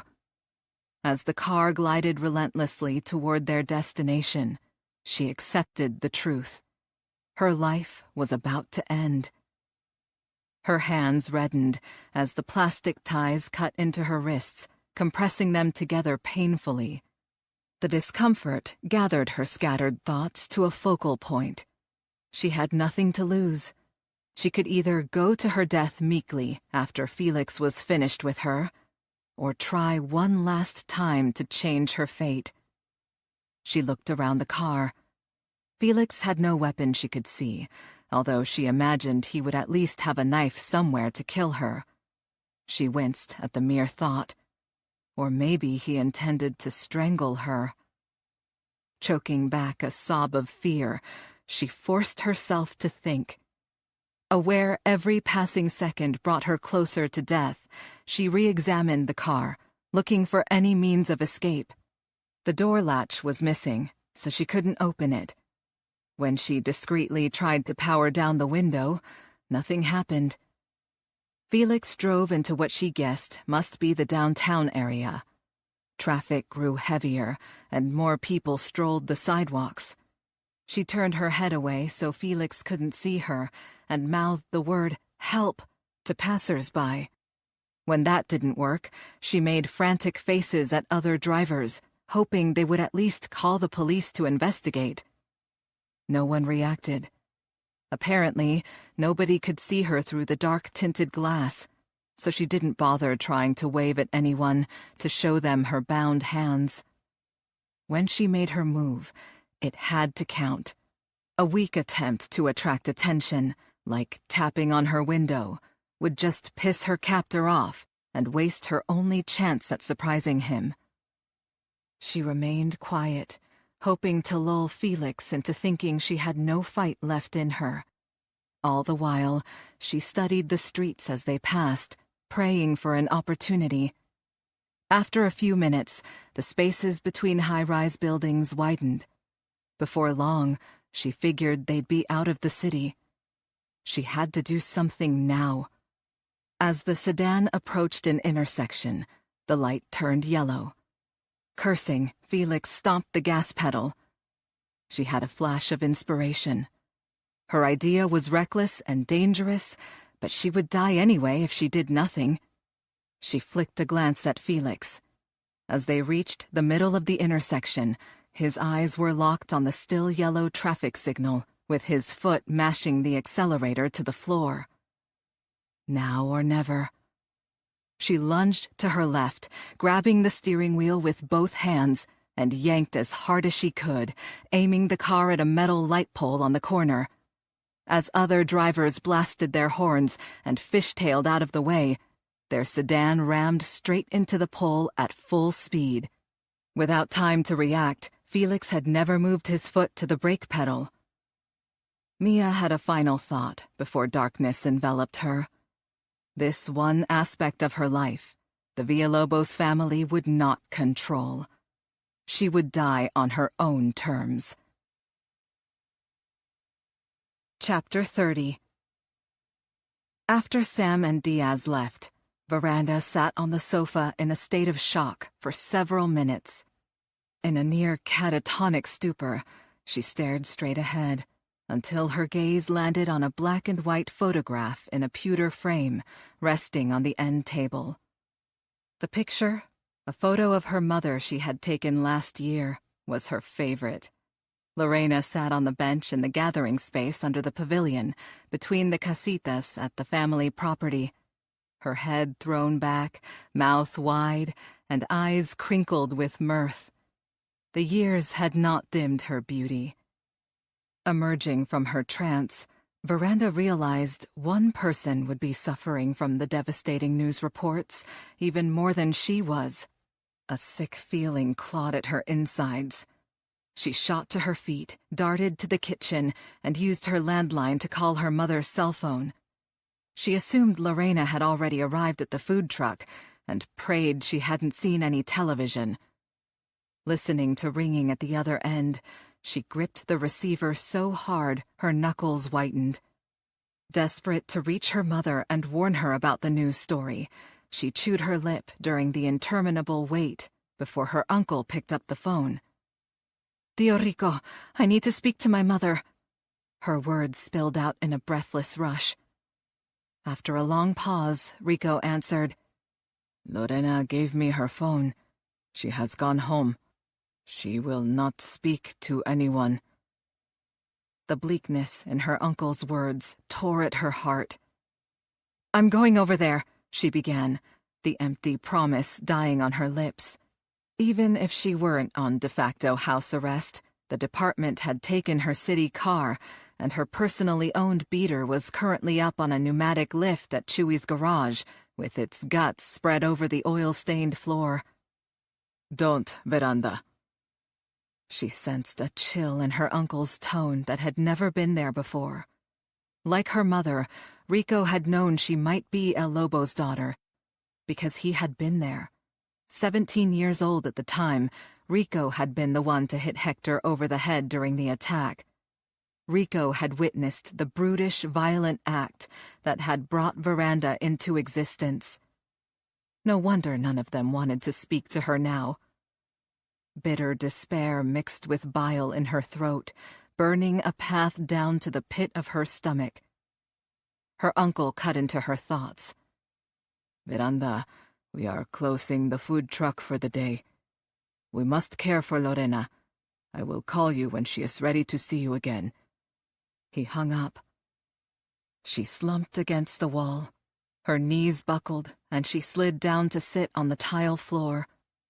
As moisture pooled in the corners of her eyes, she noticed a small detail. Her uncle had not called her mijita, his usual term of endearment, as he always had. As of now, she was simply Veranda, like she wasn't family, wasn't flesh and blood, wasn't welcome. Deeper than her own pain, she felt the torment her mother undoubtedly experienced at this moment. She knew Lorena would assume people believed she'd voluntarily slept with Hector Villalobos. Worse yet, her mother had been married to Ernesto Hidalgo when she became pregnant with Veranda. Conservative and Catholic to her core, Lorena would expect her community to scorn her as an unfaithful wife. And the community meant everything to her, so she was hiding herself away out of shame. Her mother deserved better, and Veranda cursed herself for not being what her mother desperately wanted. Ernesto's child. Soul-wrenching pain tormented her. Veranda had lost her family, her career, and finally, her self-respect. By the time the investigation ended, she might also lose her freedom. She would be reviled as a traitor to her country. Her own department would work with prosecutors to send her to prison for the rest of her life. Somehow, the Villalobos family had done this to her. The thought ignited a spark deep in the very marrow of her bones. As the heat built, her agony burned away, and she stoked the flames into a raging fire. Done grieving what she could not change, she was ready to fight. She scrambled to her feet and stormed into the bathroom. Chest heaving, she stood in front of the mirror over her sink and tore off her satin robe. The tattoo was a livid wound on her chest, the letter V above it, a dark stain over her heart. Fighting back angry tears, she turned on the shower and stepped under the flowing water. With all her might, she tried to piece together what had happened the night before. She remembered leaving the hotel, and she didn't have the tattoo then. She recalled getting in her car, but not arriving at her house. What had happened next? Her background in narcotics told her some drugs not only rendered a person compliant, but permanently deleted several hours from conscious memory. She needed a blood test to reveal traces of any chemicals in her system. She also needed a lawyer, and she'd better find one before Diaz sent a uniform to collect her and take her to headquarters for a highly unpleasant interrogation. Stepping out of the shower and toweling off, she formulated a course of action. Much better than sitting on the kitchen floor drowning under a tidal wave of remorse. First, she had to be ready when an officer arrived. She dressed quickly in a pale gray pantsuit and walked into her living room in search of her briefcase. Over the years, she'd received business cards from countless criminal defense attorneys. Her experience in the courtroom told her which ones were the best. In her wildest nightmares, she never imagined needing their services as a client. As she opened the briefcase to retrieve the stack of cards, her home phone rang. Eager to hear from her mother, she raced to the kitchen and snatched up the receiver. "Hello?" Lieutenant Diaz's voice jarred her. "I'm on my way to pick you up, Detective. Be ready to leave in 5 minutes." Although grateful she'd already showered and dressed, she didn't understand why he hadn't sent a uniform to take her to an interview room. "I can ride to your location with an area patrol unit." She had no desire to be in a car with Diaz. "I'm not taking you to be interrogated." "What's going on?" "A young girl, looks like a teenager, just arrived at Phoenix General's ER in an ambulance." "Gabby." Her hand flew to her throat. Could this day get any worse? "What's happened to my sister?" Diaz's voice softened fractionally. "It's not Gabriella." Veranda twisted the phone cord through her fingers. "I don't understand." "The girl said her name is Mia Pacheco. She has a fairly recent brand of a wolf's head on her chest. She was transported from the scene of a car crash at 8th and Watson. She was the passenger. The driver is an adult Hispanic male in his late 20s with a Villalobos tattoo over his heart. He's in surgery right now, but he's circling the drain. No seatbelt, airbag disconnected, lots of head and chest trauma. The girl was belted in, though, so she's doing a lot better." She reflexively flipped into detective mode. "Do you have an ID on the driver?" "According to his license, his name is Felix Orteña." She snapped her fingers. "I know that name. He's a coyote who doubles as a Villalobos enforcer. Huge son of a bitch." "The girl Mia says she's got important information about the raids and about the cartel, but she refuses to speak to anyone except you." "But I don't know her." "Well, she knows you. The rest of the task force is at the Fusion Center working on a new plan. Because of the media circus, Commander Webster is now running day-to-day operations on site at the center. He slotted Sam in as lead detective. That makes me redundant, so I was assigned to take you to the hospital and get this girl's statement. I'll be ready when you get here. She hung up and fished her house keys from a terracotta bowl on the hall table by the door, tossing them in her purse with the stack of business cards.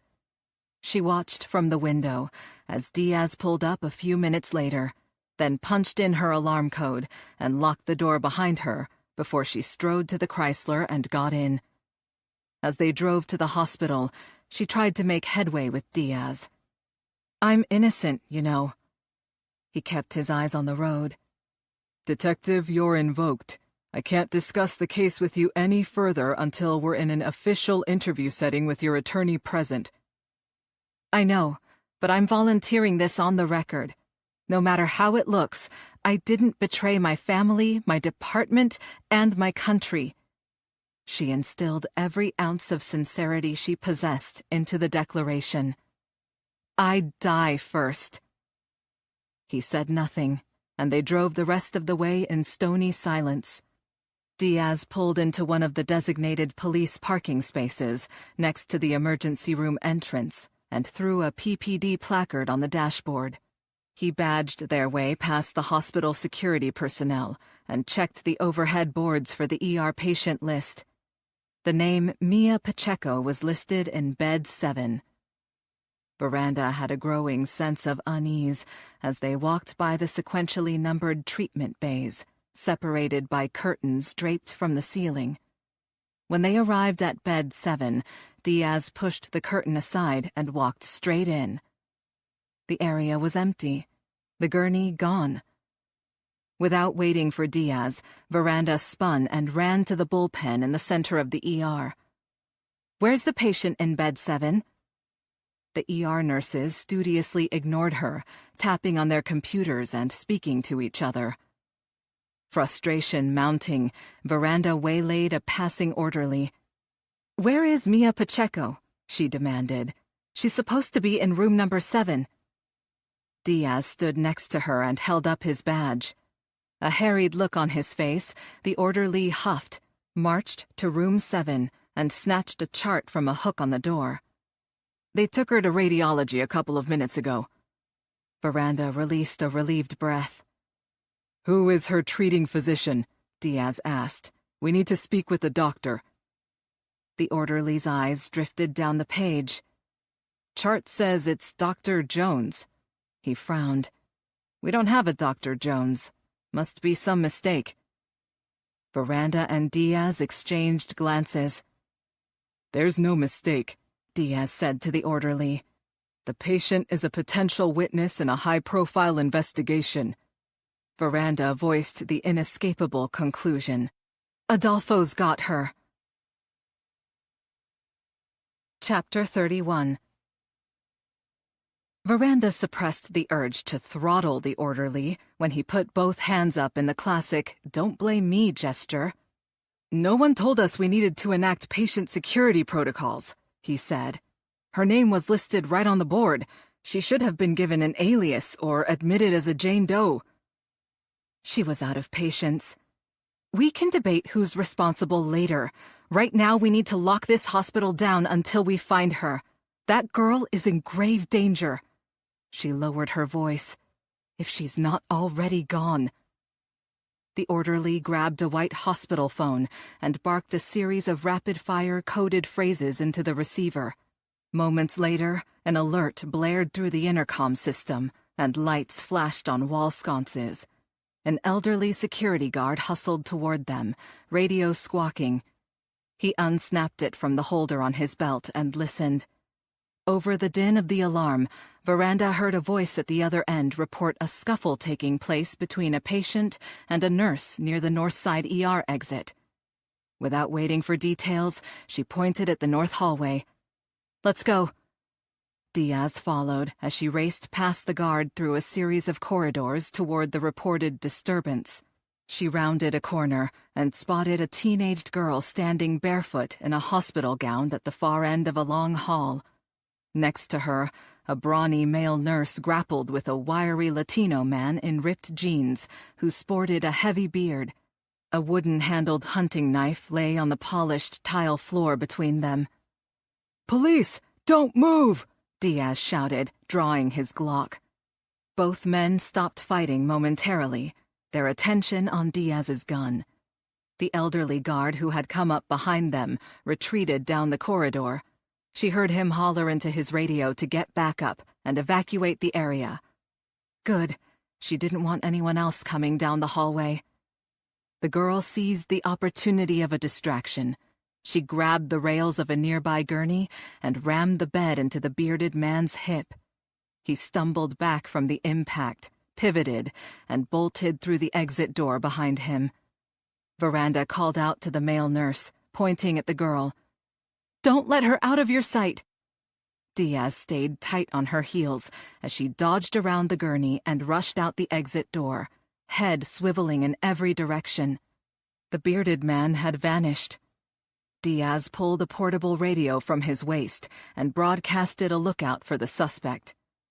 When they came back into the hallway, the girl blinked up at them.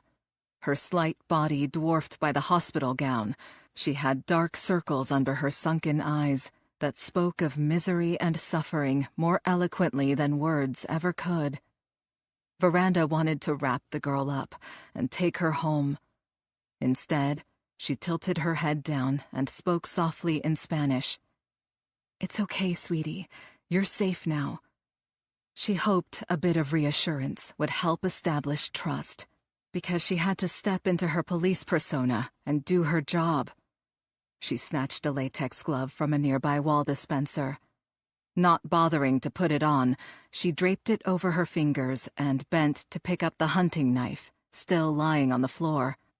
"Maybe we'll get lucky and his prints will be on this," she muttered, looking for something to use as a temporary evidence bag.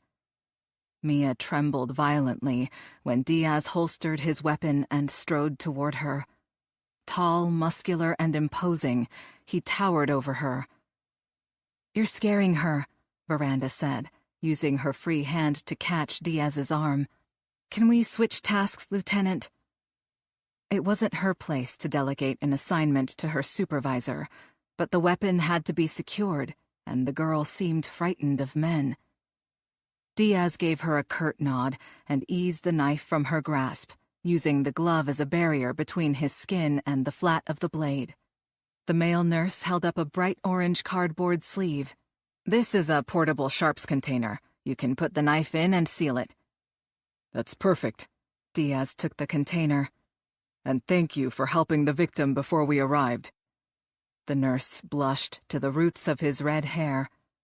"That dude hauled her off the gurney and tried to drag her out the door while she kicked and yelled. Saw him pull a knife on her." He spread his hands. "Couldn't just stand there and watch it happen." "We'll need a statement," Diaz said, placing the container holding the knife on the gurney. "You'll be busy a while." "I'll notify my supervisor." The nurse trotted down the hall. "Be back in 5, he called over his shoulder. Careful not to make any sudden movements, Veranda approached the girl slowly, as if she were a fawn lost in the woods. She gentled her voice. "Hey there. Are you hurt? Did he cut you anywhere?" A silent shake of the head was her only response. "Do you know who I am?" Veranda asked. The girl's eyes lit up. "You're Detective Veranda Cruz. I've seen you on TV, and I've seen pictures of you too. Then you know I'm here because you asked for me." The girl peered around Veranda and flinched when she caught sight of Diaz again. "Don't worry about him," Veranda said. "He looks big and scary, but he works for the police department like me. In fact, he's my boss, Lieutenant Richard Diaz. It's okay to talk in front of him, and he speaks Spanish like we do, so he'll understand what we're saying." The girl nodded, but still looked apprehensive. Veranda reached out and gently took her small, slender hand. "Are you Mia?" "Yes, Mia Pacheco. I have a twin sister named Sofia, and she... Mia burst into tears. Veranda pulled her into a tight embrace. "It's okay. You're safe here with us now. May I call you Mia? Mia nodded. Having dealt with many crime victims, she had learned the importance of this simple gesture. Asking permission to use a person's first name returned a sense of identity and control that had been stripped away. She found that affording this basic human right was often the initial step in the healing process. She waited for the sobs to subside to sniffles. You must have something important to say. You were so brave to ask for me. I had to tell you what happened. Mia swiped the tears from her cheeks with the back of her hand. I've been living with Señores Adolfo and Carlos Villalobos for almost 2 months. My mother brought Sofia and me here with their coyotes. They moved us around to 3 different houses since we arrived. Mia's words ceased. She lowered her head. Guessing the reason the girl had abruptly stopped talking, Veranda stroked her hair. It's okay, Mia. We're not concerned about your legal status. Mia nodded, a nervous smile flitting across her delicate features. My sister, Sofia, is the smart one. She was supposed to be in Arizona for a computer learning program, but the coyotes lied. They kept us, said we owed them more money for our passage. They had promised us Mama and I could work cleaning houses and offices, but that was a lie too. Instead, to earn money for them, they made us... You don't have to say, she whispered, pulling Mia back into her arms. She knew all too well what happened to female captives of the cartel.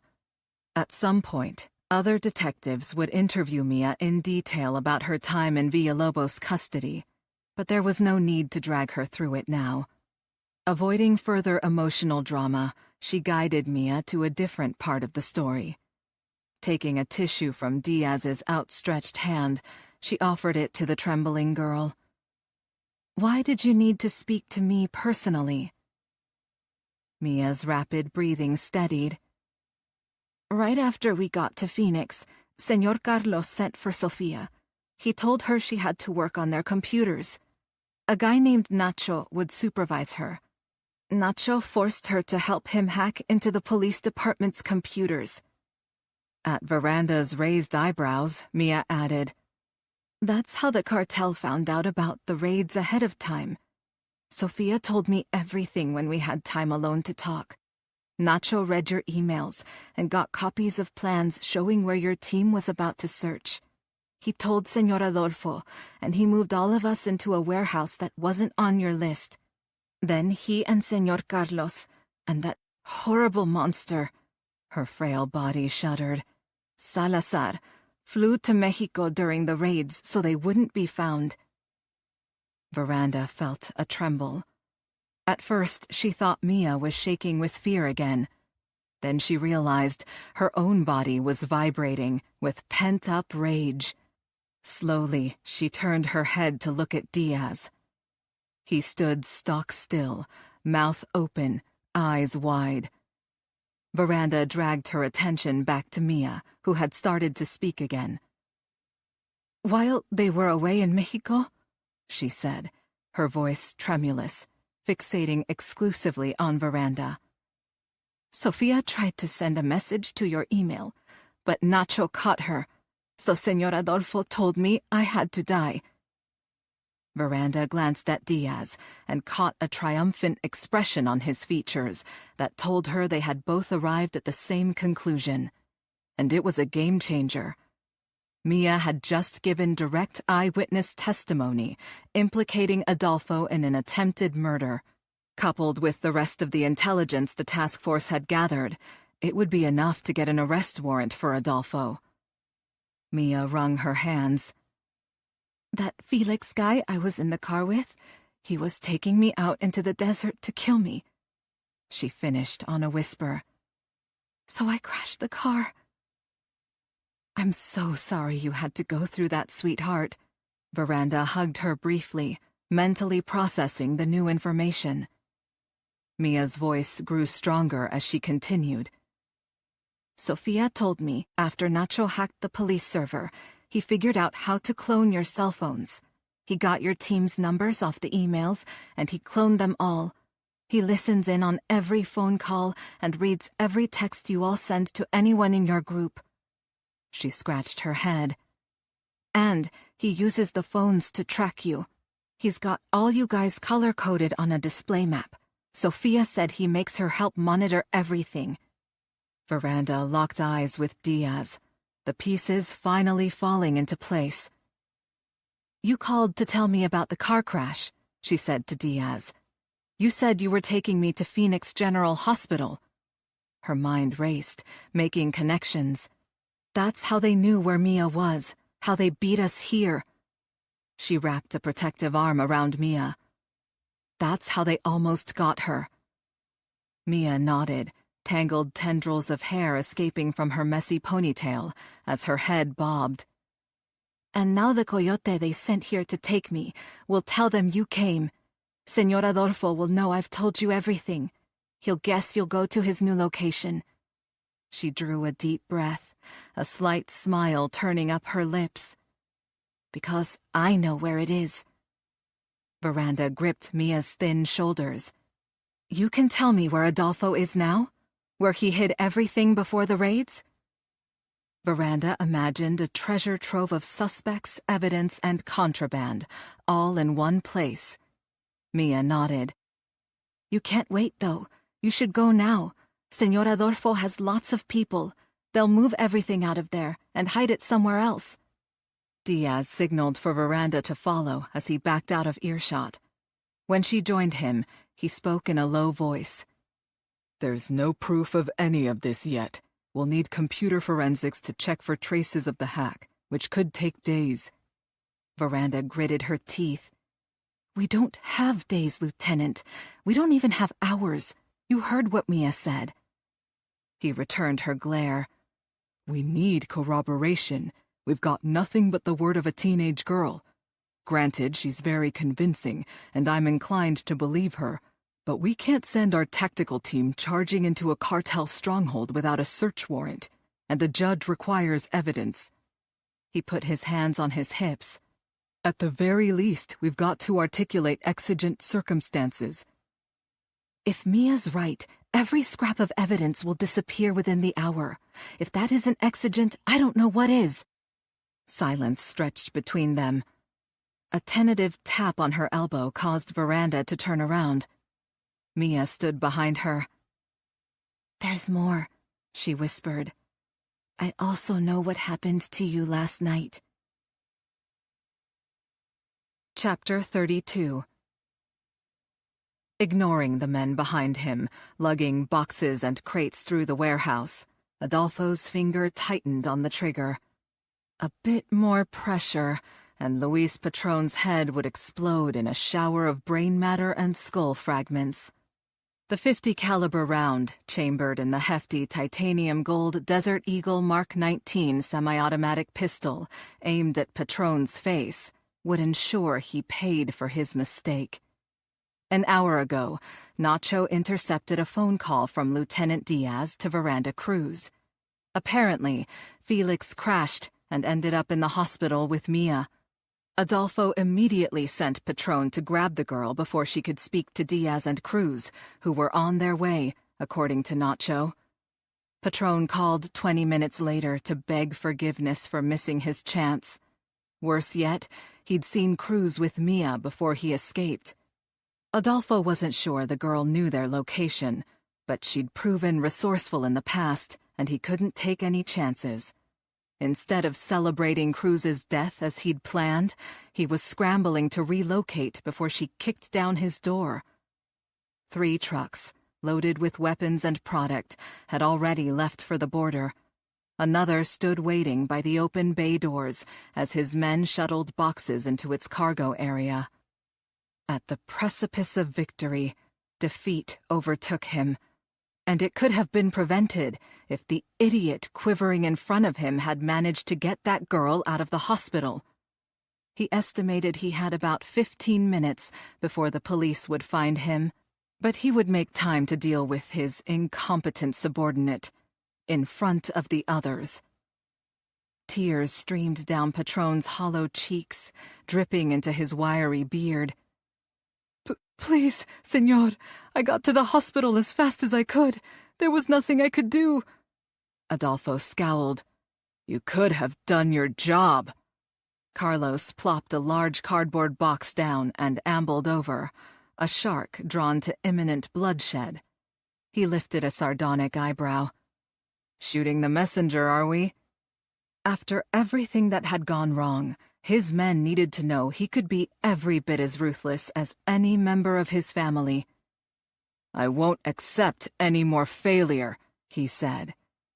A young girl's agonized shriek interrupted him. He turned to see Nacho marching Sophia, arm twisted behind her back, to the moving truck's front passenger cab. Sophia spun, jerked out of Nacho's grasp, and sprinted toward the main warehouse door. Adolfo lowered his gun to watch as Carlos easily chased the girl down in a few strides. Clutching the nape of her neck, he pushed her down, forcing her to kneel on the cement floor. Nacho, do you still need this puta, or do we kill her right here? Carlos asked. The very sight of her boiled Adolfo's blood. That little bitch and her sister are the reason we're in this mess. I still need her, Nacho said, darting a glance at each of the two brothers in turn. Adolfo longed to use the bullet he'd intended for Patron on the girl. She must be punished. Don't worry about that. Carlos yanked her to her feet and shoved her into Nacho's arms.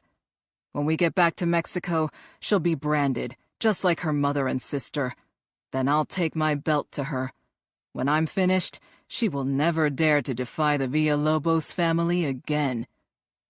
As Nacho led her into the vehicle, Sophia whimpered, but didn't struggle.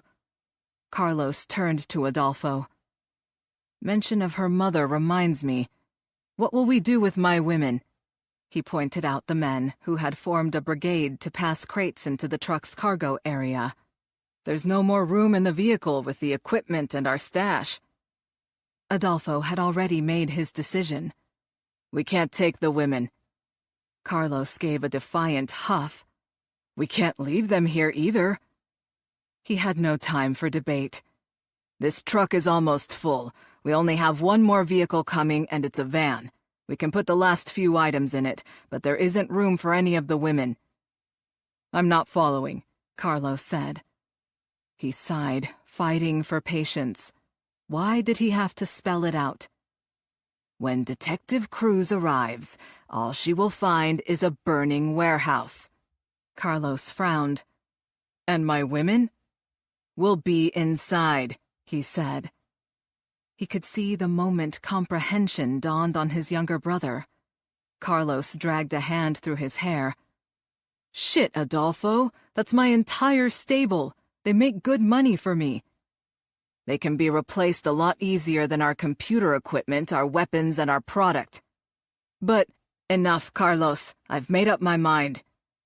Closing the subject, he turned to face Patron, who looked as if he'd been trying to blend into the wall behind him. I have other business to dispense with, he said, pointing the gun at the man's head again. Please, Patron pleaded. His entire body shook. Adolfo hesitated. He despised meting out punishment, especially when it involved a tremendous amount of blood and gore, as this execution undoubtedly would. A deep voice echoed off the steadily emptying warehouse walls. Either pull the trigger or put him to work moving boxes. He looked over his shoulder to see Salazar saunter toward him. He'd canceled the order to terminate Veranda Cruz and called Salazar back to the warehouse to help with the expedited evacuation. He lowered the gun and turned around to face Salazar. Stinging from the thinly veiled insult about his reluctance to kill in cold blood, he curled his lip as he responded, "Why don't you put those oversized muscles to use and let me do the thinking?" He nodded at the line of men hefting boxes. Salazar bristled. "I'm not one of your coyotes, and I'm not your servant, pendejo." Adolfo's temper quickened. Salazar's very presence leached authority away from him. He could not allow a subordinate to call him such a vulgar name in front of his men without retribution.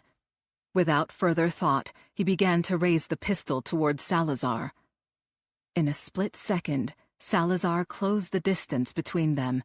Seizing the top of the slide to hold it in place, he effectively prevented the gun from firing.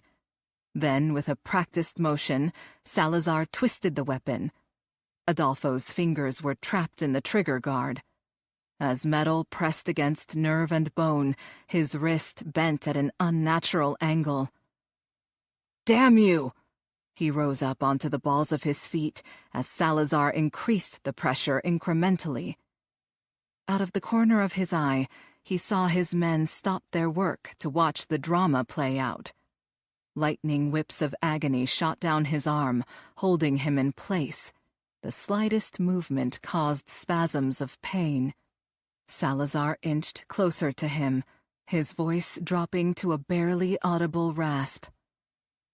"Never threaten me again." Locked in an oddly intimate embrace, his brain circuitry overloaded with messages from pain receptors, to the point he could scarcely think. He did understand, however, that Salazar had spoken quietly, so no one else could hear. Eyes watering, he blinked at the chips of onyx that were Salazar's eyes, and saw naked aggression. "You can't talk to me like that," he said, gasping. "Not in front of my men. I will take your orders if you show me the proper respect." Salazar's voice was still deadly soft. "But know this, Adolfo." He gave the gun another fractional wrench and waited for the resulting stream of expletives to subside before he got so close their noses touched. "You are, what is it the Americans say?" Salazar switched to English. "A pussy." He nearly passed out from the release of pressure as blood rushed back into his hand when Salazar stepped back, pulling the gun from his nerveless fingers. His gaze never leaving Adolfo's face, Salazar swung the pistol up and fired point-blank into Luis Patron's forehead. Without deigning to look at the body, now lying crumpled in a bloody heap against the wall, Salazar rounded on the stunned onlookers. "Get back to work," he told them. "I have another bullet for anyone who is lazy." As the men hurried back to their tasks, he presented the gun, grip first, to Adolfo.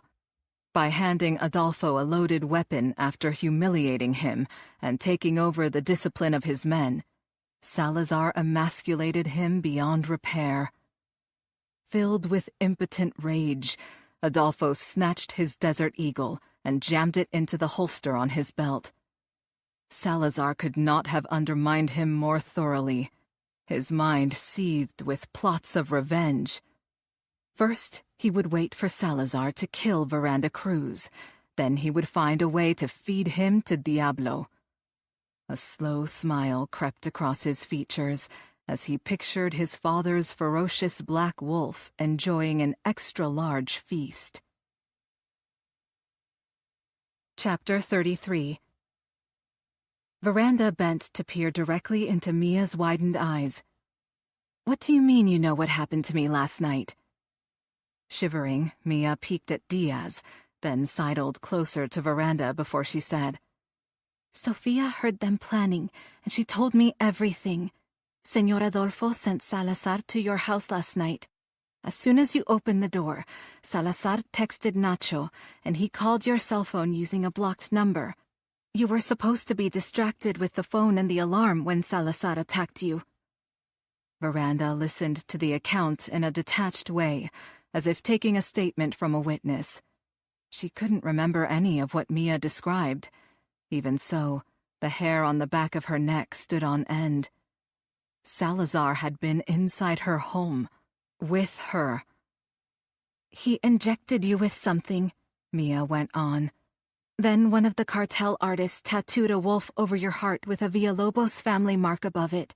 They did it right there at your house. Emotion clogged her throat. She had finally gotten some answers. Standing next to her, Diaz shuffled his feet, but she didn't look his way. She wondered if he still believed she was a traitor, then remembered her next question. "Did Sophia tell you anything about sending an email to the media?" Mia bit her lip. Sophia felt really bad about that. She said Nacho made her Photoshop a picture of you sitting at a table in the Villalobos family compound in Mexico. They took the picture with a drone they sent to your sister's quinceañera. In one of the pictures, you were sitting at a table, so you were in the right position. Veranda hazarded a glance at Diaz. What would her supervisor, so keen to confiscate her badge, think of Mia's account? His dark eyes were riveted on hers, and she knew he had recalled the drone at the party. Now that she'd started, Mia seemed anxious to continue. But Sophia tricked Nacho. She messed up on purpose. There's a shadow on your body that doesn't line up with the ones around you. It's hard to tell, but it's there if someone's looking. "What about the DNA results?" Veranda asked. Even to her own ears, she sounded breathless. "I don't know anything about that," Mia said. "I'm assuming those are genuine," Diaz said. "They wouldn't have given you the family tattoo otherwise. It's a point of honor. Even if it's part of a plan to set you up, only a true Villalobos would be allowed to wear that ink." She considered his words. He was right. In that moment, she released the last vestiges of hope that the cartel had somehow faked the DNA results. "Why did they go to all the trouble to set me up?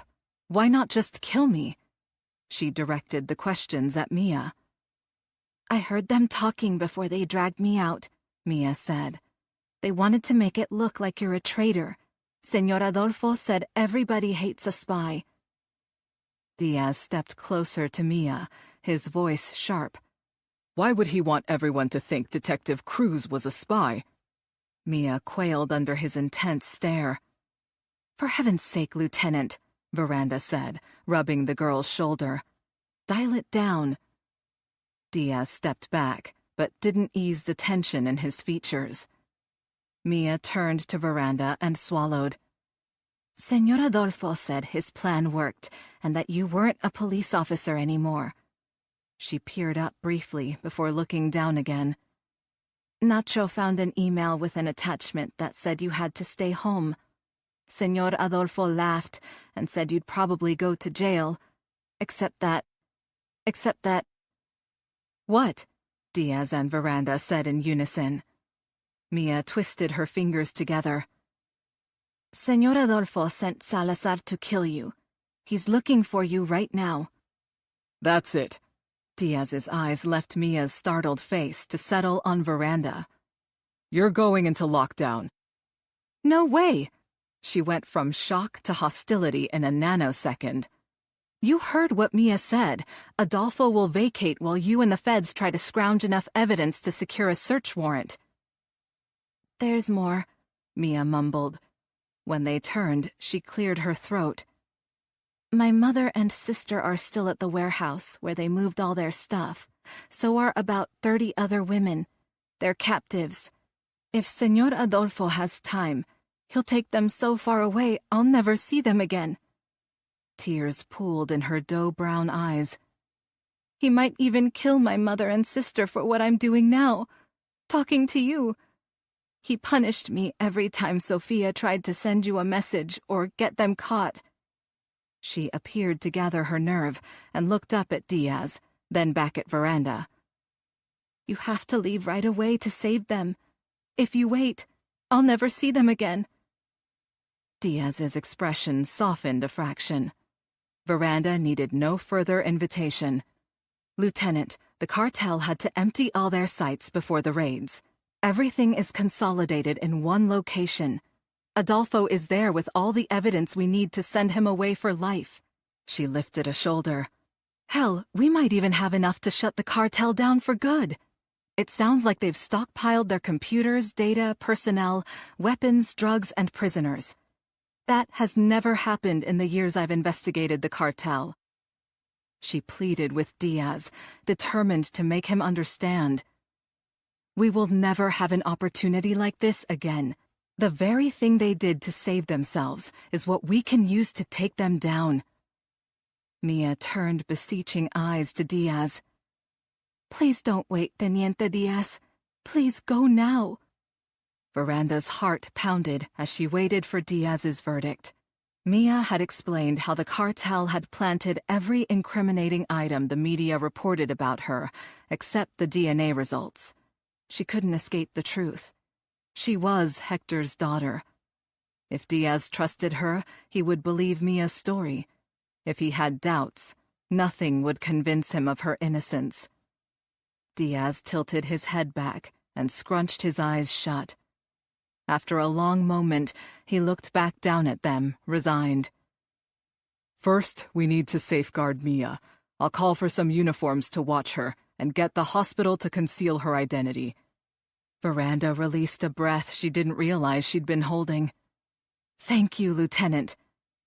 That will take too long, Mia said, wringing her hands. I'll find the security guard. I'll be fine. Just go. Veranda shook her head at Mia. No, sweetie. We have to take care of you first. But I have an idea how we can make sure Adolfo doesn't slip through our fingers again, while we get everything in place. Diaz regarded her with suspicion. I'm afraid to ask. After we make arrangements for Mia, I'll go to the cartel's warehouse and set up surveillance. When Diaz frowned and opened his mouth, she held up a finger. I'm only going to watch from a distance. I'll make sure they can't identify me. Trust me. If they bug out, I'll follow from a discreet distance so I can see where they go. That should buy you time to get back to the fusion center and brief the task force. She paused. It cost her a great deal to admit the next part.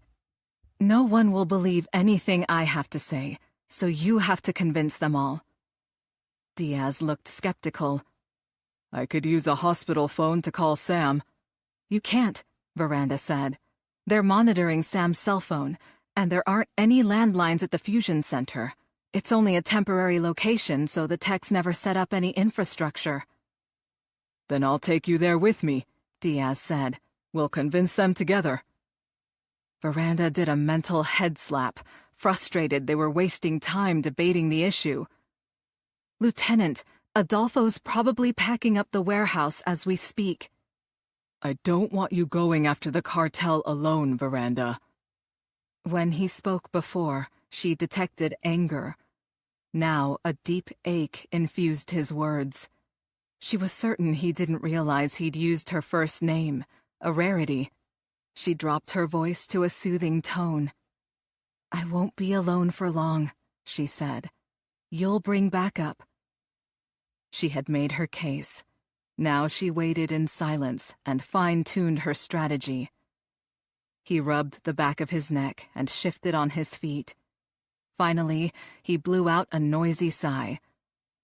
How will you get there, and how will you stay in touch with us? Veranda barely managed to refrain from pumping her fist. I'm going to call someone who can give me a ride, a different cell phone and a disguise, all in a matter of minutes. The final pieces of the plan coalesced in her mind as she spoke. Once you're at the center, get a new mobile and call me so I have your number. I'll update you then. How am I supposed to call you? He said. I don't have your new cell number. Actually, you do, she grinned. I'll explain the details before you leave. Diaz shook his head. I don't like this. You don't have a badge or a gun, and you're still suspended from duty. I won't take police action, won't interact with anyone, strictly recon. No one will even know I'm there. She decided to force the issue. Lieutenant, it's time you made up your mind. She moved in close, tilting her head back to look him in the eye. Are you a cop or a bureaucrat? A heavy silence surrounded them. Had she crossed a line? Then, with slow, deliberate movements, Diaz brought his hands to his waist and unbuckled his belt. Mia gasped and shrank back behind Veranda as he began to slide the belt through his pant loops. "If you're going to do this, you'd better have some sort of defense," Diaz said. "Just in case." He pulled the belt the rest of the way out, deftly catching his duty weapon in its pancake holster when it fell free. Looking as if it caused him acute physical pain, he held the gun, holster and belt, out to her. She stared, transfixed. He'd just violated the most sacrosanct rule in the regs book. An officer never gave up his weapon. If she fired it, Diaz would be held directly responsible for her actions. His career was on the line. This action, more than any words he could have spoken, demonstrated his trust in her. "Take it," he said. "I'll get your Glock at the fusion center. Haven't had time to log it in at the property room yet." He gave her a quick scan. "The belt is too big, but you can find a way to wrap it to hold the gun tight against your body." When she still hesitated, he frowned down at her. "Veranda," he said softly, using her first name again. "I've only agreed to this insanity because I don't have a better plan. You'll need firepower if things go sideways, which tends to happen with those cartel bastards." He inhaled deeply and blew out a long, slow breath. "I want you back in one piece." Seeing Diaz in a new light, she lifted the gun and leather belt from his outstretched hands. Chapter 34. Veranda turned Chewy's cell phone over in her palm. Screen's cracked. Her cousin hooked a thumb into the waist of his motorcycle chaps. "I don't remember how the saying goes about beggars and choosers, but I think you're not supposed to be picky, mijita. The thing works, that's what matters." 10 minutes after Diaz left for the fusion center, Chewy and Tiffany had arrived at the hospital. She'd asked them to hurry, and they had obviously taken her seriously. Chewy's bald head gleamed under the fluorescent lights of the ER waiting room, bringing the tattoos covering his scalp into sharp relief. "You told us to come here fast," he said, "but you didn't say nothing about clothes." With Veranda's personal car out of commission, she had asked Chewy to bring Tiffany and ride to the hospital on 2 bikes with an extra helmet. She hadn't, however, thought to tell him to tone down his girlfriend's usual attire. She had gone to the ladies' room with Tiffany to exchange clothes. It took her 5 full minutes to wriggle into Tiffany's skin-tight black leather pants and matching bustier. The corseted top bared her shoulders and put her cleavage on full display. When she added Tiffany's thigh-high boots, the ensemble became full-on slutwear. Now that she stood next to Chewy in the waiting room, she felt the stares of other hospital patrons. Men gawked and women sneered. She turned to Tiffany. "I don't know how you walk around like this. I look like kinky south-of-the-border Barbie." Tiffany motioned up and down her body, indicating Veranda's conservative pantsuit. "What about me?" She wrinkled her nose. "My estrogen levels are dropping by the minute." "It's business attire," Veranda shrugged. "Not my favorite look either. I'd rather be wearing tactical gear." Tiffany pouted. "This getup could be sold as birth control." She turned to Chewy and grimaced. "Don't look at me, papi. I'm hideous." Chuckling, Veranda shot a mocking glare at Tiffany. "At least you're comfortable. This outfit, on the other hand," she pointed at herself, "could lead to medical complications." Concern flitted across Chewy's face. "What are you talking about, mijita?" Veranda quirked a brow. "I may need surgery to repair damage from this camel toe." Tiffany bent to examine the form-fitting pants clinging to Veranda's curves. "That's how they're supposed to fit." Veranda stuck out her leg. "And thigh-high leather boots? Honestly, Tiff, how do you shift gears when you ride your bike?" Tiffany scoffed. Those heels are less than 4 inches, practically flats. I ride in them all the time. She looked down at her feet, which were encased in Veranda's slip-on loafers. These clodhoppers, however, look like the Buster Browns I wore as a kid. Ignoring the commentary on her footwear, Veranda held up Chewy's cell phone. And where am I supposed to put this? I couldn't even slide a credit card into these pockets. Same place I put my phone. Tiffany plucked it from Veranda's fingers and stuffed it into a small pouch sewn inside the top of the boot Veranda now wore. The phone rested against her thigh within easy reach. Veranda gave Tiffany a slight nod. Okay, I'll admit that's pretty cool, but still, this outfit of yours leaves nothing to the imagination. Chewy gave his girlfriend a lascivious grin. It leaves plenty to my imagination. Unfortunately, the bustier also exposed her new Villalobos cartel tattoo with the family mark, but there was nothing she could do about that now. She turned to Chewy. May as well complete my transformation to outlaw biker chick. Grinning, Chewy tugged Diaz's leather belt and empty holster out from his vest. The lieutenant's duty weapon remained tucked into Chewy's waistband, while she tried several configurations with the belt. Finally, she wrapped it once around her upper thigh, then crisscrossed it to circle her waist, buckling it at its farthest hole before sliding the holster in place. She held out her hand to her cousin. Gun. He slapped the Glock into her open palm. She pulled back the slide just enough to see that a round was chambered before easing it into place again. Next, she released the magazine, made sure it was topped off, then shoved it firmly back into the grip, listening for the snick that told her it was properly seated. Weapon check complete, she thrust the gun into its holster, where it hung low on her right hip. Tiffany's eyes widened as she gave Veranda a long perusal. You are a total badass, she turned to Chewy. I want a gun like that. She looks fucking hot. I'm a convicted felon, mamacita. Can't have a firearm. He wrapped an arm around Tiffany's shoulders. Nothing stopping you from buying one, though. He considered Veranda. Gotta say, you are working that outfit. Veranda rolled her eyes. You've met your match, Chewy. She gave her head a small shake as Chewy pulled his girlfriend against him. Tiffany playfully pushed away from Chewy, bent to scoop up a jet-black helmet from a nearby table, and held it out to her. This is for you. Veranda took it. I'm glad you wear a full face. Tiffany nodded vehemently. Fucking A. Going down once was enough for me to learn my lesson. Her cousin's pierced brows drew together. I don't know what you're doing, but I bet it's something completely loco. You want some backup?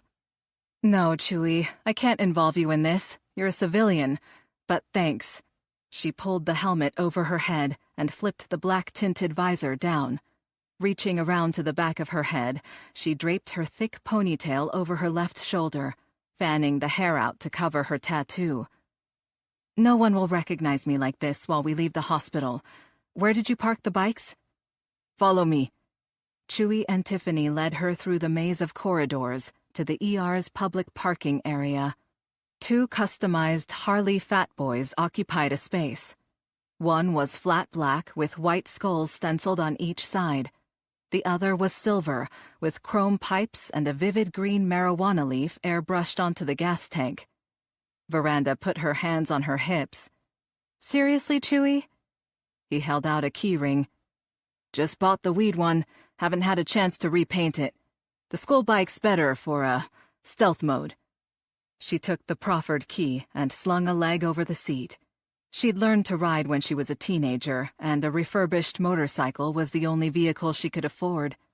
After the engine caught, she looked over her shoulder to thank Chewy and Tiffany again as they clambered onto the marijuana bike. Tiffany made a face, pulling the legs of the pantsuit tight against her calves to keep them away from the pipes. Veranda thought she wasn't the only one who prayed not to be recognized, as she watched Tiffany jam the spare helmet on and secure the chin strap. Veranda shouted to Chewie over the din of his bike. "I owe you, Chewie." He gave her a thumbs up. "Keep the rubber side down, mijita." Veranda sped onto the street, heading to the location Mia had given her for the warehouse. Earlier in her career, she'd worked patrol in the Maryvale precinct, which covered that part of West Phoenix. She knew the area well and planned her approach to allow maximum cover. Accelerating onto the freeway, she thought about Diaz. He would have an uphill battle to convince the others she wasn't a traitor, a criminal, and a rogue cop. As she neared the target area 15 minutes later, she checked for the 100th time to be sure no one had followed her before she downshifted and turned onto a parallel street. When she thought she was close enough, she stopped in the empty parking lot of an abandoned factory, cut the engine, and dismounted, leaving her helmet on. She peeked around the corner at the building Mia had described, directly in front of her and across an alley, about 30 yards away. Her heart skipped a beat, then went into overdrive when Adolfo stomped out of the warehouse, Carlos and Salazar on his heels.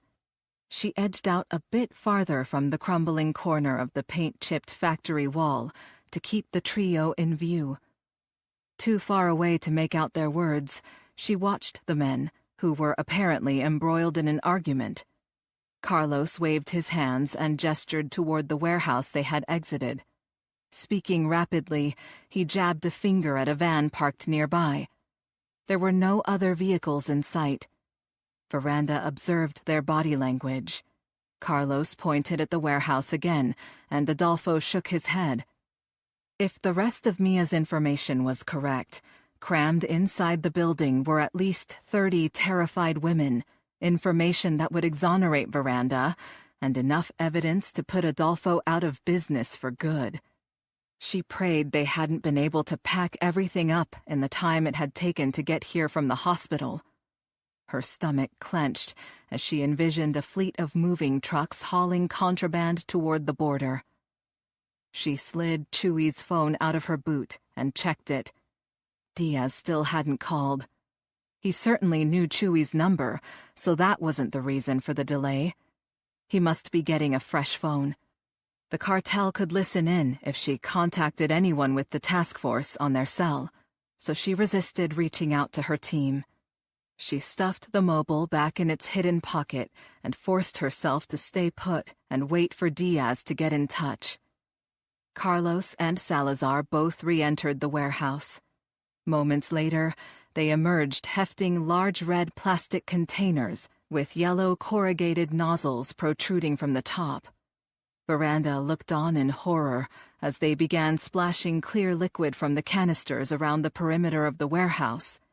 The stench of gasoline wafted to her, even at this distance. Muffled yells emanated from inside. Her pulse picked up. Those screams. The women were still in the building. Adolfo must have figured he didn't have enough time or vehicles to transport them, in addition to his property. He had done the math and decided Carlos's captives could be more easily replaced than his cache of computers, weapons, money, and drugs. Veranda yanked Chewie's phone out again and glanced at the screen. What was keeping Diaz? Her mind raced, searching for options. She could call someone outside the task force and tell them to get to the fusion center to explain what was going on. No good. First, her own department wouldn't trust her now, and second, even if it worked, the tactical team couldn't gear up and get to the warehouse fast enough from a cold start. She could call 911 anonymously and tell dispatch to send officers out right away for a crime in progress. She discarded the thought. Even if the dispatcher took her seriously, as an anonymous caller, responding units would go completely unprepared into a situation involving armed suspects with incendiary devices. Officers and rescue personnel could get killed, and if she identified herself as Detective Cruz, the dispatcher wouldn't believe her. According to media reports, she was a criminal and a traitor. Carlos and Salazar finished their circuit around the warehouse, and returned to speak with Adolfo, who waited near the van. Adolfo jerked his chin at Carlos, who patted his pockets before pulling out something that fit in his palm. Veranda couldn't see what the object was, but tendrils of fear prickling the back of her neck gave her a clue. Then Carlos flicked his thumb, igniting a bright orange flame. As Adolfo and Salazar watched, Carlos ambled toward the corner of the building, lighter in hand. After several anguished seconds, a new plan formed in Veranda's mind. A desperate, insane, suicidal plan. She pulled her helmet off, laid it on the ground, and stepped out from behind cover. Chapter 35. Veranda recalled her training at the police range. First course of fire, shoot from behind a barricade at the 25-yard line. She'd trained for this. Breathe in, breathe out. She drew a bead on her target and curled her index finger, smoothly squeezing the trigger. Simultaneous with the report of her gun, Carlos's head snapped back, and he collapsed in the gravel in front of the warehouse. The lighter dropped from his slackened hand, harmlessly extinguishing on the ground beside him. She had used the shot snipers took when an armed suspect held a hostage at gunpoint, aiming for a headshot to prevent his dying brain from sending a signal to his hand. Adolfo raced to his brother's side as Salazar whipped a pistol out from his waistband and leveled it in her direction across the street. For a fraction of a second, their eyes met. Cracks of gunfire rang out as the corner of the cement block factory wall exploded into pieces inches from her head. She ducked, whirled, and scurried along the side of the building. Salazar's harsh command cut through the air as he barked at Adolfo in Spanish. "Drag Carlos into the van and torch the place. I'll deal with Cruz."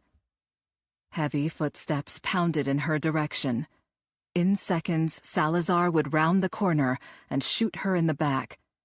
She sprinted toward an open window and flung herself inside, tucking and rolling onto the cement floor. Using her momentum, she slid behind a wooden crate. When Salazar peered through the window, she popped up and sprayed a rapid-fire barrage in his direction. Shit, she missed. Worse yet, she'd given away her position again. Salazar's rich, deep voice called to her. "I went to find you earlier this morning, hermosa. Now you've found me. Why don't you come here?" She couldn't help but admire his tactical prowess, taunting her while he zeroed in on her location. Something scraped along the windowsill as he continued to goad her. "You're all alone, too. No backup. Not for a disgraced cop and a member of the Villalobos family." Anger blazed through her. The conscious part of her brain knew the emotion was unproductive at best, fatal at worst. She tried to turn the tables. "There's a whole SWAT team coming, Salazar." "So you know my name," he said. "I assume the federales told you about my special talent for eliminating problem cops. They call me El Matador because my skills are up close and personal." He let out a malevolent chuckle. "And I'll take my time with you, Detective Cruz. Or should I call you Veranda Villalobos?" His words had their desired effect. She seethed with revulsion as a part of her mind processed the truth. That could have been her last name. She realized he had used the distraction technique to approach the window as he spoke. Refocusing, she prepared to shoot another burst of rounds, waiting until he was silhouetted in the open frame. When he edged onto the sill, his bulky form momentarily backlit, she loosed a fusillade of bullets, the staccato sound deafening in the enclosed space. He thudded to the ground, and she knew she'd hit him. His blasts of return fire told her the wound had not been fatal. A stream of Spanish expletives assailed her ears as she rushed for the side exit door. She peered over her shoulder to see him slumped on the floor, clutching his thigh. If she'd hit the femoral artery, he'd bleed out right there. She tore out of the abandoned factory, doubling back to the cartel warehouse, scanning the parking lot. She couldn't see Carlos anywhere. A pool of blood saturated the ground where he'd dropped, and a dark red trail led to the waiting van. 15 yards away from her, Adolfo picked up the lighter and trotted toward the gasoline-soaked side of the warehouse. She raised the Glock and took aim. "Stop!" Adolfo flicked the lighter and glanced down at the gasoline sinking into the gravel by his feet. Eyes on Veranda, a sneer of contempt on his face, he gradually lowered the flame toward the liquid. She tightened her index finger a fraction, taking the slack out of the trigger. "Don't do it, Adolfo!" He bent at the waist, stretching his arm down further. She pulled the trigger. No bang. She tilted the pistol to examine it. The slide, partially locked back, exposed a round lodged at an angle in the chamber. During the shootout with Salazar, the magazine had double fed, jamming the weapon. While she began the clearing procedure, Adolfo crouched, touched the lighter's flame to the ground, and sprinted toward the idling van. Bright, hungry flames forked out, licking up the side of the warehouse. Still unable to shoot, she raced after him, but Adolfo lunged into the driver's seat before she could get close. He accelerated, and the vehicle fishtailed, tires spewing chunks of gravel in her face. She flung her hands up and watched the van disappear. She assumed Adolfo moved his equipment and contraband before he fled. Now, every hope of recovering evidence to clear her name and arrest him had vanished. In the next second, her prey drive kicked in. She could jump on Chewy's bike and chase Adolfo down. No way could a van outrun a motorcycle. Adolfo behind bars. A huge chunk of the cartel's business shut down. Her gun and badge returned to her. She could make it all happen if she caught him. The crackle of fire drew her attention to the warehouse. She turned and gaped at the outside wall, now completely engulfed in flames. Thick black smoke billowed into the sky. Still clutching the jammed gun, she finished the cleaning procedure and shoved it in its holster before pulling out her cell phone to punch in 911. She had to call the fire department and let trained professionals handle the rescue. When the dispatcher answered, Veranda blurted out the address. "There are about 50 people trapped inside. It's arson. They poured gasoline everywhere, so it's going up fast. Coordinate fireboard response with Lieutenant Richard Diaz of the PPD." A keyboard clicked in the background as the dispatcher inputted more information. "What is your name?" Veranda ignored the question and told the dispatcher the arsonist had fled and gave a description of the van. "Hurry," she added. "The building's not going to hold up much longer." The dispatcher's response faded into the background as she considered her options. Without fire protection, she'd roast before getting anywhere near the victims in the building. Besides, firefighters were on the way. She was a cop. Her job was to arrest bad guys, not rescue people from burning buildings. She had done all she could for the women, and she still had a chance to catch Adolfo. But that window was closing fast. Her eyes darted to the motorcycle parked next to the abandoned factory across the street. Time to decide. Try to help the women or pursue Adolfo. She couldn't do both. Her adrenaline kicked in, ramping up for the chase. Her mind cleared, and she made her decision. Drawing a deep breath, she interrupted the dispatcher. "I'm going inside," she said, and disconnected before the dispatcher could ask any more questions or try to dissuade her. Almost immediately, the phone buzzed in her boot. The dispatcher, following protocol, attempting to reconnect with her. She ignored it and charged around to the rear of the structure. As she drew near, waves of heat blasted her. Raising an arm to protect her face, she saw flames blanketing two sides of the warehouse. The back hadn't caught yet. Perhaps they ran out of gasoline before they could douse the entire perimeter. She heard a muffled crack, then a thunderous rumble shook the ground beneath her feet. It sounded like a section of the roof had given way. The women were out of time. She pictured Gabby and Lorena. If they were trapped inside, she would want someone to help, even if it meant risking everything. She shut down her emotions and formulated a plan. Running to the back wall, she spotted a window and tried to push it open. Locked. Cupping her hands against the glass, she peered inside the room. Empty. She drew the Glock, angled the gun to avoid blowback from shattered glass, turned her head aside, and fired. The window exploded into the room. She used the barrel to break out remaining shards jutting from the window frame. Stuffing the gun back in its holster, she placed both hands on the sash and hoisted herself inside the room, which only contained long rectangular tables and office chairs. Photos of members of the task force covered the walls. This must be the computer room Mia described. She reviewed the details in her mind, recalling the sketch of the warehouse Mia made while they waited for Chewie and Tiffany to arrive at the hospital. Diaz had taken the drawing with him to show the team.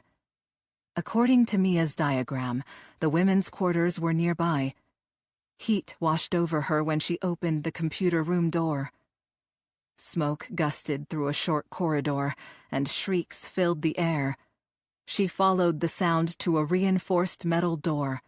A sliding deadbolt secured the women inside. Veranda went to slide the bolt free and yanked her hand back when the metal burned her fingers. Her tight-fitting outfit offered no shirt tails or sleeves to use as a barrier. She pulled out her gun and used the barrel to ease the bolt to the side. Gritting her teeth, she used her left hand to grasp the scorching metal doorknob and fling the door open. Concerned the terrified women might flee in a panic, get lost in the haze and succumb to the smoke, she rushed inside to guide them to safety. Before she could get a word out, one of the women pointed at her and screamed, "Villalobos!" A moment too late, Veranda realized how she must look. Dressed in black leather, she was covered in cuts and bruises, held a gun, and sported a cartel tattoo on her chest with a Villalobos family mark above it. Something heavy slammed the side of her head. She staggered and dropped to her knees. The Glock clattered to the floor, and a young woman in a pink tank top kicked it away. "No!" Veranda put her hands out to stave off a middle-aged woman in a blue dress wielding the base of a blender, swinging it by its cord as she approached. "I'm trying to rescue you," Veranda blurted in Spanish. "The place is on fire. You all need to get out of here." She pointed over her shoulder. "There's a window in the computer room." She stayed on her knees, open palms raised, attempting to appear non-threatening. "I broke the glass out." A deep male voice rumbled from the doorway behind her. "For which I am very grateful." Still reeling from the blow, she turned her head to see Salazar, his gun trained on her. "Stay right where you are." Covering the distance between them in one long stride, he bent down, placed the barrel against her temple, and cocked the hammer. Chapter 36. Veranda thought back to her first felony arrest. She'd forced the suspect to kneel with his hands up for a reason. The position put him at a complete disadvantage. Now she was in the same circumstance. Any move she made would be telegraphed long before she could mount a counterattack.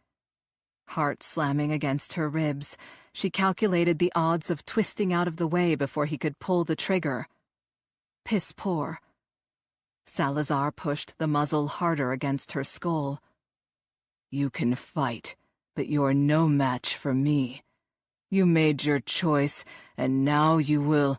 A dull thunk reverberated through the room, and the pressure from Salazar's gun disappeared.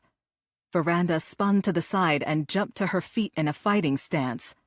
Before she could stop her, the same young woman in the pink tank top kicked Salazar's gun to a far corner.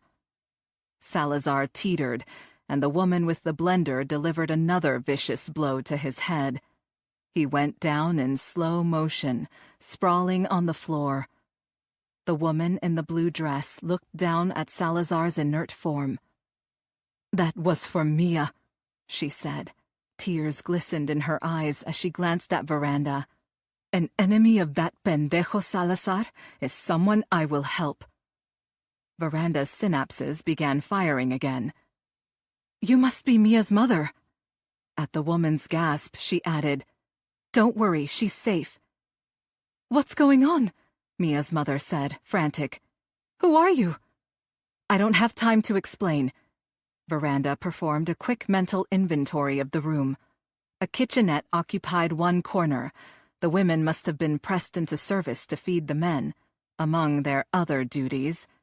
She addressed Mia's mother, motioning toward the terrified group of women huddled together as the crackling and popping from the encroaching fire increased. "Is this everyone?" "Yes, they took my other daughter, Sophia, away with them." She let out a sob. Veranda decided her new ally was the best person to help her. "You need to lead everybody out, now."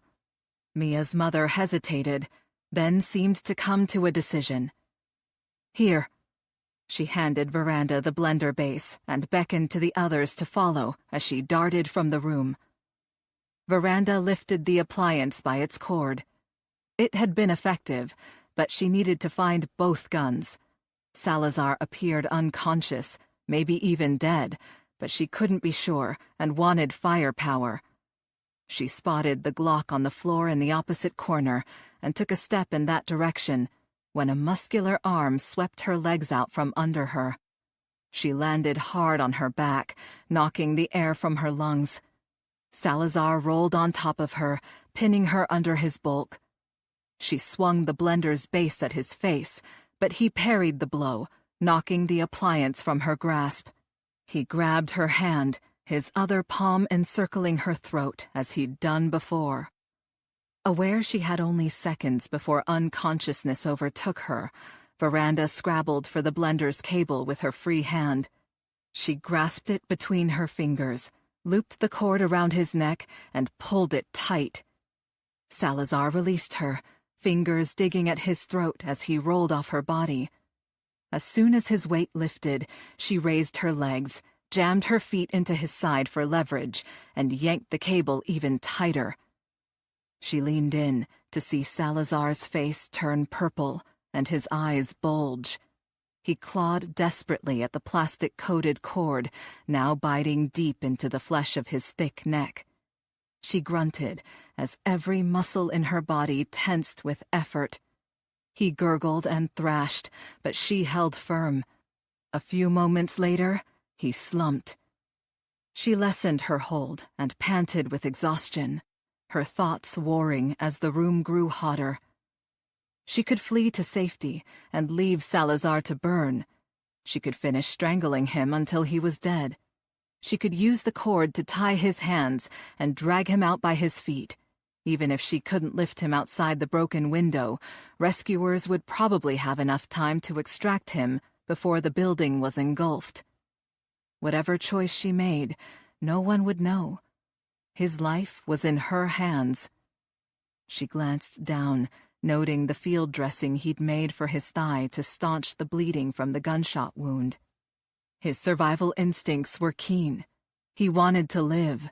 Despite that, he had entered a burning building to kill her. He would always want to kill her, but she could stop him, once and for all. She looked down at his inert form. Was she a wolf?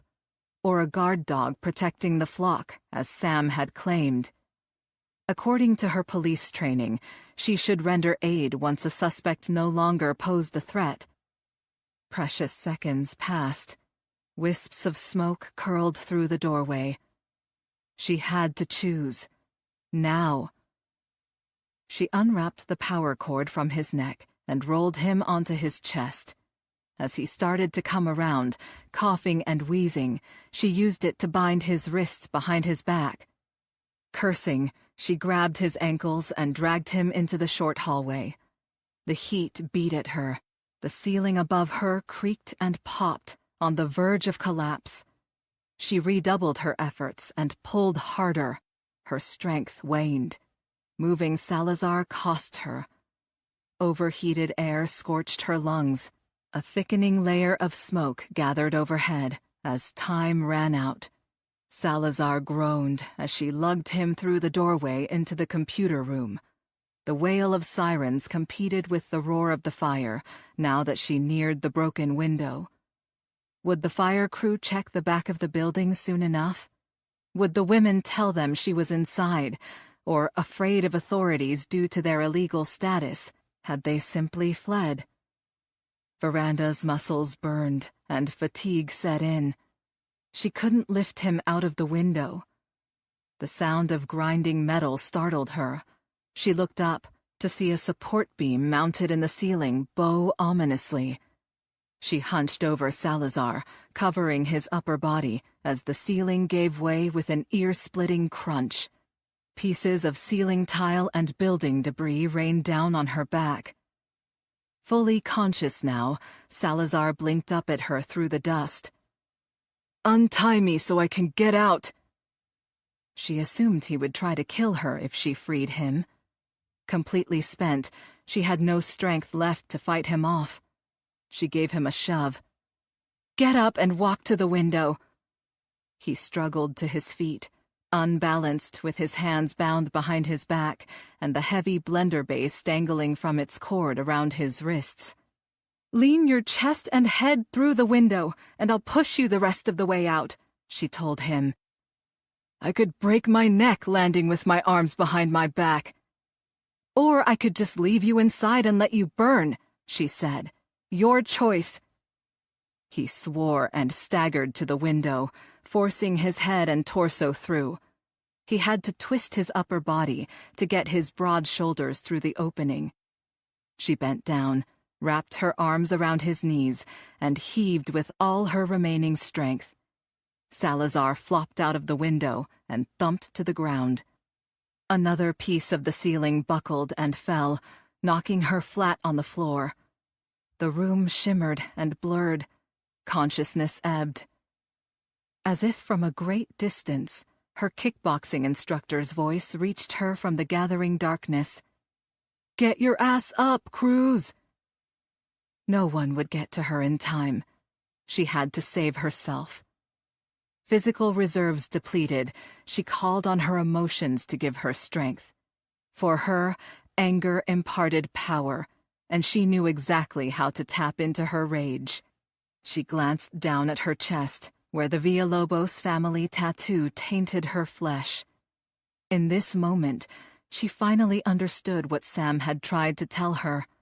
She had claws and fangs and a predator's instincts, but she was not part of the Villalobos pack.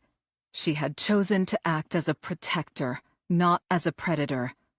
She had laid down her life to save the women, and even Salazar, as a true guardian would.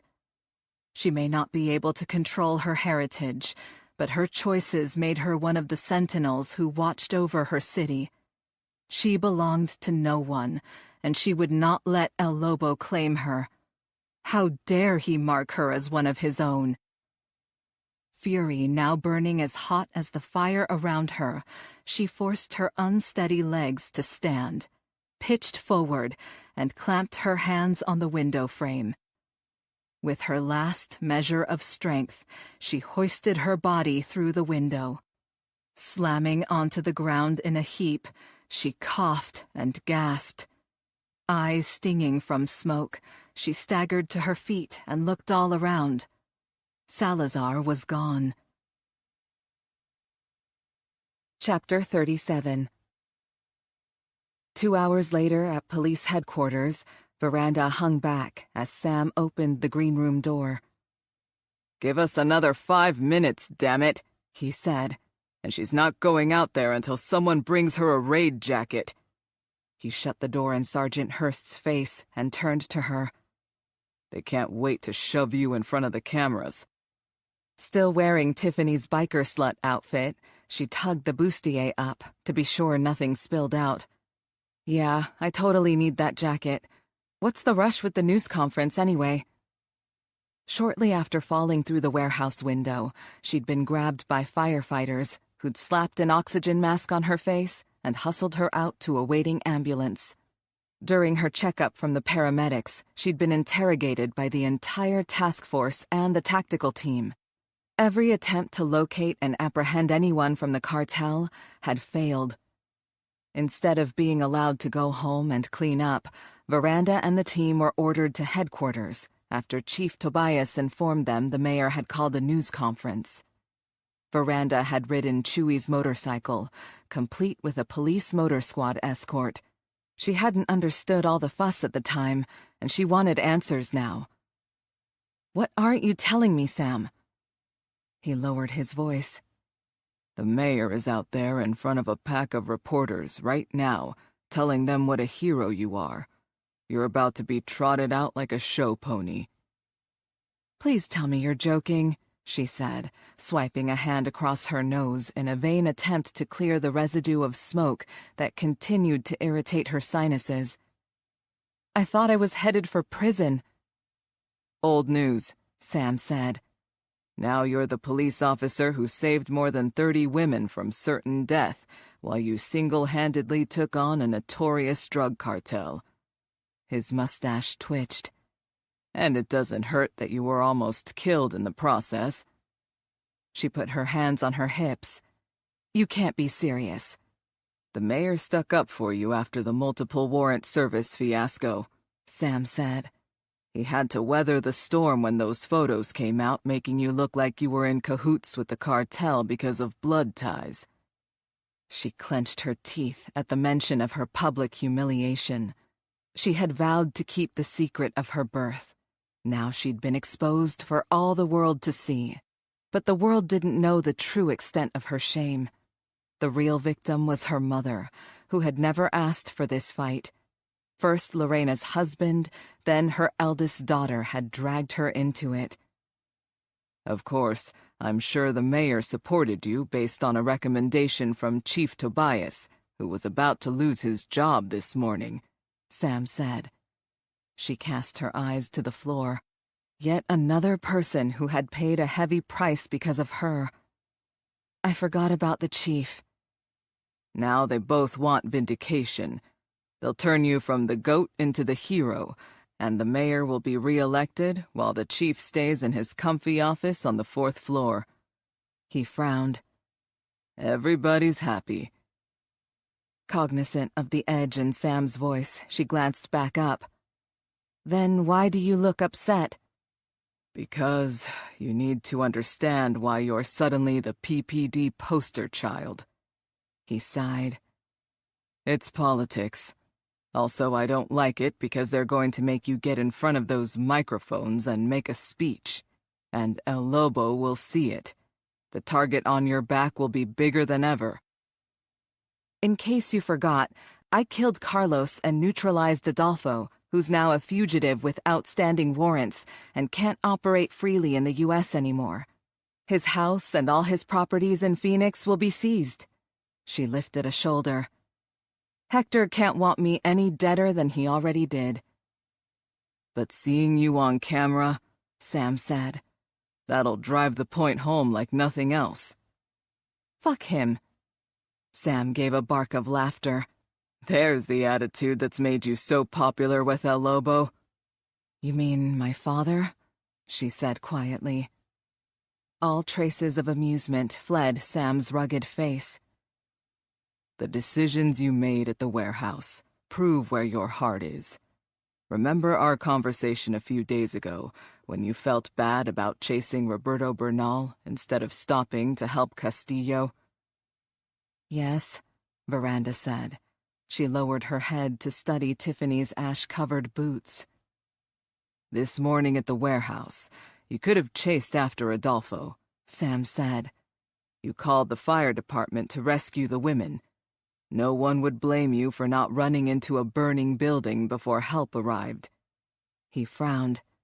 "In fact, Diaz is still furious you put yourself in harm's way instead of waiting for the firemen to show up." "I had to do something." "Exactly."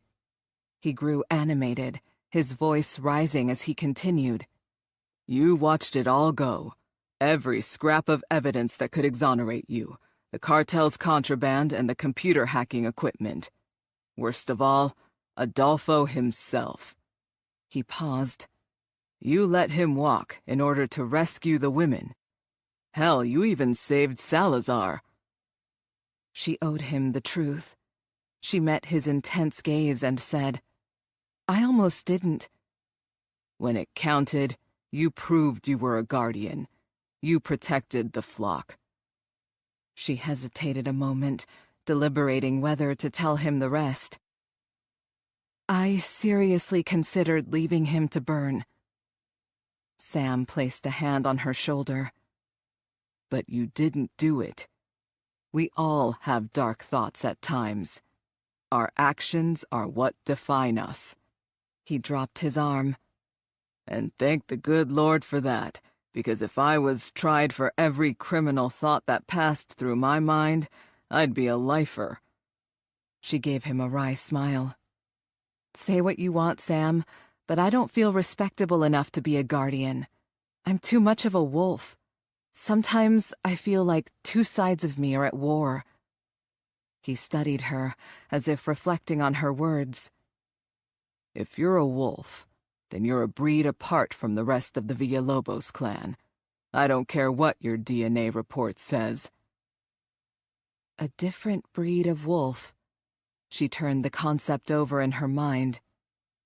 The door banged open, and the entire task force trooped into the green room. Diaz carried her raid jacket.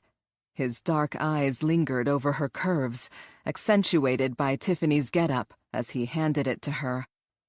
Marcy gave her an appreciative look. "Just for the record, I freaking love that outfit. You totally rock the whole dominatrix Latina biker chick thing.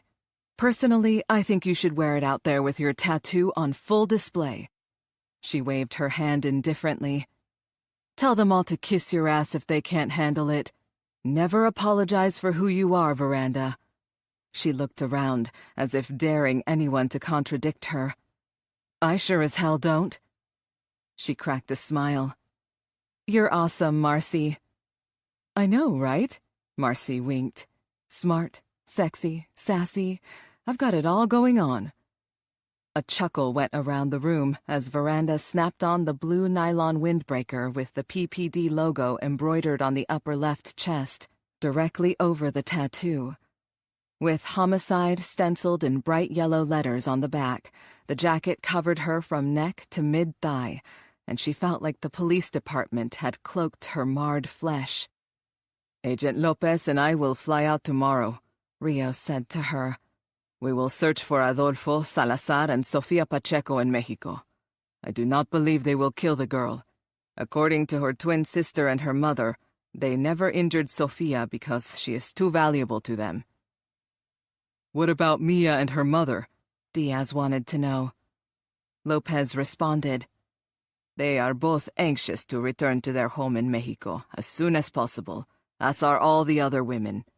We delayed our flight back so we could personally escort them after they gave statements. They understand they may be needed for a trial." Sam snorted. "Doesn't look like that'll happen anytime soon. Every single suspect's either dead or in the wind. We've got warrants out, but—" He spread his hands in futility. "We wanted to get evidence against El Lobo's daughter, Daria, as well, but apparently she never had anything to do with the human trafficking operation, so the women don't know much about her." Agent Gates stepped forward and extended her hand. "Detective Cruz, I apologize for blaming you for the failure of the raids. The leaks in the computer system were so pervasive, nothing we did would have succeeded, no matter how much time we took to plan the takedown."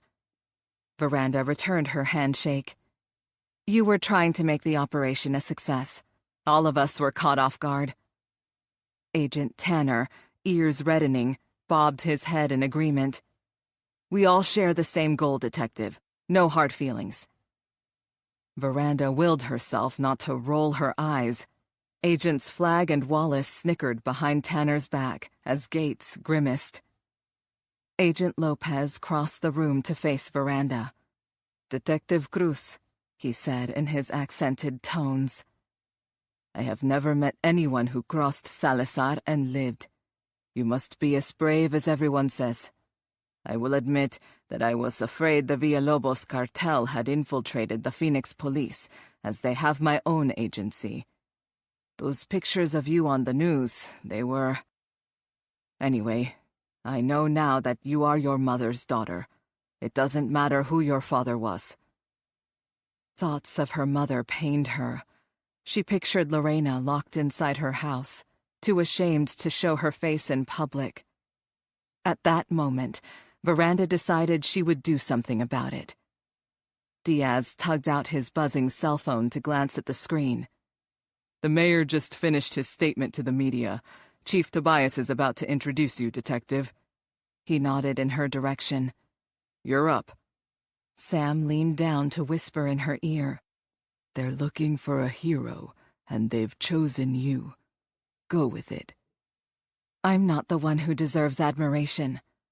Determination welled inside her as she marched toward the green room door. And everyone will know it by the time I'm done talking. Chapter 38. Veranda entered the media briefing room through the rear stage door. At the sight of her, reporters erupted with a volley of questions and cameras flashed. She stood mutely on the stage while the chief raised his hands for the horde to settle, then spoke into a bank of microphones. Detective Cruz is a hero who put her life on the line to rescue 32 women who would have perished in a deadly blaze if not for her intervention. The more he expounded on her courage, the hotter her face burned with embarrassment. Chief Tobias announced her name, pulling her from her reverie. Her nylon jacket crinkled as she walked to the lectern.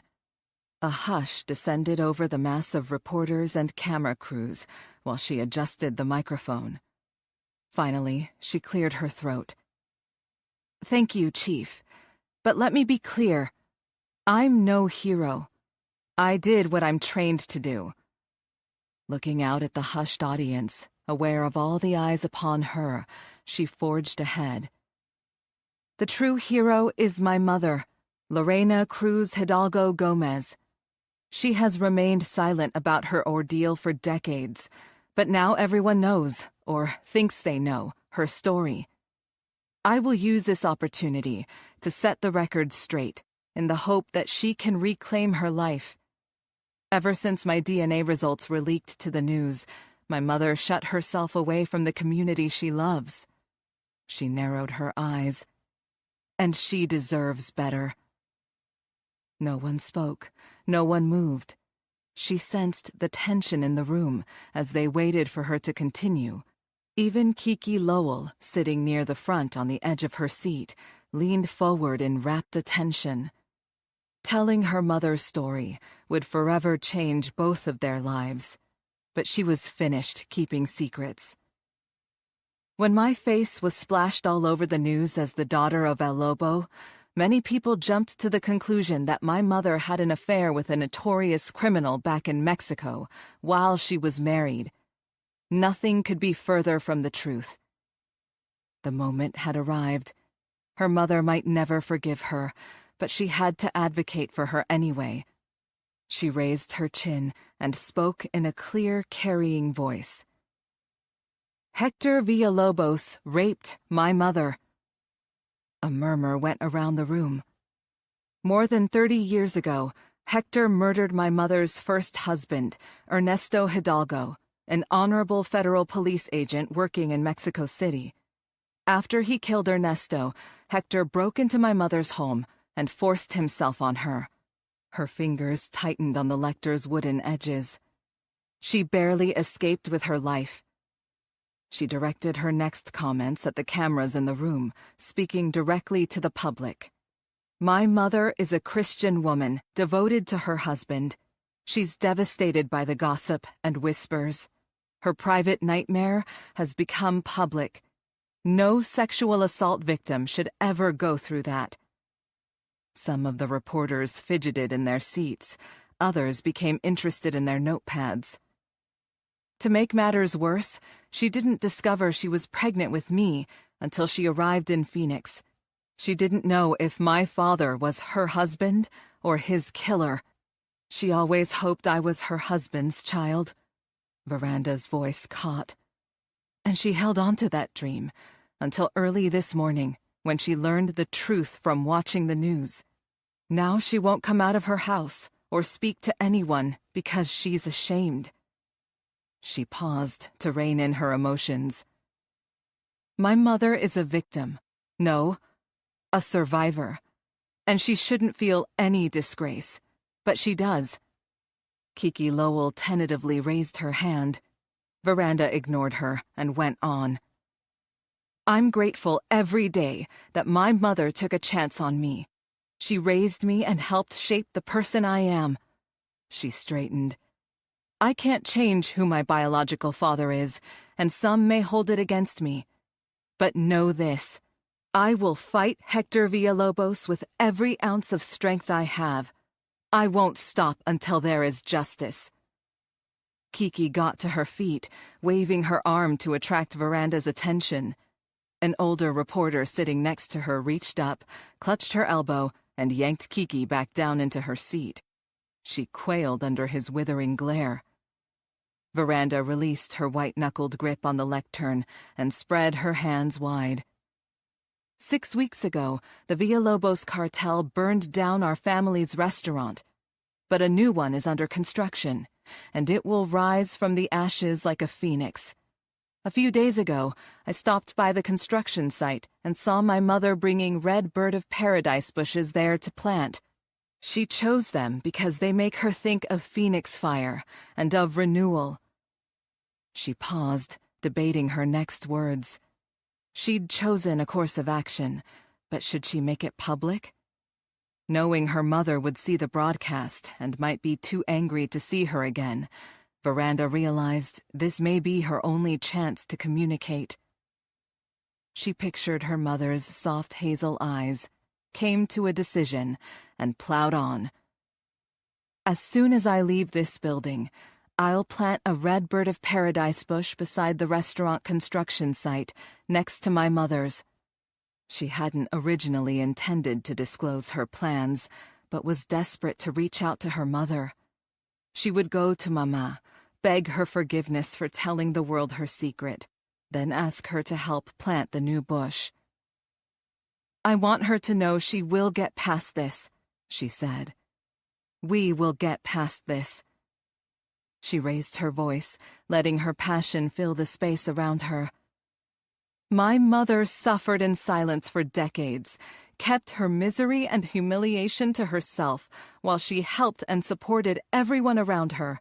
Family, friends, her community, strangers in need. It didn't matter. She brought her fist down on the podium.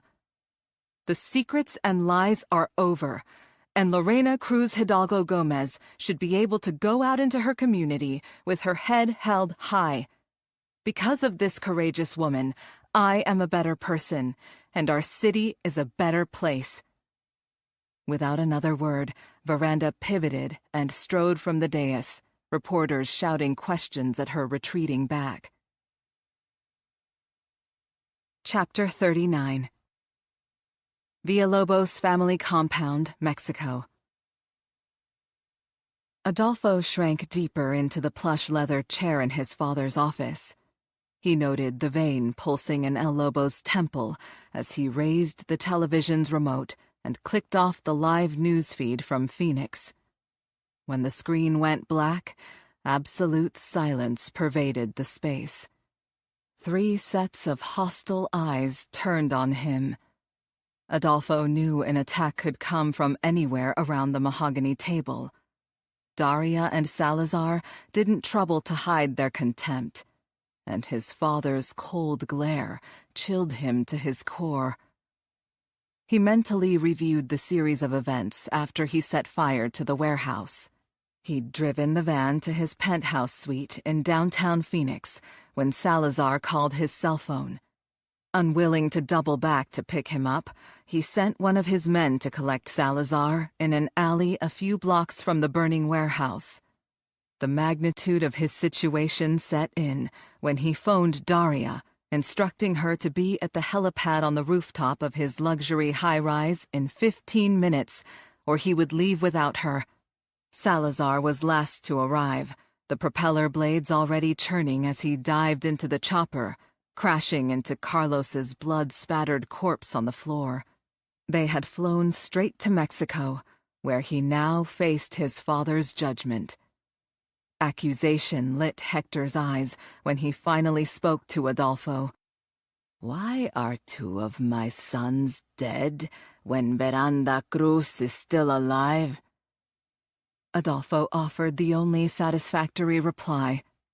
"I accept responsibility." Daria and Salazar remained conspicuously silent. He was sure they enjoyed watching him feel his father's wrath. Hector glowered from his position at the head of the table. "You asked to be in charge. I trusted you. Now our business is in shambles. Our suppliers are looking for other markets, and our distribution network is crumbling. The convoy of vehicles and equipment you packed up in Phoenix are currently traveling to the border. Let us hope they arrive here safely." Adolfo's pulse, already racing, kicked into overdrive. There would be consequences.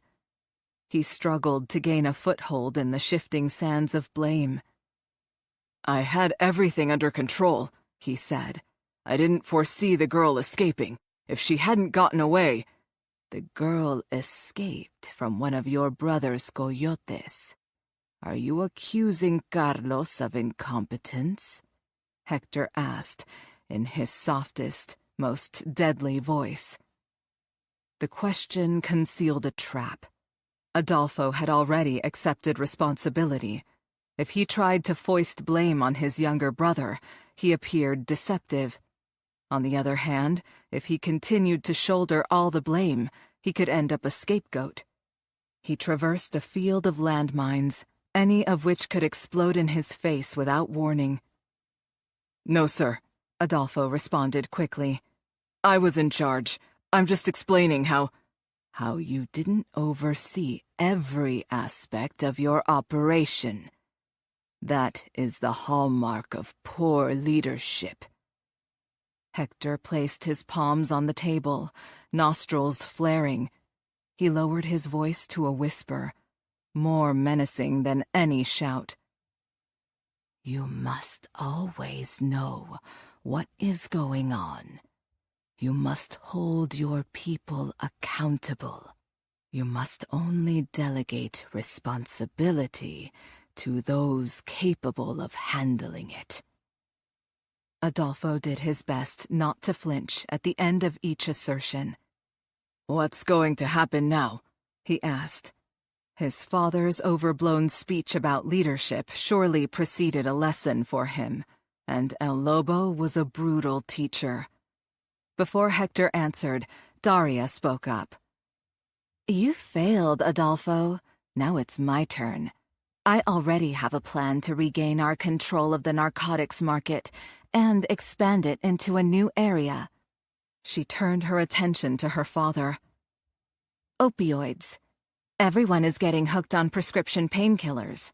The U.S. government is taking steps to limit legal consumption, which opens a whole new market for us.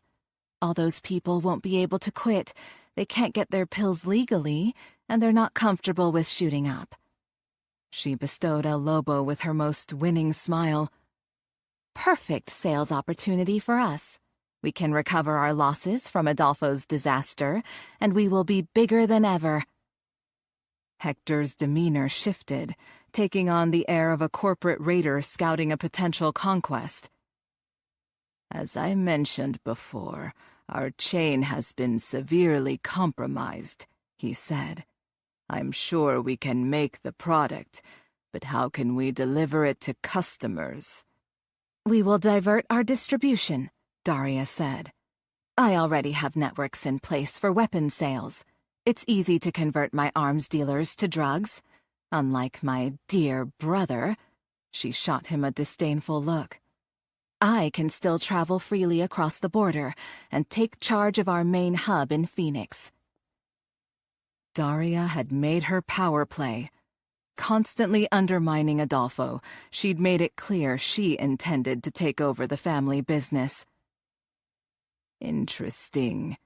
Hector steepled his fingers.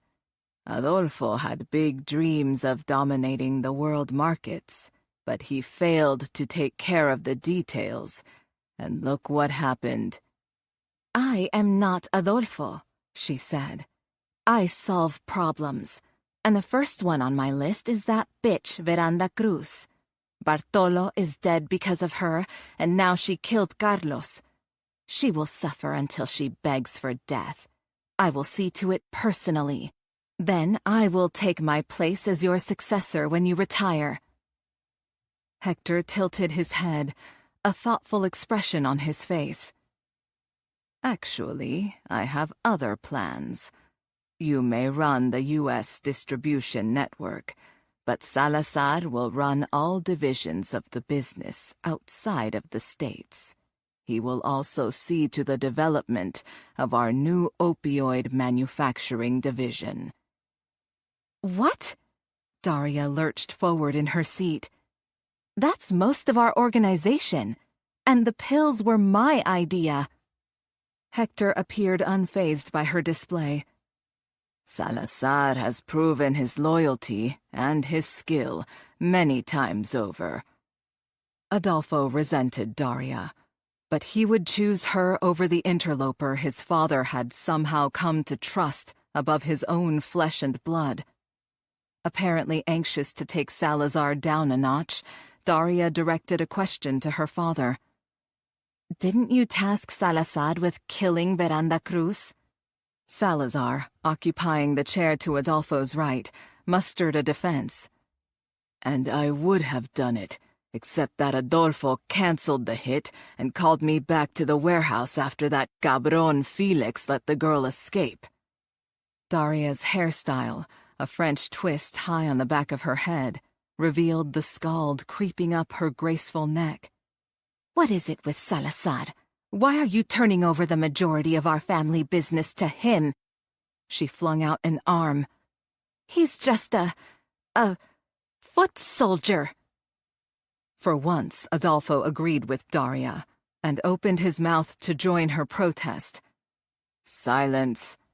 Hector stood and paced to the imposing family crest mounted on the wall. Do you recall when I told you about my days as a federal judicial police agent working with Ernesto Hidalgo? Yes, Adolfo answered, noting that Daria dared to cross her arms and set her jaw without responding.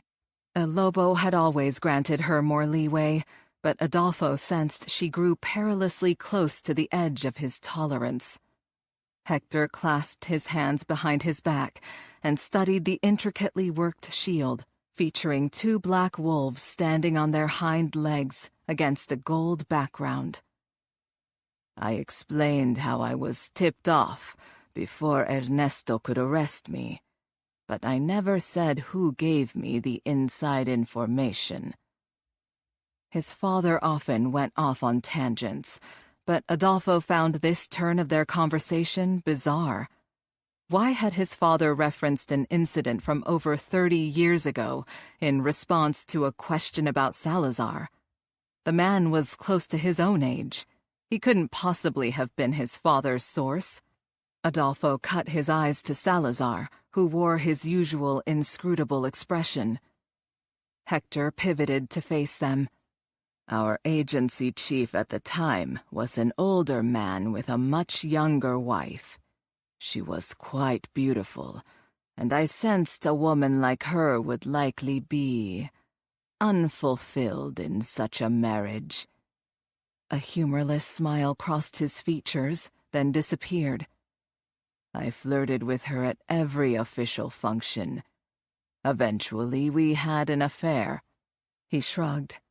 She had no interest in leaving her husband, and at the time I wasn't looking for a wife. We had strong feelings for each other, though, and when she overheard her husband talking about my impending arrest, she told me all about Ernesto's investigation and the charges he would place. I made my move that very night. From his father's previous stories, Adolfo knew his move had been to kill Ernesto and burn the evidence.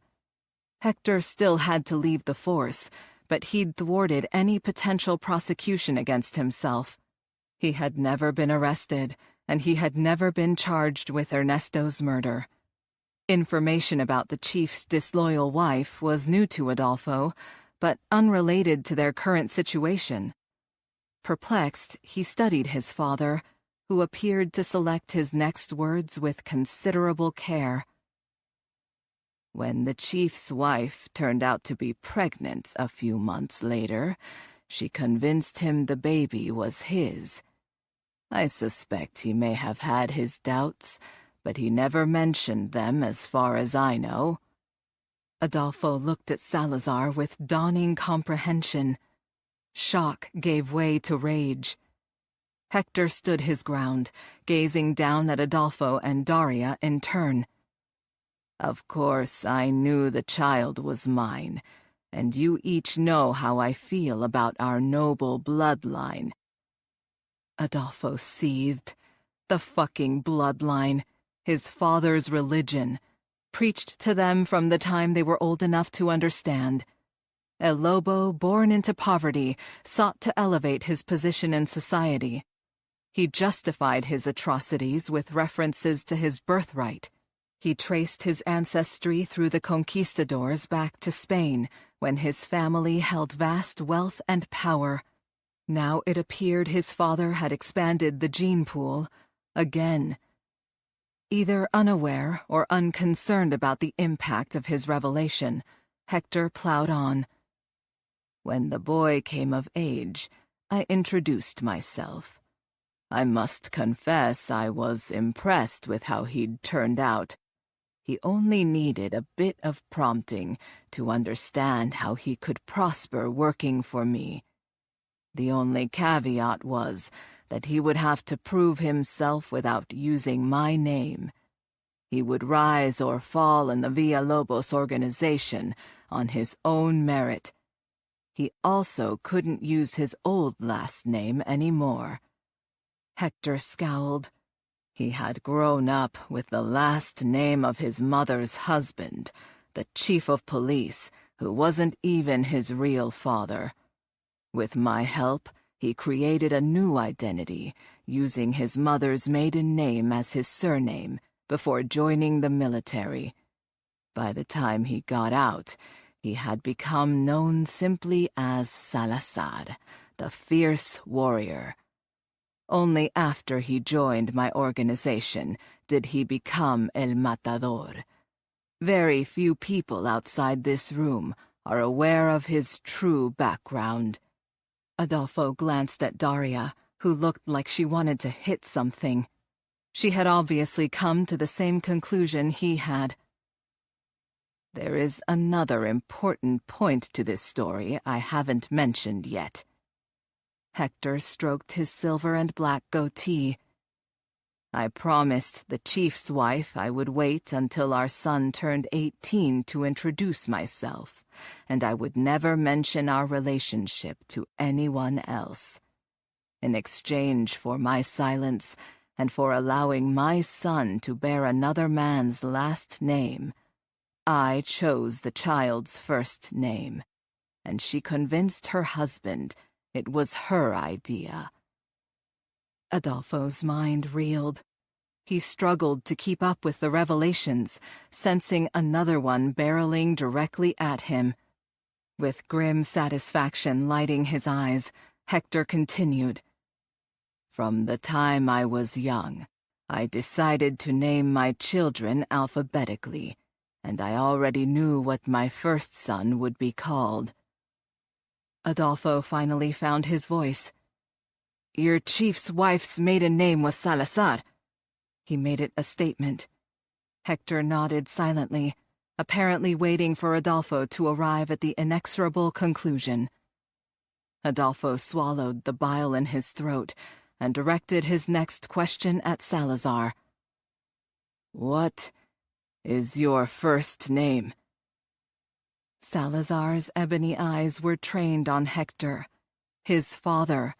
He did not acknowledge Adolfo's question with even a glance. Salazar's first name is Adelmo. Hector's eyes shone with pride as he returned El Matador's gaze with obvious affection. Which means noble and strong. Adolfo heard his voice crack with strain as the final piece clicked into place. If you named all your children alphabetically— Yes, Adolfo, Hector said. Salazar is my true firstborn son. Daria shot to her feet and stomped across the room to confront her father. But he is a bastard! Hector moved so fast, Daria had no time to react. He backhanded his daughter across the face, the smack as loud as a gunshot. The blow knocked her off her feet, sending her sprawling onto the thick Persian rug. Eyes wide, she laid a quivering hand on her cheek. She slowly withdrew it and stared at the blood on her fingertips, caused by her father's ornate family crest ring. Nostrils flared, eyes narrowed to slits. El Lobo spoke to her in a lethal undertone. Never call him that again. Daria gazed up at her father, mouth working, no words coming out. Adolfo sensed the power shift in the room. The world had tilted on its axis as Salazar usurped his and Daria's place in the pack.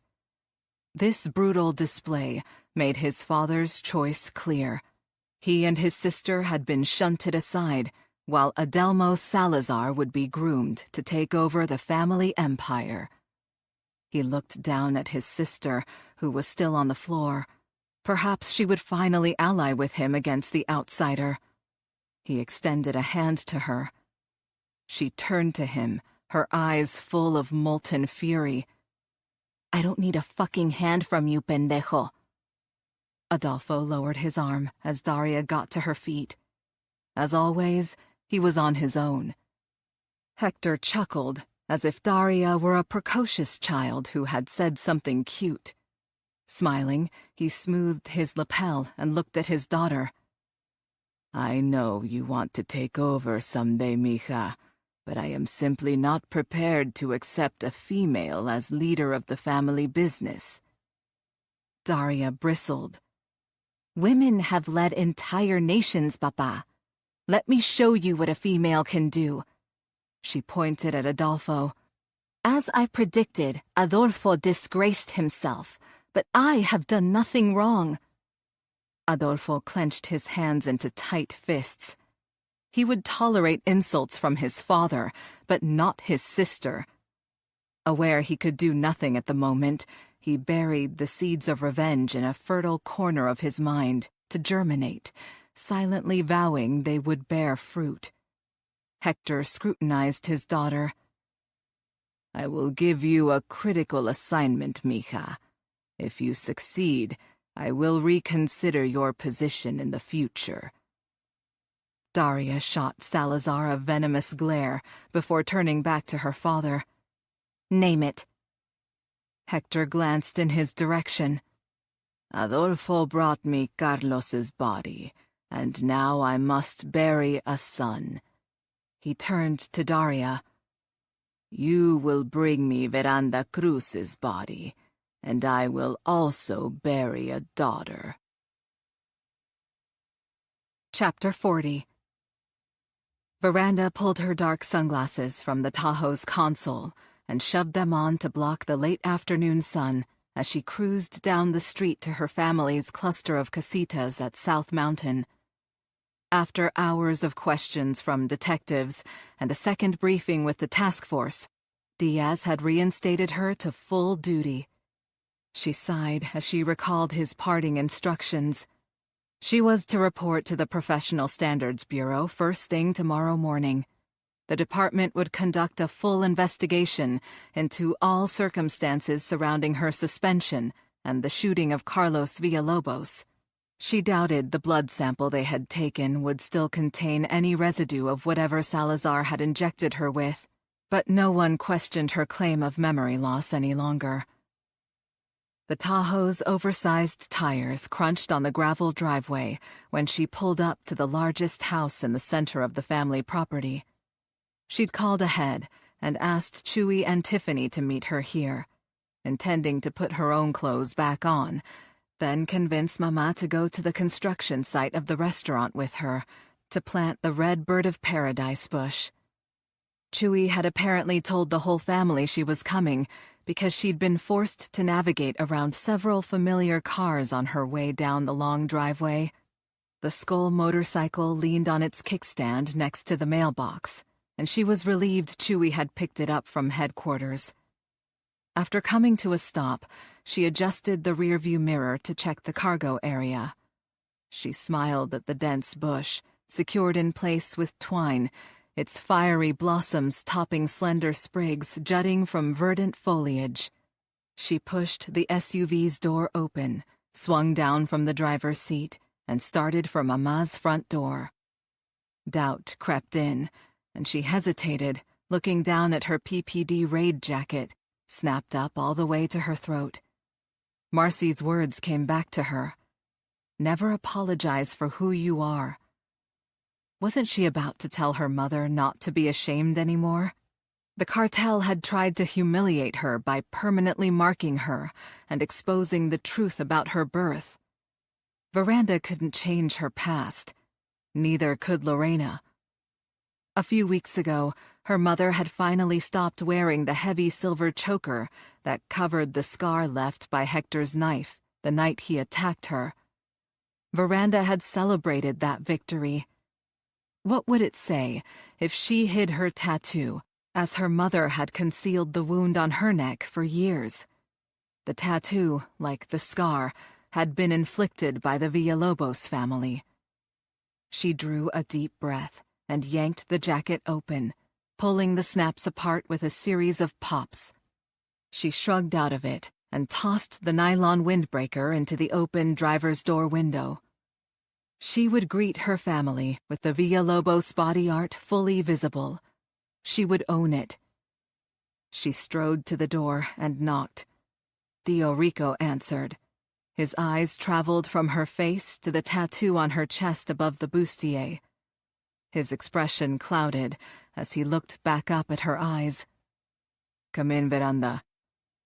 She walked into the living room, which was crowded with family. Her tios and tias and primos were all there. They took in the tattoo, and the smiles slid from their faces. She scanned the room. "Where's Mama?" Lorena made her way to the front of the group and stopped short. She looked her daughter up and down, eyes brimming with unshed tears. "Gabriela used her laptop to show me your speech on TV." Lorena shook her head. "I've been a fool hiding in my house." "Oh, Mama." Veranda rushed to her mother and swept her into a tight hug. She felt the warmth of a muscular chest against her back as Chewie joined their embrace, his ink-covered arms wrapped around both of them. One by one, the rest of the family gathered around, squeezing together to form a group hug. Somebody sniffled, and Veranda fought to maintain her composure. When they finally broke apart, a tremendous weight lifted from Veranda's heart. She gave her mother's hand a squeeze. "Since you saw the news conference, you know I have a red bird of paradise bush in the car," she said. "I'd like to drive you to the restaurant site to plant it now, before sunset." "We'll all go," Chewie said. "Tiffany brought your clothes if you want to change first." Tiffany strutted toward her in an electric blue tube top, a micro miniskirt, and spike stiletto sandals. She held out a paper grocery bag. "Everything's in here. No offense, but I couldn't stand wearing that hideous pantsuit a minute longer." She shuddered. Veranda took the bag. She looked around the room at her family. They had accepted her back into the fold. They knew who she was, what she was, and loved her anyway. Suddenly, getting back into her police persona didn't seem so urgent. Something more important took precedence. She slowly set the bag on the floor. "Let's go now." Everyone piled into various vehicles. Lorena sat next to Veranda in the front passenger seat of the Tahoe. Her stepfather sat directly behind her in the seat next to Gabby, who cuddled the quivering little Chihuahua puppy as Veranda started the car. "I named him Randy," Gabby said. "You know, like the boy version of Veranda." She scratched his tiny head. "He's my best friend, and he's teaching me to be brave, like you." "I'm honored," Veranda smiled as she led the caravan of vehicles from the driveway and onto the street toward the restaurant. There had been moments the past few hours when she'd felt like a Chihuahua snarling at a pit bull. She'd dared to stand up to the cartel. She'd even taken a bite out of them. And no doubt they would strike back soon. Her thoughts continued along this dark vein as they rode in silence. Within a few minutes, she turned onto the street where the restaurant was under construction. Her uncle's food truck sat next to a cluster of card tables under a tarp in the parking lot, concealing much of the building. Cars lined the street, and Veranda assumed her stepfather's crew was working into the evening to speed up the reconstruction. She wove the Tahoe around the various cars and trucks, searching for a place to park, when her mother gasped. Veranda stomped the brake pedal, alert for signs of danger. Her eyes found the construction zone. Scores of people milled around, carrying red bird of paradise bushes in their arms. She recognized friends and neighbors from the community chatting as they used shovels from the site to dig holes a few feet from the building's foundation. Camera crews were shooting footage of the event. Kiki Lowell held out her microphone, interviewing someone in front of a local nursery truck, loaded with bushes, parked nearby. Lorena began to sob. She covered her face with her calloused hands, and tears gushed between her fingers. Veranda stretched an arm around her mother's shoulders. "They're here for you," she whispered. "The whole community came out to support you, Mama." Then it was Veranda's turn to gasp. Sam walked into her line of sight from around a corner, directing members of the task force toward an empty patch of ground with freshly dug soil. Agent Gates trudged toward the makeshift plot, holding 2 bushes in her arms. Agents Lopez and Rios followed in her wake with more plants, while Sergeant Jackson and her homicide squad carried shovels. Her mouth fell open when Lieutenant Diaz, Commander Webster, and Chief Tobias rounded the corner, pushing wheelbarrows filled with bags of potting soil. Unable to hold back any longer, Veranda allowed the tears to flow down her cheeks. The community had come out to support her mother, and her police family had come out for her as well. They had accepted her, and she would learn to do the same. This concludes Phoenix Burning by Isabella Maldonado, narrated by Raquel Beatty. Copyright 2018 by Isabella Maldonado. This unabridged audiobook is published by arrangement with Isabella Maldonado, care of Liza Royce Agency, LLC, and was produced in the year 2021 by Tantor Media Incorporated, a division of Recorded Books, which holds the copyright thereto. Please visit tantor.com for more information on our growing library of unabridged audiobooks.